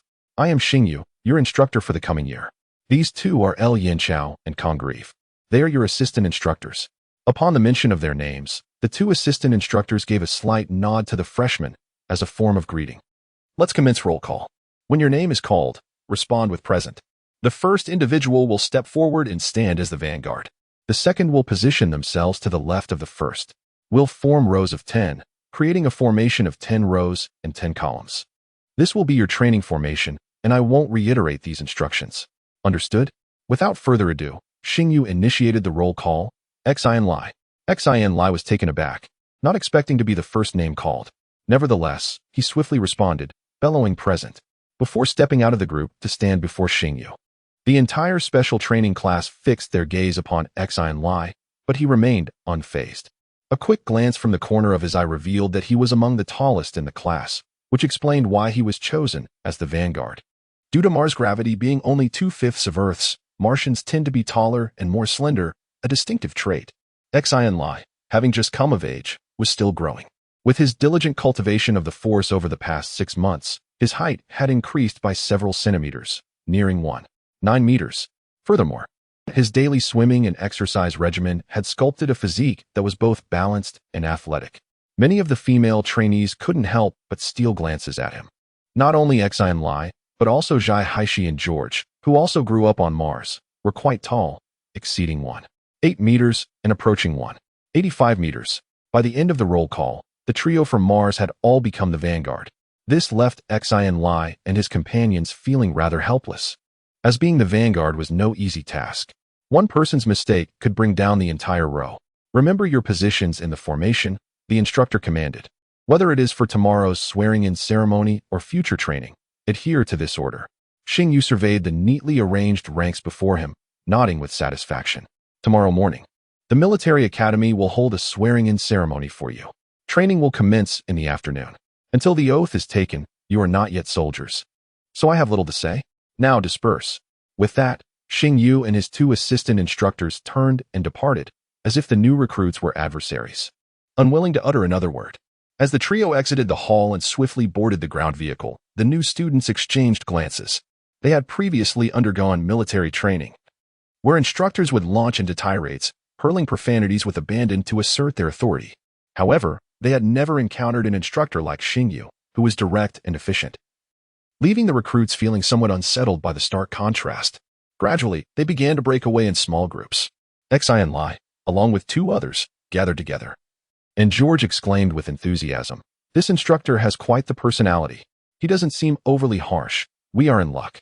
"No way," George shouted in disbelief, while Zhai Haishi's expression shifted, appearing skeptical of Xin Lie's assertion. At 6 o'clock the following morning, Xin Lie awoke punctually, donned the uniform of the 1st Star Military Academy, and went through his morning routine. After breakfast, he engaged in study via his mobile phone, patiently awaiting the commencement of the swearing-in ceremony. At 7 o'clock, a unified voice resonated throughout the cavern, summoning all new recruits to assemble at the central swearing-in square. The Oath Square is situated a mere 5-minute walk from the freshmen's accommodation area. 70,000 new students emerged from their respective dormitories, forming a formidable procession towards the square. The expansive square can accommodate over 100,000 individuals, and on one side stands a podium towering over 3 meters high. At this moment, nearly 1,000 fully armed soldiers have already assembled around the square, ensuring order is maintained. As the freshmen entered the square, they noticed rows of numbers inscribed on the ground, designating the positions assigned to each class. The designation for the special training class is 521-1001, where 5211 refers to the 5211th cohort of the 1st Star Military Academy, and 001 denotes the specific number of each special training class. The special training class is positioned in the center of the front row, directly facing the podium, and is less than 20 meters away. Clearly a deliberate arrangement by the military academy. Following the formation from the previous night, all members of the special training class stood directly opposite the podium. Surrounding them were the elite classes, and many freshmen's gazes were fixated on the members of the special training class, whispering and pointing, some filled with envy, others with disdain, while a few appeared eager to prove themselves. At 8 o'clock, a group of over a dozen individuals clad in formal military uniforms ascended the podium, led by an elderly man with graying hair, whose 3 stars of rank shimmered on his shoulders. Most freshmen recognized him as General Andre, the president of the 1st Star Military Academy. Following General Andre was a familiar face, Colonel Luo Zhongfeng. The remaining individuals, nearly all officers, included the instructor of the special training class, Xing Lie. On the podium, there were no seats, and a group of over a dozen individuals stood, emanating an atmosphere of solemnity. Within mere seconds, the entire square fell silent, with the gaze of all the new students fixed upon them, most eyes brimming with aspirations. These figures on the podium represented their life ideals. General Andre took 2 steps forward and began to speak. His voice was neither loud nor boisterous, yet it resonated with strength and clarity, reaching the ears of everyone present without the aid of amplification. Dear new students, first and foremost, congratulations on becoming members of the Starry Military Academy. You are the elite among the elite, the pillars of the nation, the finest young individuals of the Republic. I am confident that among you, some will one day ascend to the rank of general or even marshal. However, before becoming a general, you must first excel as an officer, and before that, you must be an exemplary soldier. The path to becoming an outstanding soldier rests upon 2 fundamental principles: discipline and skill. The skills of a soldier and an officer will be imparted to you by the Starry Military Academy over the coming years, and I firmly believe you will absorb them well. As for discipline, it is encapsulated in obedience, and further obedience. The Starry Military Academy boasts the finest instructors, and I hope that throughout your year of basic training, you cultivate true discipline, thus qualifying yourselves to become officers. Now, I invite Colonel Luo Zhongfeng, the chief instructor of the class of 5211, to preside over the oath-taking ceremony. As General Andre concluded his address, a wave of enthusiastic applause erupted in the square. It remains uncertain how many of the new students truly absorbed his words. Luo Zhongfeng nodded at General Andre, stepping forward amidst the crowd. His voice resonated throughout the square as he proclaimed, "Now, please repeat after me.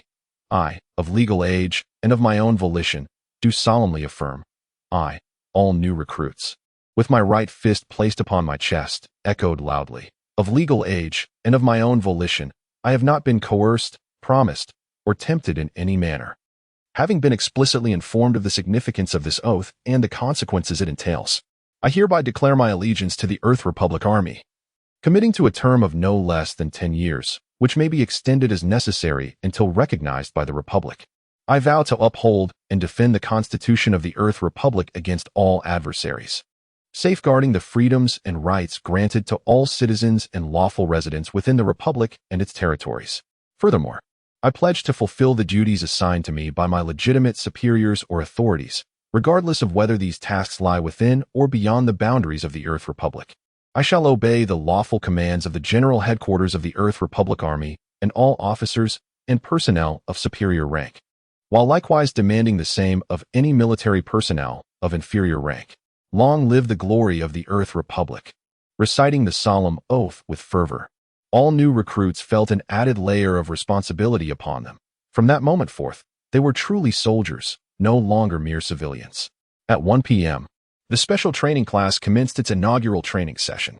64 superpowered warriors, Xin Lie included, trailed 3 instructors as they departed the dormitory building and proceeded for about 10 minutes until they arrived at a training ground resembling a stadium. As the leading soldier in the first row of the queue, Xin Lie closely followed the instructor, being the first to step into the training ground. The moment he strode in, his body sank slightly, and his countenance shifted as he sensed something amiss. The gravity here was at least 6 times the standard. Under 6 times the standard gravity, it would be arduous for an ordinary person to even stand, but it posed no problem for Xin Lie. He mobilized his origin power to counteract the excessive gravity, and his body immediately felt much lighter. He feigned normalcy and continued to follow the instructor, ensuring that those behind him wouldn't detect any abnormality.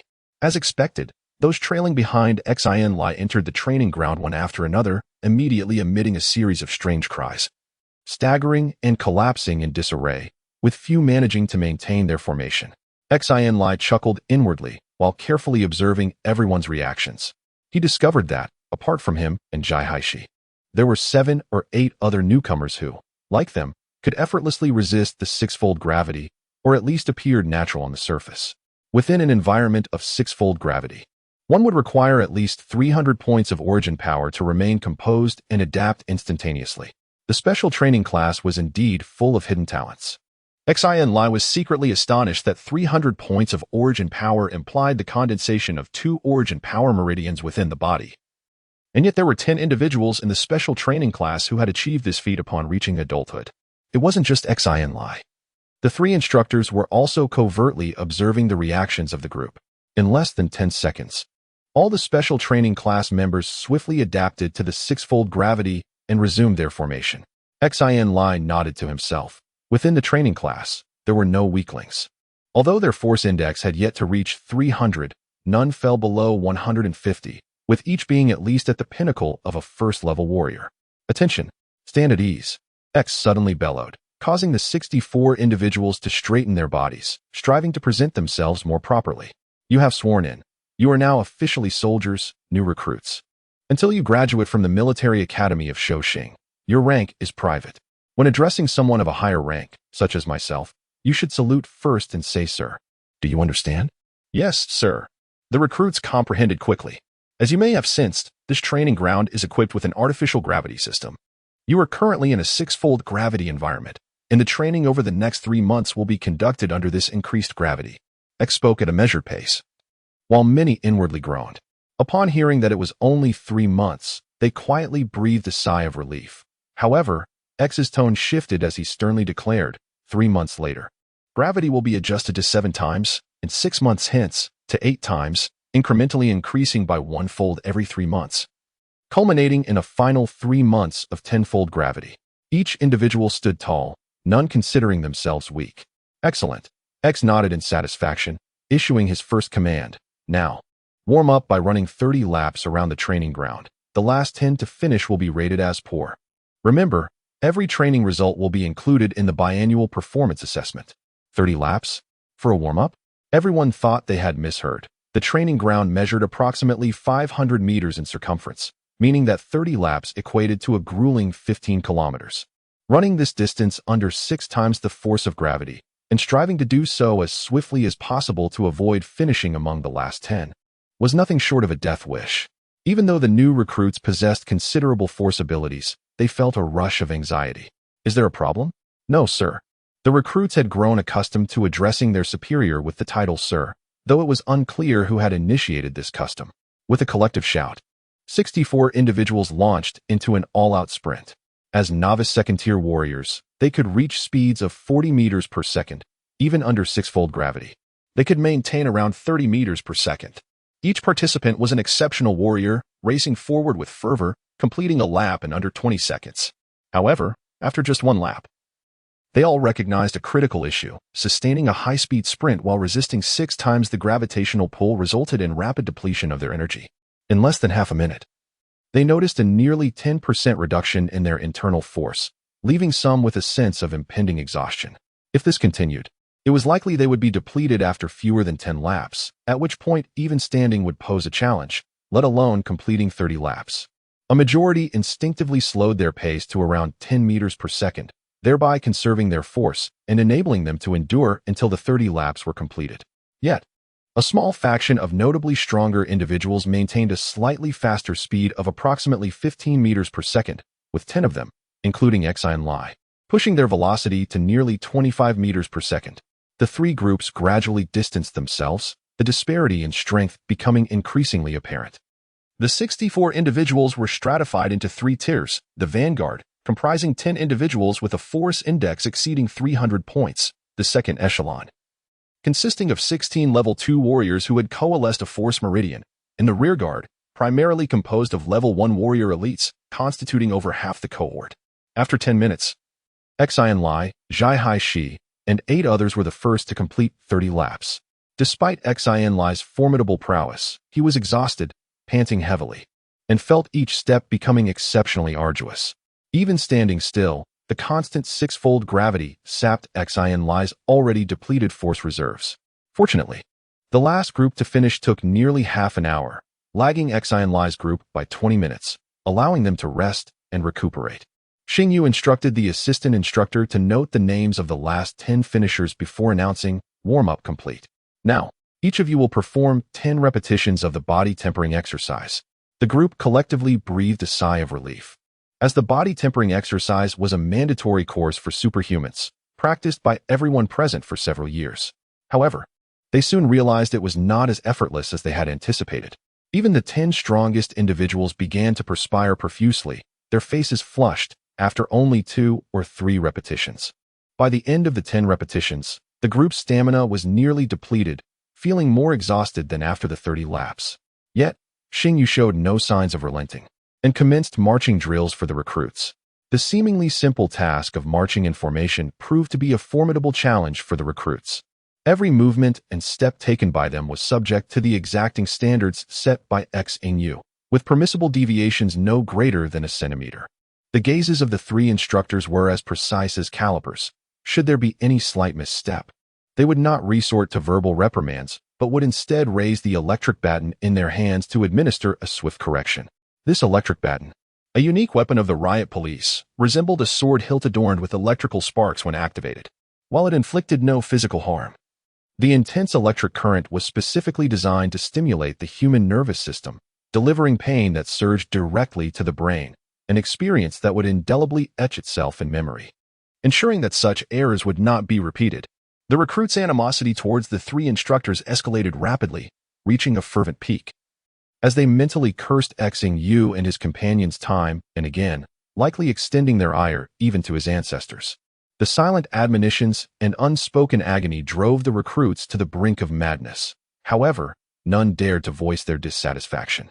This reluctance stemmed not only from the oppressive aura emanating from the formidable trio, but also from a deep-seated desire to maintain their dignity and pride. To express discontent or to issue even a single cry of pain would signify one's defeat. Each recruit was a paragon of excellence, unwilling to concede that they were failures. After enduring an hour of meticulous formation, they were subjected to an additional 30 minutes of specialized instruction in military combat techniques, a requisite skill for every soldier. Following this, they engaged in a rigorous regimen of running laps around the training ground, practicing strength-building exercises and marching in formation, a relentless cycle designed to leave no opportunity for rest, extracting every ounce of their physical endurance and pushing them to their limits. The recruits had never perceived an afternoon to stretch on for so long. It felt as though a century had passed. When the instructor announced the disbandment, the recruits did not utter a single cheer. They were utterly exhausted, collapsing onto the ground, gasping for breath. The 3 instructors cast barely a glance at the recruits before departing the gravity training facility. As the instructors vanished from sight, the group of recruits, still seated, began to vociferously vent their frustrations, releasing pent-up emotions. Once their grievances had been aired, the distance between them began to diminish, and many initiated self-introductions. Xin Lie's situation was not as dire as that of others. After an afternoon of rigorous training, apart from feeling utterly drained and sore, he retained a vestige of original energy within him, which rendered him considerably better off. Naturally, he chose not to stand out too much. He remained seated with the group for a couple of minutes, regaining a modicum of strength before rising to exit the training ground. The moment he stepped beyond the confines of the gravity training zone, he felt an immediate lightness envelop him, as if layers of burdensome shackles had been cast aside. A profound sense of relaxation washed over him, and the original energy within him became more vibrant, circulating rapidly along 3 established energy pathways, providing an indescribable sense of ease. Time flew by, and the monotonous military training had, in the blink of an eye, persisted for 9 months. The arduous training over these months had yielded remarkable results. The recruits' demeanor was now worlds apart from their initial selves. 9 months prior, they were merely adolescents, on the cusp of adulthood, naive, romantic, and exuberant. Now, they had shed their youthful innocence and matured rapidly. Immersed among the new recruits, I was surrounded by visages of unwavering resolve. Their gazes were resolute, their strides measured and firm, their actions decisive and unhesitating, resembling seasoned soldiers more than mere students. Precisely the outcome desired by Soaring Star Military Academy. As the CRME de la CRME of each incoming class, the progress of the special training cohort was particularly noteworthy. The training grounds for the special cohort had been enhanced to 10 times Earth's gravity, yet none of the members exhibited discomfort, having already savored the advantages of training in such an environment. Each of the 64 enhanced warriors in the class had coalesced at least one force meridian, with some having even formed 2 or 3. The 36 gene-enhanced arcane warriors, having acclimated to the high-gravity training, experienced a surge in their abilities due to cerebral stimulation. Among them, George stood out. He had recently surpassed a mental frequency of 1600 Hz, ascending to the rank of a Tier 3 Arcanist, causing quite a stir within the academy. Head instructor Luo Zhengfeng, representing the academy, personally congratulated him, affording him considerable prestige. In truth, George was not the fastest improving student among the freshmen. In room 305 of Building 1 in the Soaring Star Military Academy's class of 5,211 residential area, Xin Lie sat serenely at his desk. His phone projected a broad screen before him, filled with dense text and images, essential course materials for aspiring officers at Soaring Star Military Academy. The screen was divided into 9 equal sections, each displaying different information, representing a distinct course, all playing in a slow, automated sequence. Xin Lie sat motionless, his gaze unfocused, as if lost in a daydream, drifting beyond the confines of reality. In truth, however, he was engaging in a remarkable feat of multitasking, absorbing the vast and intricate learning materials with astonishing efficiency. Over the past 9 months, all the new students had made progress, and Xin Lie was no exception. At the onset of his studies, he could only concentrate on 5 tasks simultaneously. But with the rapid enhancement of his mental faculties, he now effortlessly manifested 11 independent consciousnesses, in addition to his original self-awareness, allowing him to operate with a remarkable 12-fold focus. He was on the verge of splitting into a 12th independent consciousness. This signified that Xin Lie's mental power had surpassed 3,600 Hz, nearing 4,000 Hz, exceeding that of the so-called genius George by a remarkable 2,000 Hz, more than double. Outwardly, Xin Lie appeared relaxed, seemingly engaged solely in study. Yet, at this very moment, his being was anything but tranquil, undergoing transformations beyond the imagination of an ordinary person. Centered around Xin Lie, dark energy within a 10-meter radius coalesced into a vast, invisible vortex, nearly enveloping the entire room. Should anyone enter a state of stillness within that space, they would undoubtedly be terrified by such a tremendous disturbance. Xin Lie's body resembled an infinite abyss, continuously absorbing a tremendous amount of dark energy every second. The moment the vortex diminished even slightly, more dark energy would converge from all directions to replenish it. As if an unending cycle, the vast expanse of dark energy, under the guidance of 2 distinct consciousnesses, divides into 2 equal portions. One portion enters the cerebral domain to generate mental power, while the other is absorbed by the body, merging with the cells to produce primal energy. In the midst of his studies, Xin Lie suddenly moved his eyes, as if sensing something. He closed the screen and shut his eyes, attentively experiencing the sensations within his body, murmuring, "The primal energy required for the 12th meridian should be nearly sufficient now." If one were to peer into Xin Lie's body, they would discover an intricate network of 11 primal energy meridians, each containing over 150 units of primal energy.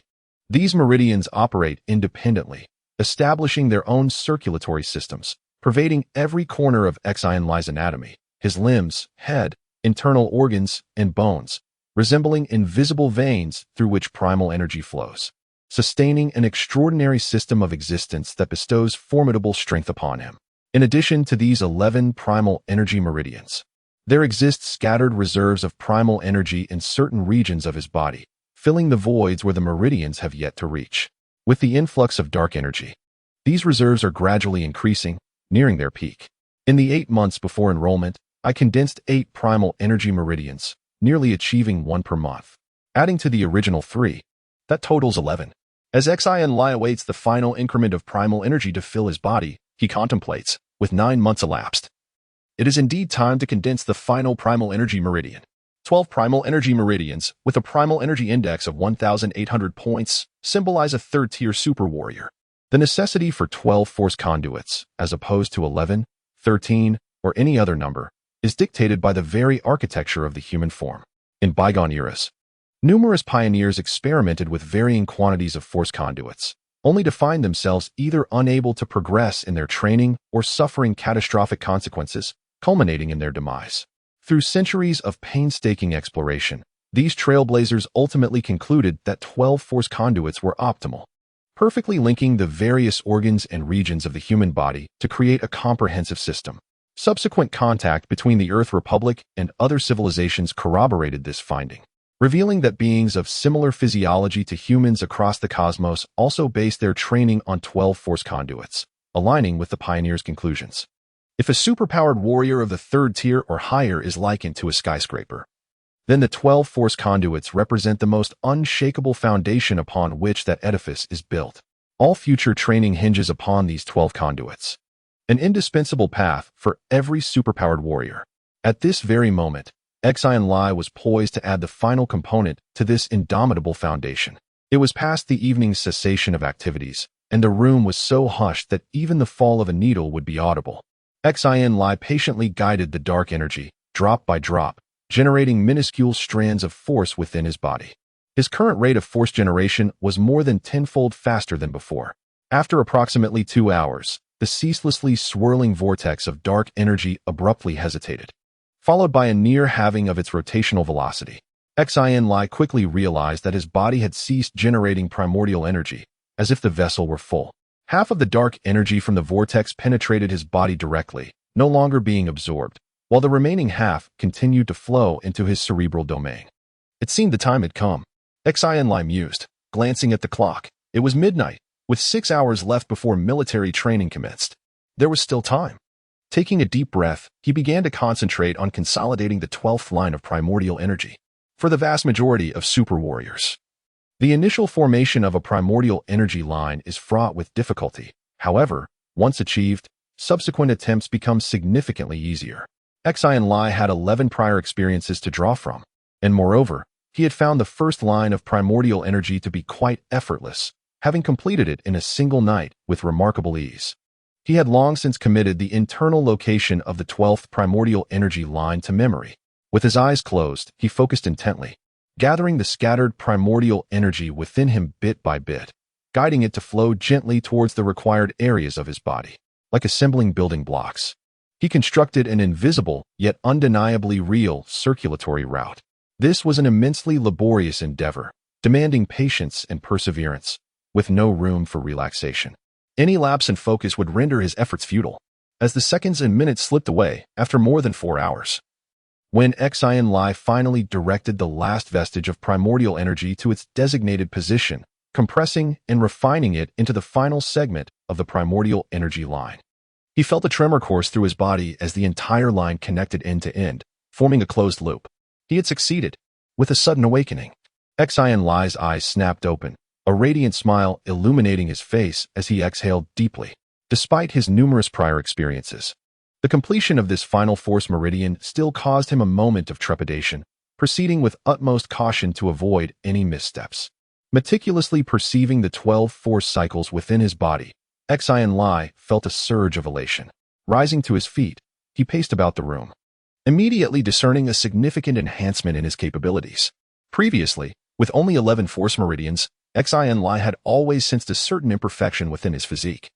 An incompleteness where certain areas exhibited greater force strength while others lagged behind, resulting in a lack of coordination that hindered his overall performance. Now, with all 12 force meridians fully realized, evenly distributed throughout his body, he experienced an unparalleled sense of command over the force, as if it were an extension of his own will. At his mere mental prompting, vast quantities of force would mobilize instantaneously, imbuing him with an inexpressible sense of liberation.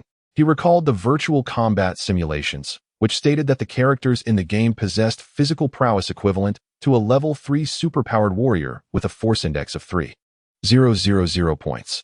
Now that he, too, had attained the rank of a level 3 superpowered warrior, albeit with a force index still slightly below that threshold, he believed he could now fully unleash the potential of those universal martial arts techniques.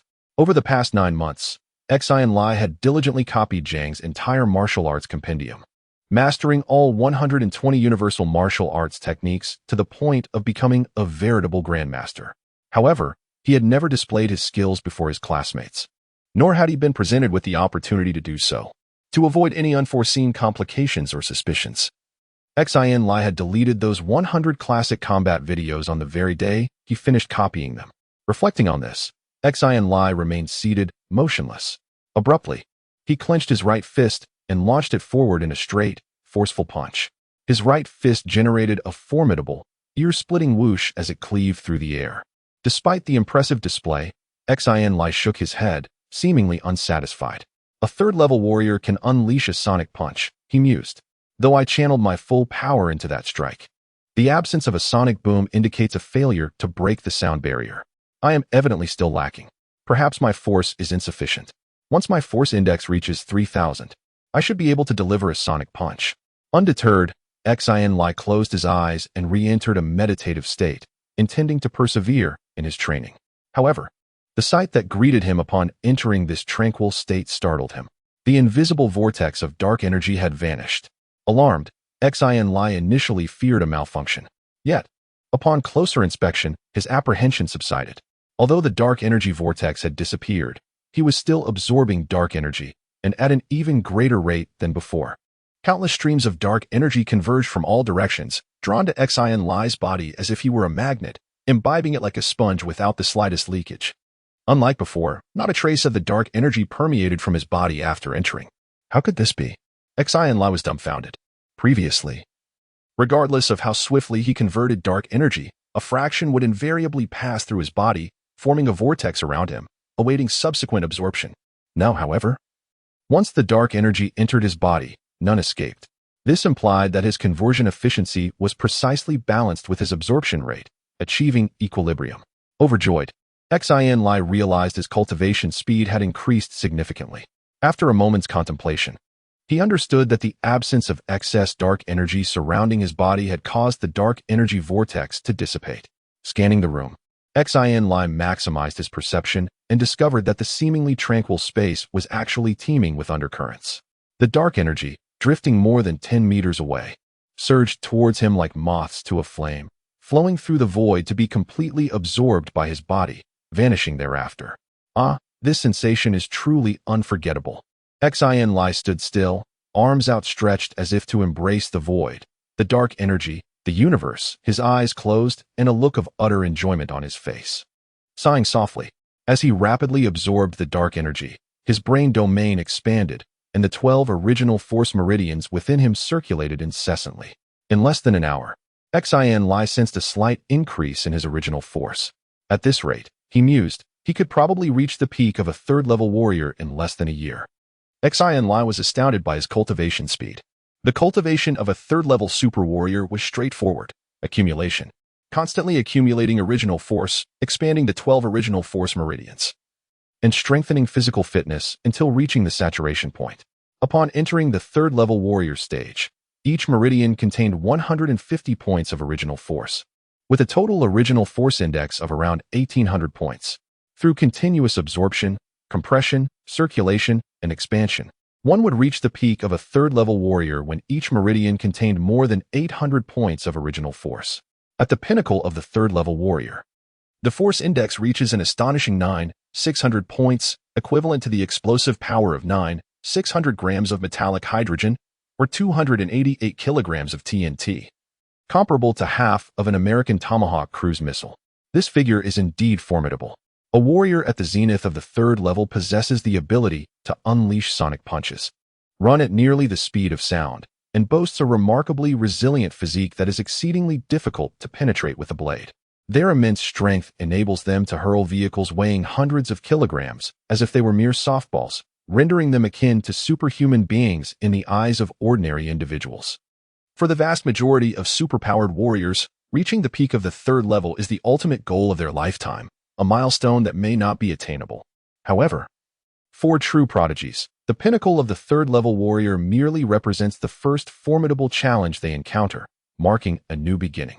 Warriors from the 1st to 3rd levels are collectively referred to as body-refining warriors. As the name suggests, body-refining warriors focus on enhancing their physical attributes, laying a solid foundation for subsequent cultivation. Upon reaching the pinnacle of the 3rd level, a warrior must undergo a DNA analysis to ascertain their genetic nature and subsequently select a cultivation method that aligns most harmoniously with their attributes. This process entails the transformation of their entire force into a specific attribute, leading to the formation of a 4-star rotation within their body, thereby governing 12 force meridians and transcending the confines of the 3rd level warrior. Once a warrior breaks through to the 4th level, the force can be externalized, resulting in a dramatic increase in power, with capabilities soaring exponentially and the force index skyrocketing into the tens of thousands. The distinction between these levels is profound. Warriors from the 4th to 6th levels are collectively known as spiritual warriors, and they are sometimes referred to as mid-tier warriors. The 9 supernatural categories of the universe, flame, storm, frost, titanium, life, gravity, electromagnetism, strong nuclear, and weak string, each possesses its own strengths, with varying degrees of power that are not vastly different from one another. Generally speaking, the first 5 categories are more commonly encountered, while the latter 4 are relatively rare, although they exhibit slightly greater might. The techniques associated with them are exceedingly difficult to acquire, rendering the path of cultivation particularly arduous, indeed, a double-edged sword. Xin Lie had perused materials pertaining to this subject within the Supernatural Center. Yet he had not conducted a DNA analysis and remained oblivious to which category would suit him best. Furthermore, he had not encountered any techniques online, for these methods are exceptionally rare. In the Republic of Earth, each technique belonging to a spirit warrior is a priceless treasure, not to be casually disseminated, let alone publicly shared on the internet. Initially, Xin Lie had not contemplated such distant matters. However, given the current circumstances, with his incessant absorption of dark energy around the clock, it seemed inevitable that within a year he would reach the pinnacle of a level 3 warrior. At that juncture, should he wish to advance further, he would need to assess his genetic attributes and procure a suitable technique. The genetic attributes aligned with the 9 supernatural categories. How curious it would be to discover which category might resonate with him most harmoniously. Suddenly intrigued, Xin Lie instinctively shook his head and chuckled wryly, remarking to himself, "I am too eager. At the very least, I must wait another year to attain the level 3 apex. The military academy should have made arrangements for the special training class members. But I wonder what expressions they will wear a year hence." With this thought, a sense of vexation washed over him. Nevertheless, he would not allow it to impede his training pace. He raised his hand to glance at the time. It was nearly 5 in the morning, the perfect moment to practice the body refinement technique. After dedicating half an hour to this discipline, he would then absorb dark energy at an accelerated pace for another hour. By 6:30 in the morning, a new day would commence. After a refreshing wash, he stepped out of his room, invigorated and ready to head to the dining hall for breakfast. Upon arriving at the first-floor lobby, he noticed Jai Haishi and George waiting for him at the entrance. Having spent almost a year together, the 3 youths, all hailing from Mars, had forged a strong friendship. Aside from their training, they were seldom apart. With George's presence, their trio had gained considerable notoriety within the 5,211 cohort. Xin Lie, you're the last to arrive again. Why is it always me and Haishi waiting for you? George lamented upon spotting Xin Lie. Jai Haishi remained her usual aloof self, merely nodding at Xin Lie in acknowledgement. Is that so? Xin Lie replied, raising his hand to check his phone, which displayed exactly 6:30, a mere 20 seconds off from their usual meeting time. He swiftly countered, we agreed on 6:30, so I arrived right on time. George, your early arrival is not my concern. Oh, just as George was about to retort, he suddenly scrutinized Xin Lie as if they were meeting for the first time. curiously inquiring, Xin Lie, you seem a bit different today? Xin Lie felt a slight shock. George's perceptiveness as a level 3 psychic was indeed remarkable, immediately detecting the anomaly. Attempting to appear nonchalant, he smiled and replied, well then, why don't you tell me what seems different about me today? Upon hearing this, Zhai Haishi turned her gaze towards Xin Lie, her eyes sparkling with intrigue, as if she sensed something amiss about him. George, upon hearing Xin Lie's inquiry, shook his head repeatedly, admitting, I cannot discern the specifics of what is different. However, with my senses as a third-tier sorcerer, I am certain that you have undergone a significant transformation overnight. This change is not readily apparent externally, and had we not been together daily, I would not have detected it so easily. In my perception, you have become more perilous, aligning yourself more closely with the impression I received from the 2 assistant instructors. Haishi, do you feel the same? His final query was directed at Zhai Haishi, who appeared puzzled for a few seconds before nodding in agreement and tentatively asking, has your force improved? Indeed, Xin Lie replied with a hint of amusement. Not intending to conceal any truths from his 2 friends, he leaned in closer and whispered, last night, I consolidated another line of force.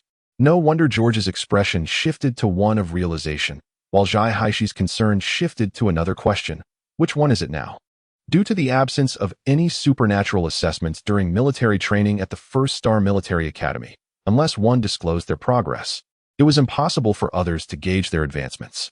Despite George and Zhai Haishi's repeated inquiries, Xin Lie always responded with a smile, refusing to divulge his cultivation status, which was indeed astonishing. Hesitating once more, Xin Lie found himself at a crossroads. Zhai Haishi's face displayed a flicker of disappointment, prompting George to roll his eyes. You don't want to share, do you? Considering the inevitability of undergoing a genetic aptitude assessment and selecting a cultivation technique in a year's time, Xin Lie felt that further concealment would be disingenuous to his 2 companions. He lowered his voice and chuckled. Haha, are you 2 truly eager to know? Both of them nodded vigorously in unison. Xin Lie smiled and, in a hushed tone audible only to them, divulged, what if I said 12? Would you believe it? How could that be? George's eyes widened in astonishment as he gazed at Xin Lie, exclaiming in disbelief, you jest, surely? Last year at your residence, you had merely coalesced 2 primal force meridians. Has it truly been only 10 months, and you've managed to condense 1 meridian per month? Haha, believe it or not. As you wish. Xin Lie chuckled, offering no further elucidation as he prepared to partake in breakfast. Zhai Haishi was profoundly astounded. Initially, she too deemed it implausible. However, she swiftly regained her composure, regarding Xin Lie and uttering, I believe you. I say I believe you. Zhai Haishi's countenance was earnest as she stated softly, I can sense that you are not jesting. Very well, I shall believe it too.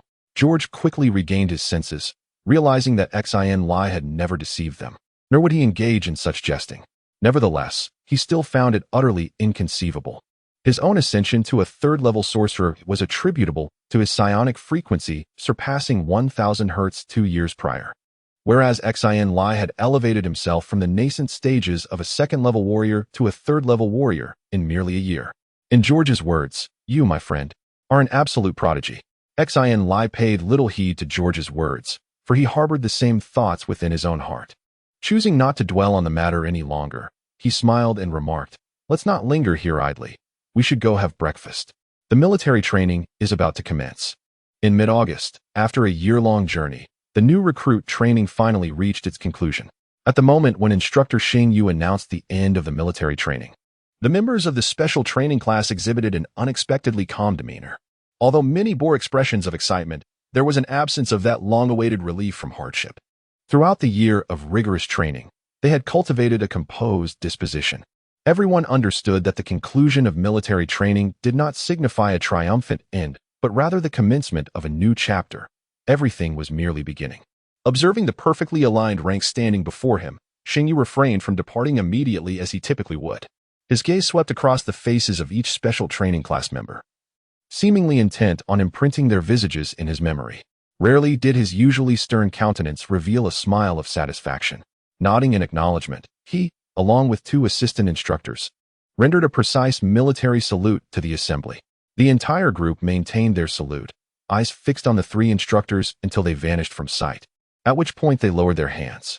Xin Lie and his companions recognized that opportunities to encounter the three instructors again were likely to be scarce.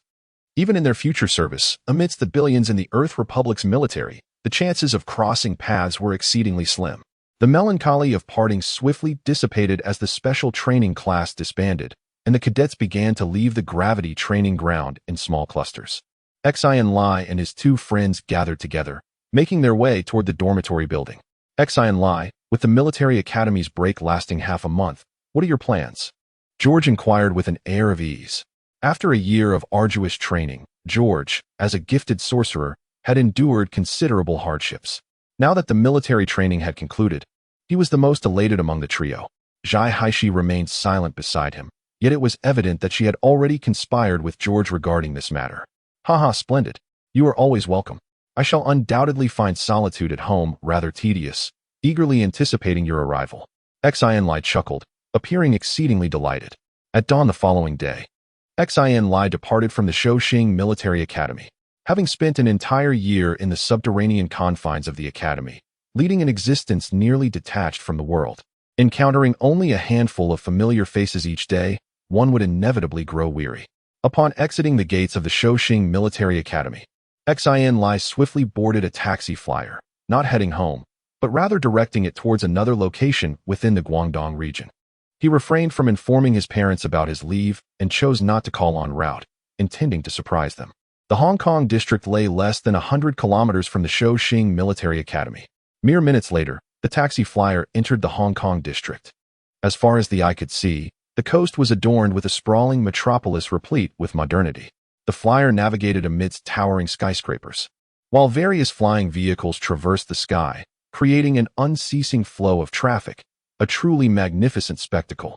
Indeed, it was no wonder that this locale had been a renowned economic center for millennia, thriving far more than the 9th district on Mars. Clearly, Xin Lie's parents had invested considerable effort in establishing their flying car business here.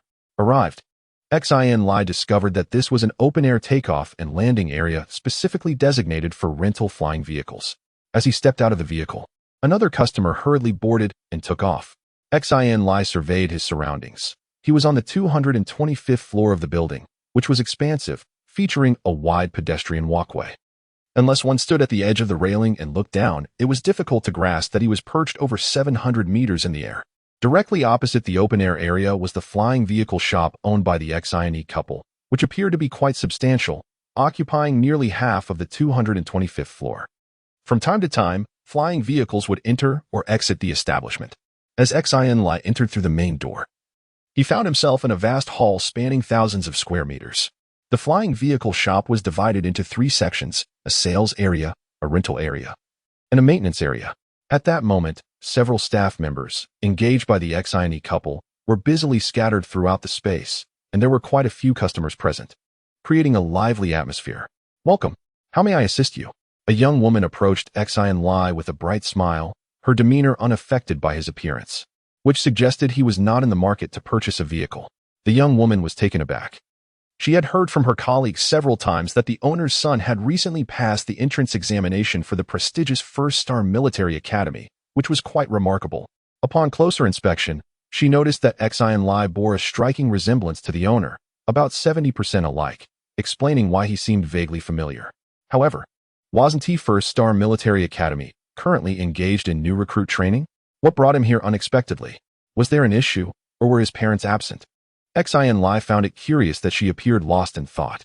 As she spoke, she led Xin Lie to another office, and many staff members were taken aback upon seeing the two. Along the way, the young woman introduced herself. Her full name was Yang Linbana. She had just graduated from university this year and had been working at Xin Yi's car shop for a little over a month. She suggested that Xin Lie could call her Yang Jie or Na Jie. Xin Lie found it difficult to refuse and opted for Yang Jie, considering she was several years his senior, making the address appropriate. Xin Yi's office was not far, situated beside the sales area. Yang Bana knocked on the door, and a familiar voice called from within, "Come in." Xin Lie smiled at Yang Bana, who promptly took her leave. Upon entering, he saw his father, Xin, seated behind an expansive desk, intently focused on the screen before him. His mother, Feng Linyu, was on the adjacent side of the desk, acting as his secretary, engrossed in a thick stack of documents. The couple was so absorbed that they did not notice his entrance until, after a few moments. Xin felt a sense of curiosity and looked up to see Xin Lie smiling at him. Xin Lie. Xin exclaimed in astonishment, rising abruptly. His eyes filled with disbelief. What brings you here? Upon hearing this, Feng Linyu swiftly turned around, her face lighting up with surprise as she exclaimed, Son. Hey, Dad, Mom. I've finished a year of military training, and I'm on break now, Xin Lie replied, stepping forward to embrace his mother. Feng Linyu hurriedly asked, Really? How long is your break? She poured a drink and chided, You could have at least given us a heads up before coming here. You startled us. Despite her words, the joy on her face was undeniable. I wanted to surprise you all, and I only learned about the holiday a few days ago. So I had no time to inform you. You know how cumbersome it is to apply for a call. It takes at least half a month to get approval. Xin Lie took a sip of his drink and sank into the plush sofa, which he had not enjoyed in over a year, letting out a contented hum. The Shuing Military Academy had many merits, but this particular aspect was abysmal. Making a phone call required a formal request, and if an urgent matter arose, by the time they processed it, it would be too late. Ever since learning that Xin Lie could not make calls freely, Feng Linyu had been troubled by this, lamenting every time he made a call. The Shuing Military Academy was a key military institution, rife with secrets, and thus, communication with the outside world was severely restricted. Xin, however, understood this and chuckled, With my son right here, let us not dwell on that. Feng Linyu nodded and inquired, Son, have you eaten? Yes. I had breakfast before coming over, so I'm not hungry at all. Xin Lie feared that his mother would insist on preparing something for him. So he swiftly changed the subject. Dad, Mom, I took a look outside earlier. The bike shop seems to be doing quite well. Haha, indeed. We've been working tirelessly for almost a year to get it up and running. We invested nearly 50 million, so it must be good. Xin beamed with pride at the mention of the bike shop, laughing heartily. Now that the shop is on the right track, we can finally relax a bit. Come, let me take you for a walk and introduce you to some people. Xin Lie, filled with enthusiasm, stood up and followed his father out of the office. Xin and his wife had their hands full at the flying car dealership, and having traveled extensively over the past year, they could not accompany Xin Lie. Given the current pace of transportation, circumnavigating the globe had become a rather effortless endeavor. In a mere 10 days, Xin Lie explored a significant portion of the world's most renowned tourist attractions, broadening his horizons considerably. Blissful days always seemed to pass swiftly. The holiday had flown by, leaving only a few days until the commencement of classes at the Star Military Academy. On this particular day, Xin Lie chose to remain at home, as Zhai Haishi and George had communicated that they were arriving from Mars today. By afternoon, Zhai Haishi and George arrived as promised. The trio lounged on the beach, basking in the sun while sipping on chilled beverages, thoroughly enjoying the moment.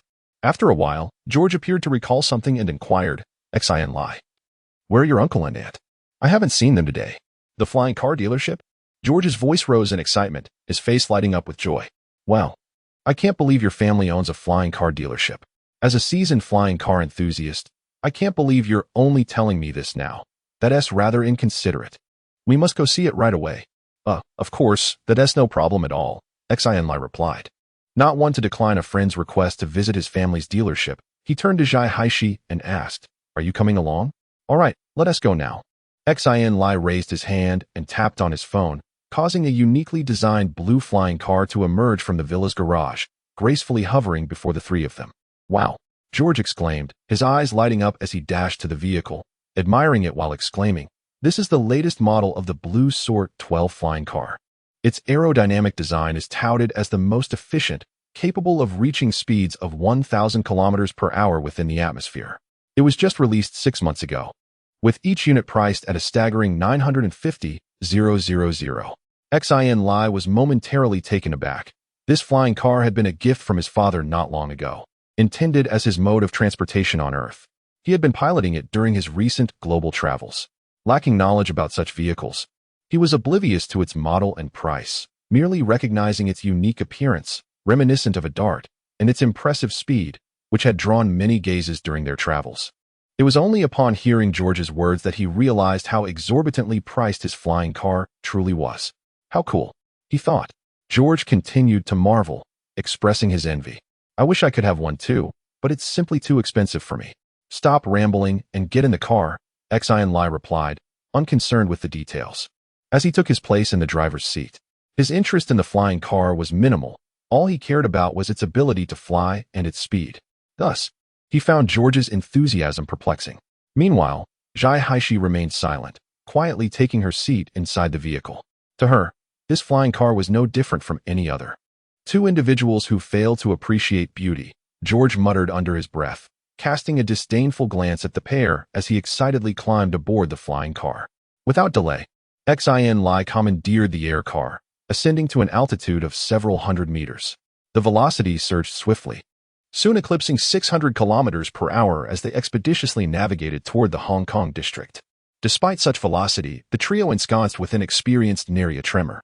George, eyes darting hither and thither, betrayed unmitigated elation, seemingly captivated by every facet of the vehicle's design. Observing that Xin Lie and company were disinclined to acknowledge him, George lamented with considerable frustration, "Alas, we share no common parlance. Xin Lie, this air car is verily squandered upon thee." Xin Lie remained taciturn, well aware that any rejoinder would invariably precipitate a protracted discourse from George ad infinitum. Indeed, the velocity of the novel air car proved remarkable. Merely half an hour elapsed before the triumvirate alighted at the air car emporium. Upon ingress, George once more erupted in vociferous exclamations, his orbs gleaming with fervor. Each conveyance within the establishment became subject to his critique, his demeanor akin to that of a feline presented with an array of piscine delights. George's conduct garnered the attention of the establishment's personnel. Fortunately, they recognized Xin Lie, and upon ascertaining that George was a companion of his, they offered a salutation and refrained from further inquiry, relinquishing George to the confines of the emporium. Xin Lie and Zhai Haishi proceeded to the office to confer with Xin Yi and his spouse. As the quartet engaged in discourse, a clamor of contention arose from the exterior. Xin Yi's brow furrowed in displeasure, yet he evinced no intention of intervention. The assembly suspended their colloquy, attending to the unfolding commotion. Through the diligent explanations of a staff member, the occupants of the office gleaned a rudimentary understanding of the situation's genesis. Yesterday, a customer brought his flying vehicle to the shop for maintenance. Upon returning today to retrieve it, he discovered it was no longer operational. The staff, unable to diagnose the problem immediately, asked him to wait for a moment. However, the man disregarded their explanations, raising his voice and adamantly asserting that the shop had damaged his vehicle. Was this man intent on causing a scene? Xin Lie sensed something amiss as he listened. Nowadays, citizens demonstrate commendable decorum, and it is rare for anyone to create a disturbance in public. Moreover, the staff member had done nothing wrong, merely requesting a brief wait. Yet the man appeared obstinate and unreasonable. "Bring your manager out."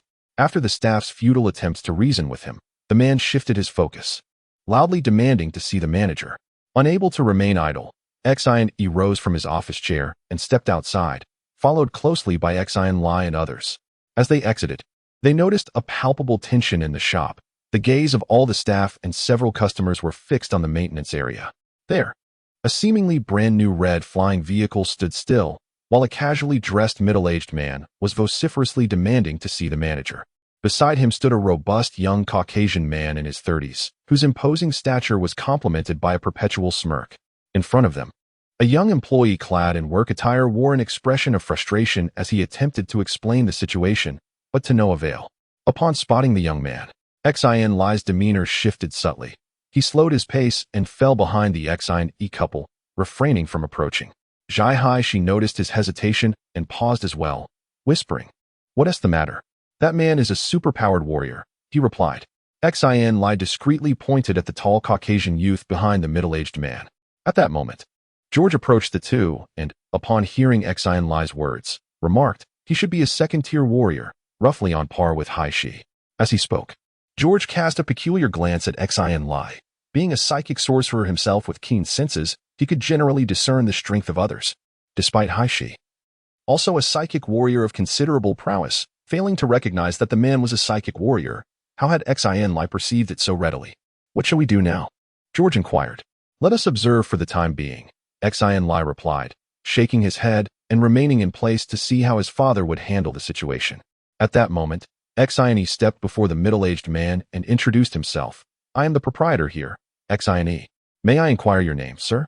The middle-aged man scrutinized Xin Lie with a sideways glance, his gaze lingering on Feng Linyu for several seconds, displaying no intention of revealing his own identity. With a casual demeanor, he retorted, "You're just in time. Your subordinate has damaged my flying car. You should handle this matter yourself." Damaged? Xin Lie turned to look at the staff member. "Boss," the young staff member replied nervously, hastily explaining, "The vehicle indeed cannot take off. But we are uncertain if it is broken. We are currently inspecting it, and will have results shortly." "What is there to be uncertain about? If it cannot fly, it is broken. Don't think you can evade responsibility." The middle-aged man immediately raised his voice again, glaring fiercely at the staff member with evident impatience on his face. "Sir, please bear with us for a moment.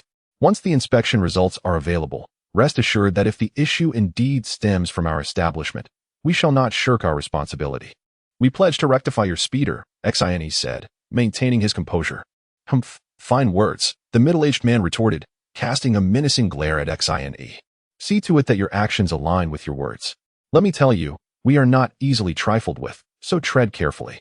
The Caucasian youth behind him echoed with a disdainful snort, arms crossed, his eyes conveying a sense of superiority, as if holding everyone in the speeder shop in contempt.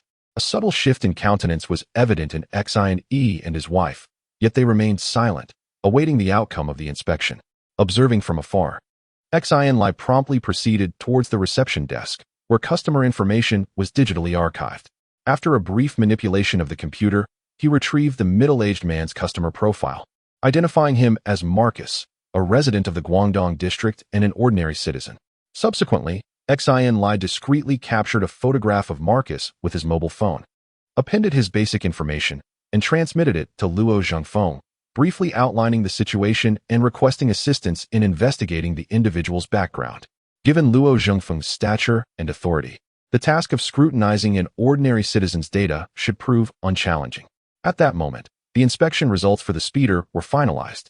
The maintenance personnel in the service bay, upon reviewing the findings, wore expressions of incredulity, casting scornful glances at the middle-aged man. In this instance, the computer at Xin Lie's location also displayed the inspection results. The exterior of the flying vehicle appeared to be brand new. However, its interior was in a state of disrepair, with most components exhibiting severe signs of aging. Numerous parts were missing, and the engine was particularly dilapidated, resembling that of an old vehicle used for 3 to 4 decades. If the outer shell were removed and discarded at a junkyard, it would likely go unwanted. It was indeed a mystery how it had flown into the shop just the day before. Upon reviewing the inspection results, Xin quickly grasped the situation. Realizing that this middle-aged man was intentionally causing trouble, he spoke in a grave tone. "Sir, is this not a bit excessive?" Marcus, taken aback, exclaimed loudly, "This is impossible. I purchased my flying vehicle less than 3 months ago. How could it have deteriorated to this extent?" His eyes darted around, and he proclaimed, "It must be that someone from your establishment tampered with it, swapping out the parts for old ones while I was away last night. It has to be that way." At that moment, several customers in the store, having gathered to witness the spectacle, exchanged perplexed glances upon hearing Marcus's accusations. Among them, 2 or 3 potential buyers promptly exited the flying vehicle shop. Xin Lie's expression shifted.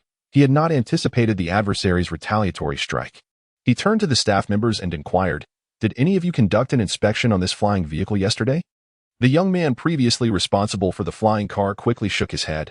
"Boss, according to standard procedure, we intended to inspect the vehicle yesterday. However, this gentleman insisted that it was a recently purchased flying car and refused our inspection, claiming that maintenance alone would suffice. Thus, we did not conduct any examination. Just as we were about to perform the maintenance, this gentleman arrived."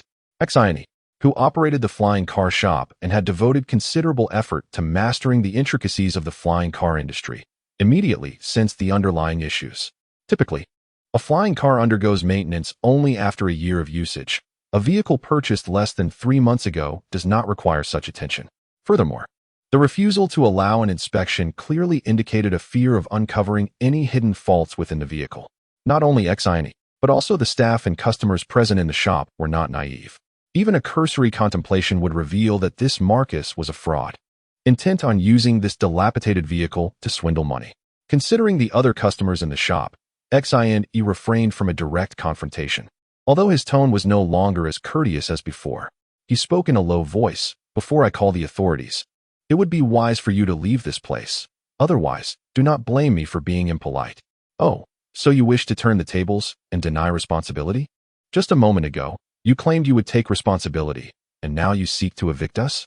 Is this how you conduct business? Marcus remained unfazed by Xin Lie's words, exuding an air of arrogance as he retorted with a cold smirk. Regardless, the issue with my vehicle occurred in your shop, and you are liable for compensation.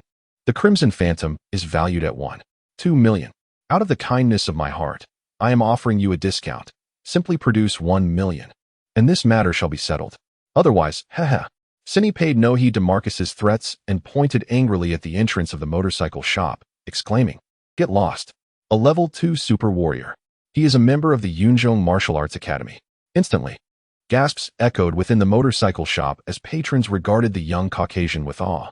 Superpowered individuals are a rarity, and this young man, appearing to be under 30, had already attained the status of a level 2 warrior and was a senior disciple of the Yunzhong Martial Arts Academy, promising a future that was truly limitless and beyond the reach of ordinary folk. At that moment, several onlookers, fearing potential trouble, hastily exited the motorcycle shop. Yunzhong Martial Arts Academy? Xin Lie and his companions exchanged glances, astonished to learn that their adversary was a senior disciple of the prestigious academy. They were somewhat familiar with the academy's hierarchy, which included ordinary students, junior, intermediate, and senior disciples, as well as the core disciples who had formally pledged their allegiance.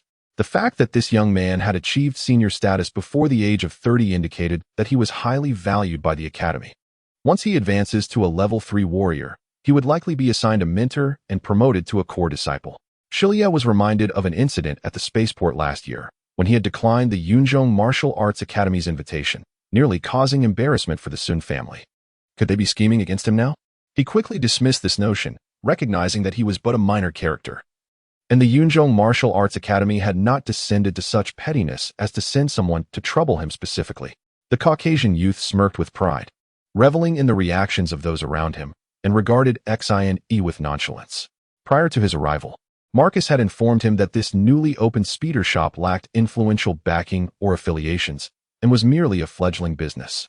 By flaunting his identity as a superpowered warrior and an advanced disciple of the Cloud Martial Hall, he was confident that the owner would readily offer 1 million credits to settle the matter. Xin Lie's expression shifted noticeably, as he was merely an ordinary man. He had initially dismissed the Caucasian youth as a mere lackey and had been unable to discern that he was a superpowered warrior. However, as his own son was a prodigiously gifted dual-ability superpowered individual, Xin Lie did not share the shock of the others.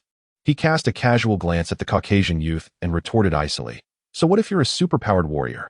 Does that grant you immunity from the law? If you don't leave now, I'm calling the constabulary." With that, Xin Lie raised his wrist, preparing to dial the precinct's number. Hold it. Marcus had not anticipated such defiance from Xin Lie, who was proving impervious to their intimidation tactics. The situation had spiraled far from his expectations. Exasperated, he blurted out, "Let me tell you, even if you summon the police, it won't matter. At worst, I'll simply leave today. But I'll return tomorrow, the day after, and every day thereafter. I doubt you'd welcome my presence, would you?" Haha. Noticing that Xin Lie had ceased dialing, Marcus knew that he had given pause and promptly resumed his arrogant demeanor. "I advise you to hand over the 1 million credits and be done with it. Consider it a financial setback to avoid further misfortune. After all, 1 million is hardly a significant sum for you. Spare yourself my daily visits, and let's avoid making things unpleasant for everyone." Observing his father's wavering resolve from afar, Xin Lie recognized the urgency to intervene and promptly approached the group, accompanied by Zhai Haishi and George. "Father, mother, allow me to handle this," Xin Lie asserted as he stepped forward.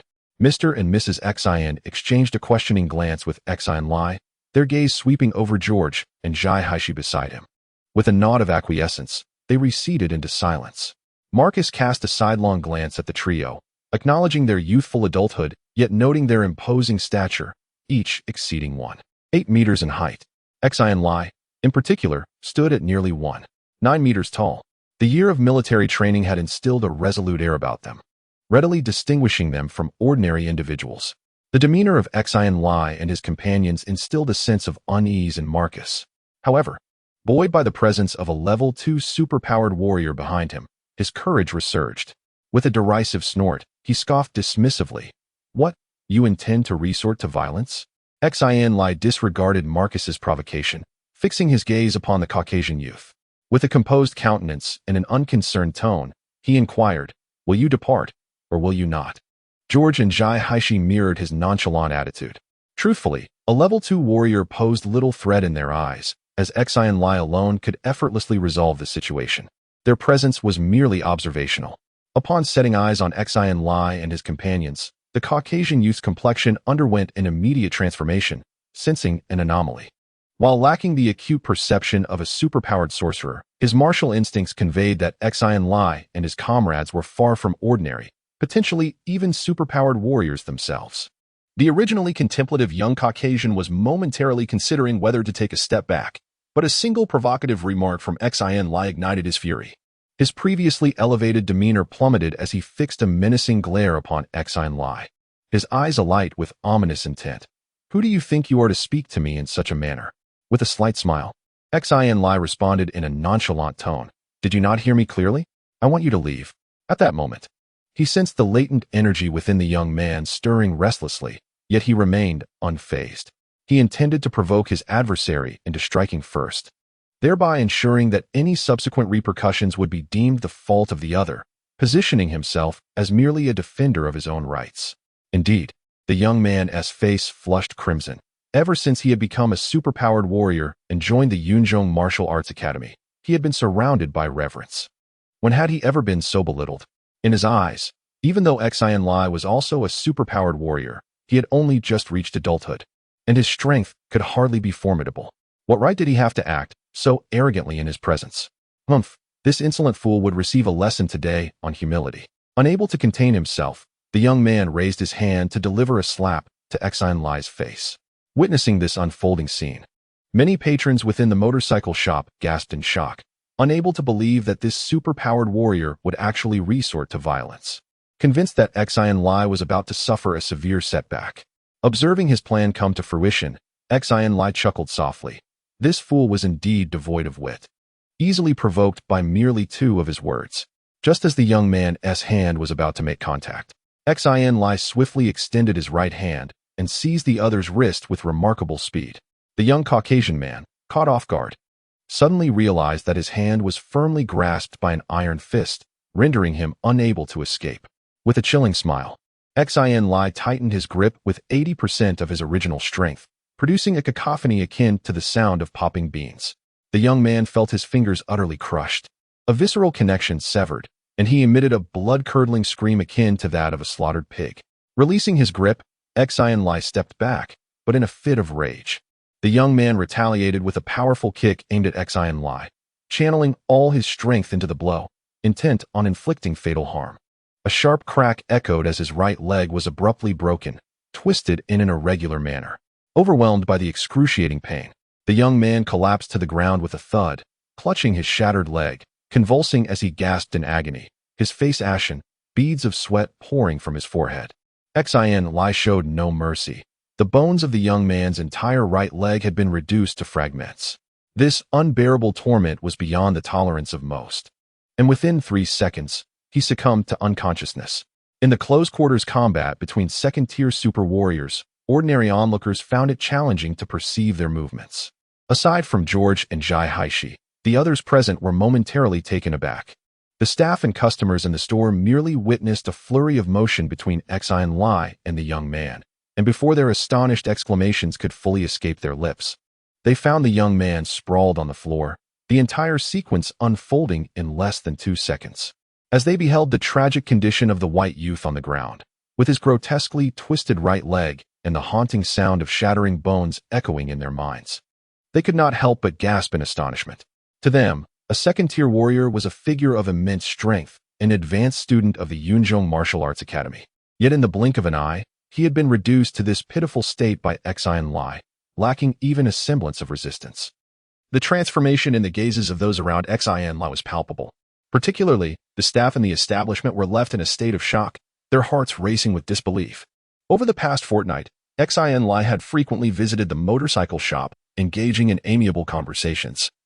devoid of any arrogance typical of a military academy student or the entitlement of a boss's son, seamlessly blending with everyone. Yet, this seemingly ordinary youth, akin to any other college student, had effortlessly vanquished a second-tier super warrior with a mere flick of his wrist, demonstrating a ruthless ferocity. The sight of the white youth's right leg, resembling a limp noodle, raised concerns that, despite the advancements in modern medicine, he would be unable to stand for at least 2 weeks, and the possibility of enduring long-term repercussions on his future training remained uncertain. Xin Lie, appearing unfazed by the chaos he had wrought, maintained a calm demeanor and nonchalantly retorted, "What is the matter with me? You have reduced Justin to this state. He is an advanced student of the Yunzhong Martial Arts Academy, and they will certainly not let you go unpunished," Marcus threatened, mustering his courage. Though inwardly, he was lamenting his own plight. As a second-tier super warrior, Justin was unexpectedly taken down in a single encounter, realizing he had encountered an insurmountable obstacle. Setting aside concerns about whether the Yunzhong Martial Arts School would seek retribution in the future, his immediate dilemma was how to extricate himself from the situation. Xin Lie, observing Marcus's bluster masking his cowardice, quickly deduced that Marcus's venture to the motorcycle shop was a personal scheme, unrelated to the Yunzhong Martial Arts School. With a cold smirk, he remarked, "It seems that the Yunzhong Martial Arts School is more likely to hold you accountable." Glancing at the injured young Caucasian on the ground, he continued, "Justin, is it? With such grievous injuries, I wonder how you plan to explain this to the people from Yunzhong." Marcus's complexion paled significantly, and he instinctively took a few steps back, his expression betraying a sense of panic as if he wished to distance himself from Xin Lie. At that moment, Xin Lie's phone rang. He raised his hand to check and saw it was a call from Colonel Luo Zhengfeng. He did not shy away and answered the call directly. "Sir," he acknowledged, as Luo Zhengfeng's image appeared before him. Xin Lie and his companions immediately saluted. The onlookers recognized the figure of Colonel Luo, sparking a flurry of whispers, while Marcus grew increasingly anxious. A colonel, appearing to be under 100 years of age, with a promising future, was certainly not someone he could afford to provoke. A mere word from him could spell disaster. "Yes, sir," Xin Lie replied, a smile creeping onto his face as he glanced at the ashen-faced Marcus, adding, "He is right here before me. He cannot escape." "Understood." Luo Zhengfeng responded with a faint acknowledgement, viewing Marcus as a trivial figure unworthy of his attention. He inquired further, "When Marcus engages in his deceitful acts, he always brings along a student from the Yunzhong Martial Arts School. Did you have any conflict? His name is Justin, a second-tier warrior, and I have already rendered him unconscious. He initiated the confrontation, and I was merely acting in self-defense." As Xin Lie spoke, he nonchalantly nudged the unresponsive Justin with his foot, who was evidently still in a state of unconsciousness. "Excellent," Luo Zhengfeng remarked with a satisfied smile, before letting out a huff and stating solemnly, "The individuals from the Yunzhong Martial Arts School are becoming increasingly outrageous, daring to lay hands on those from the first-star military academy. The next time I encounter Yun, I shall demand an explanation." Marcus, who had harbored a sliver of hope, felt his legs weaken upon hearing the terms first-star military academy collapsing onto the ground. The first-star military academy is a force that everyone in the nation knows is utterly untouchable. Marcus was acutely aware of who Yun was. He was the son of the school's master.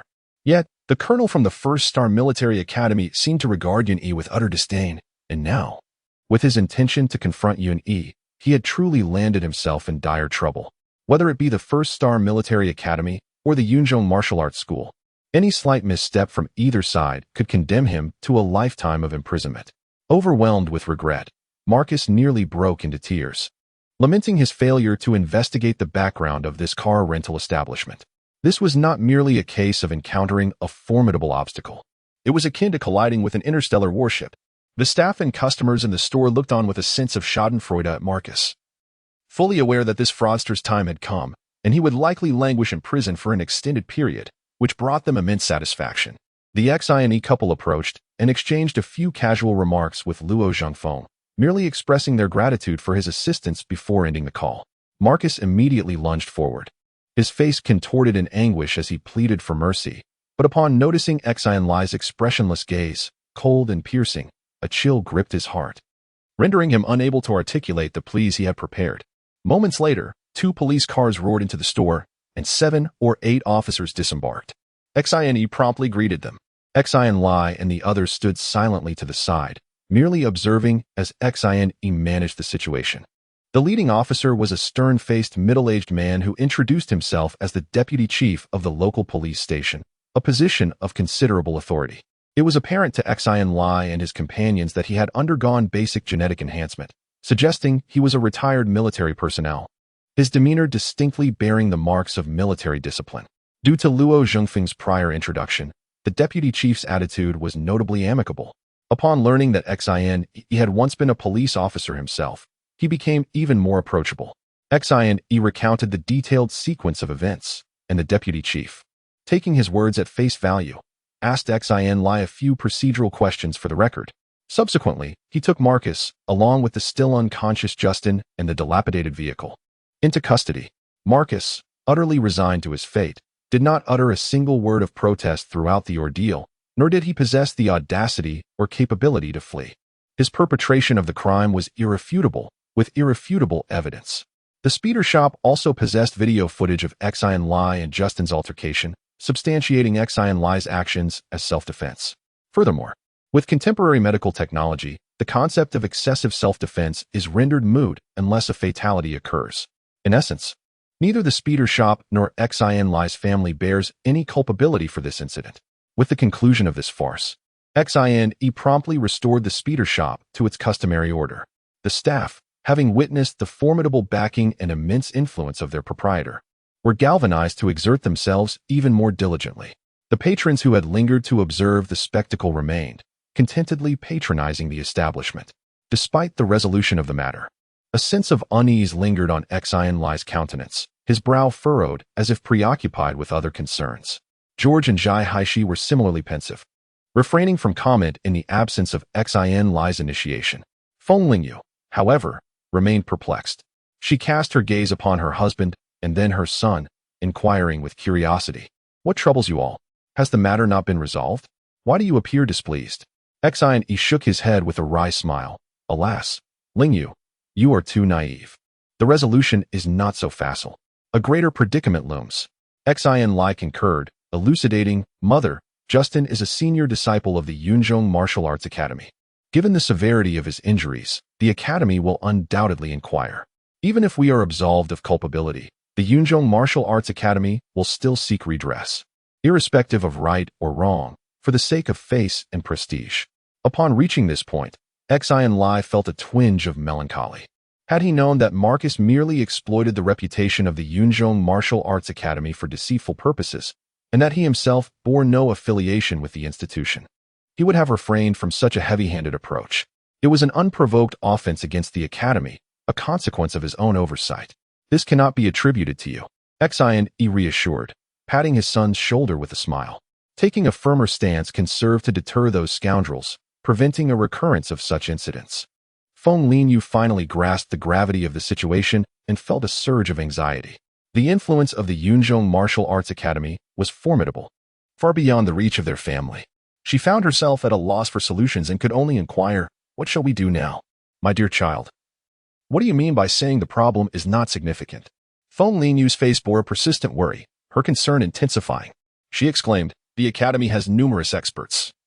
You are merely a newly adult military academy student, having been an extraordinary power for only a year or two. How can you possibly contend with them? What if they retaliate harshly?" Beside them, Xin wore a grave expression, sharing the sentiment that Xin Lie's abilities were insufficient. He disapproved of his son engaging with the members of the Yunzhong Martial Arts Academy. In light of his son's safety, he would willingly relinquish the motorcycle shop. Xin Lie, well aware of his own capabilities, chuckled lightly and confidently declared, "Rest assured, Mom and Dad, I possess over a 90% assurance of overcoming any body-refining warrior within the third rank. If you doubt me, feel free to ask George and Haishi."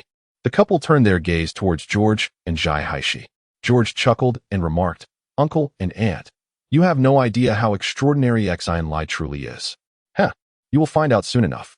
Feng Lingyu remained skeptical. What if the Cloud Martial Arts Institute sent forth super warriors of level 3 or higher?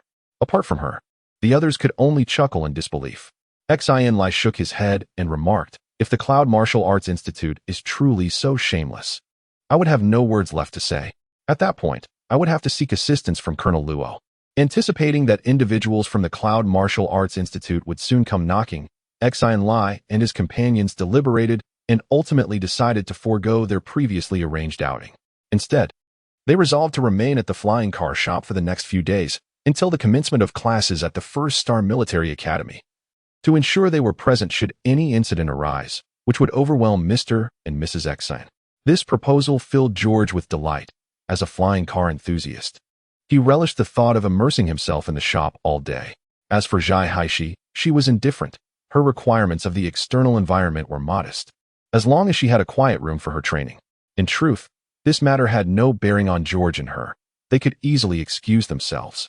Yet, they chose to stay and assist Xin Lie, which filled him with gratitude. Xin Lie was not one to be overly sentimental. He genuinely needed the support of friends. Although he did not vocalize it, he silently etched this kindness into his heart, unwilling to forget. However, the arrival of representatives from the Cloud Martial Arts Institute came swifter than Xin Lie had anticipated. The following noon, as Xin Lie sat at the front desk of the flying car shop, engaging in casual conversation with Yang Baina, she had come to understand, following the events of the previous day, that this seemingly ordinary youth harbored a formidable power within, capable of extinguishing her life with but a finger.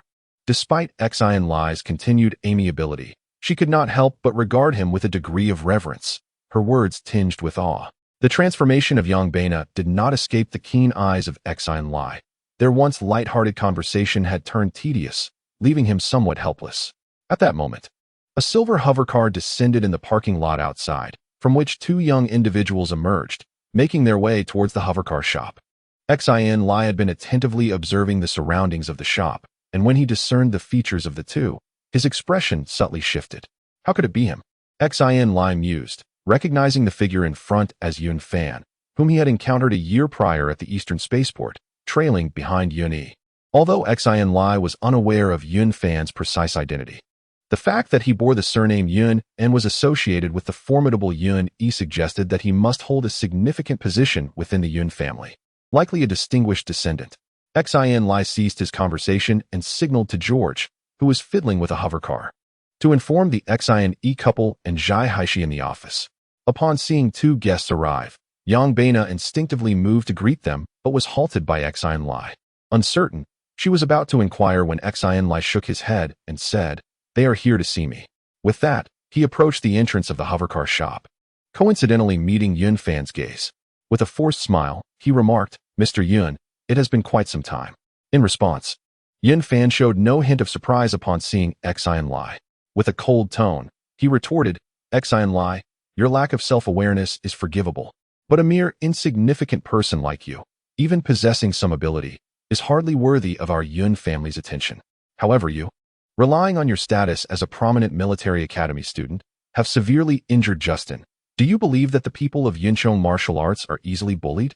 Since I am but a minor character, do you not feel that your presence here diminishes your stature as a significant figure?" Xin Lie sarcastically remarked. He could hardly tolerate such a superior demeanor. It was precisely this arrogance from the Yun family that had led him to decisively reject their invitation to join Yunchong martial arts without a moment's hesitation.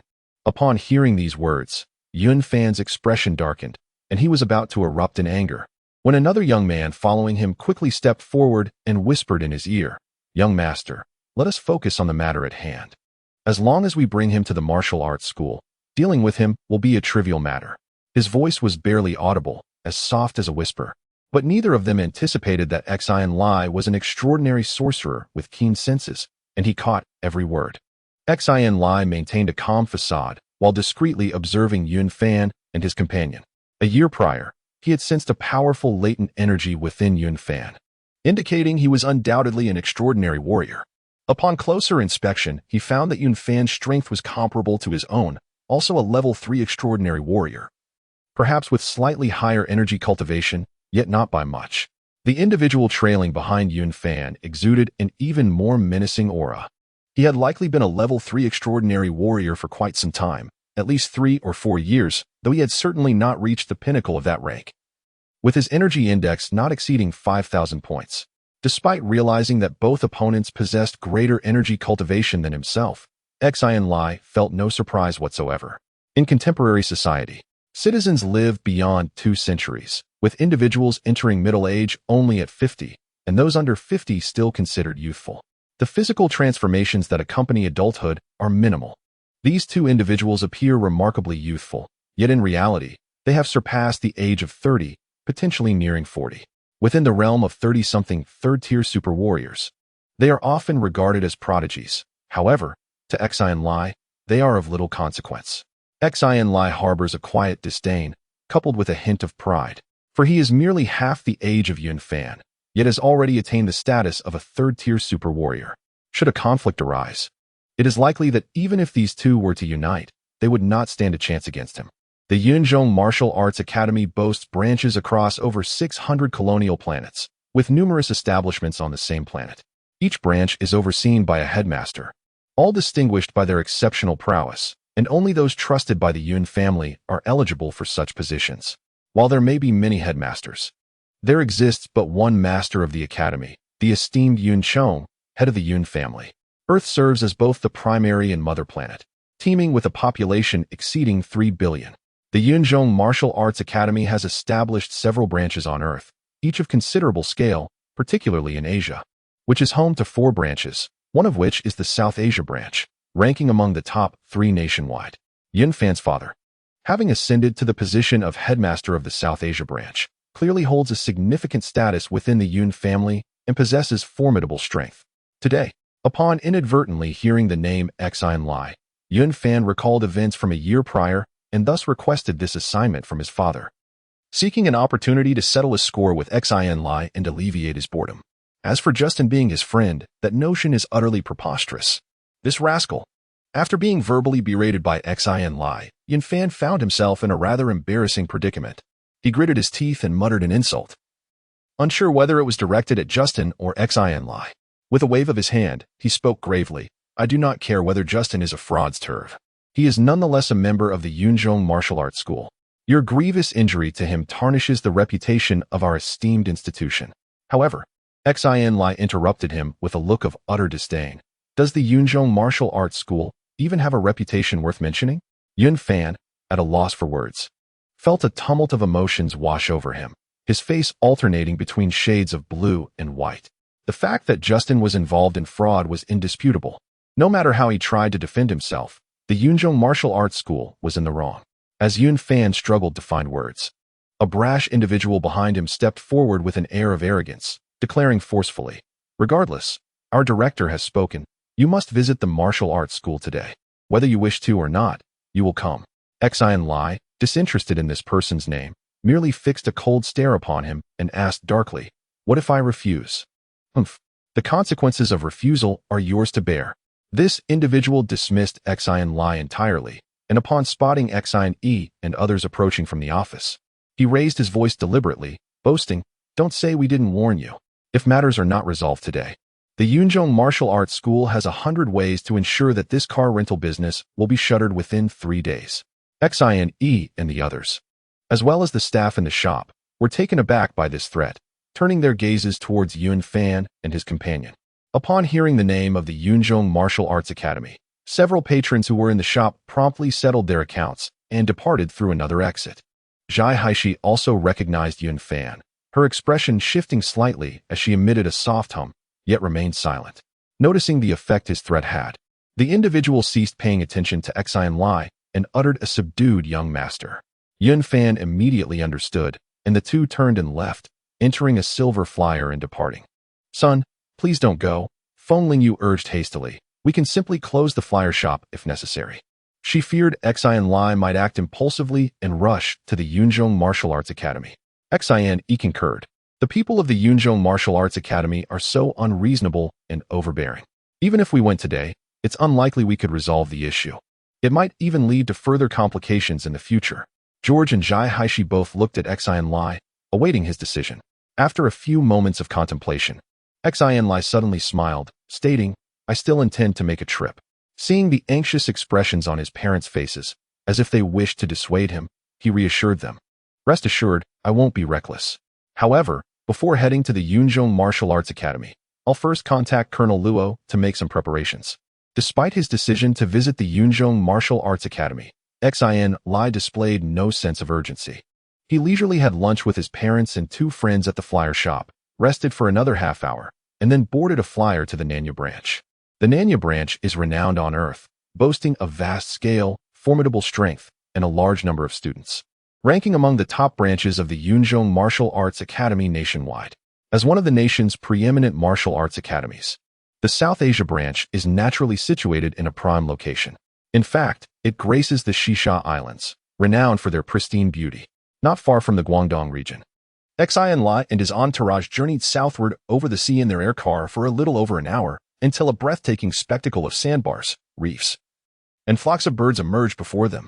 Xin Lie admired the coral islands dotting the sea and noticed a cluster of buildings no more than 50 stories high, standing on a circular sand island in the distance. Their varying heights and harmonious arrangement made them a striking feature on the horizon. "We've arrived," Xin Lie announced, gesturing toward the cluster of buildings. "That should be Yongxing Island." The Shisha Islands comprise 22 islands of varying sizes, the largest of which is Yongxing Island. It spans a mere 2.1 square kilometers, with a flat terrain that rises approximately 5 meters above sea level and is adorned with lush tropical vegetation. The South Asia branch's headquarters is built on Yongxing Island.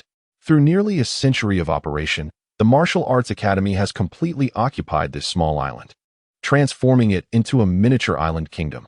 The skies above the island teem with air cars, and its prosperity rivals that of any major metropolis. The air car soon reached the island, circled a few times, and finally landed in an available parking bay. Xin Lie and his group disembarked and exited the parking area. George, observing the bustling crowd, grumbled, "Good heavens! There are so many people here. Even the parking area is packed." The South Asia branch commands extraordinary appeal, especially in Asia. Countless individuals apply daily, including residents from other planets who travel hundreds of light years to seek enrollment. Despite Yongxing Island's modest expanse of just over 2 square kilometers, its transient population rivals that of many conventional cities, observed Xin with a worried countenance. Having resided on Earth for over a year, his familiarity with the South Asian branch filled him with apprehension. Their arrival on Yongxing Island was far from benign. In essence, Xin felt their party was there to challenge the establishment, albeit involuntarily. Witnessing the South Asian branch's strength exceeding expectations, Xin's unease intensified. However, observing Xin Lie's continued composure, he felt a measure of relief. Xin Lie, however, remained unburdened by such thoughts. Upon exiting the landing field, he proceeded directly toward the island's center. From the air car, he had discerned that the edifice at the island's core housed the South Asian branch's headquarters. Amidst the bustling activity of Yongxing Island, Xin Lie's party attracted little attention. After a brief walk, they entered the South Asian branch's headquarters. The ground floor featured a spacious reception hall, spanning several thousand square meters. As Xin Lie's group entered the hall, a middle-aged man clad in white training attire approached, his gaze sweeping over them with undisguised disdain. Xin and his wife, being ordinary individuals, immediately sensed an oppressive force emanating from the man. Xin Lie positioned himself protectively before his parents, fixing the middle-aged man with an icy stare. Zhai Haishi and George, without hesitation, stood shoulder to shoulder with Xin Lie, refusing to be intimidated. Xin Lie discerned that the middle-aged man was a third-level warrior at the zenith of his abilities. Xin Lie remained silent, inwardly resolving that should the man prove discourteous and attempt further intimidation, he would not hesitate to engage him in the hall and administer a lesson. The two parties faced each other for a few seconds, and soon, individuals in the hall began to sense something amiss. Upon seeing the middle-aged man, many faces displayed expressions of astonishment, clearly recognizing him. Perhaps sensing the perilous glint in Xin Lie's eyes, the middle-aged man ultimately refrained from any further actions, coldly snorting, and instructed, "Follow me," before turning and leading the way. Xin Lie took the lead in following him. And it wasn't until the group disappeared into the elevator that a murmur of speculation arose in the hall. Observant onlookers could easily discern that Xin Lie and his companions were at odds with the middle-aged man, indicating they were likely not friends, which only fueled the intrigue surrounding their identities and audacity to confront the Yunzhong Martial Arts School. As the elevator doors opened on the 30th floor, Xin Lie and his companions silently trailed behind the middle-aged man, traversing a corridor and turning several corners until they entered a spacious training arena. "Wait here," The director will arrive shortly, the middle-aged man remarked, leaving them with that statement as he stood motionless to the side, unwilling to utter another word. Ignoring the middle-aged man, Xin Lie surveyed his surroundings. The training arena was square, measuring 100 meters on each side, with a floor made of alloy that gleamed like a mirror, devoid of any scratches, yet possessing formidable friction that ensured a firm footing without the risk of slipping. The immense strength of superpowered warriors could not be sustained by ordinary surfaces. Even the sturdiest alloy flooring would eventually bear marks from years of use. From the arrangement, it is evident that this training hall is frequently utilized. However, even with his keen vision, Xin Lie could discern not a trace upon the ground. This indicates the remarkable hardness of the alloy flooring, which even superpowered warriors cannot damage in the slightest. Xin Lie further observed that not only the floor but the entire training hall, including the walls and ceiling, was constructed from the same formidable alloy. This singular attribute alone renders the training hall exponentially superior to typical venues of its kind. In addition to the exceptionally durable alloy flooring, the periphery of the hall was adorned with rows of finely crafted cold weapons, all in their unsharpened state. Yet, Xin Lie immediately recognized that these weapons vastly surpassed the quality of those in his own possession, their value being astronomically different. Indeed, Yunzhong Martial Arts Hall is truly affluent. The worth of this one training hall alone must be in the hundreds of millions. Xin Lie mused silently, while George and Zhai Haishi also perceived the hall's extraordinary nature. They exchanged glances, their faces betraying profound astonishment. At that moment, a group of over a dozen individuals entered through the doorway, all clad in white training garments, distinguished solely by the color of their belts, which indicated their respective ranks. Xin Lie had heard about the belt color distinctions at Yunzhong Martial Arts Hall, but was not well versed in their significance, thus unable to ascertain their status. Nevertheless, he possessed a more intuitive method of differentiation, by sensing the levels of strength among this group. Leading the procession were two individuals.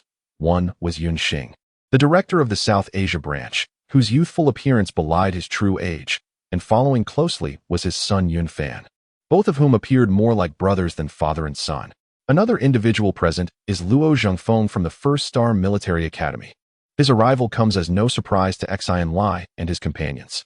Upon learning of the situation, Luo Zhengfeng arrived at the South Asia branch ahead of time, visiting in a personal capacity. Despite the Yunzhong Martial Arts School's apparent unwelcomeness, it would be inappropriate to expel him outright. Thus, Luo Zhengfeng donned casual black attire instead of his military uniform, creating a striking contrast with the individuals of the Yunzhong Martial Arts School, rendering him quite conspicuous. In Xin Lie's perception, aside from the enigmatic Yun Xing and Luo Zhengfeng, the remaining members of the Yunzhong Martial Arts School exhibited considerable strength. The least among them were second-tier super warriors, with the majority being third-tier warriors. This further deepened Xin Lie's appreciation for the formidable nature of the Yunzhong Martial Arts School. He pondered to himself which of them might engage him in combat. With a respectful salute towards Luo Zhengfeng, he addressed him as Sir. Yes, responded Xin Lie and his two companions in unison. At that moment, the director of the South Asia branch, Yun Xing, cast a glance at Xin Lie, his gaze devoid of disdain, aversion, or admiration, as though regarding a completely unrelated stranger. He remarked, "You must be Xin Lie." Very well. After speaking, Yun Xing proceeded to the opposite end of the training ground, where a row of chairs had already been arranged by the students of the Yunzhong Martial Arts School. He seated himself in the central position, and apart from Yun Fan, none other had the privilege to take a seat. The others stood in a neat row, closely gathered behind the father and son duo. On the side of Xin Lie and his companions, there was but a solitary chair, presumably reserved for Luo Zhengfeng. Despite the formidable influence of the Cloud Martial Arts School, they dared not treat a colonel with substantial authority lightly, especially considering that Luo Zhengfeng was a 6th-level warrior, representing the prestigious Star Military Academy. As for Xin Lie and his associates, standing sufficed for them. Xin Lie regarded this arrangement with indifference. In his eyes, it was rather pedestrian. Previously, Luo Zhengfeng had not paid close attention to Xin Lie's circumstances, but upon hearing Yun Xing's approving remark of very good, he scrutinized Xin Lie closely and was immediately taken aback, hardly believing his own eyes. His expression shifted as he quietly inquired, "Xin Lie, what is the nature of your original power?" What astonished Luo Zhengfeng even more was the realization that at this pace, Xin Lie might reach the pinnacle of a third-level warrior within a year. Remarkably, Xin Lie had only been cultivating as a super warrior for a little over 3 years, achieving a meteoric rise of 3 levels in such a brief span, a feat unprecedented in the Republic, perhaps even unparalleled in the future. Naturally, Xin Lie was aware that Luo Zhengfeng had discerned his extraordinary progress. With a subtle smile, he replied, "Commander, my original power is quite normal. There is no need for concern." Observing the calmness etched upon Xin Lie's face, Luo Zhengfeng suddenly felt he had lost composure, perhaps harboring a twinge of jealousy deep within. He took a deep breath to steady his emotions and remarked appreciatively, "Very well. A super warrior requires such equanimity in their cultivation. I may have overthought the matter. I hope you can maintain this demeanor." After a brief pause, Luo Zhengfeng turned to Mr. and Mrs. Xin and assured them, "Rest assured, I will ensure that this matter is resolved and that Xin Lie suffers no harm or impediment to his future." Mr. and Mrs. Xin were deeply grateful. With Luo Zhengfeng's assurance, their anxieties were finally allayed. If Luo Zhengfeng had harbored any reservations before, upon learning that Xin Lie was a level 3 warrior, he immediately resolved to protect him, even if it meant personally intervening and risking a confrontation with the Yunzhong Martial Arts Academy. Such a prodigious talent, once fully developed, would undoubtedly command the respect and admiration of all. Having made his decision, Luo Zhengfeng nodded to the assembly and took his seat with an air of authority. The two groups faced each other across the training ground, separated by 100 meters. Despite being outnumbered, Xin Lie's side, bolstered by Luo Zhengfeng's formidable presence, exuded a presence that rivaled that of the Yunzhong Martial Arts Academy, resembling a confrontation between two armies. A few minutes of silence ensued, and the atmosphere in the training ground grew heavy with tension. The situation had evolved beyond mere matters of pride and personal grievances. Although Luo Zhengfeng presented himself as acting in a personal capacity, the Yunzhong Martial Arts Academy could not disregard the power he represented. Moreover, Xin Lie was a student of the First Star Military Academy, a fact that the Yunzhong Martial Arts Academy could not ignore, regardless of their intentions. What is the First Star Military Academy? It is a cradle for military officers, under the jurisdiction of the Republic's armed forces. Each student there has the potential to become a powerful figure wielding significant military authority. In fact, a considerable portion of the current military elite are alumni of the First Star Military Academy. Although the Republic has long achieved the nationalization of its military, the government's control over the armed forces remains steadfast. Yet, it cannot be denied that the military constitutes the most formidable power within the Republic, overshadowing the government itself. In contrast, the Yunzhong Martial Arts Institute appears as a mere dwarf beneath the shadow of this colossal entity. Yunxing, having known you for decades, I shall refrain from beating around the bush. The students of the Yunzhong Martial Arts Institute are indeed implicated in acts of fraud, a fact I do not dispute. However, such actions pertain solely to their individual conduct and bear no relation to the institute itself. Yunxing finally spoke, his voice tinged with a subtle somberness. Furthermore, as of this morning, Justin and those few miscreants are no longer students of the Yunzhong Martial Arts Institute. The police are free to pursue their legal accountability. We at the Yunzhong Martial Arts Institute have no objections. Luo Zhengfeng was momentarily taken aback, realizing this development for the first time, and could not help but scoff. "Ah, such swift action. It seems you have made no progress over the years, ever driven by profit. Anything that threatens your interests can be cast aside. Your betrayal is swifter than turning a page."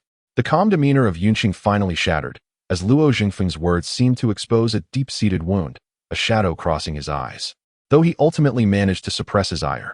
Meanwhile, Yunfan and the other members of the Yunzhong Martial Arts Institute could no longer tolerate such mockery.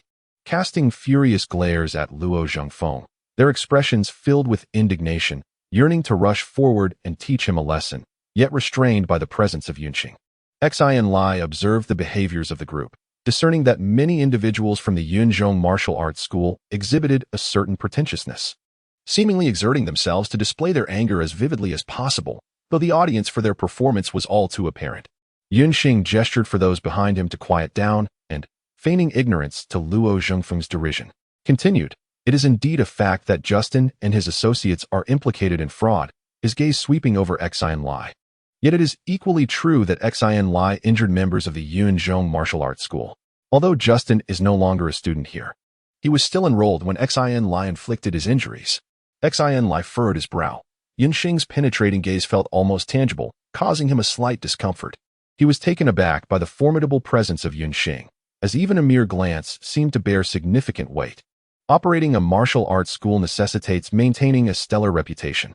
The defeat of Justin, a senior student of the Yunzhong Martial Arts School at the hands of Xin Lie, has severely impacted our institution's operations. Those unaware of the circumstances might assume that anyone could triumph over our esteemed senior students, jeopardizing the very foundation of our school. Luo Zhengfeng frowned deeply, yet refrained from interrupting Yunxing, seemingly lost in contemplation.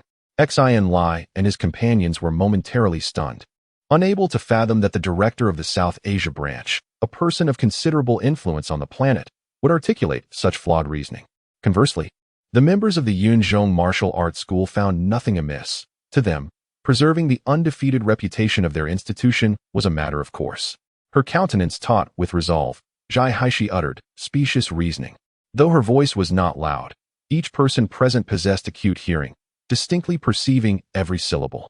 The collective gaze of the Yunzhong Martial Hall converged upon Zhai Haishi's face. Even Yunxing's attention shifted towards her, yet she remained dauntless. Her eyelids not so much as flickering. Xie and his wife were similarly incensed, never having encountered such brazen individuals, but constrained by the other party's power. They dared not voice their indignation, instead placing their hopes on Luo Zhengfeng. Upon turning their heads, they found Luo Zhengfeng still silent, presuming he was hesitant and withdrawing, causing them considerable anxiety. Suddenly, Luo Zhengfeng began to applaud, exclaiming with a laugh, "Today, I have finally witnessed the epitome of shamelessness, the thickness of one's skin, and the arrogance of tyranny. I was previously contemplating how to reason with you, but now it seems unnecessary.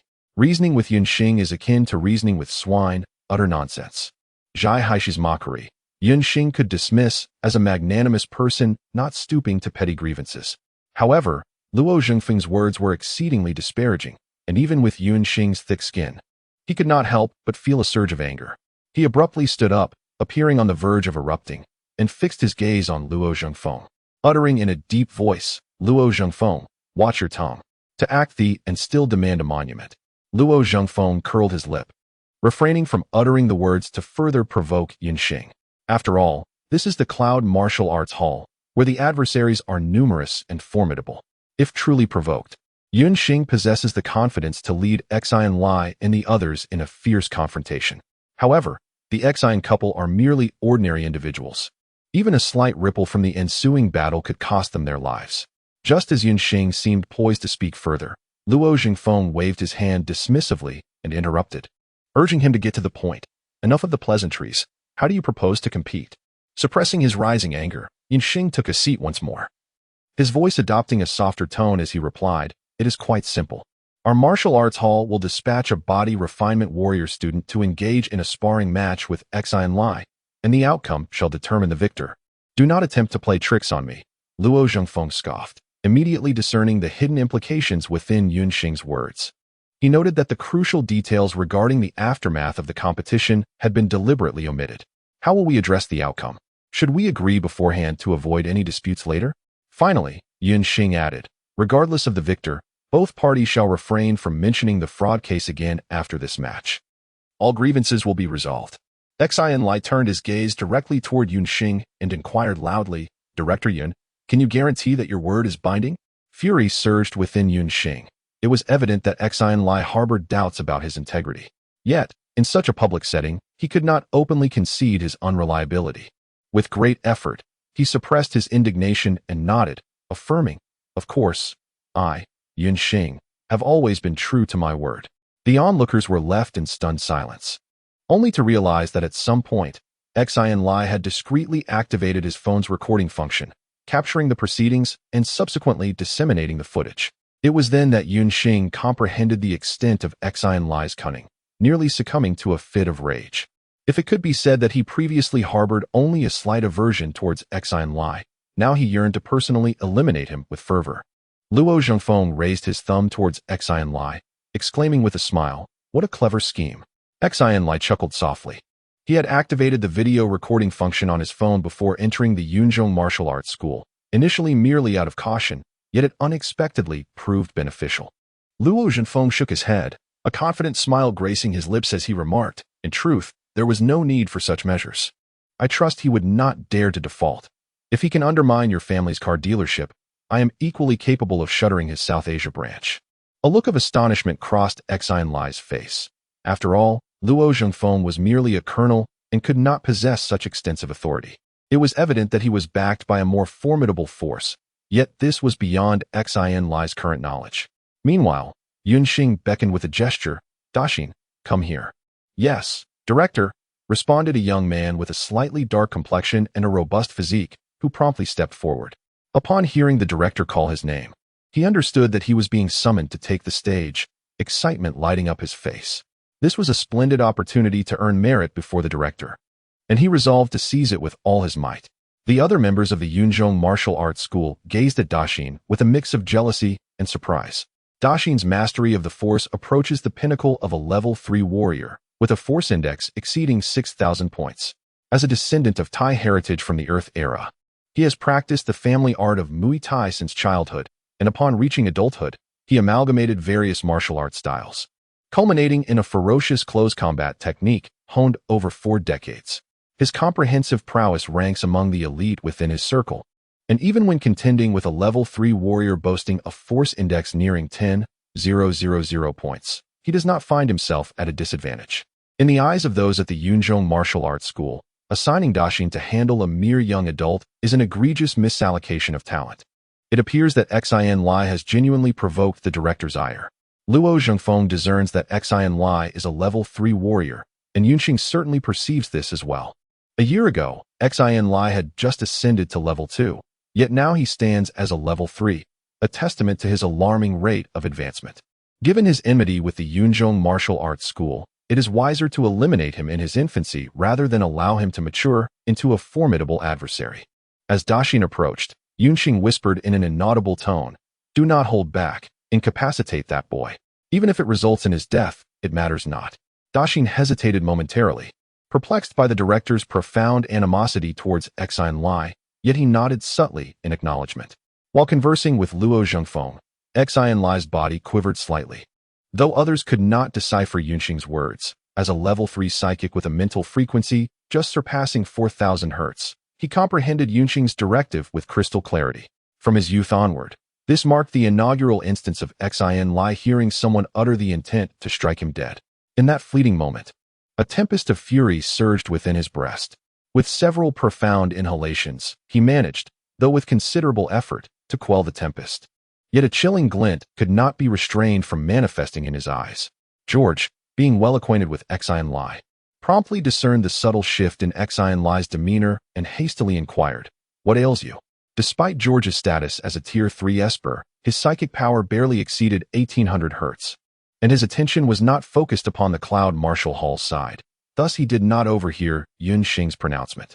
Even Luo Zhenfeng only caught a muddled fragment, remaining unaware that Yunxing harbored murderous intent toward Xin Lie. Xin Lie hesitated, realizing he could not divulge that he had overheard Yunxing's words, and shook his head, stating, "It is nothing." He turned his gaze toward Yunxing's direction, recognizing Xin as the very individual who had accompanied Yun Fan to the speeder shop at midday, flaunting their power in an arrogant and overbearing manner.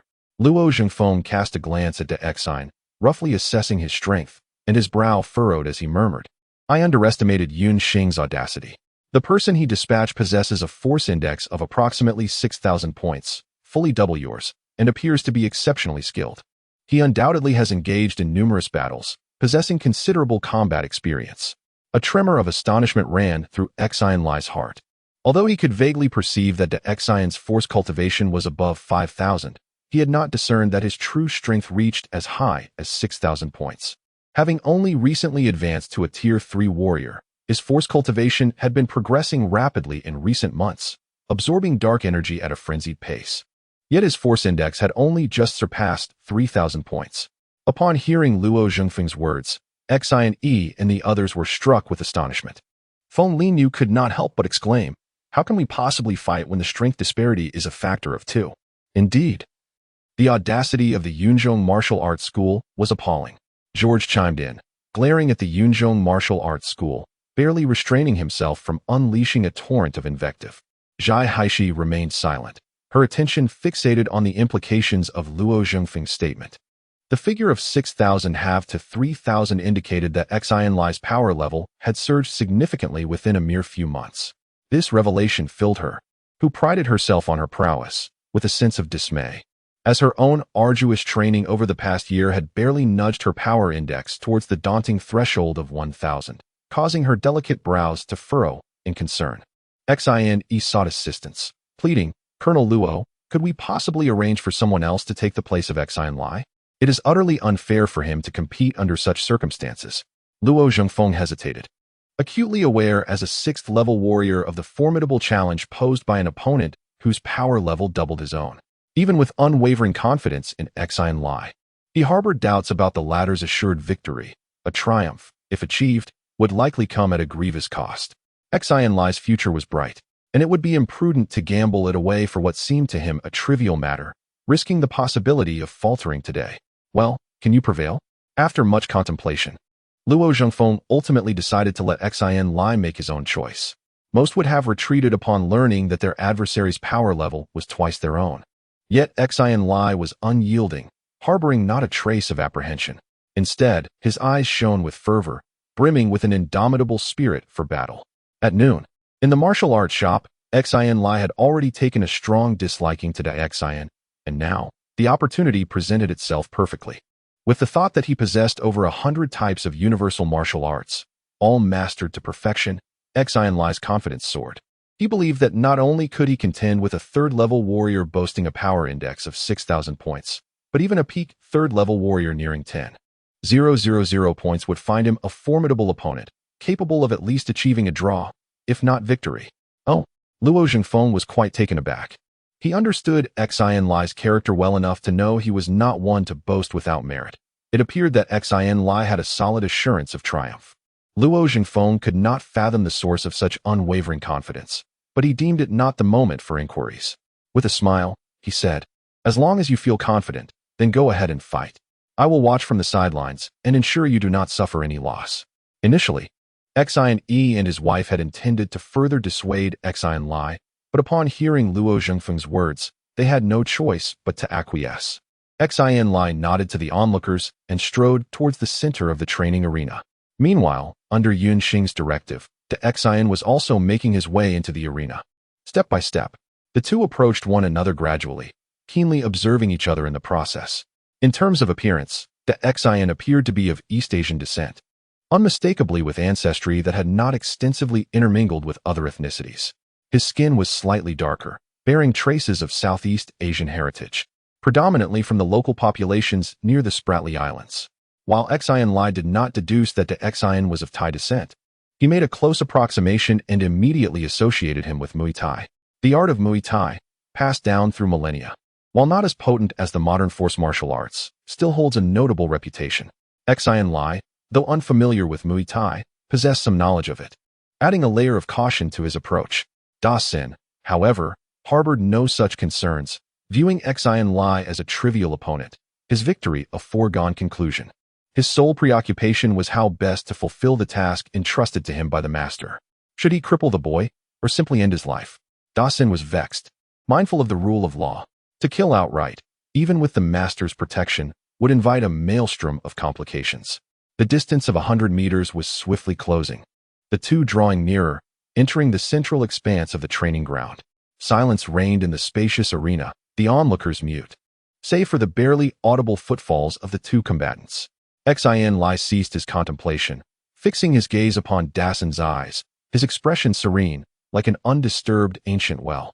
His feet moved inexorably forward, step by step. At that moment, Xin Lie held but one thought: to vanquish the foe before him. Bang! Xin Lie's right foot struck the alloy floor with a resounding thud. The force within him surged into action, harnessing the reactive force from the ground, transforming from stillness to rapid motion. His towering frame coiled, his right knee thrust forward, all his power concentrated upon it, like a projectile hurtling towards Xin's chest. The crowd erupted in astonishment. Xin Lie, whose force cultivation was but half of Xin's, dared to initiate the attack. Xin was taken aback. He was intimately familiar with Xin Lie's maneuver. During last year's virtual fighting competition, he was instantly defeated by this very niche strike. To his surprise, Xin Lie employed it again here, albeit with some apparent differences from the game.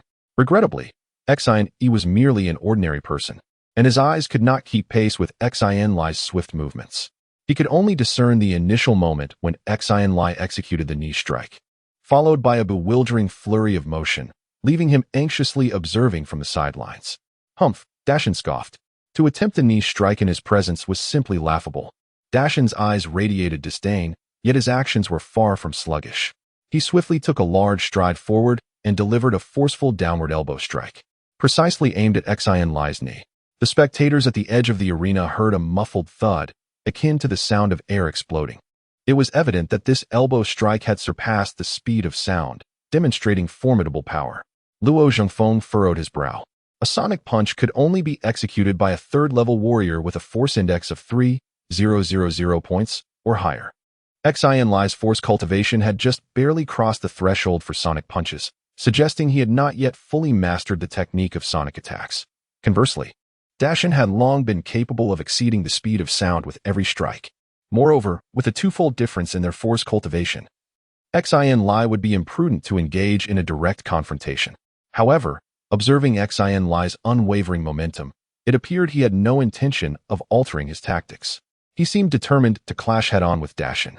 Yunxing also recognized this, surmising that this young man was a mere hothead, possessing force cultivation but lacking combat experience. A cold smile adorned his face, for the disparity in strength between the two was a staggering 1-2. Should this blow land, even Xin Lie's knees, as hard as iron, would be reduced to mere fragments. The core disciples present at the Yunzhong Martial Arts School were astute, quickly discerning the impending conclusion of the contest. And many felt a sense of frustration, believing that Dashin had stumbled upon an extraordinary advantage.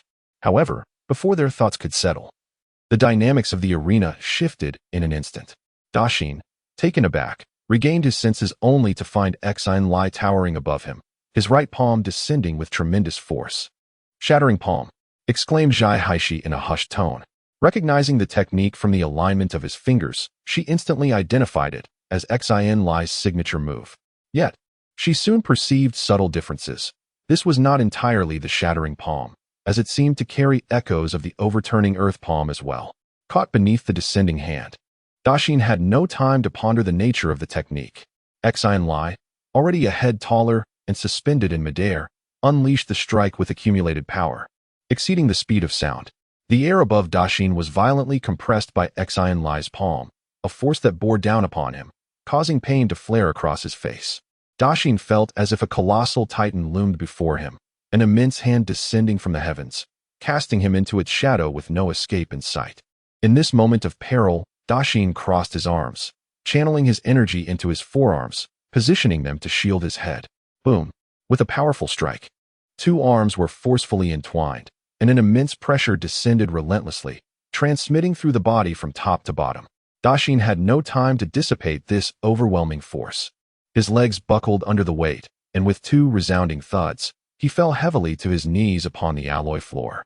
"Bravo! What a magnificent blow!" Luo Zhengfeng exclaimed loudly, unable to contain his applause.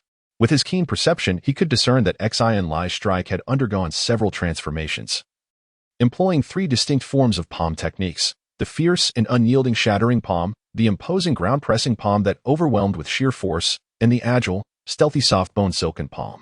Meanwhile, Zhai Haishi's discernment was somewhat lacking, allowing him to only barely recognize two of these techniques. What truly astounded Luo Zhengfeng was how Xin Lie seamlessly blended these three contrasting styles into a singular, effortless execution, demonstrating that he had mastered each technique and comprehended their intricacies. It is notable that typically, a superpowered warrior achieving mastery in even one technique is commendable. Thus, Xin Lie's proficiency in palm techniques was nothing short of extraordinary. Although Luo Zhengfeng did not specialize in palm techniques himself, he mused that even if he were to take the stage, it would be impossible to deliver such a blow under circumstances where his cultivation was half that of his opponent. The only regret for Luo Zhengfeng was that the effect of Xin Lie's strike was so astounding that Dashin was completely subdued, lacking any means of resistance. Responding only in a blind manner, rendering the brilliance of the strike somewhat wasted. A group of core disciples from the Cloud Middle Martial Arts School stood in stunned silence, unable to believe their own eyes. Yunxing was acutely aware of the formidable power behind Xin Lie's strike. Suddenly rising from his seat, his gaze flickered. This young man was already terrifying, and one could only imagine the extent of his prowess as he matured. As he contemplated whether to sever ties completely and personally eliminate Xin Lie, he noticed that Luo Zhengfeng had caught on to his unusual demeanor. A thought crossed his mind, how vexing it was that Luo Zhengfeng was present, making it ill-advised to act. Although his speed slightly surpassed that of Luo Zhengfeng, the confines of the training arena limited his movements, placing him at a disadvantage. It seemed prudent to wait for an opportunity to launch a surprise attack. The members of the Yunzhong Martial Arts School exchanged puzzled glances, bewildered by their director's inexplicable behavior of standing and then sitting again. In the training arena, Xin knelt on the ground, the pain radiating from his knees jolting his mind, yet the reality before him was even more difficult to fathom. As merely a third-level warrior, he lacked the keen perception of Luo Zhengfeng and Yunxing. Initially, he had presumed that Xin Lie was at most a second-level warrior, an opponent he could easily dispatch. Little did he anticipate that his moment of underestimation would lead to such a significant setback. As a core disciple of the esteemed Yunzhong Martial Arts School, with 40 years of martial training and a record of unparalleled victories, he found himself unexpectedly subdued by a mere young adult with a single blow. Moreover, he had been brought to his knees in the most humiliating fashion before his adversary.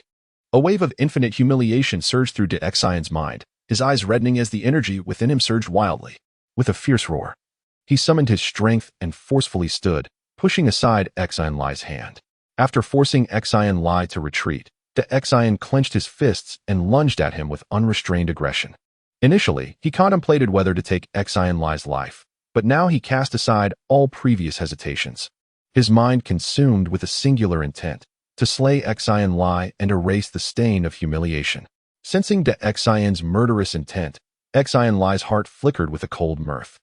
The outcome of their confrontation remained uncertain.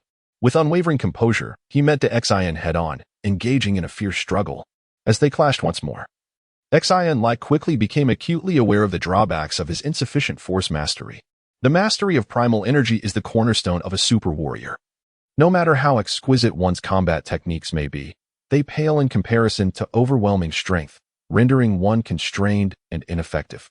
Despite having numerous opportunities for decisive victory, Xin Lie found himself thwarted by Xion's profound mastery of primal energy, which allowed him to counter-finesse with brute force. Moreover, Xion's striking techniques were far from mediocre, positioning him as a formidable contender among third-tier warriors. However, Xin Lie possessed a wealth of martial arts. Having mastered over 100 styles, and as a sorcerer, his quick thinking and sharp senses enabled him to optimize his capabilities. Although his primal energy mastery was lacking, and his speed, strength, and defense fell short of Xion's, he held his ground remarkably well, often gaining the upper hand and pressing Xion into a defensive stance. The sounds of their clash, crash, bang, pop, marked Xin Lie's first encounter with a truly formidable opponent, one that could be deemed evenly matched. Fully committed, he immersed himself in the battle, gradually savoring the exhilarating sensation that comes with possessing formidable power. It was on that day, when he successfully replicated the military fist technique for the first time and learned to master the virtual body within the game, that he first experienced the immense power. Now, in reality, Xin Lie's strength surpassed that of the virtual realm, his power more tangible, leaving him entranced. This profound shock would be etched in his memory for a lifetime. Yet, it was not only Xin Lie who was taken aback. The spectators at the sidelines were even more astounded, their hearts tumultuous with overwhelming waves of surprise. From the very first move of their confrontation, Xin Lie unleashed 3 distinct palm techniques, leading Luo Zhengfeng and Yunxing to believe he was a master of palm skills. However, they soon realized how misguided that assumption was. In the ensuing battle, Xin Lie showcased an array of versatile martial arts, spanning the realms of palm techniques, fist techniques, leg techniques, and footwork within a mere minute, exhibiting at least 15 different martial art styles, each executed with remarkable fluidity, clearly having reached a level of mastery. His prowess was unprecedented. Luo Zhengfeng, with limited knowledge, racked his brain for an appropriate term to describe Xin Lie. shaking his head repeatedly while silently repeating 4 words.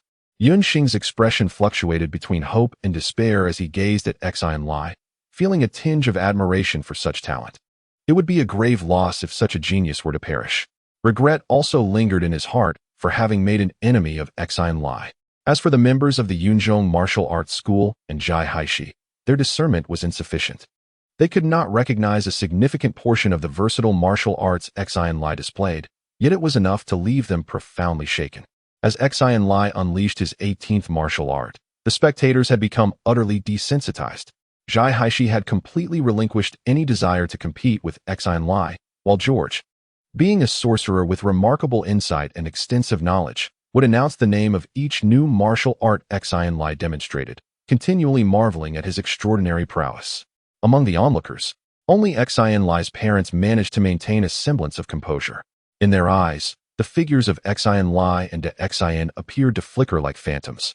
One moment they were engaged in fierce combat at the center of the training ground, and the next they had vanished to the east. By the time they turned their heads, the two had reappeared in the western part of the arena, leaving only fleeting glimpses of their movements, rendering it impossible to discern the specifics of the battle, let alone identify any martial techniques. Luo Zhengfeng was continually expressing his astonishment, while Zhai Haishi remained fixated on the duel. George intermittently named various martial arts, and even the individuals from the Yunzhong Martial Arts School appeared strangely entranced, their expressions vacant. This left Xin and his wife perplexed, unable to comprehend the unfolding events. George, what is the current situation? Can Xin Lie prevail? Xin finally could not help but whisper. At that moment, the battle on the training ground underwent yet another transformation. Although a minute seemed brief, both combatants employed sonic speed attacks, exchanging blows in an intricate dance of over 1,000 moves, while Xin Lie remained remarkably composed, his mind clear and focused. Xin Lie discerned each movement of Daxin, the trajectory of every punch, the shift of his feet, and the quiver of each muscle with absolute clarity. Simultaneously, he analyzed and committed these observations to memory, swiftly grasping over 90% of Daxin's pugilistic style. Had Xin Lie so desired, he could have replicated it flawlessly, perhaps even surpassing its original execution. At that moment, Daxin held no secrets from Xin Lie, and the pressure he felt diminished perceptibly. Daxin's primal force cultivation, though twice his own, no longer seemed so intimidating, and the combat became more manageable. Both Luo Zhengfeng and Yunxing's countenances shifted as they promptly recognized the change. George, too, soon sensed the anomaly, murmuring in surprise, something's peculiar. Before he could finish his observation, Xin Lie, as if gifted with precognition, evaded a flying kick from Daxin that seemed destined to land. The kick struck only air, precisely at the moment when the old force had dissipated and the new had yet to materialize. Without hesitation, Xin Lie seized the opportunity, closing the distance and delivering a lightning-fast jab with his right fist towards Daxin's unguarded flank. Daxin was caught off guard, never anticipating such a turn of events. He didn't even have time to redirect his primal force before Xin Lie's jab connected. A muffled thud reverberated, followed by the chilling sound of bone fracturing from Daxin's left ribcage. A significant portion of his side caved inward, with at least 3 ribs shattered. This was the most severe blow Daxin had sustained in their exchange. Overwhelmed by the searing pain in his ribs, his body reflexively bent downward. Before he could react, Xin Lie's assault continued relentlessly, with his left leg primed and ready. Xin Lie unleashed an upward kick, his instep connecting squarely with Daxin's chin. A muffled groan escaped Daxin's lips as blood erupted from his mouth. His entire body propelled more than a meter into the air. Xin Lie followed suit, ascending into the air. His body angled slightly as he unleashed a rapid-fire series of 12 kicks in a single second. Each kick landed with brutal force, impacting Daxin's chest, abdomen, left and right shoulders, and various points on his face. The resounding impacts echoed through the training arena. Daxin's body was sent hurtling backward, a crimson spray of blood and gore erupting from his mouth, intermingled with teeth, a portion of his tongue, and fragments of internal organs. He crashed into the alloy wall 100 meters away with the force of a cannonball, the entire training ground shuddering from the impact. Rapid-fire kicks, George announced. His voice parched, identifying the martial technique Xin Lie had employed. Even without his pronouncement, the others recognized the move. Rapid-fire kicks were widely known and immensely powerful, boasting a flamboyant execution. However, few could effectively utilize it in combat. Xin Lie's execution was impeccable, a flurry of attacks as swift and fierce as a tempest, leaving Da Xin utterly defenseless, a textbook display of perfection. Using the force of his final kick, Xin Lie ascended another meter, executing a mid-air somersault to regain his footing. Landing gracefully, his breathing was slightly labored, but he was otherwise unscathed.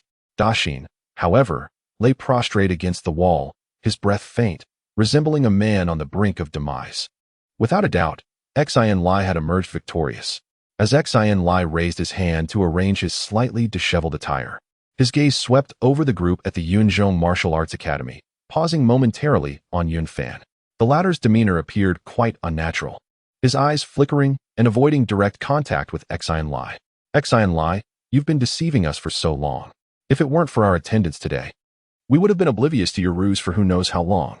I can't believe that Haishi and I have regarded you as our closest friend.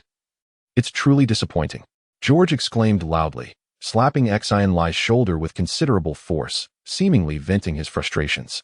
Xin Lie chuckled lightly, dismissing it, well aware that George was merely jesting. Impressive, was all Haishi managed to utter, her expression remarkably serious. This confrontation had thoroughly illuminated the disparity between her and Xin Lie. This revelation left Xin Lie astonished. Given Haishi's ambitious nature, it was unexpected that she would find someone worthy of admiration. Luo Zhengfeng smiled and nodded at Xin Lie, the admiration in his eyes requiring no further elaboration. While Xin Lie and his companions were elated, the atmosphere at Yunzhong Martial Arts Academy was somber. Yunxing ordered for De Xin to be brought forth, and upon seeing the extent of De Xion's injuries, a collective gasp escaped the onlookers. Among them were several core female disciples who, upon witnessing De Xion's ghastly condition, could not suppress their horrified exclamations. Their eyes brimming with terror, De Xion had long succumbed to unconsciousness, his body drenched in blood, his white training attire stained crimson, contorted beyond recognition, resembling nothing more than a grotesque mass of flesh, utterly unidentifiable. For one who seeks to extinguish his own flame, Xin Lie would never be so foolish as to show leniency. His relentless barrage of 12 consecutive kicks was executed with every ounce of his strength, each blow channeling his entire reservoir of primal force, impacting Dacin's anatomy with devastating precision. The majority of these attacks landed upon Dacin's chest and abdomen, leaving his internal organs in a state of near obliteration. His shoulders were not spared, as his clavicles and scapulae were fractured into countless fragments. Even his head endured a savage blow, resulting in the expulsion of his entire dentition, the severing of his tongue, and the collapse of his nasal bridge. By the ninth strike, Dacin had already succumbed to unconsciousness, involuntarily relinquishing the primal force that had shielded his body. The final impact against the alloy wall inflicted the most grievous injuries, shattering his spine into hundreds of pieces and pulverizing his entire skeletal structure. Dacin was left with but a mere flicker of life. Had he not been a Tier 3 warrior, his physique fortified and nourished by primal force for over 2 decades, possessing extraordinary resilience and tenacity, his soul would have long since departed. This was only because Xin Lie wished to avoid the complications that would arise from taking a life. Had he so desired, a mere augmentation of force in the kick to the head would have resulted in the instantaneous detonation of Dacin's skull. However, a reprieve from death does not equate to an escape from suffering. Such severe and appalling injuries would necessitate at least 6 months of convalescence before Dacin could even stand, even with the aid of advanced medical technology. Furthermore, he would be rendered incapable of physical combat, reduced to the state of an ordinary man. Subsequently, Dacin would be compelled to gradually nurture his body with primal force, requiring a minimum of 3 years to regain a portion of his former strength. As for a complete recovery, that would demand an even more protracted period, perhaps 5, perhaps 10 years, or perhaps it would never fully materialize. In essence, Dacin was rendered a cripple. Bending down, Yunxing palpated De Xion's body momentarily, then promptly beckoned for 2 core disciples, instructing them to hasten him to the medical division and implore the staff to exert every effort to heal him. Yes, Master, the 2 core disciples responded. As the 2 disciples carried the blood-soaked De Xion off the training grounds, leaving a trail of blood droplets on the alloy floor, Yunxing's countenance grew exceedingly grim. De Xion was a promising core disciple whom he had intended to nurture, with high hopes for his advancement to a psychic warrior.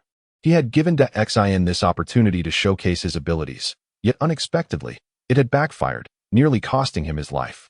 With such severe injuries, his prospects of advancing to a psychic warrior or even regaining his current strength were now highly questionable. Yunxing glared at Xin Lie with resentment, uttering in a deep voice, "I wouldn't have guessed that someone so young could be so ruthless."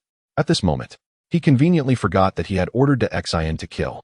"I wouldn't dare," Xin Lie said, his face conveying an expression of "I did it on purpose," and added, "I learned it from Master Yun. I'm still far behind."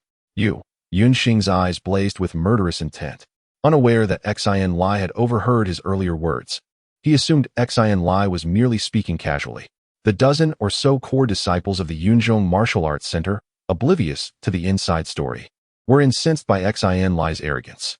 Having been close to Xin, they felt a sense of shared vulnerability and were eager to avenge him.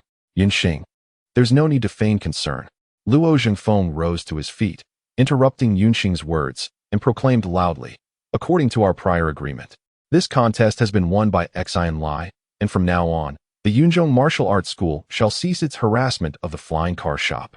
Yunxing met Luo Zhengfeng's gaze, their eyes clashing, as an overwhelming pressure began to pervade the training ground, plunging it into an eerie silence.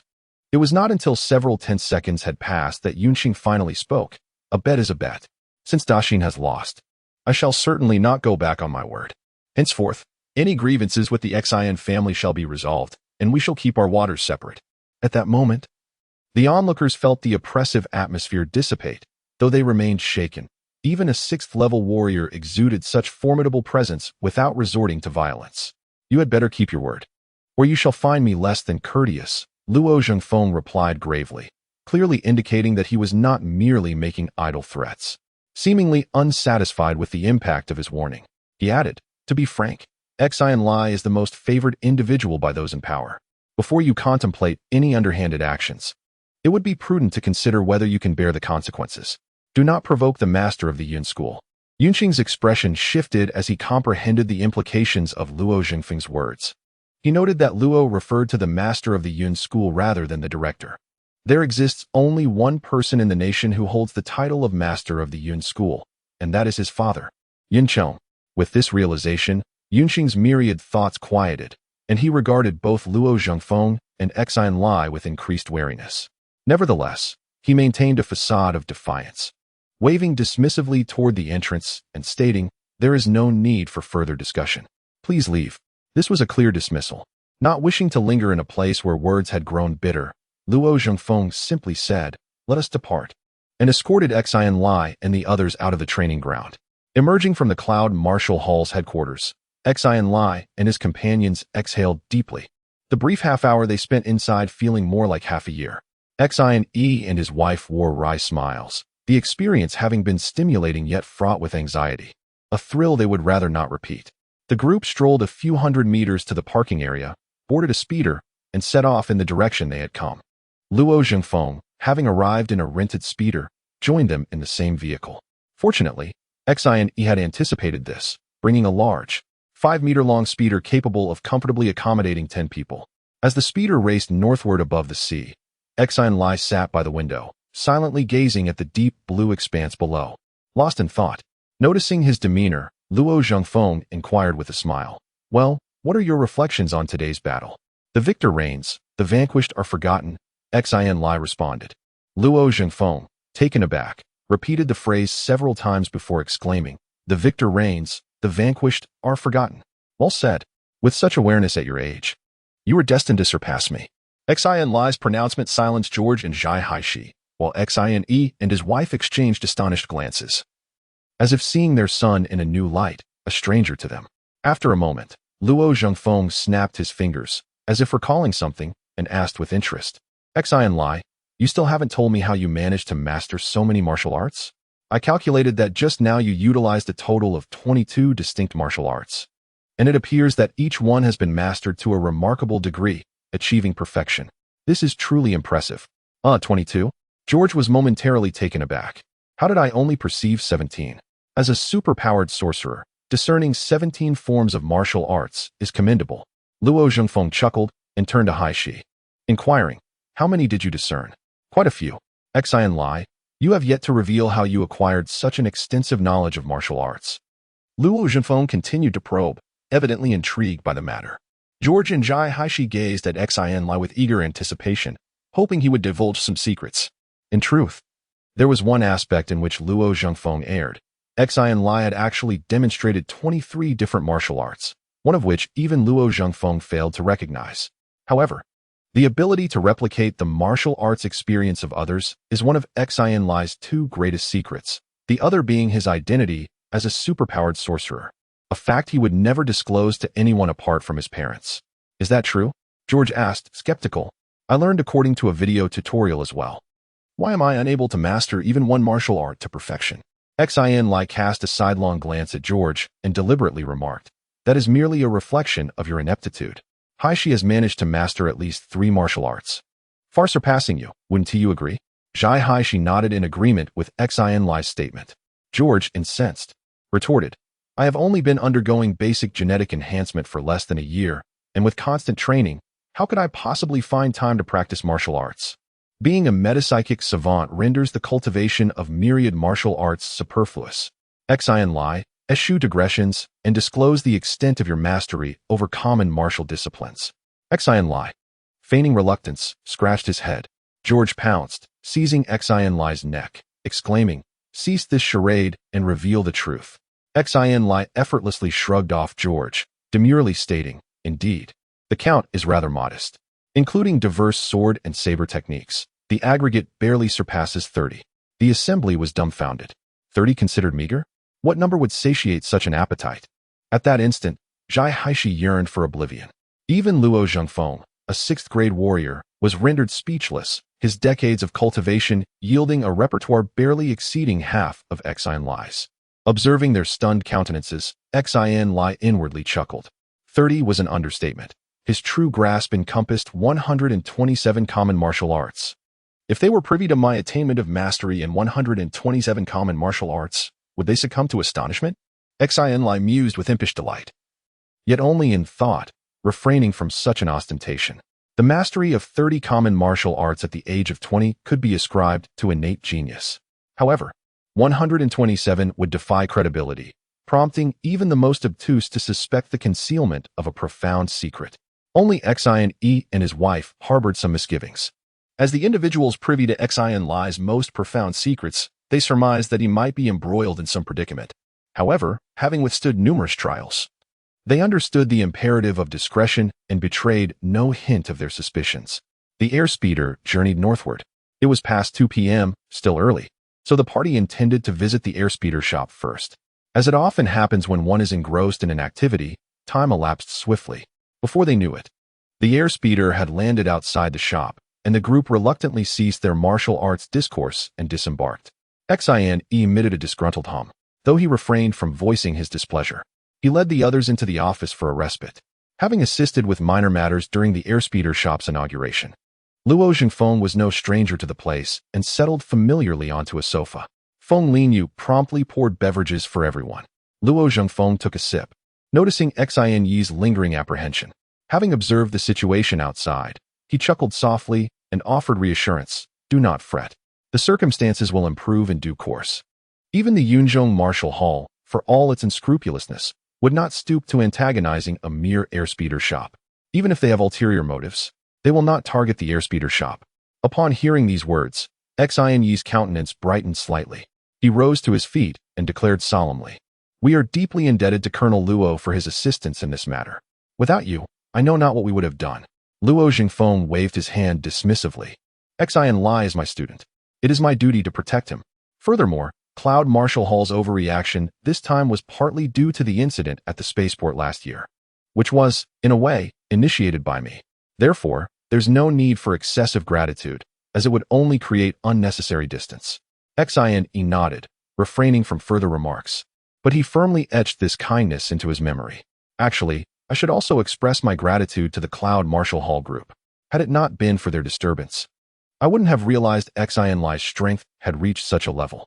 Luo Zhenfeng chuckled, glancing at Xin Lie, and admonished, Xin Lie, you've been concealing yourself too deeply.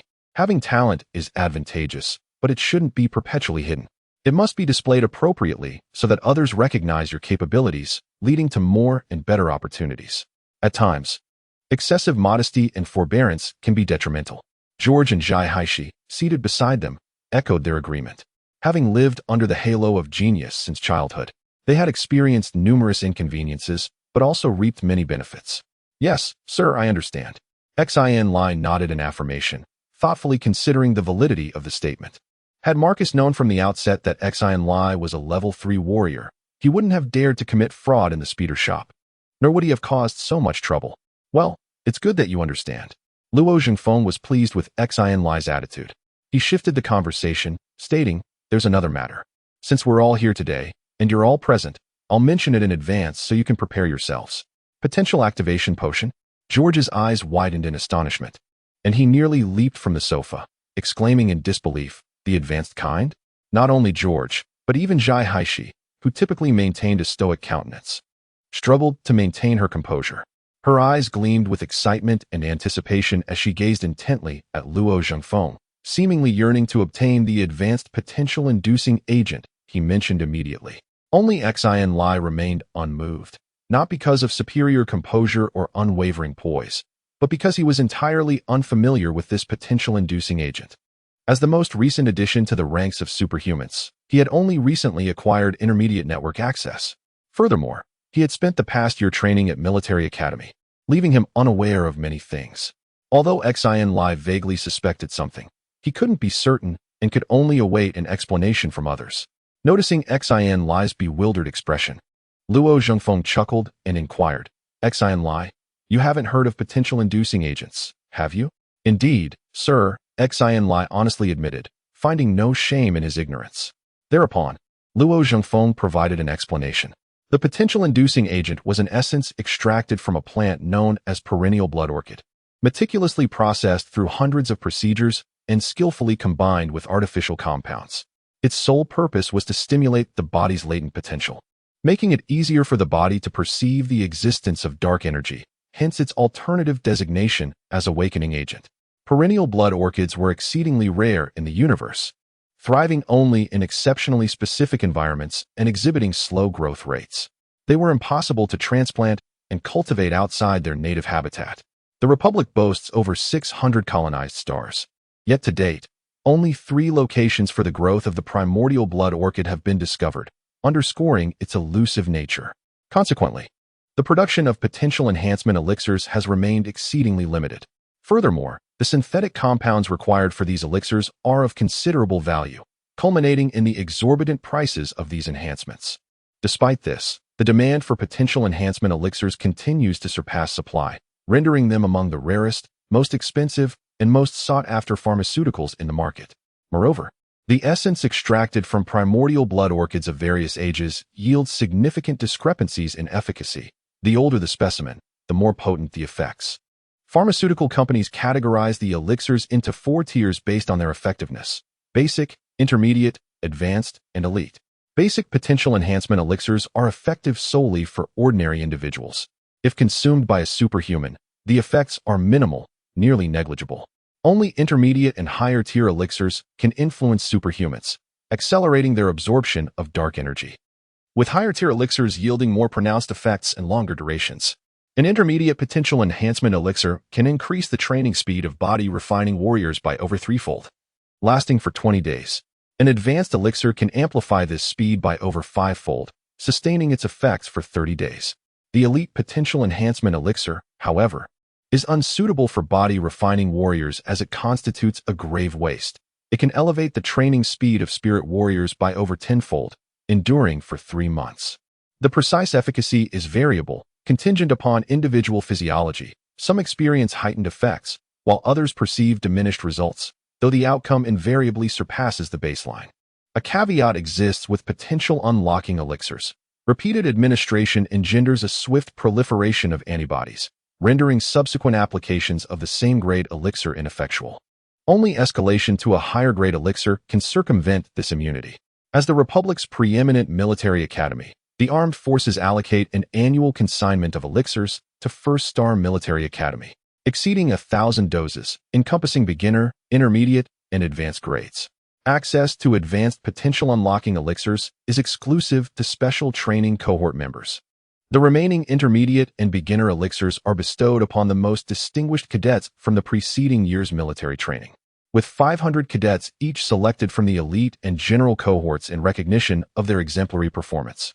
Given the lack of interaction between freshmen and upperclassmen during the year-long military training and the Academy's prescription against disclosing elixir recipients to prevent discontent among other cadets, incoming freshmen remain oblivious to this reward, and no rumors circulate online. Following this exposition, Xin Lie attained comprehension. However, he did not evince exuberant elation. Naturally, Xin Lie refrained from articulating his sentiments, instead adopting an expression of feigned delight. This reminded him of his dearest friend, Du Yunfei, whose super ability training camp likely utilized these potential unlocking elixirs, coupled with a month of training, for a cost of 100 million. While undoubtedly exploitative in certain respects, this pricing underscores the exorbitant value of potential unlocking elixirs. Observing Xin Lie's hesitance and reluctance to speak, Luo Zhengfeng directly urged, "Xin Lie, please feel free to express your thoughts." After a moment of hesitation, Xin Lie finally inquired, "What is the market price for this potential enhancement serum?" 30 million for the basic level, 50 million for the intermediate level, and 100 million for the advanced level. Luo Zhengfeng replied succinctly. Witnessing the astonished expressions on Xin Lie and the others, he tantalizingly continued, "As for the elite serum, last year at the Pearl Auction House, 10 units were sold, with the lowest transaction price being 35 billion and the highest reaching 80 billion. 8 billion. The group gasped in disbelief, struggling to fathom that a single elite serum could command such a sum. 100 million. An advanced enhancement serum is worth 100 million. George murmured in quiet astonishment before suddenly raising his head to ask, "Sir, if I do not use my advanced serum, may I sell it for money?" Perhaps not. I was merely speaking hypothetically," George replied, scratching his head, his expression distinctly dejected.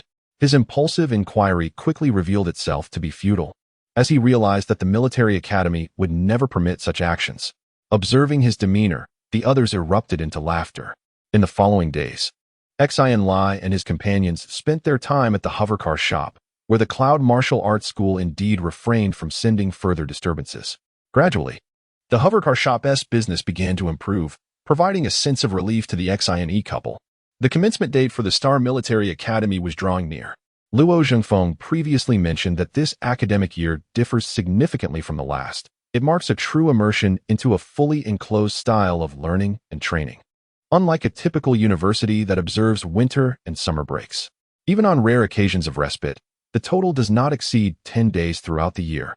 Consequently, in the ensuing years leading up to graduation, Xin Lie will have limited opportunities to reunite with his family. Upon hearing Luo Zhengfeng's words, Xin and his wife felt a profound sense of reluctance, and Feng Linyu, with tear-filled eyes, seized the fleeting moments to spend time with Xin Lie, fervently imparting numerous mundane details. This left Xin Lie both deeply touched and somewhat amused. The three shared a knowing smile, fully aware that their journey in the military academy had only just commenced, and that the past year had merely served as a warm-up. After half a month of tumult and upheaval, Xin Lie gained a deeper understanding, appreciating the thoughtful intentions behind the rigorous structure of the Shouxing Military Academy.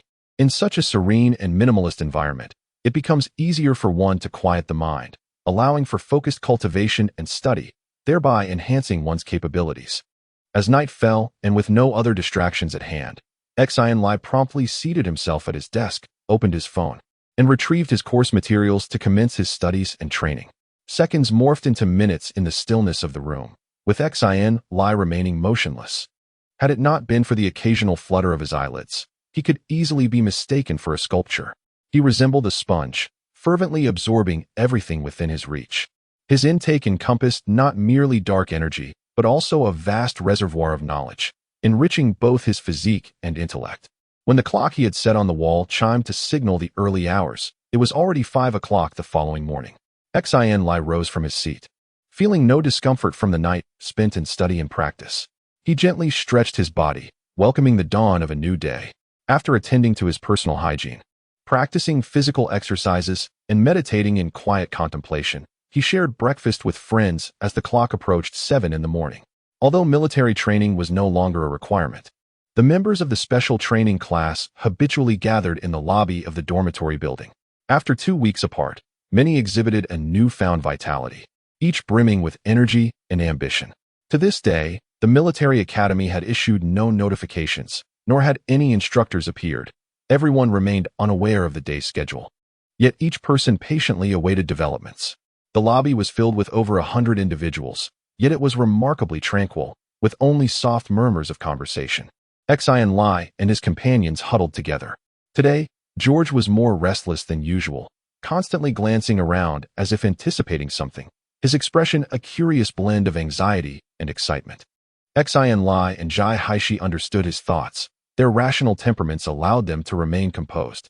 As the hour approached, Xin Lie noticed George fidgeting like a restless ant on a hot stove, unable to stand still. With a chuckle, he remarked, "George, there's no need to be so anxious. What is meant to come will indeed arrive. It won't elude us no matter how much you hurry." Easy for you to say. You have a swift progression in your training, so you may feel indifferent. My situation is different. If I cannot break through to the 3rd level soon, my intermediate gene enhancement will leave me lacking in combat capability. I have no desire to impede your progress, unless my ambition is merely to serve as a military clerk. George remarked, a hint of vexation etched upon his countenance. Xin Lie, in a gesture of helplessness, simply spread his hands. The inability of a psionicist to transcend the 3rd tier indeed relegates them to a supportive role in combat, an inherent limitation that defies remedy. Within the Earth Republic, among a cohort exceeding 10,000 psionicists, fewer than 200 have managed to breach the 3rd echelon, and those surpassing the 6th are exceedingly rare, scarcely numbering more than the digits on a single hand. A rudimentary calculation reveals that the probability of a psionicist ascending beyond the 3rd tier hovers around a mere 2%, a figure that is, in reality, even more diminutive. Considering the multitude who perished during the arduous process of breakthrough, their fates unrecorded in the statistics. Xin Lie, himself a psionicist, acknowledges the formidable challenge. Even with his inherent talent, and perceives his own chances of reaching the 3rd tier as exceedingly slim, let alone George. In essence, the ascent beyond the 3rd tier for a psionicist can be encapsulated in a single word: arduous. This predicament is even more transparent to George than it is to Xin Lie, yet he displays no semblance of discouragement, vowing to seize every scintilla of hope with unwavering resolve. Achieving the zenith of the 3rd tier at an earlier juncture would afford George a more ample temporal expanse to pursue further breakthroughs, thereby augmenting his prospects. Consequently, the advanced potential stimulating elixir assumes paramount importance in his eyes. Ignorance is bliss, George sighed, casting a glance at the placid expressions of the other special training class members. Shaking his head in succession, were they privy to the forthcoming boon, they would, in all likelihood, be clamoring to abandon their present state, leaving them with little inclination for idle chatter. Perhaps it was imprudent of me to gain prior knowledge, as it has left me in a state of perpetual unease these past few days, depriving me of proper rest. Upon closer inspection, Xin Lie discerned a certain weariness in George's countenance, eliciting a wry chuckle from him. With the formidable mental fortitude of a 3rd-level sorcerer, capable of enduring sleeplessness for days on end, George's haggard appearance spoke volumes of his fervent eagerness. "Serves him right," Jai Haishi quipped acerbically, reveling in his plight. She, too, had once experienced a similar fervor, but had swiftly regained her composure. Beep, beep, beep, beep. Just then, a chorus of mobile notifications reverberated through the hall, as all the cadets received a message containing an address, instructing them to convene there forthwith. The designated location was a mere 10-minute walk from the dormitory area, situated within the same cavern. "Let's go," Xin Lie announced to his companions, leading the way. Though the purpose of the assembly remained unclear, he surmised it could hardly be detrimental, perhaps the location of their respective classes. Emerging from the hall, they found themselves amidst a throng of cadets from the neighboring dormitory buildings, all converging in the same direction. These were the elite of the elite, each a formidable psionic warrior, presumably summoned by the same message. A multitude of over 10,000 military students surged towards the northern reaches of the cavern, eventually arriving at a sprawling, 8-story white edifice that occupied an area akin to a small plaza, psionic training facility. So, this is the edifice that houses the superpowered training chamber. From afar, Many had already recognized it as the very superpowered training chamber that the Premier Star Military Academy had specially established for its superpowered cadets. Previously, everyone had heard of it. But the military academy had not opened it to the public, so no one knew what it was like inside. Just as the cadets arrived at the foot of the training chamber building, they received another message, instructing everyone to line up in order of their classes. With 5 classes, 500 people, entering the building in batches to undergo superpower detection. Superpower detection. Xin Lie's heart skipped a beat. This was the very thing he was most reluctant to do. However, recalling what Luo Zhengfeng had said, he realized that he couldn't keep hiding forever and resigned himself to his fate. The leadership of the Premier Star Military Academy must have learned about his situation from Luo Zhengfeng. It didn't matter if he was detected today. It was just that with so many cadets being tested together, everyone was bound to find out, and it would be difficult to maintain a low profile in the future. Superpower detection. This was to assess everyone's performance and then issue rewards based on their performance in conjunction with the military training. George mused to himself. But when he noticed Xin Lie's somewhat unnatural demeanor, he immediately guessed what Xin Lie was thinking and couldn't help but gloat, saying with malicious glee, "Xin Lie, there's no escaping this time. You won't find peace wherever you go in the future." Zhai Haishi also had a hint of a smile on her face. Xin Lie shrugged helplessly and said nonchalantly, "Whatever. Let them pay attention if they want to. I just hope everyone is sensible enough not to bring me too much trouble." "So, you finally come to terms with it." George clapped Xin Lie on the shoulder and said with a strange laugh, "I'm waiting for a good show, huh?" The class number of the special training class is 001, so it is naturally ranked first. They were the first students to enter the training building, along with 4 elite classes, totaling 500 people. 5 captain officers, who looked like instructors, were already waiting at the entrance of the building. Among them were 3 men and 2 women. They each went to a class and introduced themselves. Only then did everyone know that they were the instructors of their class, and they would be together for the next 4 years. The instructor of the special training class was a woman named Pamela Margaret Fanning. From her appearance, she had just entered middle age, about 60 years old. She was of mixed Western and Eastern descent, with short brown hair, fair skin, and a tall figure. Looking heroic, and the students of the special training class had a very good first impression of her. In this place full of tough style, the Interstellar Military Academy, she gave people a refreshing feeling. Xin Lie stood in the first place in the first row, very close to Fanning. And it was easy to roughly detect that this female instructor was not simple and must be a psychic warrior. She had a sharp and agile aura, completely different from the sonorous metallic texture on Luo Zhengfeng's body. Although not as deep and strong as Luo Zhengfeng, it was more than 10 times stronger than himself. Fanning inherited the capable style of the Interstellar Military Academy. After a few simple self-introductions, she led the special training class to enter the training building first, and the other 4 elite classes followed. The metahuman detection apparatuses were situated on the ground floor of the edifice. A total of 5 units were meticulously arranged within a commodious hall, their outward appearance mirroring those of the metahuman center. This semblance reassured Xin Lie. As long as his telekinetic abilities remained undetected, he was unconcerned about other revelations. His gaze shifted towards the opposite end of the hall, where a singularly imposing instrument stood out. Its dimensions were fully quintuple those of the other 5 detectors. Adjacent to the device was a cot, upon which rested a helmet. From the helmet's exterior, scores of slender conductors extended, disappearing into the innards of the colossal machine. Several instructors stood nearby, intermittently manipulating the controls, drawing considerable attention. That, too, is a metahuman detector, specifically for telekinesis, though you won't require it, George murmured, noticing Xin Lie's focused gaze. George's words affirmed Xin Lie's conjecture. He mused inwardly, indeed. A telekinesis detector. I pray I never have need of such a contraption. Let us commence, declared an instructor operating one of the metahuman detectors. Fanning acknowledged with a nod, summoning an information window before him. He perused it briefly before announcing in a resonant voice, 521-100-1001, Xin Lie. Present, Xin Lie responded promptly. Stepping forward from the ranks under the scrutiny of hundreds, he approached the designated apparatus. As per the standard procedure at the metahuman center, Xin Lie positioned himself within the red circle marked on the floor. Instantly, the device emitted a crimson annulus of light, which gradually scanned him from head to toe. Within mere seconds, it assimilated his DNA, iris patterns, fingerprints, vocal characteristics, physique, and a compendium of other data. Though 5 classes underwent simultaneous assessment, and 5 individuals occupied the Crimson Circle, the gaze of the assembly, numbering over 500, gravitated predominantly towards Xin Lie, as the foremost designated cadet of this cohort, and a member of the elite cadre. A palpable curiosity permeated the air concerning Xin Lie's force cultivation, with surreptitious conjectures as to the magnitude of his force index. Among those present, only a triumvirate possessed intimate knowledge of Xin Lie's capabilities: George, Zhai Haishi, and instructor Fanning of the elite cadre. Upon her recent appointment as the elite cadre's instructor, the military academy's leadership had apprised her of a prodigious talent within her ranks, urging meticulous attention to preclude any untoward incidents. George and Zhai Haishi adopted a posture of expectant amusement, while Fanning remained circumspect, harboring reservations.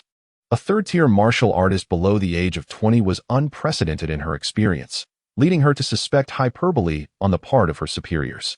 Subsequent to the instrument's verification of Xin Lie's identity, a verdant annulus swept across him anew, eliciting an auditory prompt from the device, accompanied by the illumination of a green indicator. Beneath, a numerical value manifested, 3212. A collective gasp reverberated through the hall. 3212. A third-tier martial artist.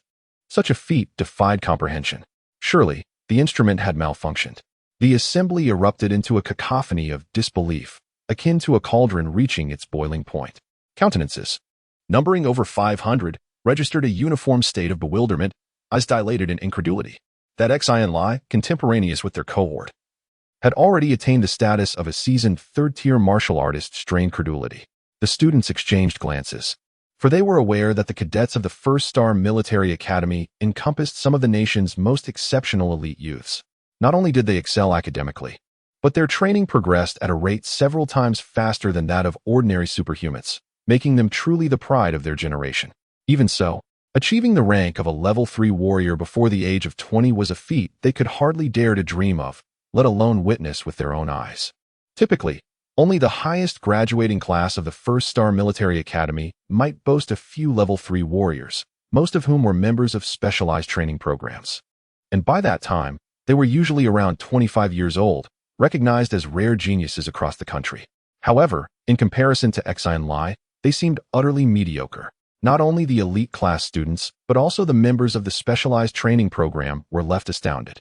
To date, aside from Xin Lie and Zhai Haishi, the few individuals with the highest energy cultivation in the specialized training program had only managed to condense 4 energy meridians, with their energy index hovering around 600, less than 1/5 of Xin Lie's prowess. This was the result of a year of intense training and rapid advancement. And even with the aid of advanced potential enhancement potions, such swift progress would be unattainable in the coming years. The once quiet hall erupted into chaos, resembling a bustling marketplace, and the superhuman assessments were forced to come to a halt. Hundreds of gazes converged upon Xin Lie, each reflecting a myriad of sentiments. Some were envious, others astonished, a few curious, but the majority harbored doubt, for the claims were indeed astounding. In the midst of it all, George and Zhai Haishi, privy to the truth, remained silent, arms crossed, occasionally casting sardonic glances at Xin Lie, their demeanor decidedly unsympathetic. At this moment, several students raised doubts, questioning whether the super energy detection instrument had malfunctioned. This perspective quickly garnered agreement, as it is indeed possible for instruments to err. Should we conduct a re-examination? A teacher responsible for operating the equipment suggested that he was the primary overseer of today's testing, and if it were to proceed unsuccessfully, he would be held accountable by the military academy. In truth, he was aware that the instrument was not at fault, for just yesterday, he had personally overseen a thorough inspection of the device, revealing no issues whatsoever. As the instructor of the specialized training class, Fan Ning felt it was her duty to address this matter. She now understood the implication of the military academy leader's words. 3212 was undoubtedly the authentic energy index of Xin Lie, without a doubt. However, for the sake of caution and to instill confidence in the other students, she approached Xin Lie and inquired, "Would you be willing to undergo another test?" "Certainly." Xin Lie responded with a nod, his demeanor nonchalant. Frankly speaking, now that he had let go of his apprehensions, he felt considerably more at ease. His energy had been cultivated gradually, and there was no need for him to feel insecure. Under the gaze of over 500 peers, Xin Lie positioned himself before another instrument. The red and green circles swept across in succession, culminating in a beep as the green light illuminated, revealing a value: 3213. 3213. A student exclaimed loudly, his voice dry and evidently shaken by the revelation. Goodness, it has increased slightly. A multitude of eyes nearly bulged from their sockets. Had it only been a few minutes? Xin Lie simply stood there, accomplishing nothing, yet his force had increased by a point. Such disparities in talent were truly disheartening. Amidst a chorus of gasps and murmurs, even Xin Lie himself was taken aback. He had estimated that, as a level 3 warrior, he could absorb approximately 20 force points per day by continuously absorbing dark energy, which translated to about 1 point every 70 minutes. It was a peculiar coincidence that he had gained a point during the interval between the two tests. Perhaps his recent completion of the body-tempering exercise had accelerated his force growth rate, leading to this unusual occurrence. Noticing the instructors, including Fanning, and several teachers staring at him as if he were some sort of anomaly, Xin Lie struggled to maintain his composure.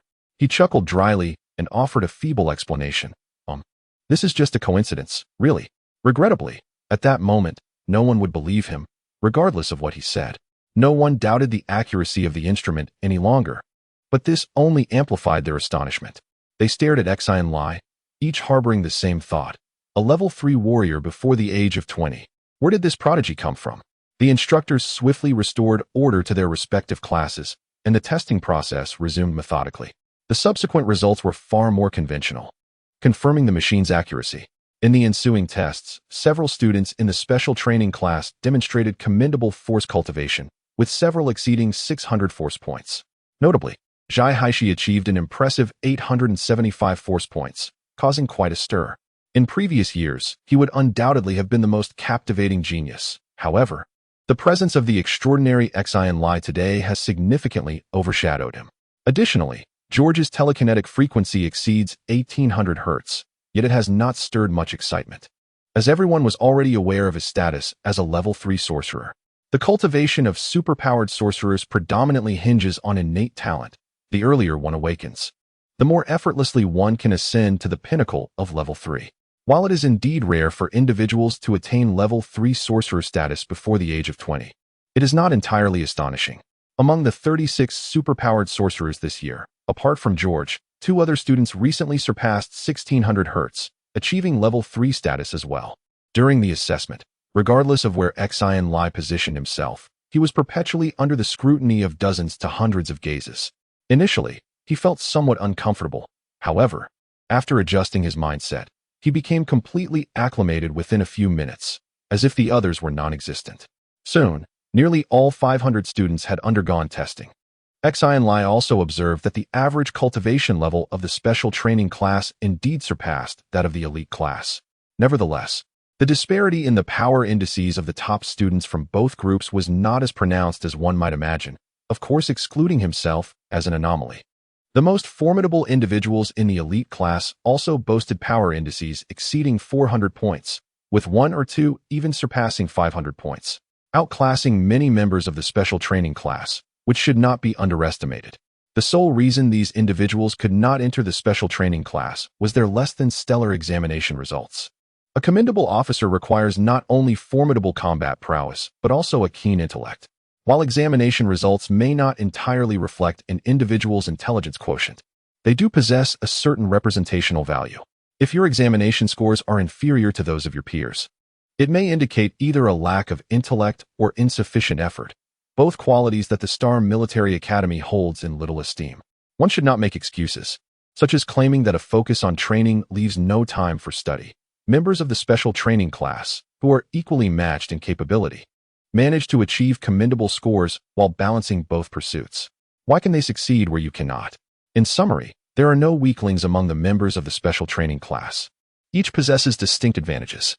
The Star Military Academy must have compelling reasons for selecting these formidable individuals for the special training program. George approached and, noticing Xin Lie's contemplative demeanor, casually inquired, "What are you thinking about?" "Nothing," Xin Lie replied, shaking his head and withholding his thoughts. George scanned the surroundings and observed that many were paying attention to the two of them, assuming that Xin Lie was still adjusting to being the center of attention. At that moment, all 5 classes had completed their assessments, and instructor Fan Ning gathered the entire class to announce that students could enjoy free time until their return in the morning, but they must not leave the cave, as important matters would be disclosed in the afternoon. With that, he declared the session dismissed. Important matters, George exclaimed, his eyes alight with excitement. Xin Lie and his companions exited the superpower training building, only to witness another group of 500 entering, while members of other elite classes awaited their turn outside the building for assessment. From Luo Zhengfeng, it was learned that among the more than 70,000 students admitted through the entrance examination of the class of 5,211, nearly 20,000 possessed the identity of superpowered individuals, organized into 200 elite classes. At this moment, outside the building, there were over 100 elite classes with more than 10,000 students. The remaining elite students, whose testing schedules were arranged later, would also arrive shortly. As for the more than 500 students in ordinary classes, they were not superpowered individuals and thus did not require testing. Before Xin Lie and his companions emerged, other students had already exited earlier. Within just a few minutes, news of Xin Lie spread rapidly. Due to George's presence, many recognized Xin Lie and his companions.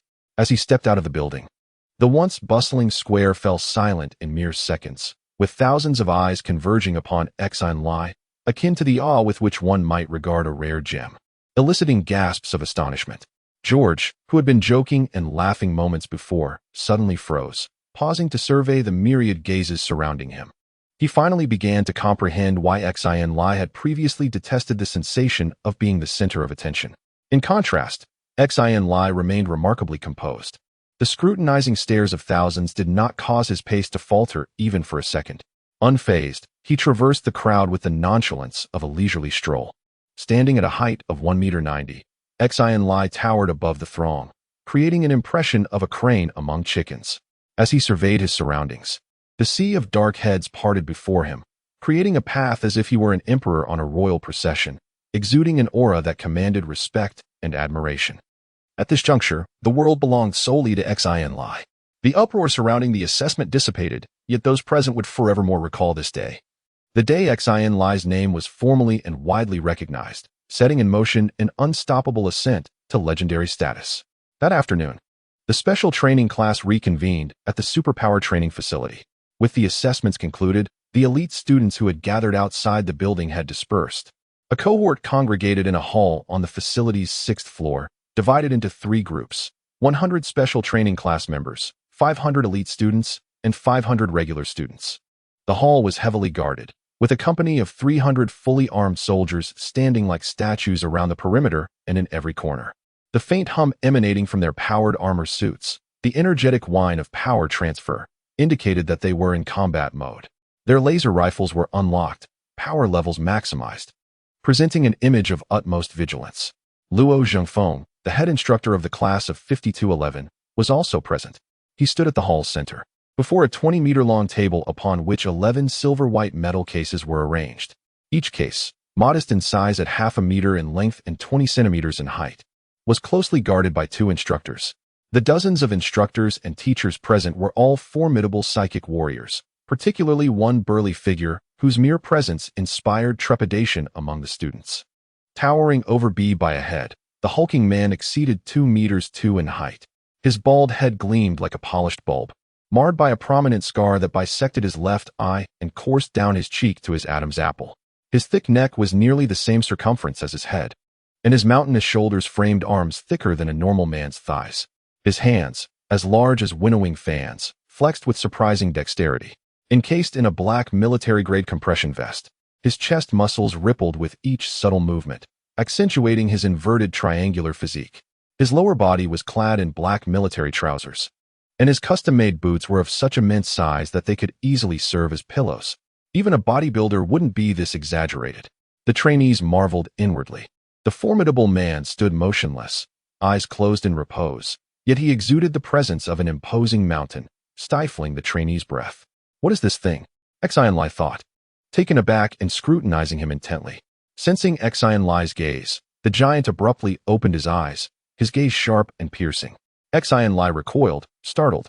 Recognizing Xin Lie, the behemoth nodded slightly, a hint of amusement in his eyes, attempting to convey a semblance of amiability. However, his smile only amplified the gruesome scar on his face, causing it to writhe like a centipede, inspiring unease and trepidation. Xin Lie felt a shiver run down his spine. The imposing figure before him was taller, more robust, and far more formidable than Link, whom he had encountered in the Super Ability Center of Zone 87. He resembled a colossal demon lord. However, the disparity in their strength was indeed monumental. Xin Lie had previously heard online that warriors of the 6th level and above exhibited certain extraordinary traits, and the scales that lay hidden beneath this man's skin might very well be one of those anomalies. Luo Zhengfeng's prowess was also considerable, yet in comparison, he seemed significantly lacking, as he displayed none of the abnormal characteristics that would suggest he had transcended the realm of normalcy. The differences between the two men were readily apparent when they stood side by side. Upon seeing this behemoth, a single word sprang to Xin Lie's mind: inhuman. He had evidently begun to transcend the human condition. At least a portion of him was no longer human. With Chief Instructor Luo Zhengfeng alongside this enigmatic giant, a cadre of dozens of formidable teachers, and several hundred fully armed soldiers, the sheer magnitude of this assembly left the uninformed students in awe, igniting a flurry of speculation about the purpose of their summons to the military academy. As the final attendees gathered, Luo Zhengfeng raised his hand, and the doors of the hall promptly shut, isolating them from the outside world. He stepped forward and proclaimed, "Esteemed students, I shall be succinct. You have all undoubtedly realized that you are the most outstanding students from the past year, the CRME de la CRME of your classes. Exceptional performance warrants rewards, and the First Star Military Academy is no exception." Upon hearing this, the expressions of the students transformed into excitement. With such a grand display, the rewards from the First Star Military Academy could only be extraordinary. A small fraction of the cadets who had heard of potential-inducing elixirs couldn't help but exclaim. Their faces flushed crimson, their eyes fixed intently on the 11 crates, nearly lunging forward. The majority of the cadets, however, were oblivious to the value of the potential-inducing elixir and appeared somewhat dazed. Nevertheless, witnessing the excitement of others, they surmised it must be something of considerable worth. Eagerly awaiting Luo Zhengfeng's explanation, Luo Zhengfeng patiently elucidated the effects of the potential-inducing elixir, which immediately captivated all the cadets. In particular, the 500 cadets from the ordinary class gazed at the 11 metallic crates as if beholding the women of their dreams, unable to tear their eyes away. These ordinary class cadets had excelled in their studies and trained arduously during the past year's military training, yet they had failed to sense dark energy. Now, the First Star Military Academy was bestowing upon them a primary potential-inducing elixir, offering to awaken their potential free of charge, almost causing them to faint with happiness. Some cadets even pinched themselves hard, wondering if they were dreaming. After finally calming down the excited cadets, Luo Zhengfeng announced the specific reward rules. Special training class members would receive advanced elixirs, elite class members would receive intermediate elixirs, and ordinary class members would receive primary elixirs. This distribution was fair, with better elixirs given to more outstanding individuals, making the most of their potential. Even if some greedy cadets harbored dissatisfaction, they dared not voice it. Subsequently, under the expectant gazes of over 1,000 people, Luo Zhengfeng ordered the teachers to open the 11 crates. After entering the 128-bit passwords, the crates were opened one by one. A plume of white mist ascended from within the box, exuding an eerie chill. Even the nearest student, standing several meters away, shuddered involuntarily and took a few steps back. Xin Lie, positioned relatively close, was compelled to channel his inner energy to stave off the cold. He estimated the temperature inside the box to be around minus 100 degrees Celsius, a frigidness that few could endure. He mused to himself. It appears the potential enhancement elixir is not easily obtained. The instructors, being spiritual warriors, could effortlessly withstand the cold. They stood beside the box, their gazes fixated on its interior. Neatly arranged within a shock-resistant tray were 100 test tubes, each the thickness of a little finger and less than 10 centimeters in length, meticulously divided into 4 tiers, with 25 tubes per layer. The students widened their eyes in unison, thinking, this is the potential enhancement elixir worth tens of millions or even billions. Luo Zhengfeng reached into the box with bare hands and gingerly lifted one of the test tubes, carefully pinching it between his thumb and fingertip. He elevated it so that all the students could see.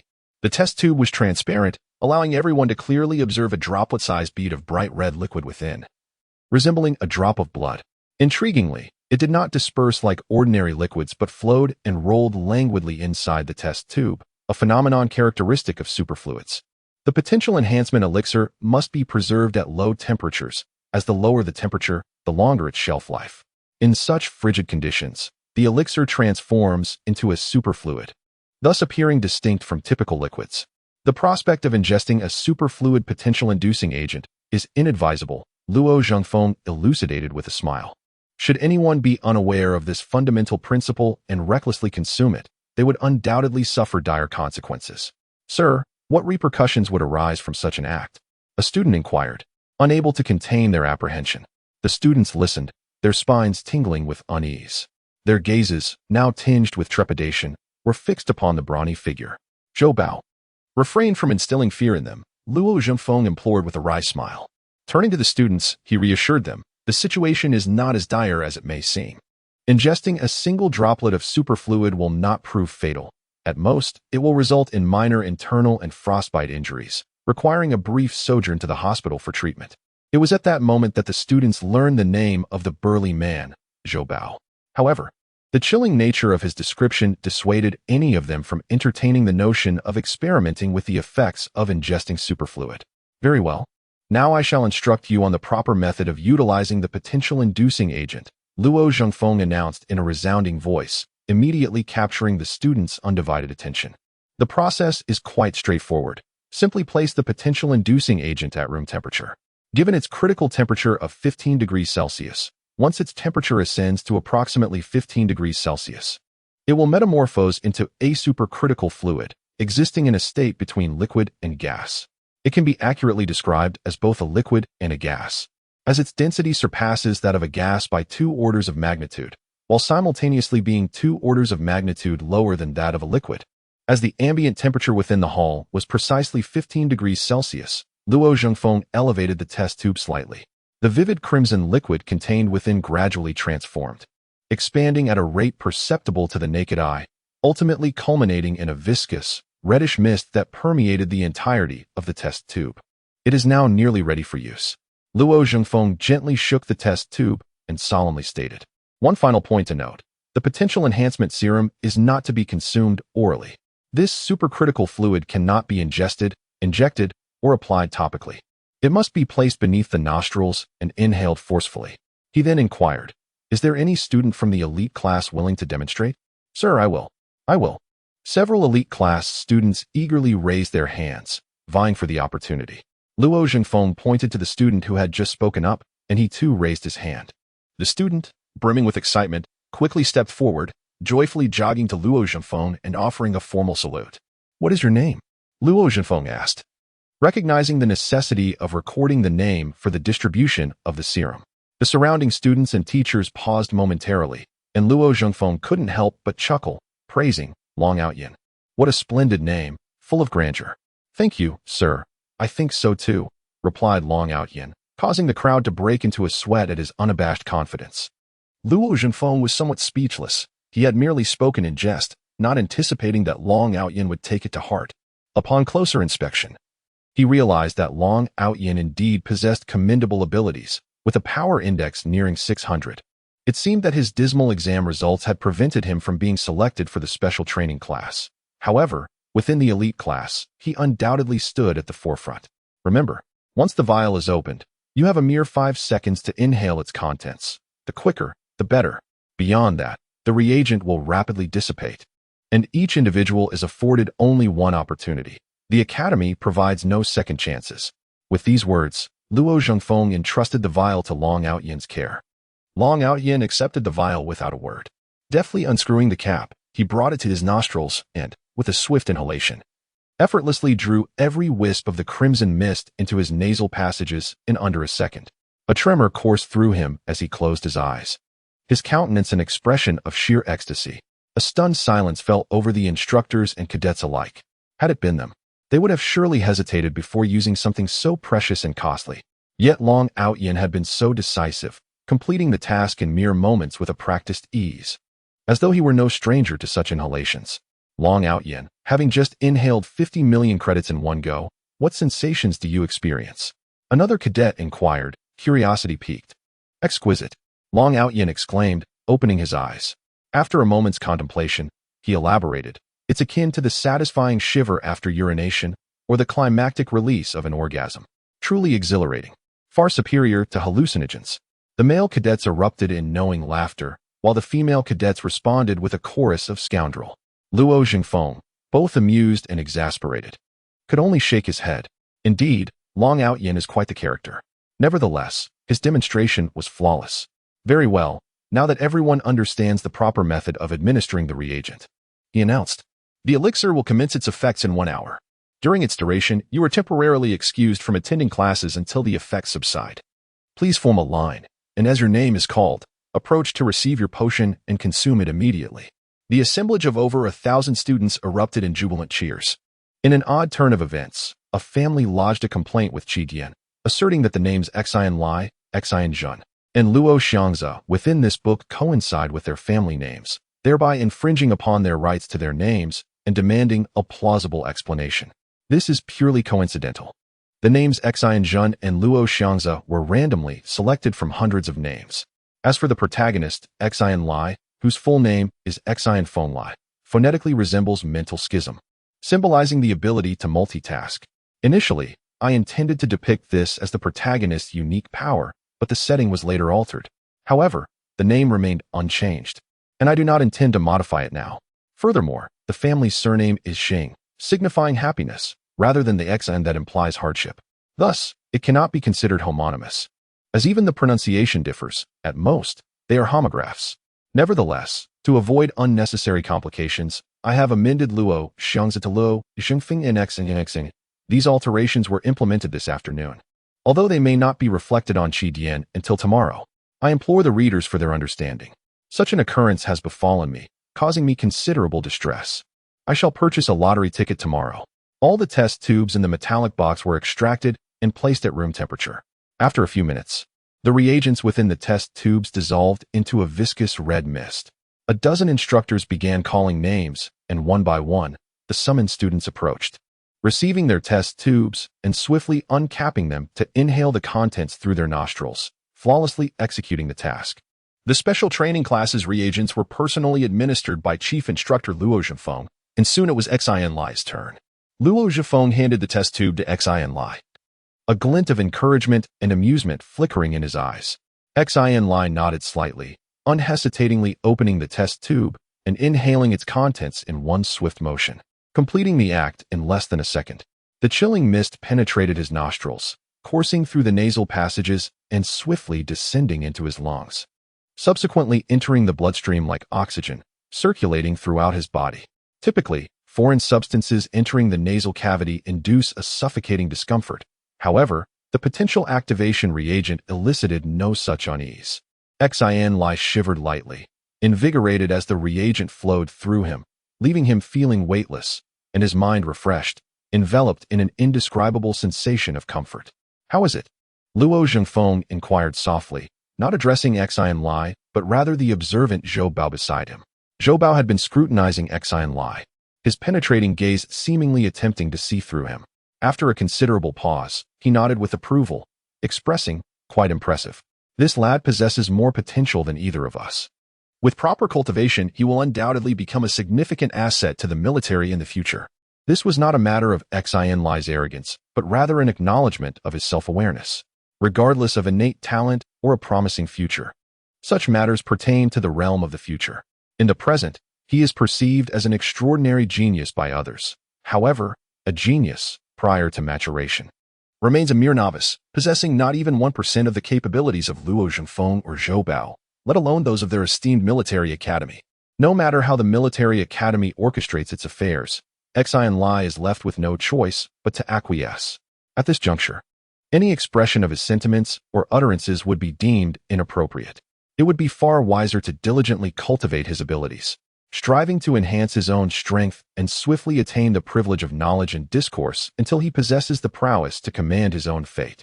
In the absence of the loquacious George, both Xin Lie and Zhai Haishi are not particularly talkative individuals. Walking side by side, they exchanged not a single word, enveloped in an atmosphere that was both silent and peculiar.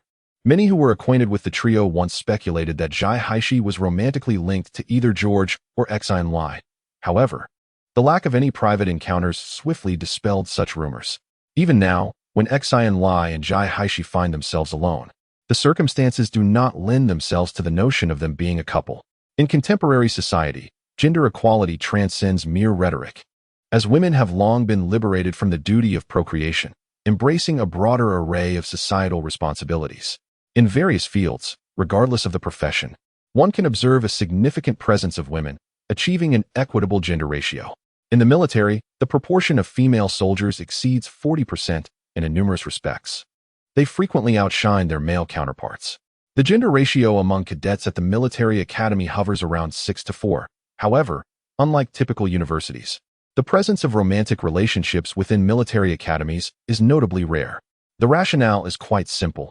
Each cadet admitted to a military academy is an exceptionally gifted individual. They are engrossed in their studies and training, wishing they could stretch a day into two, leaving them with neither the time nor the inclination for romance, which would impede their future prospects. This is a well-understood and self-imposed constraint among them. Of course, emotions can sometimes be irrepressible, and some individuals are unable to resist the potency of hormones. Xin Lie's hormonal secretions are currently within the normal range, but some individuals experience an overabundance. Greetings. A voice suddenly interjected. Xin Lie turned to see a male cadet, his face beaming, extending a greeting. It was none other than Long Outyin, the one who had demonstrated the use of the potion earlier. Ah, nothing. I just happened to see you here and wanted to introduce myself, Long Outyin said, scratching his head with a hint of embarrassment. He then introduced himself. I am Long Outyin, as you should already know. I know you are Xin Lie. The entire grade knows you now. And this lady is? Long Outyin's gaze shifted to Xin Lie, a flicker of barely perceptible excitement and anticipation in his eyes, though his face remained composed, as if this were a mere introductory encounter.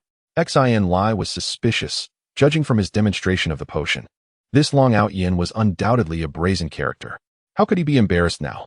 He, George, and Xin Lie were somewhat well known in the military academy. And coupled with this morning's events, how could Long Outyin not recognize Xin Lie? Could it be that he had taken a liking to Lie? Xin Lie immediately surmised the possibility, his heart erupting with laughter. Xin Lie was, after all, an iceberg. George had pursued her for years with no progress whatsoever. This Long Outyin appeared equally incapable of breaching her defenses, likely to suffer considerable setbacks. Regardless, Xin Lie had no interest in romance at present. Should he ever desire a relationship, he would certainly not seek out an iceberg. He was quite content to observe the unfolding drama of Long Outyin's pursuit of Xin Lie. Initially, Xin Lie had no intention of revealing her name, choosing to feign ignorance. However, Long Outyin gazed at her with unwavering focus, his expression devoid of any embarrassment, not even a flutter of his eyelids. Xin Lie broke into a sweat. Indeed, Long Outyin possessed an audacious thick skin.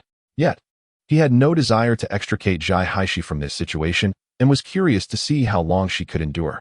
Few could withstand such unwavering scrutiny, especially given the intensity of Long Outyin's gaze, as if he were beholding the most exquisite scenery in the world. Xin Lie longed to deliver a swift kick. Yet she recognized that Long Outyin's prowess was not significantly inferior to her own. Moreover, brawling was strictly prohibited at the military academy. After a minute, she could no longer contain herself and coldly uttered, Xin Lie. Hello. Long Outyin, displaying an air of familiarity, persistently introduced himself, stating, I am Long Outyin. The Long of Long Outyin, the AO of Long Outyin, the Tian of Long Outyin.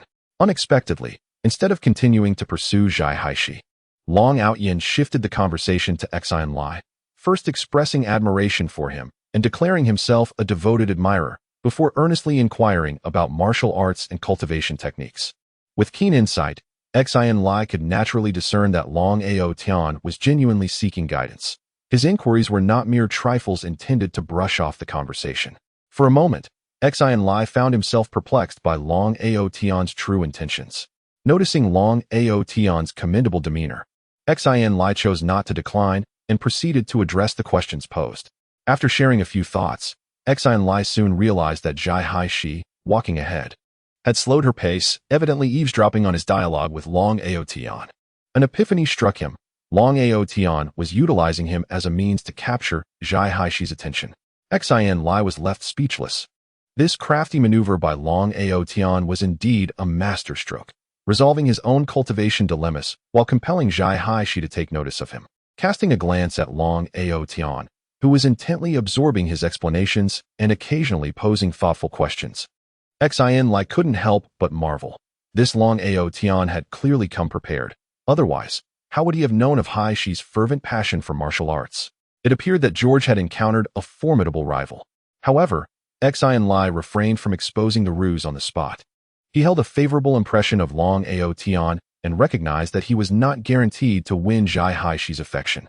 As for George, after years of unreciprocated pursuit of Zhai Haishi, he likely understood that their relationship bore no fruit and had long contemplated giving up. It matters little. Xin Lie waved his hand dismissively. For you, it may be insignificant, yet for me, it holds great importance. Long Aotian replied earnestly. I reside in room 503 of Building 7, just a short walk away. Should you ever require assistance, do not hesitate to call upon me. I shall respond without hesitation. I will take my leave now. Subsequently, Long Aotian bid farewell to Haishi, but she remained unresponsive. Undeterred, he nodded towards Xin Lie and proceeded towards his dormitory. Upon returning to his room, Xin Lie settled at his desk, dismissing Long Aotian from his thoughts, and patiently awaited the effects of the potential-inducing elixir. In reality, ever since mastering the method of cultivating with uninterrupted multitasking for 24 hours, Xin Lie had rarely emerged from his meditative state. Initially, he feared that others might detect his anomaly, but after several cautious probes, he discovered that even when standing face-to-face with others, including hypersensitive psionicists and even Luo Zhengfeng, a level 6 warrior, none could perceive that he was frantically absorbing dark energy right under their noses. This realization deepened Xin Lie's appreciation for the mystique of dark energy. It was ubiquitous yet elusive, with people living constantly enveloped by it, yet oblivious to its activity. Except for those who entered a meditative state, dark energy remained an unknown realm to humanity. Xin Lie wondered if anyone else shared his ability to maintain a meditative state for extended periods. As of now, he hadn't encountered anyone who could. Even Zhou Bao, the embodiment warrior he met that day, did not exhibit the phenomenon of constantly absorbing dark energy. Reflecting upon this, Xin Lie couldn't help but be filled with a myriad of emotions.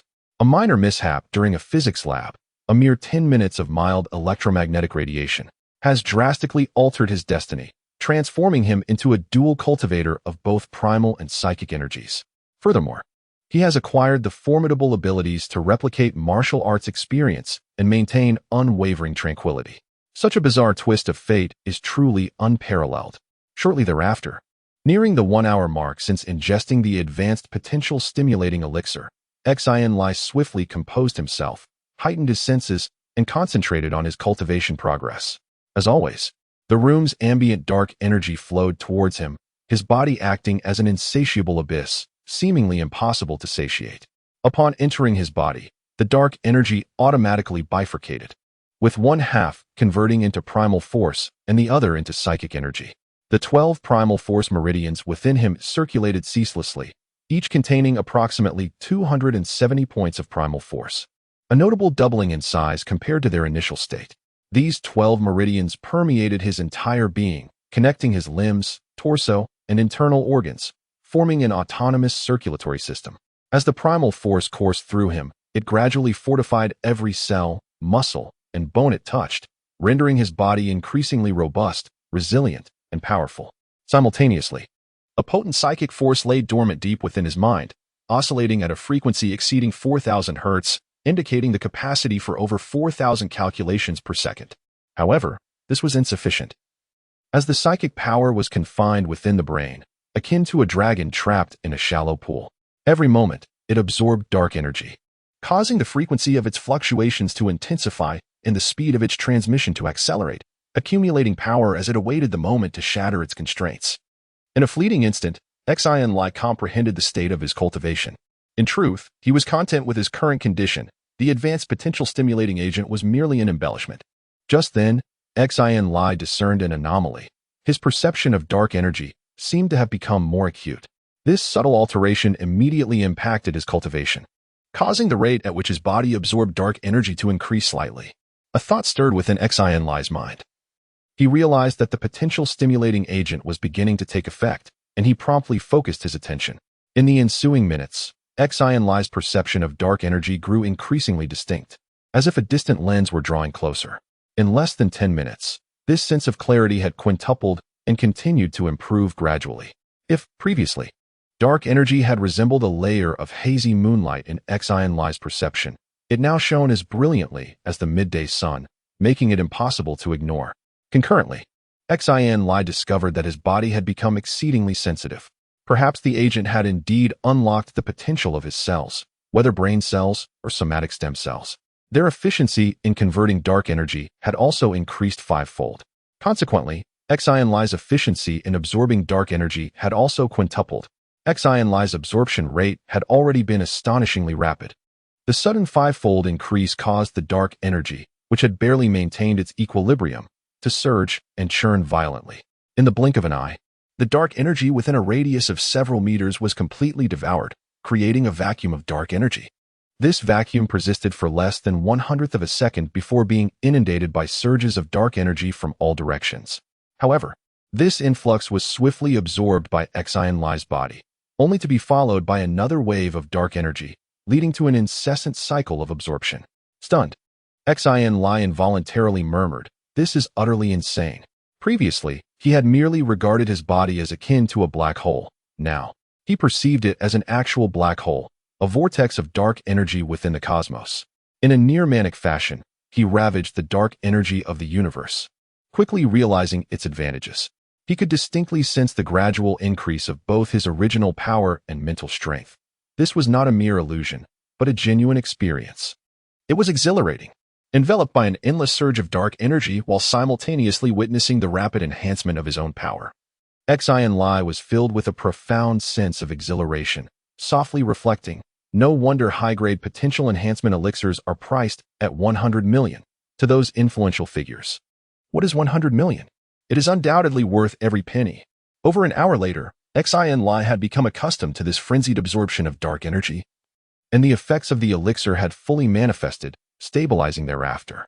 He estimated that his cultivation speed had increased by approximately sevenfold, exceeding his initial expectations. Even the minimal efficacy of high-grade potential enhancement elixirs could elevate one's cultivation speed by 5 times, with reports of some fortunate individuals achieving improvements of up to 9 or even 10 times. Although Xin Lie's cultivation speed was only amplified sevenfold, his original pace was already remarkably swift. This further septupling would undoubtedly surpass those whose speed had increased tenfold, leading to a vastly superior accumulation of primal force cultivation. Xin Lie calculated that, without the aid of elixirs, he could augment his primal force by 20 points daily. With the sevenfold enhancement, this would surge to 140 points per day. By the culmination of the elixir's efficacy in 30 days, his primal force index would burgeon by 4,200 points. 4,200. Xin Lie's voice brimmed with exhilaration. The realization was astounding. An increase of 4,200 primal force index points in a single month struck Xin Lie as incredible. Considering his current index hovered around 3,200, this increment effectively more than doubles it. A single high-grade elixir equates to 7 months of his cultivation. As for the elite class members, their average cultivation was already lagging, and they were utilizing the less potent intermediate elixirs, rendering them incapable of rivaling Xin Lie. Furthermore, the rate of Xin Lie's psychic power also amplified sevenfold. At the current velocity, his psychic power frequency would attain the pinnacle of a third-level warlock in a month, culminating at 8,000 Hz. Upon this realization, Xin Lie's elation waned abruptly, and a furrow creased his brow. The zenith of the third level. This phrase is perhaps the most loathed among all psionic warlocks, for it signifies the cessation of their advancement. Merely a single stride beyond, and boundless horizons would unfold, promising limitless potential. However, this step is as formidable as a chasm, standing before every third-level sorcerer like a peak that pierces the clouds, blocking over 98 of sorcerers, who perish without ever surpassing it. The pivotal breakthrough for a super sorcerer at the pinnacle of the third level lies in deoxygenation. As the term suggests, deoxygenation involves the brain liberating itself from the demands of oxygen, directly utilizing psychic energy as its source of sustenance. While this may sound straightforward, the execution is as daunting as scaling the heavens. The challenge of substituting oxygen with psychic energy is an immense conundrum. Sorcerers above the third level each possess their own theories. Some achieve deoxygenation during combat, others while wounded, some in states of extreme emotional turmoil, and still others in moments of despair or even just before death. Each sorcerer's experience with deoxygenation is unique. However, there are three commonalities. First, deoxygenation must occur in a perilous situation. Second, the process is fleeting, appearing almost instantaneous to an outsider and never exceeding 1 second. And finally, even upon entering a state of deoxygenation, failure is a possibility, resulting in suffocation and death. Based on the first characteristic, many super sorcerers deliberately create hazardous environments to place themselves in. Yet, since these dangers are self-imposed, they are aware that they will not perish, possessing a psychological safety net that hinders them from genuinely confronting life-threatening circumstances, thus preventing them from entering a state of deoxygenation. Certain warlocks, in their ambition to transcend their limits, resort to perilous trials, such as leaping from great heights without any protective gear, or submerging themselves in the ocean depths bound by iron chains. Some even go so far as to discharge a firearm at their own heads. These drastic measures may, in rare instances, induce a state of deoxygenation in superpowered warlocks, but the success rate is exceedingly low, with only a scant few managing to achieve this state, while the majority perish in the attempt. In essence, deoxygenation is the bane of all superpowered warlocks, regarded with a mixture of affection and dread by those who have successfully undergone it, and seldom spoken of. Initially, Xin Lie had anticipated facing the challenge of deoxygenation no sooner than a year hence, but the advanced potential stimulating elixir has expedited this process. It is estimated that within a month, he will reach the pinnacle of a third-level warlock. Alas, Xin Lie sighed, casting aside thoughts of deoxygenation. This is not something to be forced. I shall address it when the time comes. He rose and made his way to the dining hall. With a telekinetic frequency exceeding 4,000 Hz, Xin Lie can effortlessly divide his consciousness into 13 independent entities, enabling him to perform 13 tasks simultaneously. One consciousness is required to maintain a state of tranquility, another to convert primal force, and yet another to transmute telekinetic power. The remaining 10 consciousnesses are dedicated entirely to learning, increasing his efficiency tenfold compared to ordinary individuals. Beep beep. Suddenly, a mobile phone notification pierced the silence, jarring Xin Lie from his studies. He glanced at the time and realized it was already 8 in the evening. He ceased his study of one subject, freeing up an independent consciousness to operate his phone, and opened the received message on the screen for review. The missive originated from Instructor Fan Ning of the Special Training Class, encompassing a syllabus for the ensuing month. Cadets at the Premier Star Military Academy are mandated to accrue credits in 45 courses within a quadrennial period, comprising 25 compulsory and 20 elective subjects, as a prerequisite for graduation and subsequent eligibility for military internship placements. The assimilation of 45 courses within 4 years constitutes an exceedingly arduous academic undertaking, thereby necessitating an intensely structured curriculum at the academy. Nonetheless, the initial biennium is predominantly dedicated to courses emphasizing practical combat proficiencies, such as the mastery of military armaments, combative techniques, marksmanship, tactical nomenclature, planetary defense and invasion protocols, mechanical maintenance, terrain reconnaissance, logistics, and battlefield medical assistance. This serves to transform nascent, battlefield-inexperienced cadets into proficient soldiers. The subsequent biennium witnesses a pronounced emphasis on theoretical erudition, encompassing military jurisprudence, republican constitutional law, strategic and tactical doctrines, command science, political ideology and ethics, leadership psychology, and polemology. These subjects, predominantly pertaining to strategic considerations, are indispensable for the cultivation of exemplary officers. As for disciplines such as mathematics, natural sciences, quantum mechanics, computer science, communications, cryptography, galactic studies, space environmental science, and exobiology, these constitute universal curricula, integrated into the academic framework of every university, not exclusively the military academy. The Premier Star Military Academy mandates proficiency in these subjects, albeit affording cadets the latitude to modulate their study schedules, provided they successfully pass the requisite evaluations before the culmination of their 4th year. Overall, The curriculum at the Shoshing Military Academy is exceedingly rigorous, with each course being conducted merely 2 or 3 times a week, akin to a fleeting carousel of rotations. Aspiring students who seek to attain commendable grades primarily rely on self-study. In terms of course arrangement, the specialized training classes are scarcely different from other cohorts, with many subjects being studied collectively. Xin Lie cast a glance at the syllabus, committing it to memory, and discerned that the majority of the upcoming year would consist of practical courses, while he was currently engaged in theoretical classes scheduled for 2 years hence, serendipitously aligning with his aspirations. Provided that no unforeseen circumstances arise, graduating 2 years ahead of schedule is entirely feasible. Accompanying the message from Fan Ning was a course selection sheet, requesting students to finalize their elective courses for the first year, totaling 5 subjects. Course selection? A thought flickered in Xin Lie's mind, prompting him to consider other matters. The brains of super sorcerers are exceptionally advanced, coupled with their multitasking abilities, allowing them to effortlessly assimilate vast amounts of knowledge. A widely accepted notion among super sorcerers is that possessing only telekinetic prowess qualifies one as merely a half-sorcerer. True super sorcerers must engage in prolonged study, absorbing knowledge like a sponge, embracing a plethora of information. An elder super sorcerer embodies a colossal repository of data. Knowledge is power. This epitomizes the essence of a super sorcerer. This adage is not mere rhetoric. Sorcerers of the 3rd level and above possess numerous combat techniques grounded in the application of specialized knowledge. Without profound knowledge as a foundation, a super sorcerer cannot fully harness the potential of their telekinesis, resulting in combat capabilities that may barely reach a fraction of their potential. The realms of knowledge that super sorcerers delve into are myriad. Typically, they select a dozen or so specialized disciplines, among which 6 are deemed essential courses for super sorcerers: neuroscience, psychology, mathematics, computer science, quantum mechanics, and information management.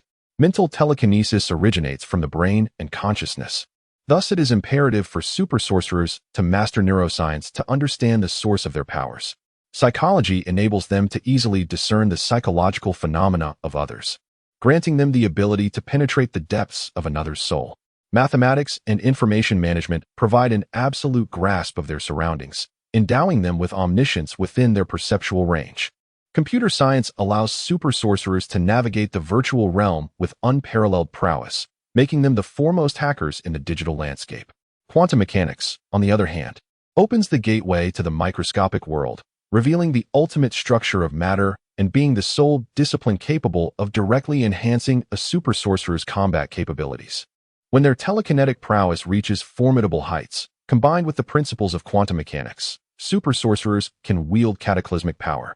In addition to these 6 core subjects, there are several others that super sorcerers should prioritize mastering, such as macrophysics, optics, chemistry, human physiology, virtual world architecture, and geology, among dozens of others. Even for a 3rd-level sorcerer, the pursuit of such extensive knowledge presents a considerable challenge. To delve deeper and attain profound understanding requires a substantial investment of time. Xin Lie is a super sorcerer who, although reluctant to reveal this fact, has never contemplated relinquishing his telekinetic abilities. These subjects are undoubtedly essential for him to master, albeit in secrecy. The 6 mandatory subjects include mathematics, computer science, and quantum mechanics, which are compulsory courses at the Star Military Academy, and he has already begun his studies. Among the remaining 3 subjects, psychology is quite popular, allowing him to openly choose it as an elective. However, neurology and information management are rather niche, with few students opting for them, so he plans to study them privately, avoiding any report to prevent suspicion. Additionally, among the dozen or so subjects beneficial to superpowered practitioners, he selected chemistry and human physiology, along with several other more common courses as electives. He intends to mix these with relatively simple and easily graspable subjects, preparing to report 5 courses each year, thereby earning credits while enriching his knowledge, achieving a dual purpose. After careful consideration, he spent a few minutes organizing his study plan for the coming years and submitted his first batch of 5 elective courses to his instructor, Fan Ning. The next morning, as was his routine, he descended to have breakfast with George and Jai Haishi. His abilities had yet to reach a level where he could forego meals. It is said that spiritual warriors can sustain themselves for extended periods without food, requiring only energy intake approximately once a month. In contrast, those above level 6, known as avatar warriors, possess a bodily structure vastly different from ordinary individuals, rendering the energy within regular food insufficient to support their massive consumption. They must replenish their physical strength through the absorption of dark energy or the decomposition of primal force. As long as their primal force remains intact, they will not face starvation. After a night apart, George appeared completely transformed from the previous day, radiating vitality and vigor, clearly demonstrating the significant effects of the high-energy potential enhancement potion on him. Upon descending to the first floor, Xin Lie beheld George animatedly encircled around Jai Haishi, exuberantly recounting his experiences from the previous night's training in telekinesis, detailing how swift and efficient his practice had been. Jai Haishi appeared increasingly impatient, her brows furrowing, on the verge of erupting to silence George. "Ah, Xin Lie, you're late again," George exclaimed upon spotting Xin Lie, his voice booming and attracting the attention of several bystanders. Xin Lie, resigned, knew without glancing at the clock that he had arrived on time. Without uttering a word, he proceeded towards the cafeteria, followed closely by the other two. On their way to the dining hall, George reiterated his earlier conversation with Jai Haishi, his words pouring forth with fervor and enthusiasm. Though Xin Lie had known George for a year and was accustomed to his loquacity, today's exuberance was rather excessive, akin to someone under the influence of a stimulant, incessantly chattering, which greatly vexed Xin Lie. It wasn't until the trio had collected their breakfast and settled at a table that George continued his relentless discourse, seemingly oblivious to the expressions on Xin Lie and Jai Haishi's faces. "Please, close your mouth and eat your food," Xin Lie finally could no longer endure. Seizing a hefty piece of bread and swiftly blocking George's mouth with it, he breathed a sigh of relief as his ears finally found solace. Just then, Long Aotian came into view, carrying his meal. Upon noticing Xin Lie, his face brightened with surprise as he strode over, smiling. "What a coincidence, Xin Lie. You are having breakfast at this hour too. Would you mind if I joined you?" This was no coincidence. It was evident he had anticipated their arrival at this precise moment and had waited deliberately. Xin Lie contemplated, yearning to express his discontent. Yet upon witnessing Long Aotian seated, he found it inappropriate to urge him to leave. "Who might this be?" George inquired, only to recall immediately, exclaiming, "Ah, you are the Long Aotian who demonstrated the potion yesterday. When did you become acquainted with Xin Lie?" "Just yesterday," Long Aotian replied, chuckling, his face radiating admiration as he continued. "You must be George, right? Haha, I have known of you for quite some time. The most formidable psychic sorcerer of this generation. I regretted not meeting you yesterday, but it seems today I shall make up for that. Greetings, greetings." George's vanity swelled instantaneously. He feigned modesty, uttering phrases of indifference regarding his reputation, yet his countenance betrayed delight. The two engaged in conversation, exchanging flattery and compliments, neglecting their breakfast, clearly enjoying each other's company. George even took the initiative to shake hands with Long Aotian, vigorously clasping his hand as if he had encountered a kindred spirit. Throughout this exchange, Xin Lie and Jai Haishi remained silent, observing the two inept fellows reveling in their mutual adulation. Xin Lie found it amusing, pondering the expression George would wear once he discovered Long Aotian's ulterior motives to undermine him. A month later, Xin Lie, resembling a narcissist, placed his hand before his eyes, slowly turning it over, scrutinizing it carefully. Due to prolonged exposure to darkness, his skin appeared somewhat pale, yet his fingers were elongated, proportionate, and dexterous. Yet, such an aesthetically pleasing hand harbors a formidable power. It can surpass the speed of sound, lift weights exceeding nearly a ton, and pulverize solid rocks as if they were mere clay. The force, how many more mysteries do you hold? Each time he experienced the potent energy within him, Xin Lie would invariably utter such a sentiment. A week prior, Xin Lie's telepathic frequency had reached 8,100 Hz, just enough to split into 27 independent consciousnesses.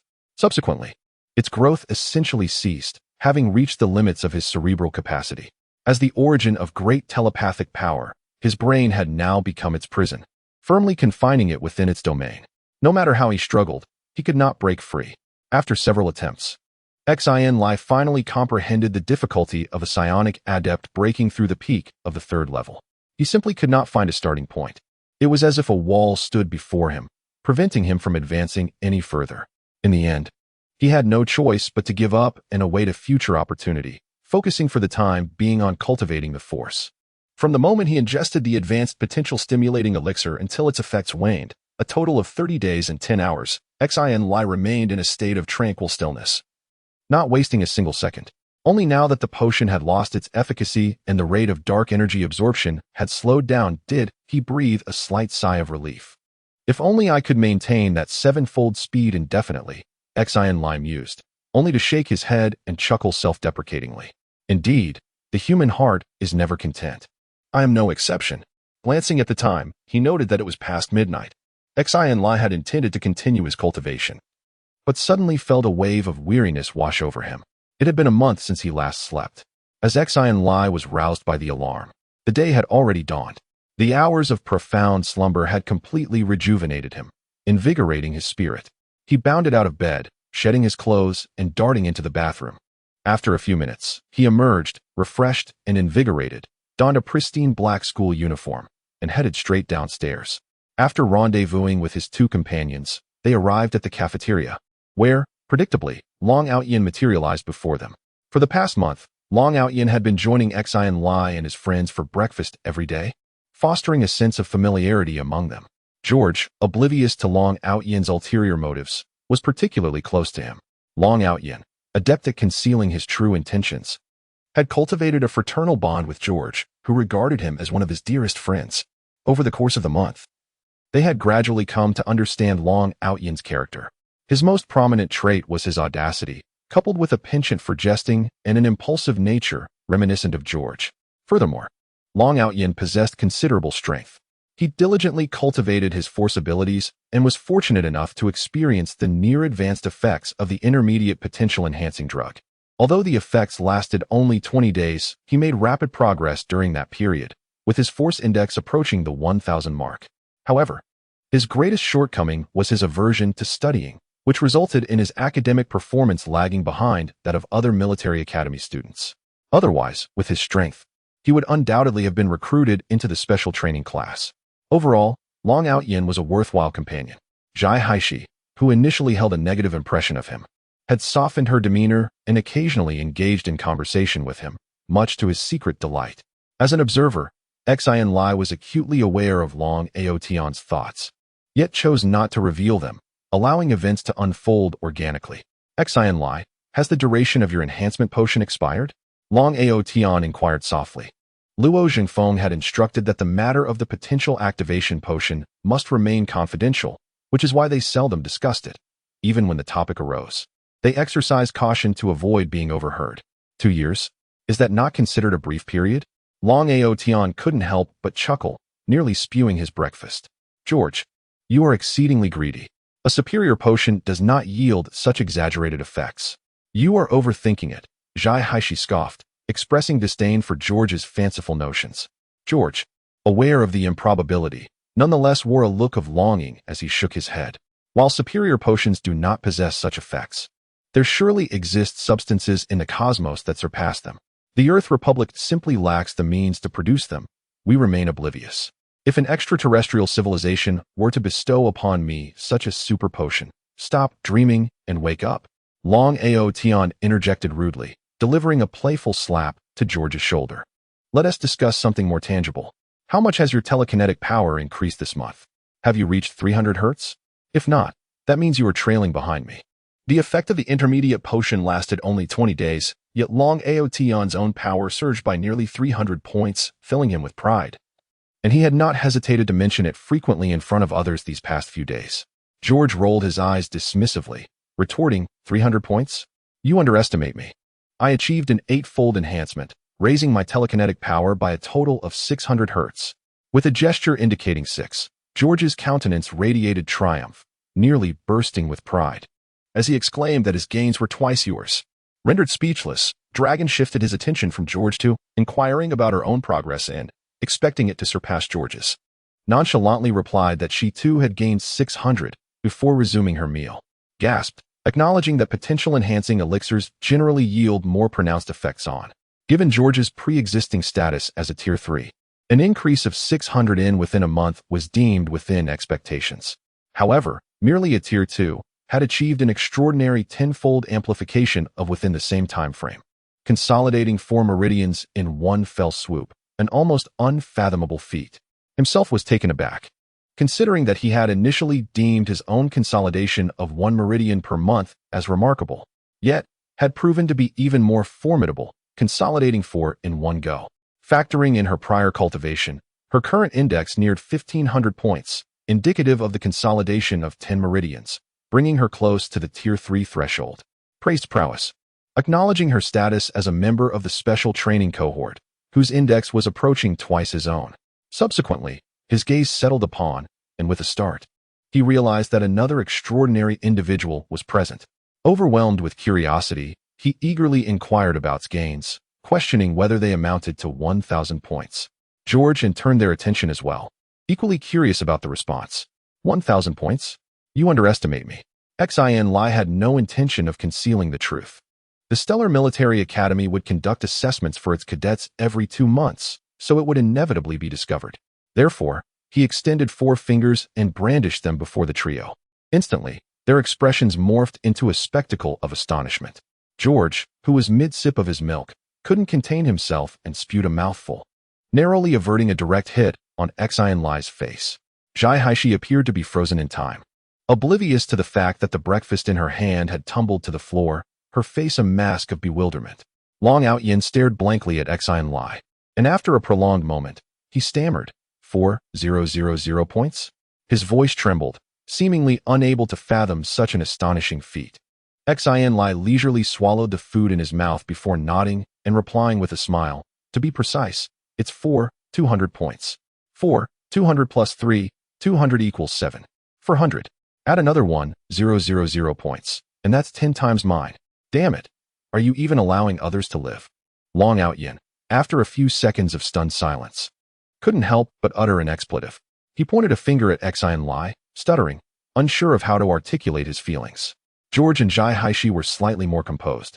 Having known Xin Lie for over a year and having grown somewhat desensitized, they sighed a few times and quickly regained their composure, nonchalantly resuming their meal.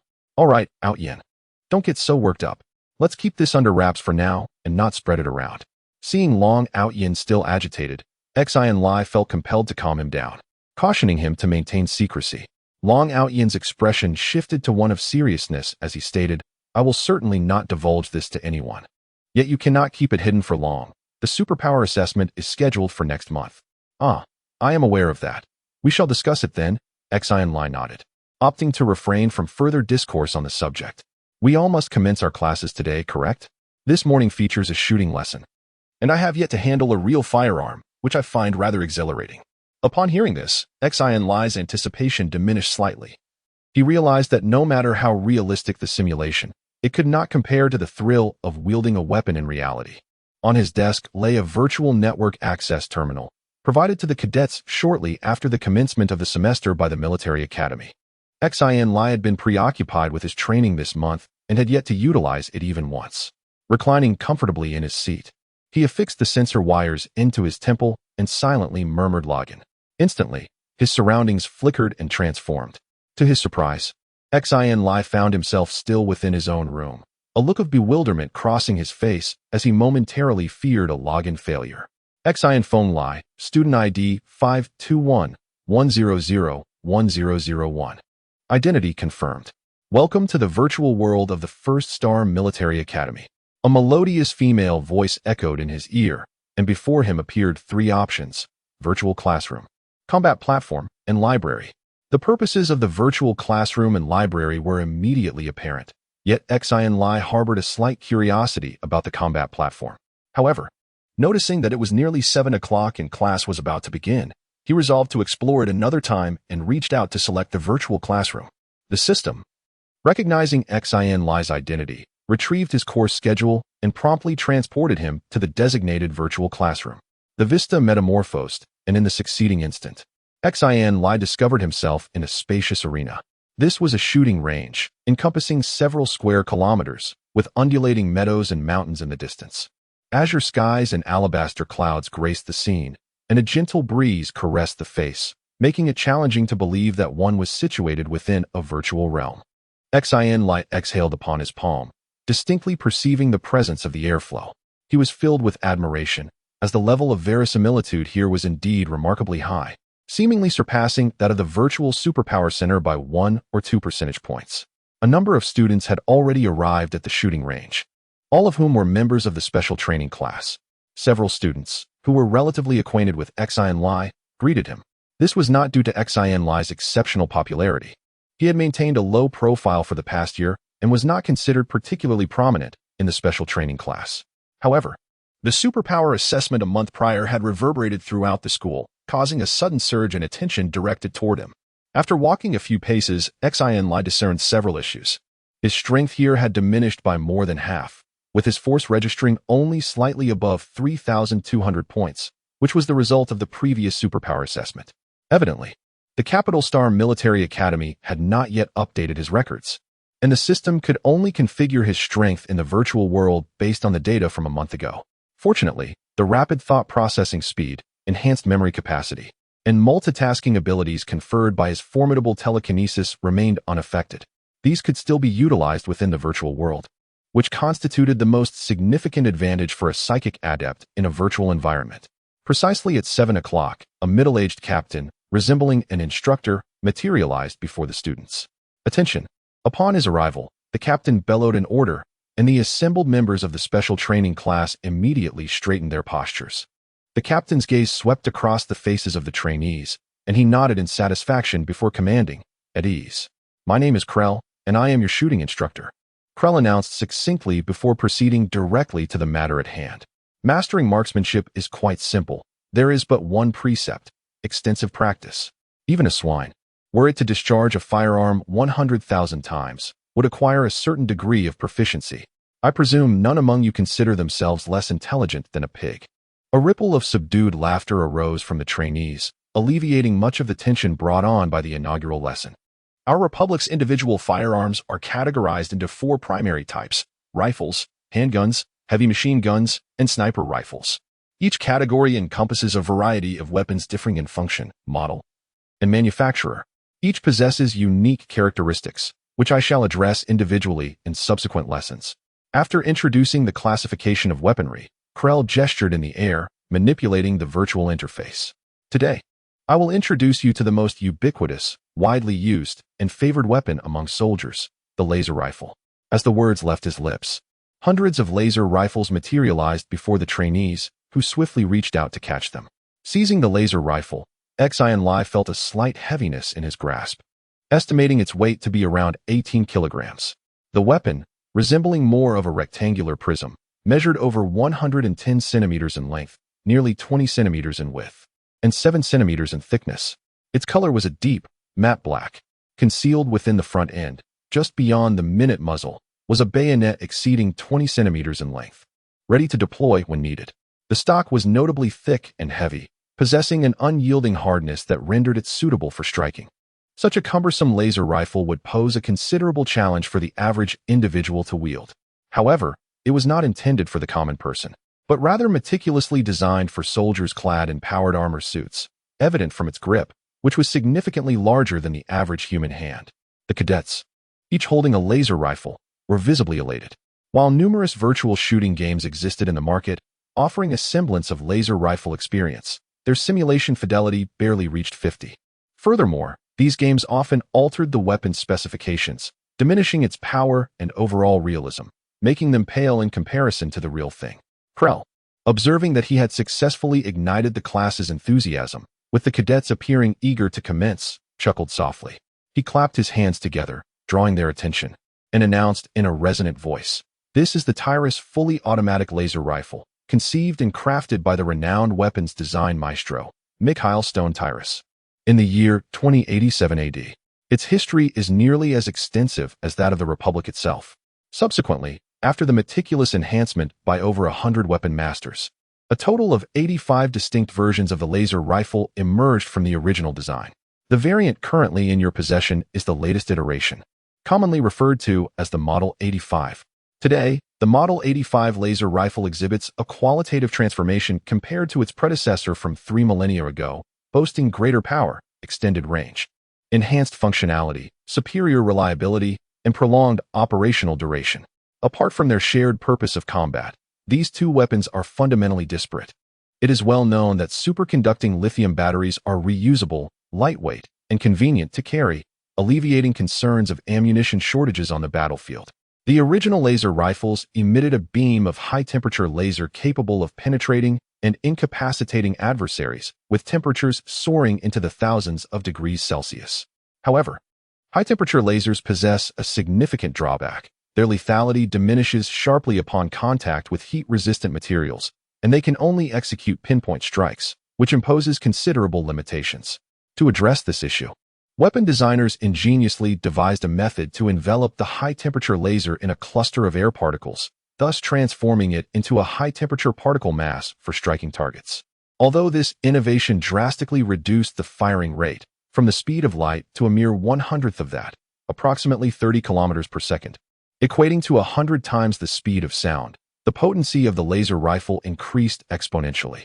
Upon impact, the high-temperature particle cluster generates a violent explosion, accompanied by formidable kinetic energy, effortlessly repelling adversaries. The majority of laser rifles are utilized within the atmosphere, where the velocity required does not need to reach the speed of light. 100 times the speed of sound is more than sufficient. Overall, sacrificing speed to enhance power is undeniably worthwhile. The effective range of the Type 85 laser rifle extends to 1,500 meters, with a muzzle energy of 14,000 joules, a firing rate of 30 kilometers per second, and 5 adjustable power levels. Weighing 18.2 kilograms, it comes equipped with an optical sight, a thermal imager, and electromagnetic feedback devices. While it may not be the most formidable weapon within the atmosphere, it is certainly among the most practical. Creer spoke eloquently, pausing momentarily as an information window appeared before the trainees. He continued, stating, "These are the specific performance parameters of the Type 85 laser rifle. It is imperative that you memorize them, as the shooting course assessment includes a written examination covering this material." Among the trainees, many were military enthusiasts, already well-versed in the specifications of these laser rifles, and thus somewhat indifferent. In contrast, Xin Lie had limited prior exposure to firearms. He diligently observed the data for several seconds, swiftly committing it to memory. The trainees listened with rapt attention, and Xin Lie found himself captivated as well. He was astonished to discover that what appeared to be the most straightforward aspect of firing a weapon contained such profound knowledge. Subsequently, Creer permitted the trainees to engage in free shooting, and they eagerly scoured for target positions, unleashing a barrage of shots at the targets situated a kilometer away. The sound of the laser rifle is subtle, resembling a gentle exhalation, producing only a soft noise. However, the recoil is considerable, capable of propelling an ordinary person several meters backward. Yet, the trainees of the special training class possess commendable strength, rendering this level of recoil trivial as they steadily fire without retreating an inch. Bright crimson beams flash momentarily, a result of high-temperature particle clusters interacting with the air. Almost immediately, a series of muffled explosions reverberate from the far end of the shooting range, with targets occasionally shattering into pieces. The advantages of attending classes in a virtual world become evident at this moment. Once a target is destroyed, a new one instantly materializes, ensuring an endless supply of targets to practice on. After a brief span of 10 minutes, Xin Lie gradually mastered the techniques of wielding the laser rifle, significantly enhancing his accuracy. Even from a distance of 1,000 meters, he was able to consistently hit the bullseye, displaying proficiency akin to a seasoned marksman of many years. Regardless of the subject matter, the superpowered sorcerers exhibit an extraordinary aptitude for rapid and effective learning. Not only Xin Lie, but also the 30-odd superpowered sorcerers in the special training class swiftly grasped the shooting techniques of the laser rifle within half an hour. Furthermore, the progress of other trainees was equally commendable, aided by Creer's relentless vocal reminders of key points and his hands-on corrections of each trainee's mistakes. After a morning of practice, all members of the special training class were proficient in the use of the laser rifle for combat, not significantly inferior to veterans with over a decade of military experience. Boom! As he observed a group of trainees engrossed in their shooting practice, the arena was illuminated by flashes of crimson light, accompanied by the distant reverberation of targets exploding 1,000 meters away. Rarely did a target survive for more than 3 seconds. Creel maintained an impassive expression, yet his heart was filled with astonishment. Renowned within the military as an exceptional marksman, Creel had mastered the art of utilizing both laser rifles and handguns, earning him the esteemed title of a master craftsman. It was no wonder he had been invited by the prestigious Stellar Military Academy to instruct a specialized training program. Today marked his inaugural lesson, and he had anticipated that he could effortlessly impart his skills to a group of novices who had never even touched a firearm. However, Creel was utterly unprepared for the fact that within merely 2 to 3 hours, these students had nearly exhausted his knowledge of laser rifle shooting techniques. Aside from some insights on the disassembly and maintenance of the laser rifle, he found himself with little left to teach. With a wry smile of resignation, Creel stood at the sidelines, watching the trainees execute their shooting with remarkable proficiency. He mused to himself, their shooting skills were hardly inferior to his own. They merely lacked practical experience. Even if they were thrust into battle at that moment, they could perform at a level rivaling that of the interstellar Marine Corps. What an extraordinary group! Creel silently marveled, aware that these students were not only exceptionally efficient learners, but also possessed formidable strength, each one a level 2 super warrior. And they had only just reached adulthood. Particularly noteworthy was one named Xin Lie, a level 3 warrior with a force index exceeding 3,200, who had consumed a potent potential-enhancing serum just a month prior, likely augmenting his prowess significantly. As Creel contemplated, his gaze swept over Xin Lie, who was crouched low, executing a rapid series of shots, each bullet striking the bullseye with impeccable precision. His stance, movements, and accuracy were beyond reproach. Creel mused that even he could not surpass such excellence. Here was a third-tier warrior not yet in his 20s. Creel recalled his own coming of age, when his force index barely exceeded 40, and he had not even managed to condense a single line of force energy. His academic performance had been dismal, rendering him unqualified for military academy. After graduating from basic school, he had enlisted. Now, at over 90 years of age, his force index barely surpassed 8,000, and he had only managed to attain the rank of captain, causing a flush of embarrassment to creep across his face. Creel understood that, whether in terms of force or military rank, his aspirations to ascend further in this lifetime were exceedingly bleak. The leap from third-tier to fourth-tier warrior, or from captain to major, presented challenges akin to an insurmountable chasm. Apart from a few skills in marksmanship, he possessed little else of note. Even his proficiency in shooting would likely be eclipsed by this cadre of students before long. An inexplicable pang of jealousy stirred within Creel. The individuals before him were true paragons of talent, the elite among the elite. Alas, why dwell on such thoughts? His duty was to impart his knowledge to them. Perhaps one day, he might rely on their support.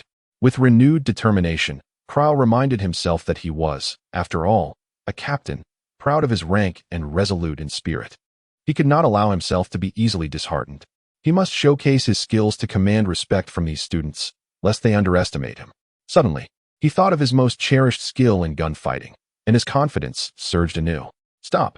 Indeed, you all have demonstrated exceptional aptitude today. Verily, I have never before encountered students of such remarkable perspicacity. In the employment of laser rifles, I find myself with naught further to impart. Creel, in his candor, perceived that his accolades failed to stir his pupils. Thus, he resolved to exhibit his prowess to the assembly. Though the pistol's potency pales in comparison to that of the laser rifle, most pistols discharging kinetic projectiles rather than beams of incandescent energy, and its effective range is curtailed. Its rate of fire but a fraction of that of superheated particle clusters, and its projectiles susceptible to atmospheric perturbations, fluctuations in wind direction, temperature, humidity, magnetic fields, and the inexorable pull of gravity. The pistol's virtues lie in its lithe agility, enhanced close-quarters lethality, and ease of conveyance, rendering it, in numerous circumstances, a more efficacious instrument than the laser rifle. While the pistol's deficits may appear manifold, and its overall utility inferior to that of the laser rifle, it must be remembered that firearms are inanimate objects, whereas individuals possess agency. There exist no inherently deficient weapons, merely individuals lacking the skill to wield them effectively. In truth, true firearms virtuosos harbor a predilection for pistols over laser rifles. Creel, a confident smile gracing his countenance, fixed his gaze upon George and his companions, stating with gravity, "Particularly you, the arcane practitioners, must devote yourselves to mastering the art of pistol marksmanship." "Instructor, pray tell why?" George promptly inquired, his voice resounding. Creel, at long last, unveiled the purpose behind his discourse. Because of gun kata. Gun kata. The trainees in the special training class wore astonished expressions, whispering to each other. One psychic mage couldn't help but ask, "Sir, I've heard of gun kata, and I've watched many related videos, but haven't they been proven to be fake online? Does gun kata really exist?" "Those videos are indeed fake, but that doesn't mean gun kata is also fake." Krell chuckled, saying, "Learning gun kata requires a great deal of talent. Those who truly master gun kata are extremely rare. The number of people in the entire country who have mastered gun kata is not much greater than the number of psychic mages. We will not transmit our unique skills to the internet, exposing our information." The trainees in the special training class were immediately overjoyed. Everyone noticed that Krell said we instead of they. "Instructor, do you also know gun kata?" "Of course." Seeing the trainees looking at him expectantly, Krell was very pleased, prompting, "Open your eyes wide and watch carefully." As soon as he finished speaking, Krell flipped his hands, and 2 Gauss pistols appeared in his hands. Then, he jumped backward, and the surrounding environment changed drastically. By the time he landed, he was already in a dense forest. The trainees were also teleported out of the shooting range. The scene before them was like watching a holographic movie. They could see everything around Krell clearly, but they could not touch or influence it, as they were not in the same world. Emerging from every corner of the jungle were over 100 grotesque entities, each exceeding 2 meters in height. Their obsidian, sleek hides glistened with viscous fluid, their skeletal structures visible beneath. Enormous, curved craniums, nearly half the size of their bodies, extended down their backs. Devoid of eyes, their maws bristled with rows of razor-sharp teeth. A series of keen bone spurs protruded from their spinal columns. Their limbs were adorned with vicious claws, and they moved upright, their long tails trailing behind, the tips resembling acute spearheads, swaying deftly to maintain equilibrium as they sprinted. Xenomorphs. These creatures were familiar to the cadets. Classic models from a film over 3 millennia past, featured in countless games and cinematic productions. Historically, they have been symbols of wickedness and might, often slain in virtual realms. Swiftly, the cadets discerned that these xenomorphs were severalfold more formidable than any encountered in games. Their velocity approached 100 meters per second, pulverizing any vegetation in their path. Furthermore, they possessed simian agility, leaping high when encountering unyielding trees, using the trunks for leverage to catapult themselves dozens of meters forward, their sharp claws leaving deep gashes in the bark. Encircled by such potent xenomorphs, even a squad of 12 space marines could potentially face annihilation, let alone a third-level warrior. Creel remained stationary on a small clearing, his weapon held loosely in both hands, pointed downwards. Despite being surrounded by hundreds of xenomorphs, he exhibited no tension. Nor did he rush to engage, his countenance reflecting an air of nonchalant ease. The students watched with bated breath, anticipating Kale's performance. At long last, an alien emerged before Kale, leaping onto a tree of considerable girth. It emitted a sibilant hiss, its legs powerfully propelling it from the trunk as it lunged from its arboreal perch towards Kale below. Almost instantaneously, a dozen more aliens arrived, assailing Kale from all directions, from the trees, the ground, and the air. Peril loomed, and in that instant, Kale moved. With lightning reflexes, he raised his hands, triggering the Gauss pistol at the first alien. A sharp report echoed as the weapon discharged a diminutive, ebony projectile, scarcely 3 millimeters in diameter. Propelled by the potent current of the coil, the pellet achieved hypersonic velocity, unerringly striking the alien in its maw. The sheer kinetic force obliterated a significant portion of its cranium in a burst of gore. The forest erupted with a cacophony of gunfire as Kale rapidly and relentlessly squeezed the trigger. His hands danced in a combat-like ballet, his body subtly shifting to engage threats from every angle, leaving no quarter. Kale's rate of fire was astonishing, his Gauss pistol capable of unleashing a dozen rounds per second. Each projectile found its mark, dispatching an alien with lethal precision.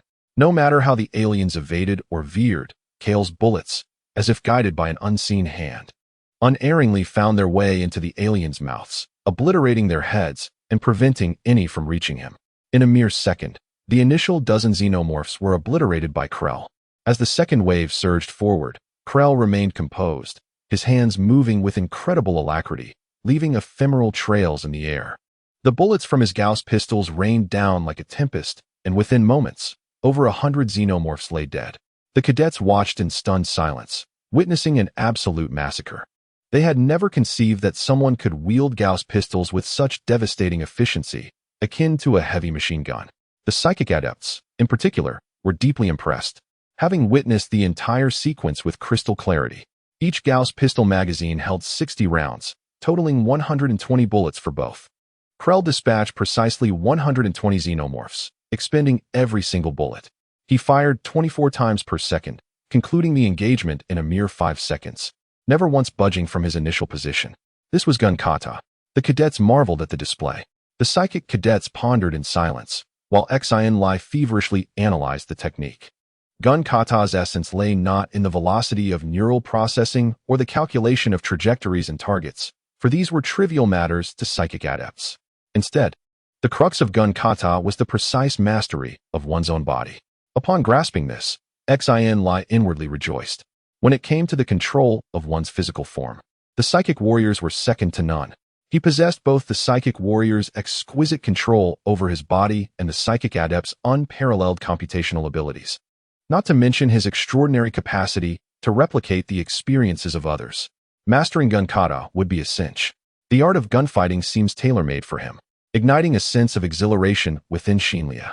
He resolved to practice the technique immediately after class. With a flick of his wrists, the Gauss pistol spun through the air before vanishing from sight.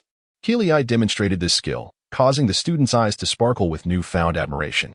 He remarked, "I trust you have discerned that the essence of gunfighting lies in inflicting maximum damage upon an adversary with minimal cost and in the shortest time possible, focusing on exploiting weaknesses for a decisive strike.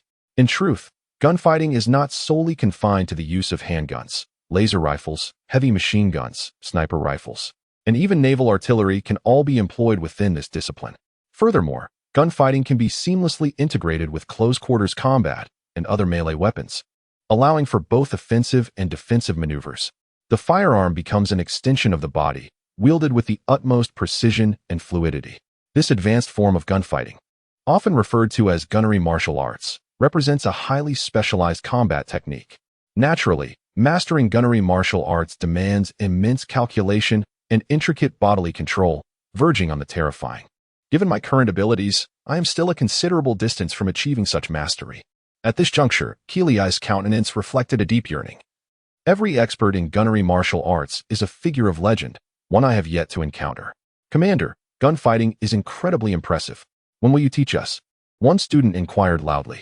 Concepts like gunnery martial arts feel far removed from their current reality. The students were primarily concerned with the skills they could learn in the present. "How could that be?" the commander replied. The students hastily shook their heads. Prayer, preferring to say little, glanced at the clock, noting that class had ended, and announced the conclusion before exiting the virtual classroom. After a few moments of contemplation, Xin Lie familiarized himself with the combat platform.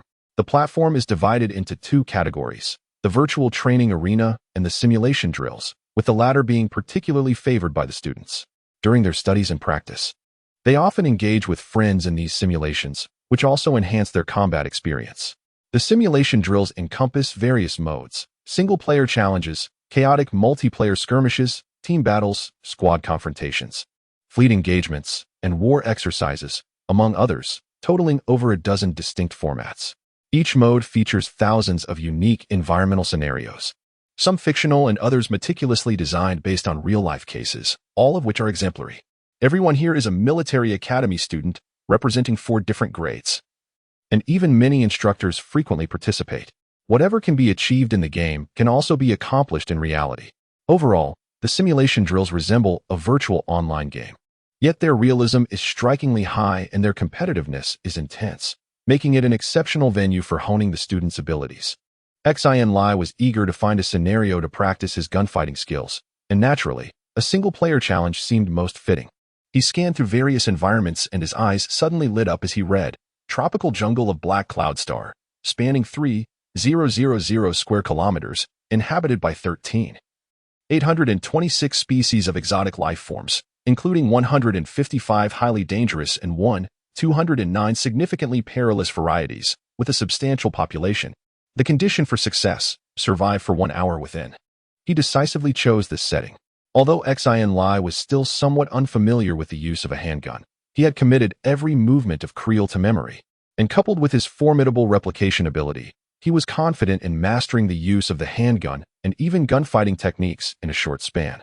Having selected the training venue, Xin Lie equipped himself with 2 Gauss pistols, a laser rifle, and several magazines, and he eagerly transported himself into the scenario. An hour later, he emerged somewhat disheveled, but with a satisfied expression, clearly indicating that his training in gunfighting had been fruitful. With over an hour remaining before his afternoon class, Xin Lie did not allow himself to rest. He promptly armed himself and transported back into the same scenario. The afternoon class was a combat course, conducted not in the virtual realm, but in reality. After 2 hours of gunfighting practice, Xin Lie exited the virtual world and descended the stairs. Upon reaching the first floor, he indeed found George and Zhai Haishi waiting for him. Xin Lie, you didn't join us for lunch. You weren't training again, were you? George inquired, unfazed. This scenario had transpired on numerous prior occasions. Xin Lie habitually consumed only 2 meals per diem and invariably secluded himself in his chamber to immerse himself in studies and cultivation. He was never observed taking respite, and few individuals in the entire cohort exhibited such diligence, a fact that elicited profound admiration from George.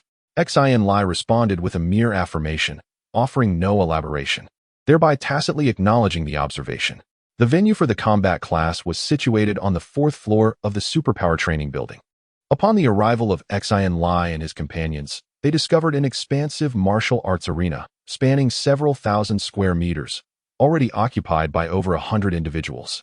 As the preeminent class of the current cohort, the special training class naturally enjoyed certain privileges. For the majority of practical courses, such as shooting combat, the military academy would enlist the most adept instructors to provide exclusive tutelage, rather than intermingling with other classes for theoretical instruction under a shared instructor. At this juncture, with mere minutes remaining until the commencement of the class, the combat instructor had already arrived. Surprisingly, the combat instructor for the special training class was none other than the counselor, Fan Ning. On this day, she was not attired in military garb, but rather in a set of loose-fitting training attire conducive to movement, which diminished her martial aura and augmented her feminine charm. Behind Fan Ning stood 100 unfamiliar military academy students, arranged in neat rows, maintaining absolute stillness, yet emanating an imposing military presence. The students of the special training class were all scrutinizing them with curiosity. Xin Lie discerned that, although these 100 individuals were also clad in school uniforms indicative of student status and appeared youthful in countenance, their strength surpassed that of the special training class students by a considerable margin. The majority of them possessed an origin force exceeding 2,000 points, classifying them as level 3 warriors, while a minority had undergone intermediate genetic enhancement. Their physical strength equivalent to that of a level 3 warrior with an origin force index of 5,000 points. They were also military academy cadets of this cohort, albeit distinguished soldiers promoted from the ranks. They were sent to the academy for several years of training, after which they would be commissioned as officers. To be elevated to the rank of reserve officer, their rank must invariably be that of a staff sergeant or sergeant major. Promotions within the military are notoriously arduous, generally requiring a minimum of 7 or 8 years, if not over a decade, to attain the rank of staff sergeant. Even those who enlisted upon reaching adulthood would now be over 30 years of age on average. It was no wonder their strength was so formidable, surpassing that of the special training class by a significant margin, although they were likely the most elite among the veteran soldiers. Xin Lie comprehended that he had consistently heard that over 80,000 veterans had been promoted from the military this year. However, they did not reside in the same accommodation area as everyone else, or even within the same cave, so they would only encounter each other in the virtual classroom during theoretical lessons. Unexpectedly, they met prematurely in a combat class.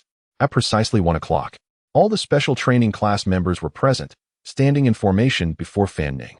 Veterans and novices each formed a square, facing each other, with instructor Fan Ning standing precisely between the two formations, rendering the scene in the training ground quite intriguing. Not a single member of the special training class was foolish enough to not be able to surmise why this group of formidable veterans had appeared in the combat class. They had consistently heard that the veterans possessed considerable strength, and today they finally had the opportunity to witness it firsthand. Their faces were all adorned with expressions of eagerness. On the contrary, the veterans were quite displeased. Each of them was an exemplary figure in various aspects within the military, and after years of hard work, they had finally earned the opportunity to be promoted to officers. However, Upon entering the prestigious Star Military Academy, they found themselves relegated to the role of sparring partners for a group of newly matured youths, which felt utterly disheartening. Fan Ning observed the expressions of both groups and smiled gently as she addressed the special training class. All right. I believe you are all aware that I will be instructing your combat course. As your instructor, my standards will be considerably higher, and I hope each of you will approach your studies with utmost seriousness, without proper guidance.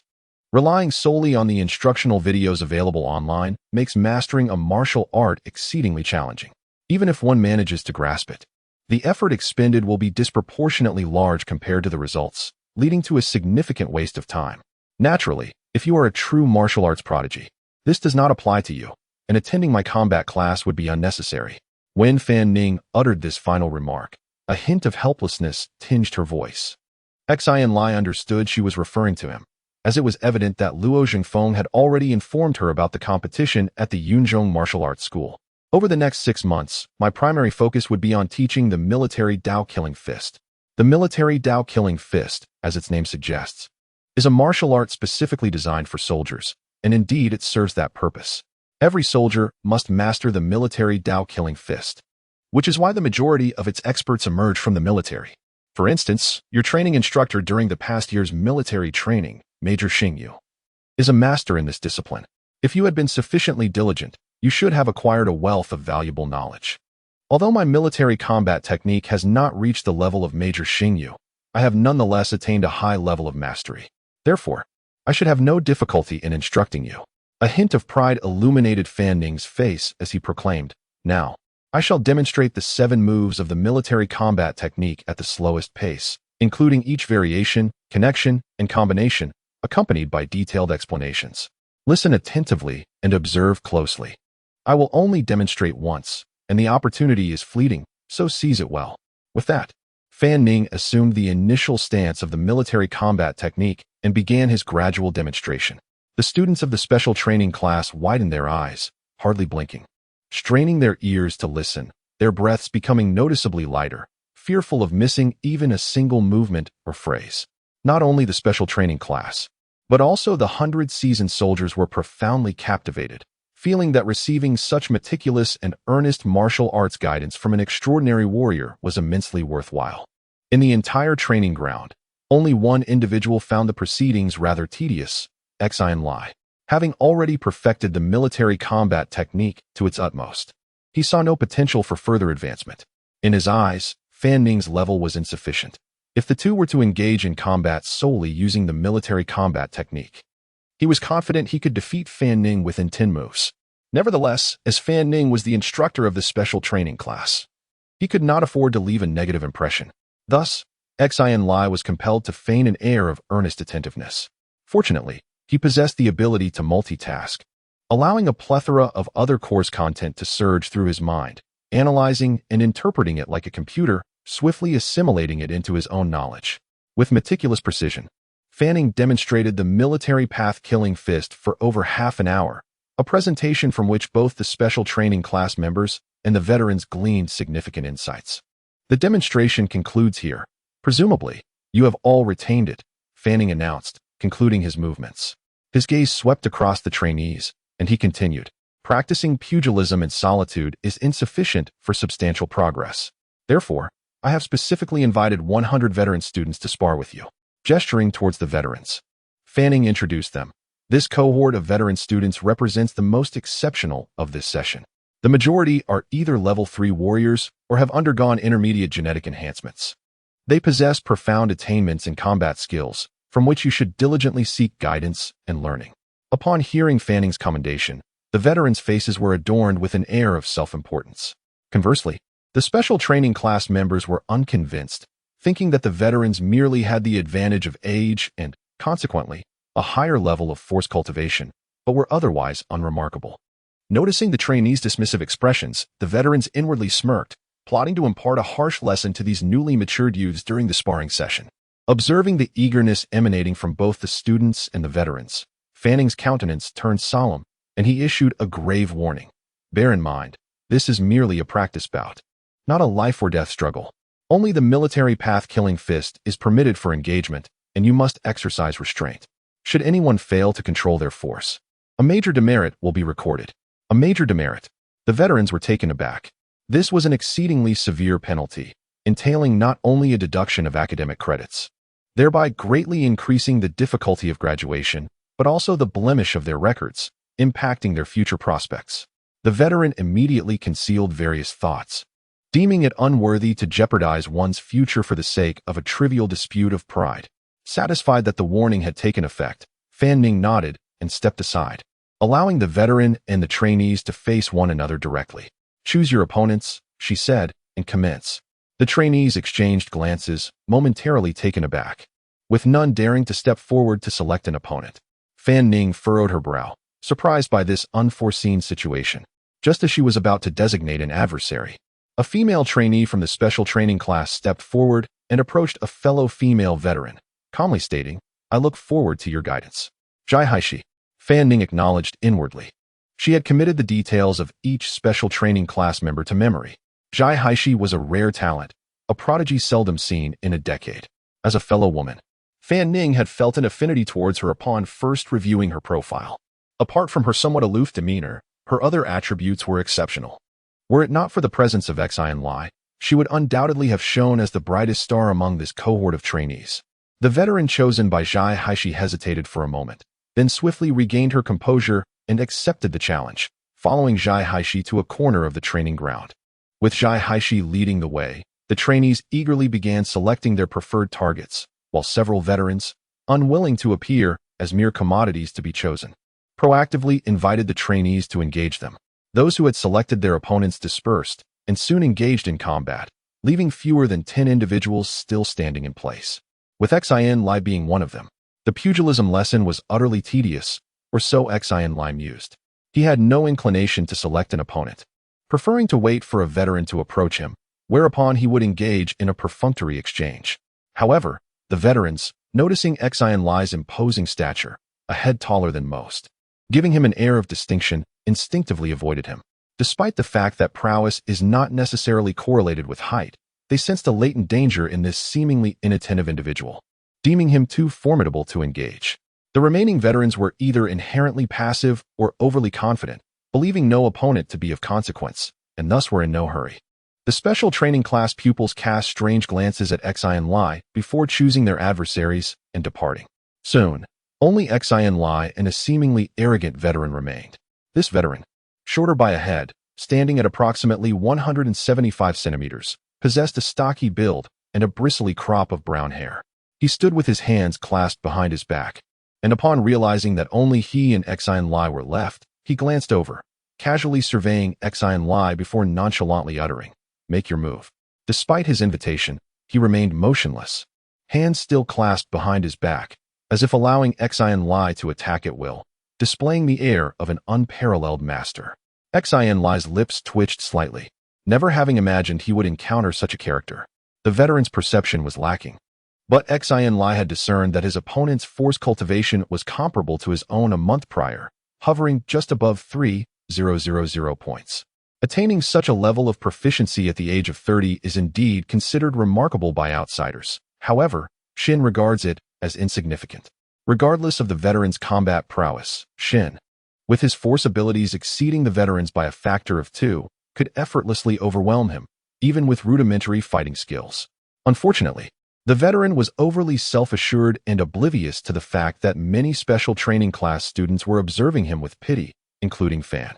Fan had been discreetly observing Xin, wondering which unfortunate soul would become Xin's opponent. However, after witnessing the veteran's performance, she couldn't help but stifle her amusement, nearly bursting into laughter. "Are you certain you want me to proceed?" Xin inquired with feigned seriousness, suppressing a smile. "Enough with the superfluous words. If you intend to fight, then do so promptly." "Do you believe I am so easily defeated?" the veteran retorted impatiently. He cast a second glance at Xin and haughtily proclaimed, "You shall initiate the attack with a few moves, ensuring that you exert your full strength. Allow me to assess your capabilities, or how else am I to guide you?" Upon hearing these words, several special training class students nearby couldn't contain their laughter, inadvertently allowing their opponents to knock them to the ground. "Very well. Since you extend such a sincere invitation, I shall proceed." "Observe carefully," Xin sighed. his face conveying a hint of resignation. Fan and the special training class members, privy to the situation, inwardly chuckled, thinking, Xin is truly mischievous. As soon as the words left his mouth, Xin's figure flickered as he dashed towards the veteran.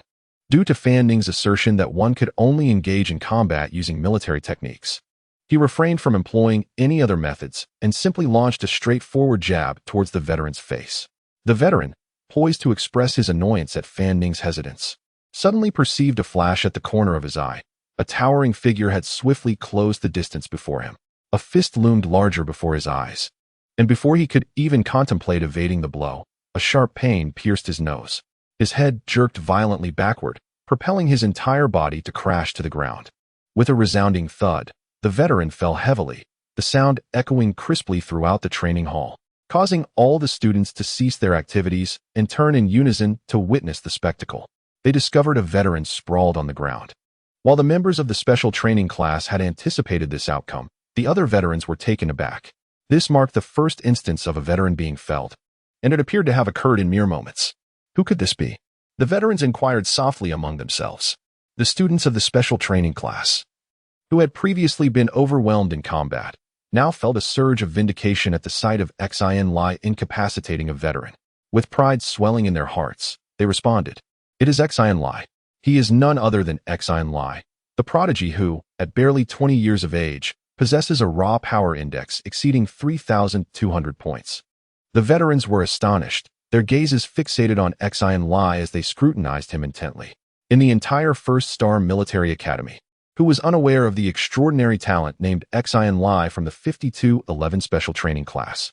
Only recently of age, he was already a level 3 warrior, surpassing even the graduates of higher years upon his entry. The veterans were not quartered in the same sector as the newcomers. Xin Lie maintained a low profile, and the military academy's network prohibited access to other cadets' information. Consequently, the veterans were familiar with Xin Lie's reputation, but not his appearance. Many of them recognized the veteran who had been defeated, Wesley, a man known for his haughty demeanor and dismissive attitude toward others. However, Wesley possessed the credentials to justify his arrogance. Before turning 30, his force index had already surpassed 3,000 points, and he had amassed considerable combat experience on the battlefield. Apart from the veterans who had undergone intermediate genetic enhancement, Wesley's strength ranked among the top 20 in this cohort. Previously, many veterans had anticipated the opportunity to witness the extent of the legendary Xin Lie's power. However, his strength proved to be extraordinarily disproportionate. Despite possessing a force cultivation of over 3,000 points, Wesley could not withstand even a single move from Xin Lie. Xin Lie stood there composed and unperturbed, feigning innocence. Noticing that everyone was watching him, he shrugged and explained, "He asked me to do it, and I didn't even exert my full strength." At this moment, Wesley presented a comical figure, with 2 streams of blood trickling from his nostrils. His nose had been injured, and tears streamed down his face, distorting his voice. The cadets could not help but laugh at Wesley's discomfiture. Faced with Wesley's accusations, Xin Lie remained unmoved, nonchalantly turning his gaze toward Fanning. Fanning observed the entire process keenly and was well aware that Xin Lie had not launched a sneak attack. She made no attempt to mediate and calmly remarked, "It was you who requested Xin Lie to take action. He sought your consent, so the notion of a sneak attack is unfounded. Let us continue the practice." Wesley's expression transformed dramatically. His indignation had led him to accuse Xin Lie of a sneak attack. Upon reflection, he realized he had indeed requested Xin Lie to act and had underestimated him. Wait, Xin Lie? That name sounded familiar. Wesley finally heeded Fanning's subtle hint, his gaze freezing as he abruptly turned to Xin Lie, cautiously inquiring, "Are you Xin Lie?"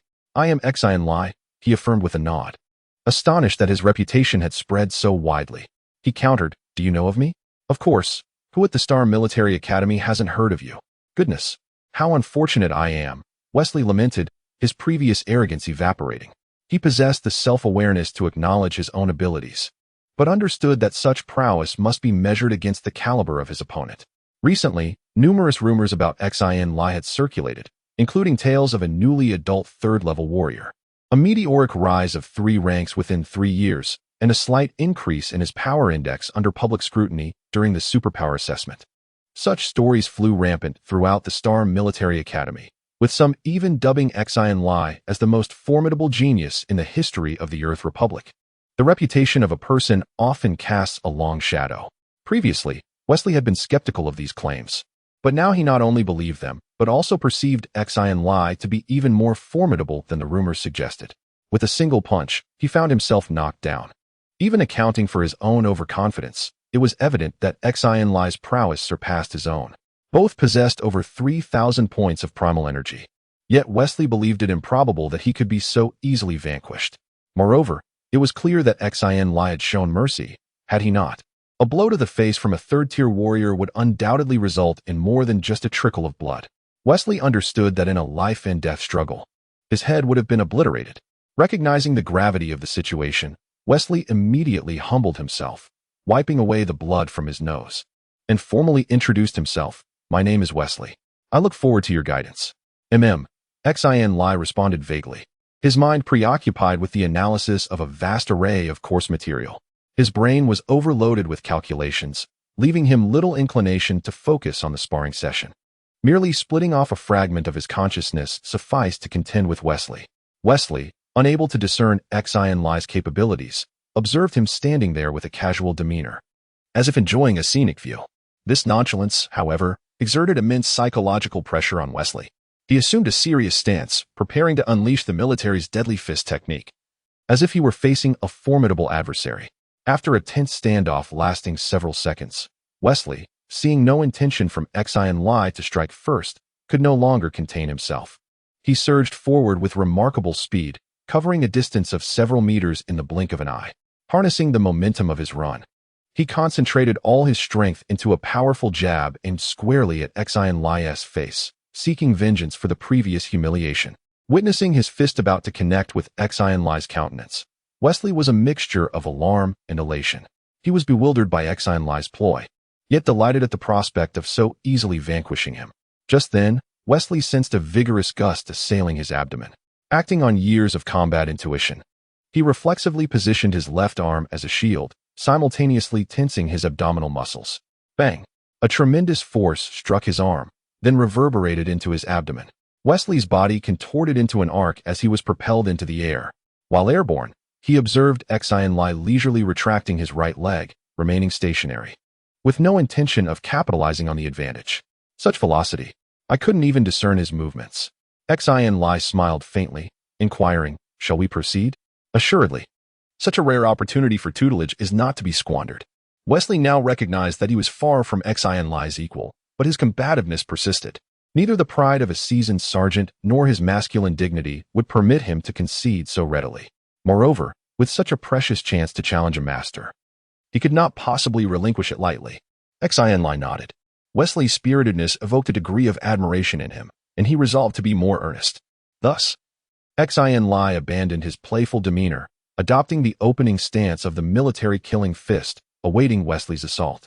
Wesley prepared for a few moments before launching another flying kick.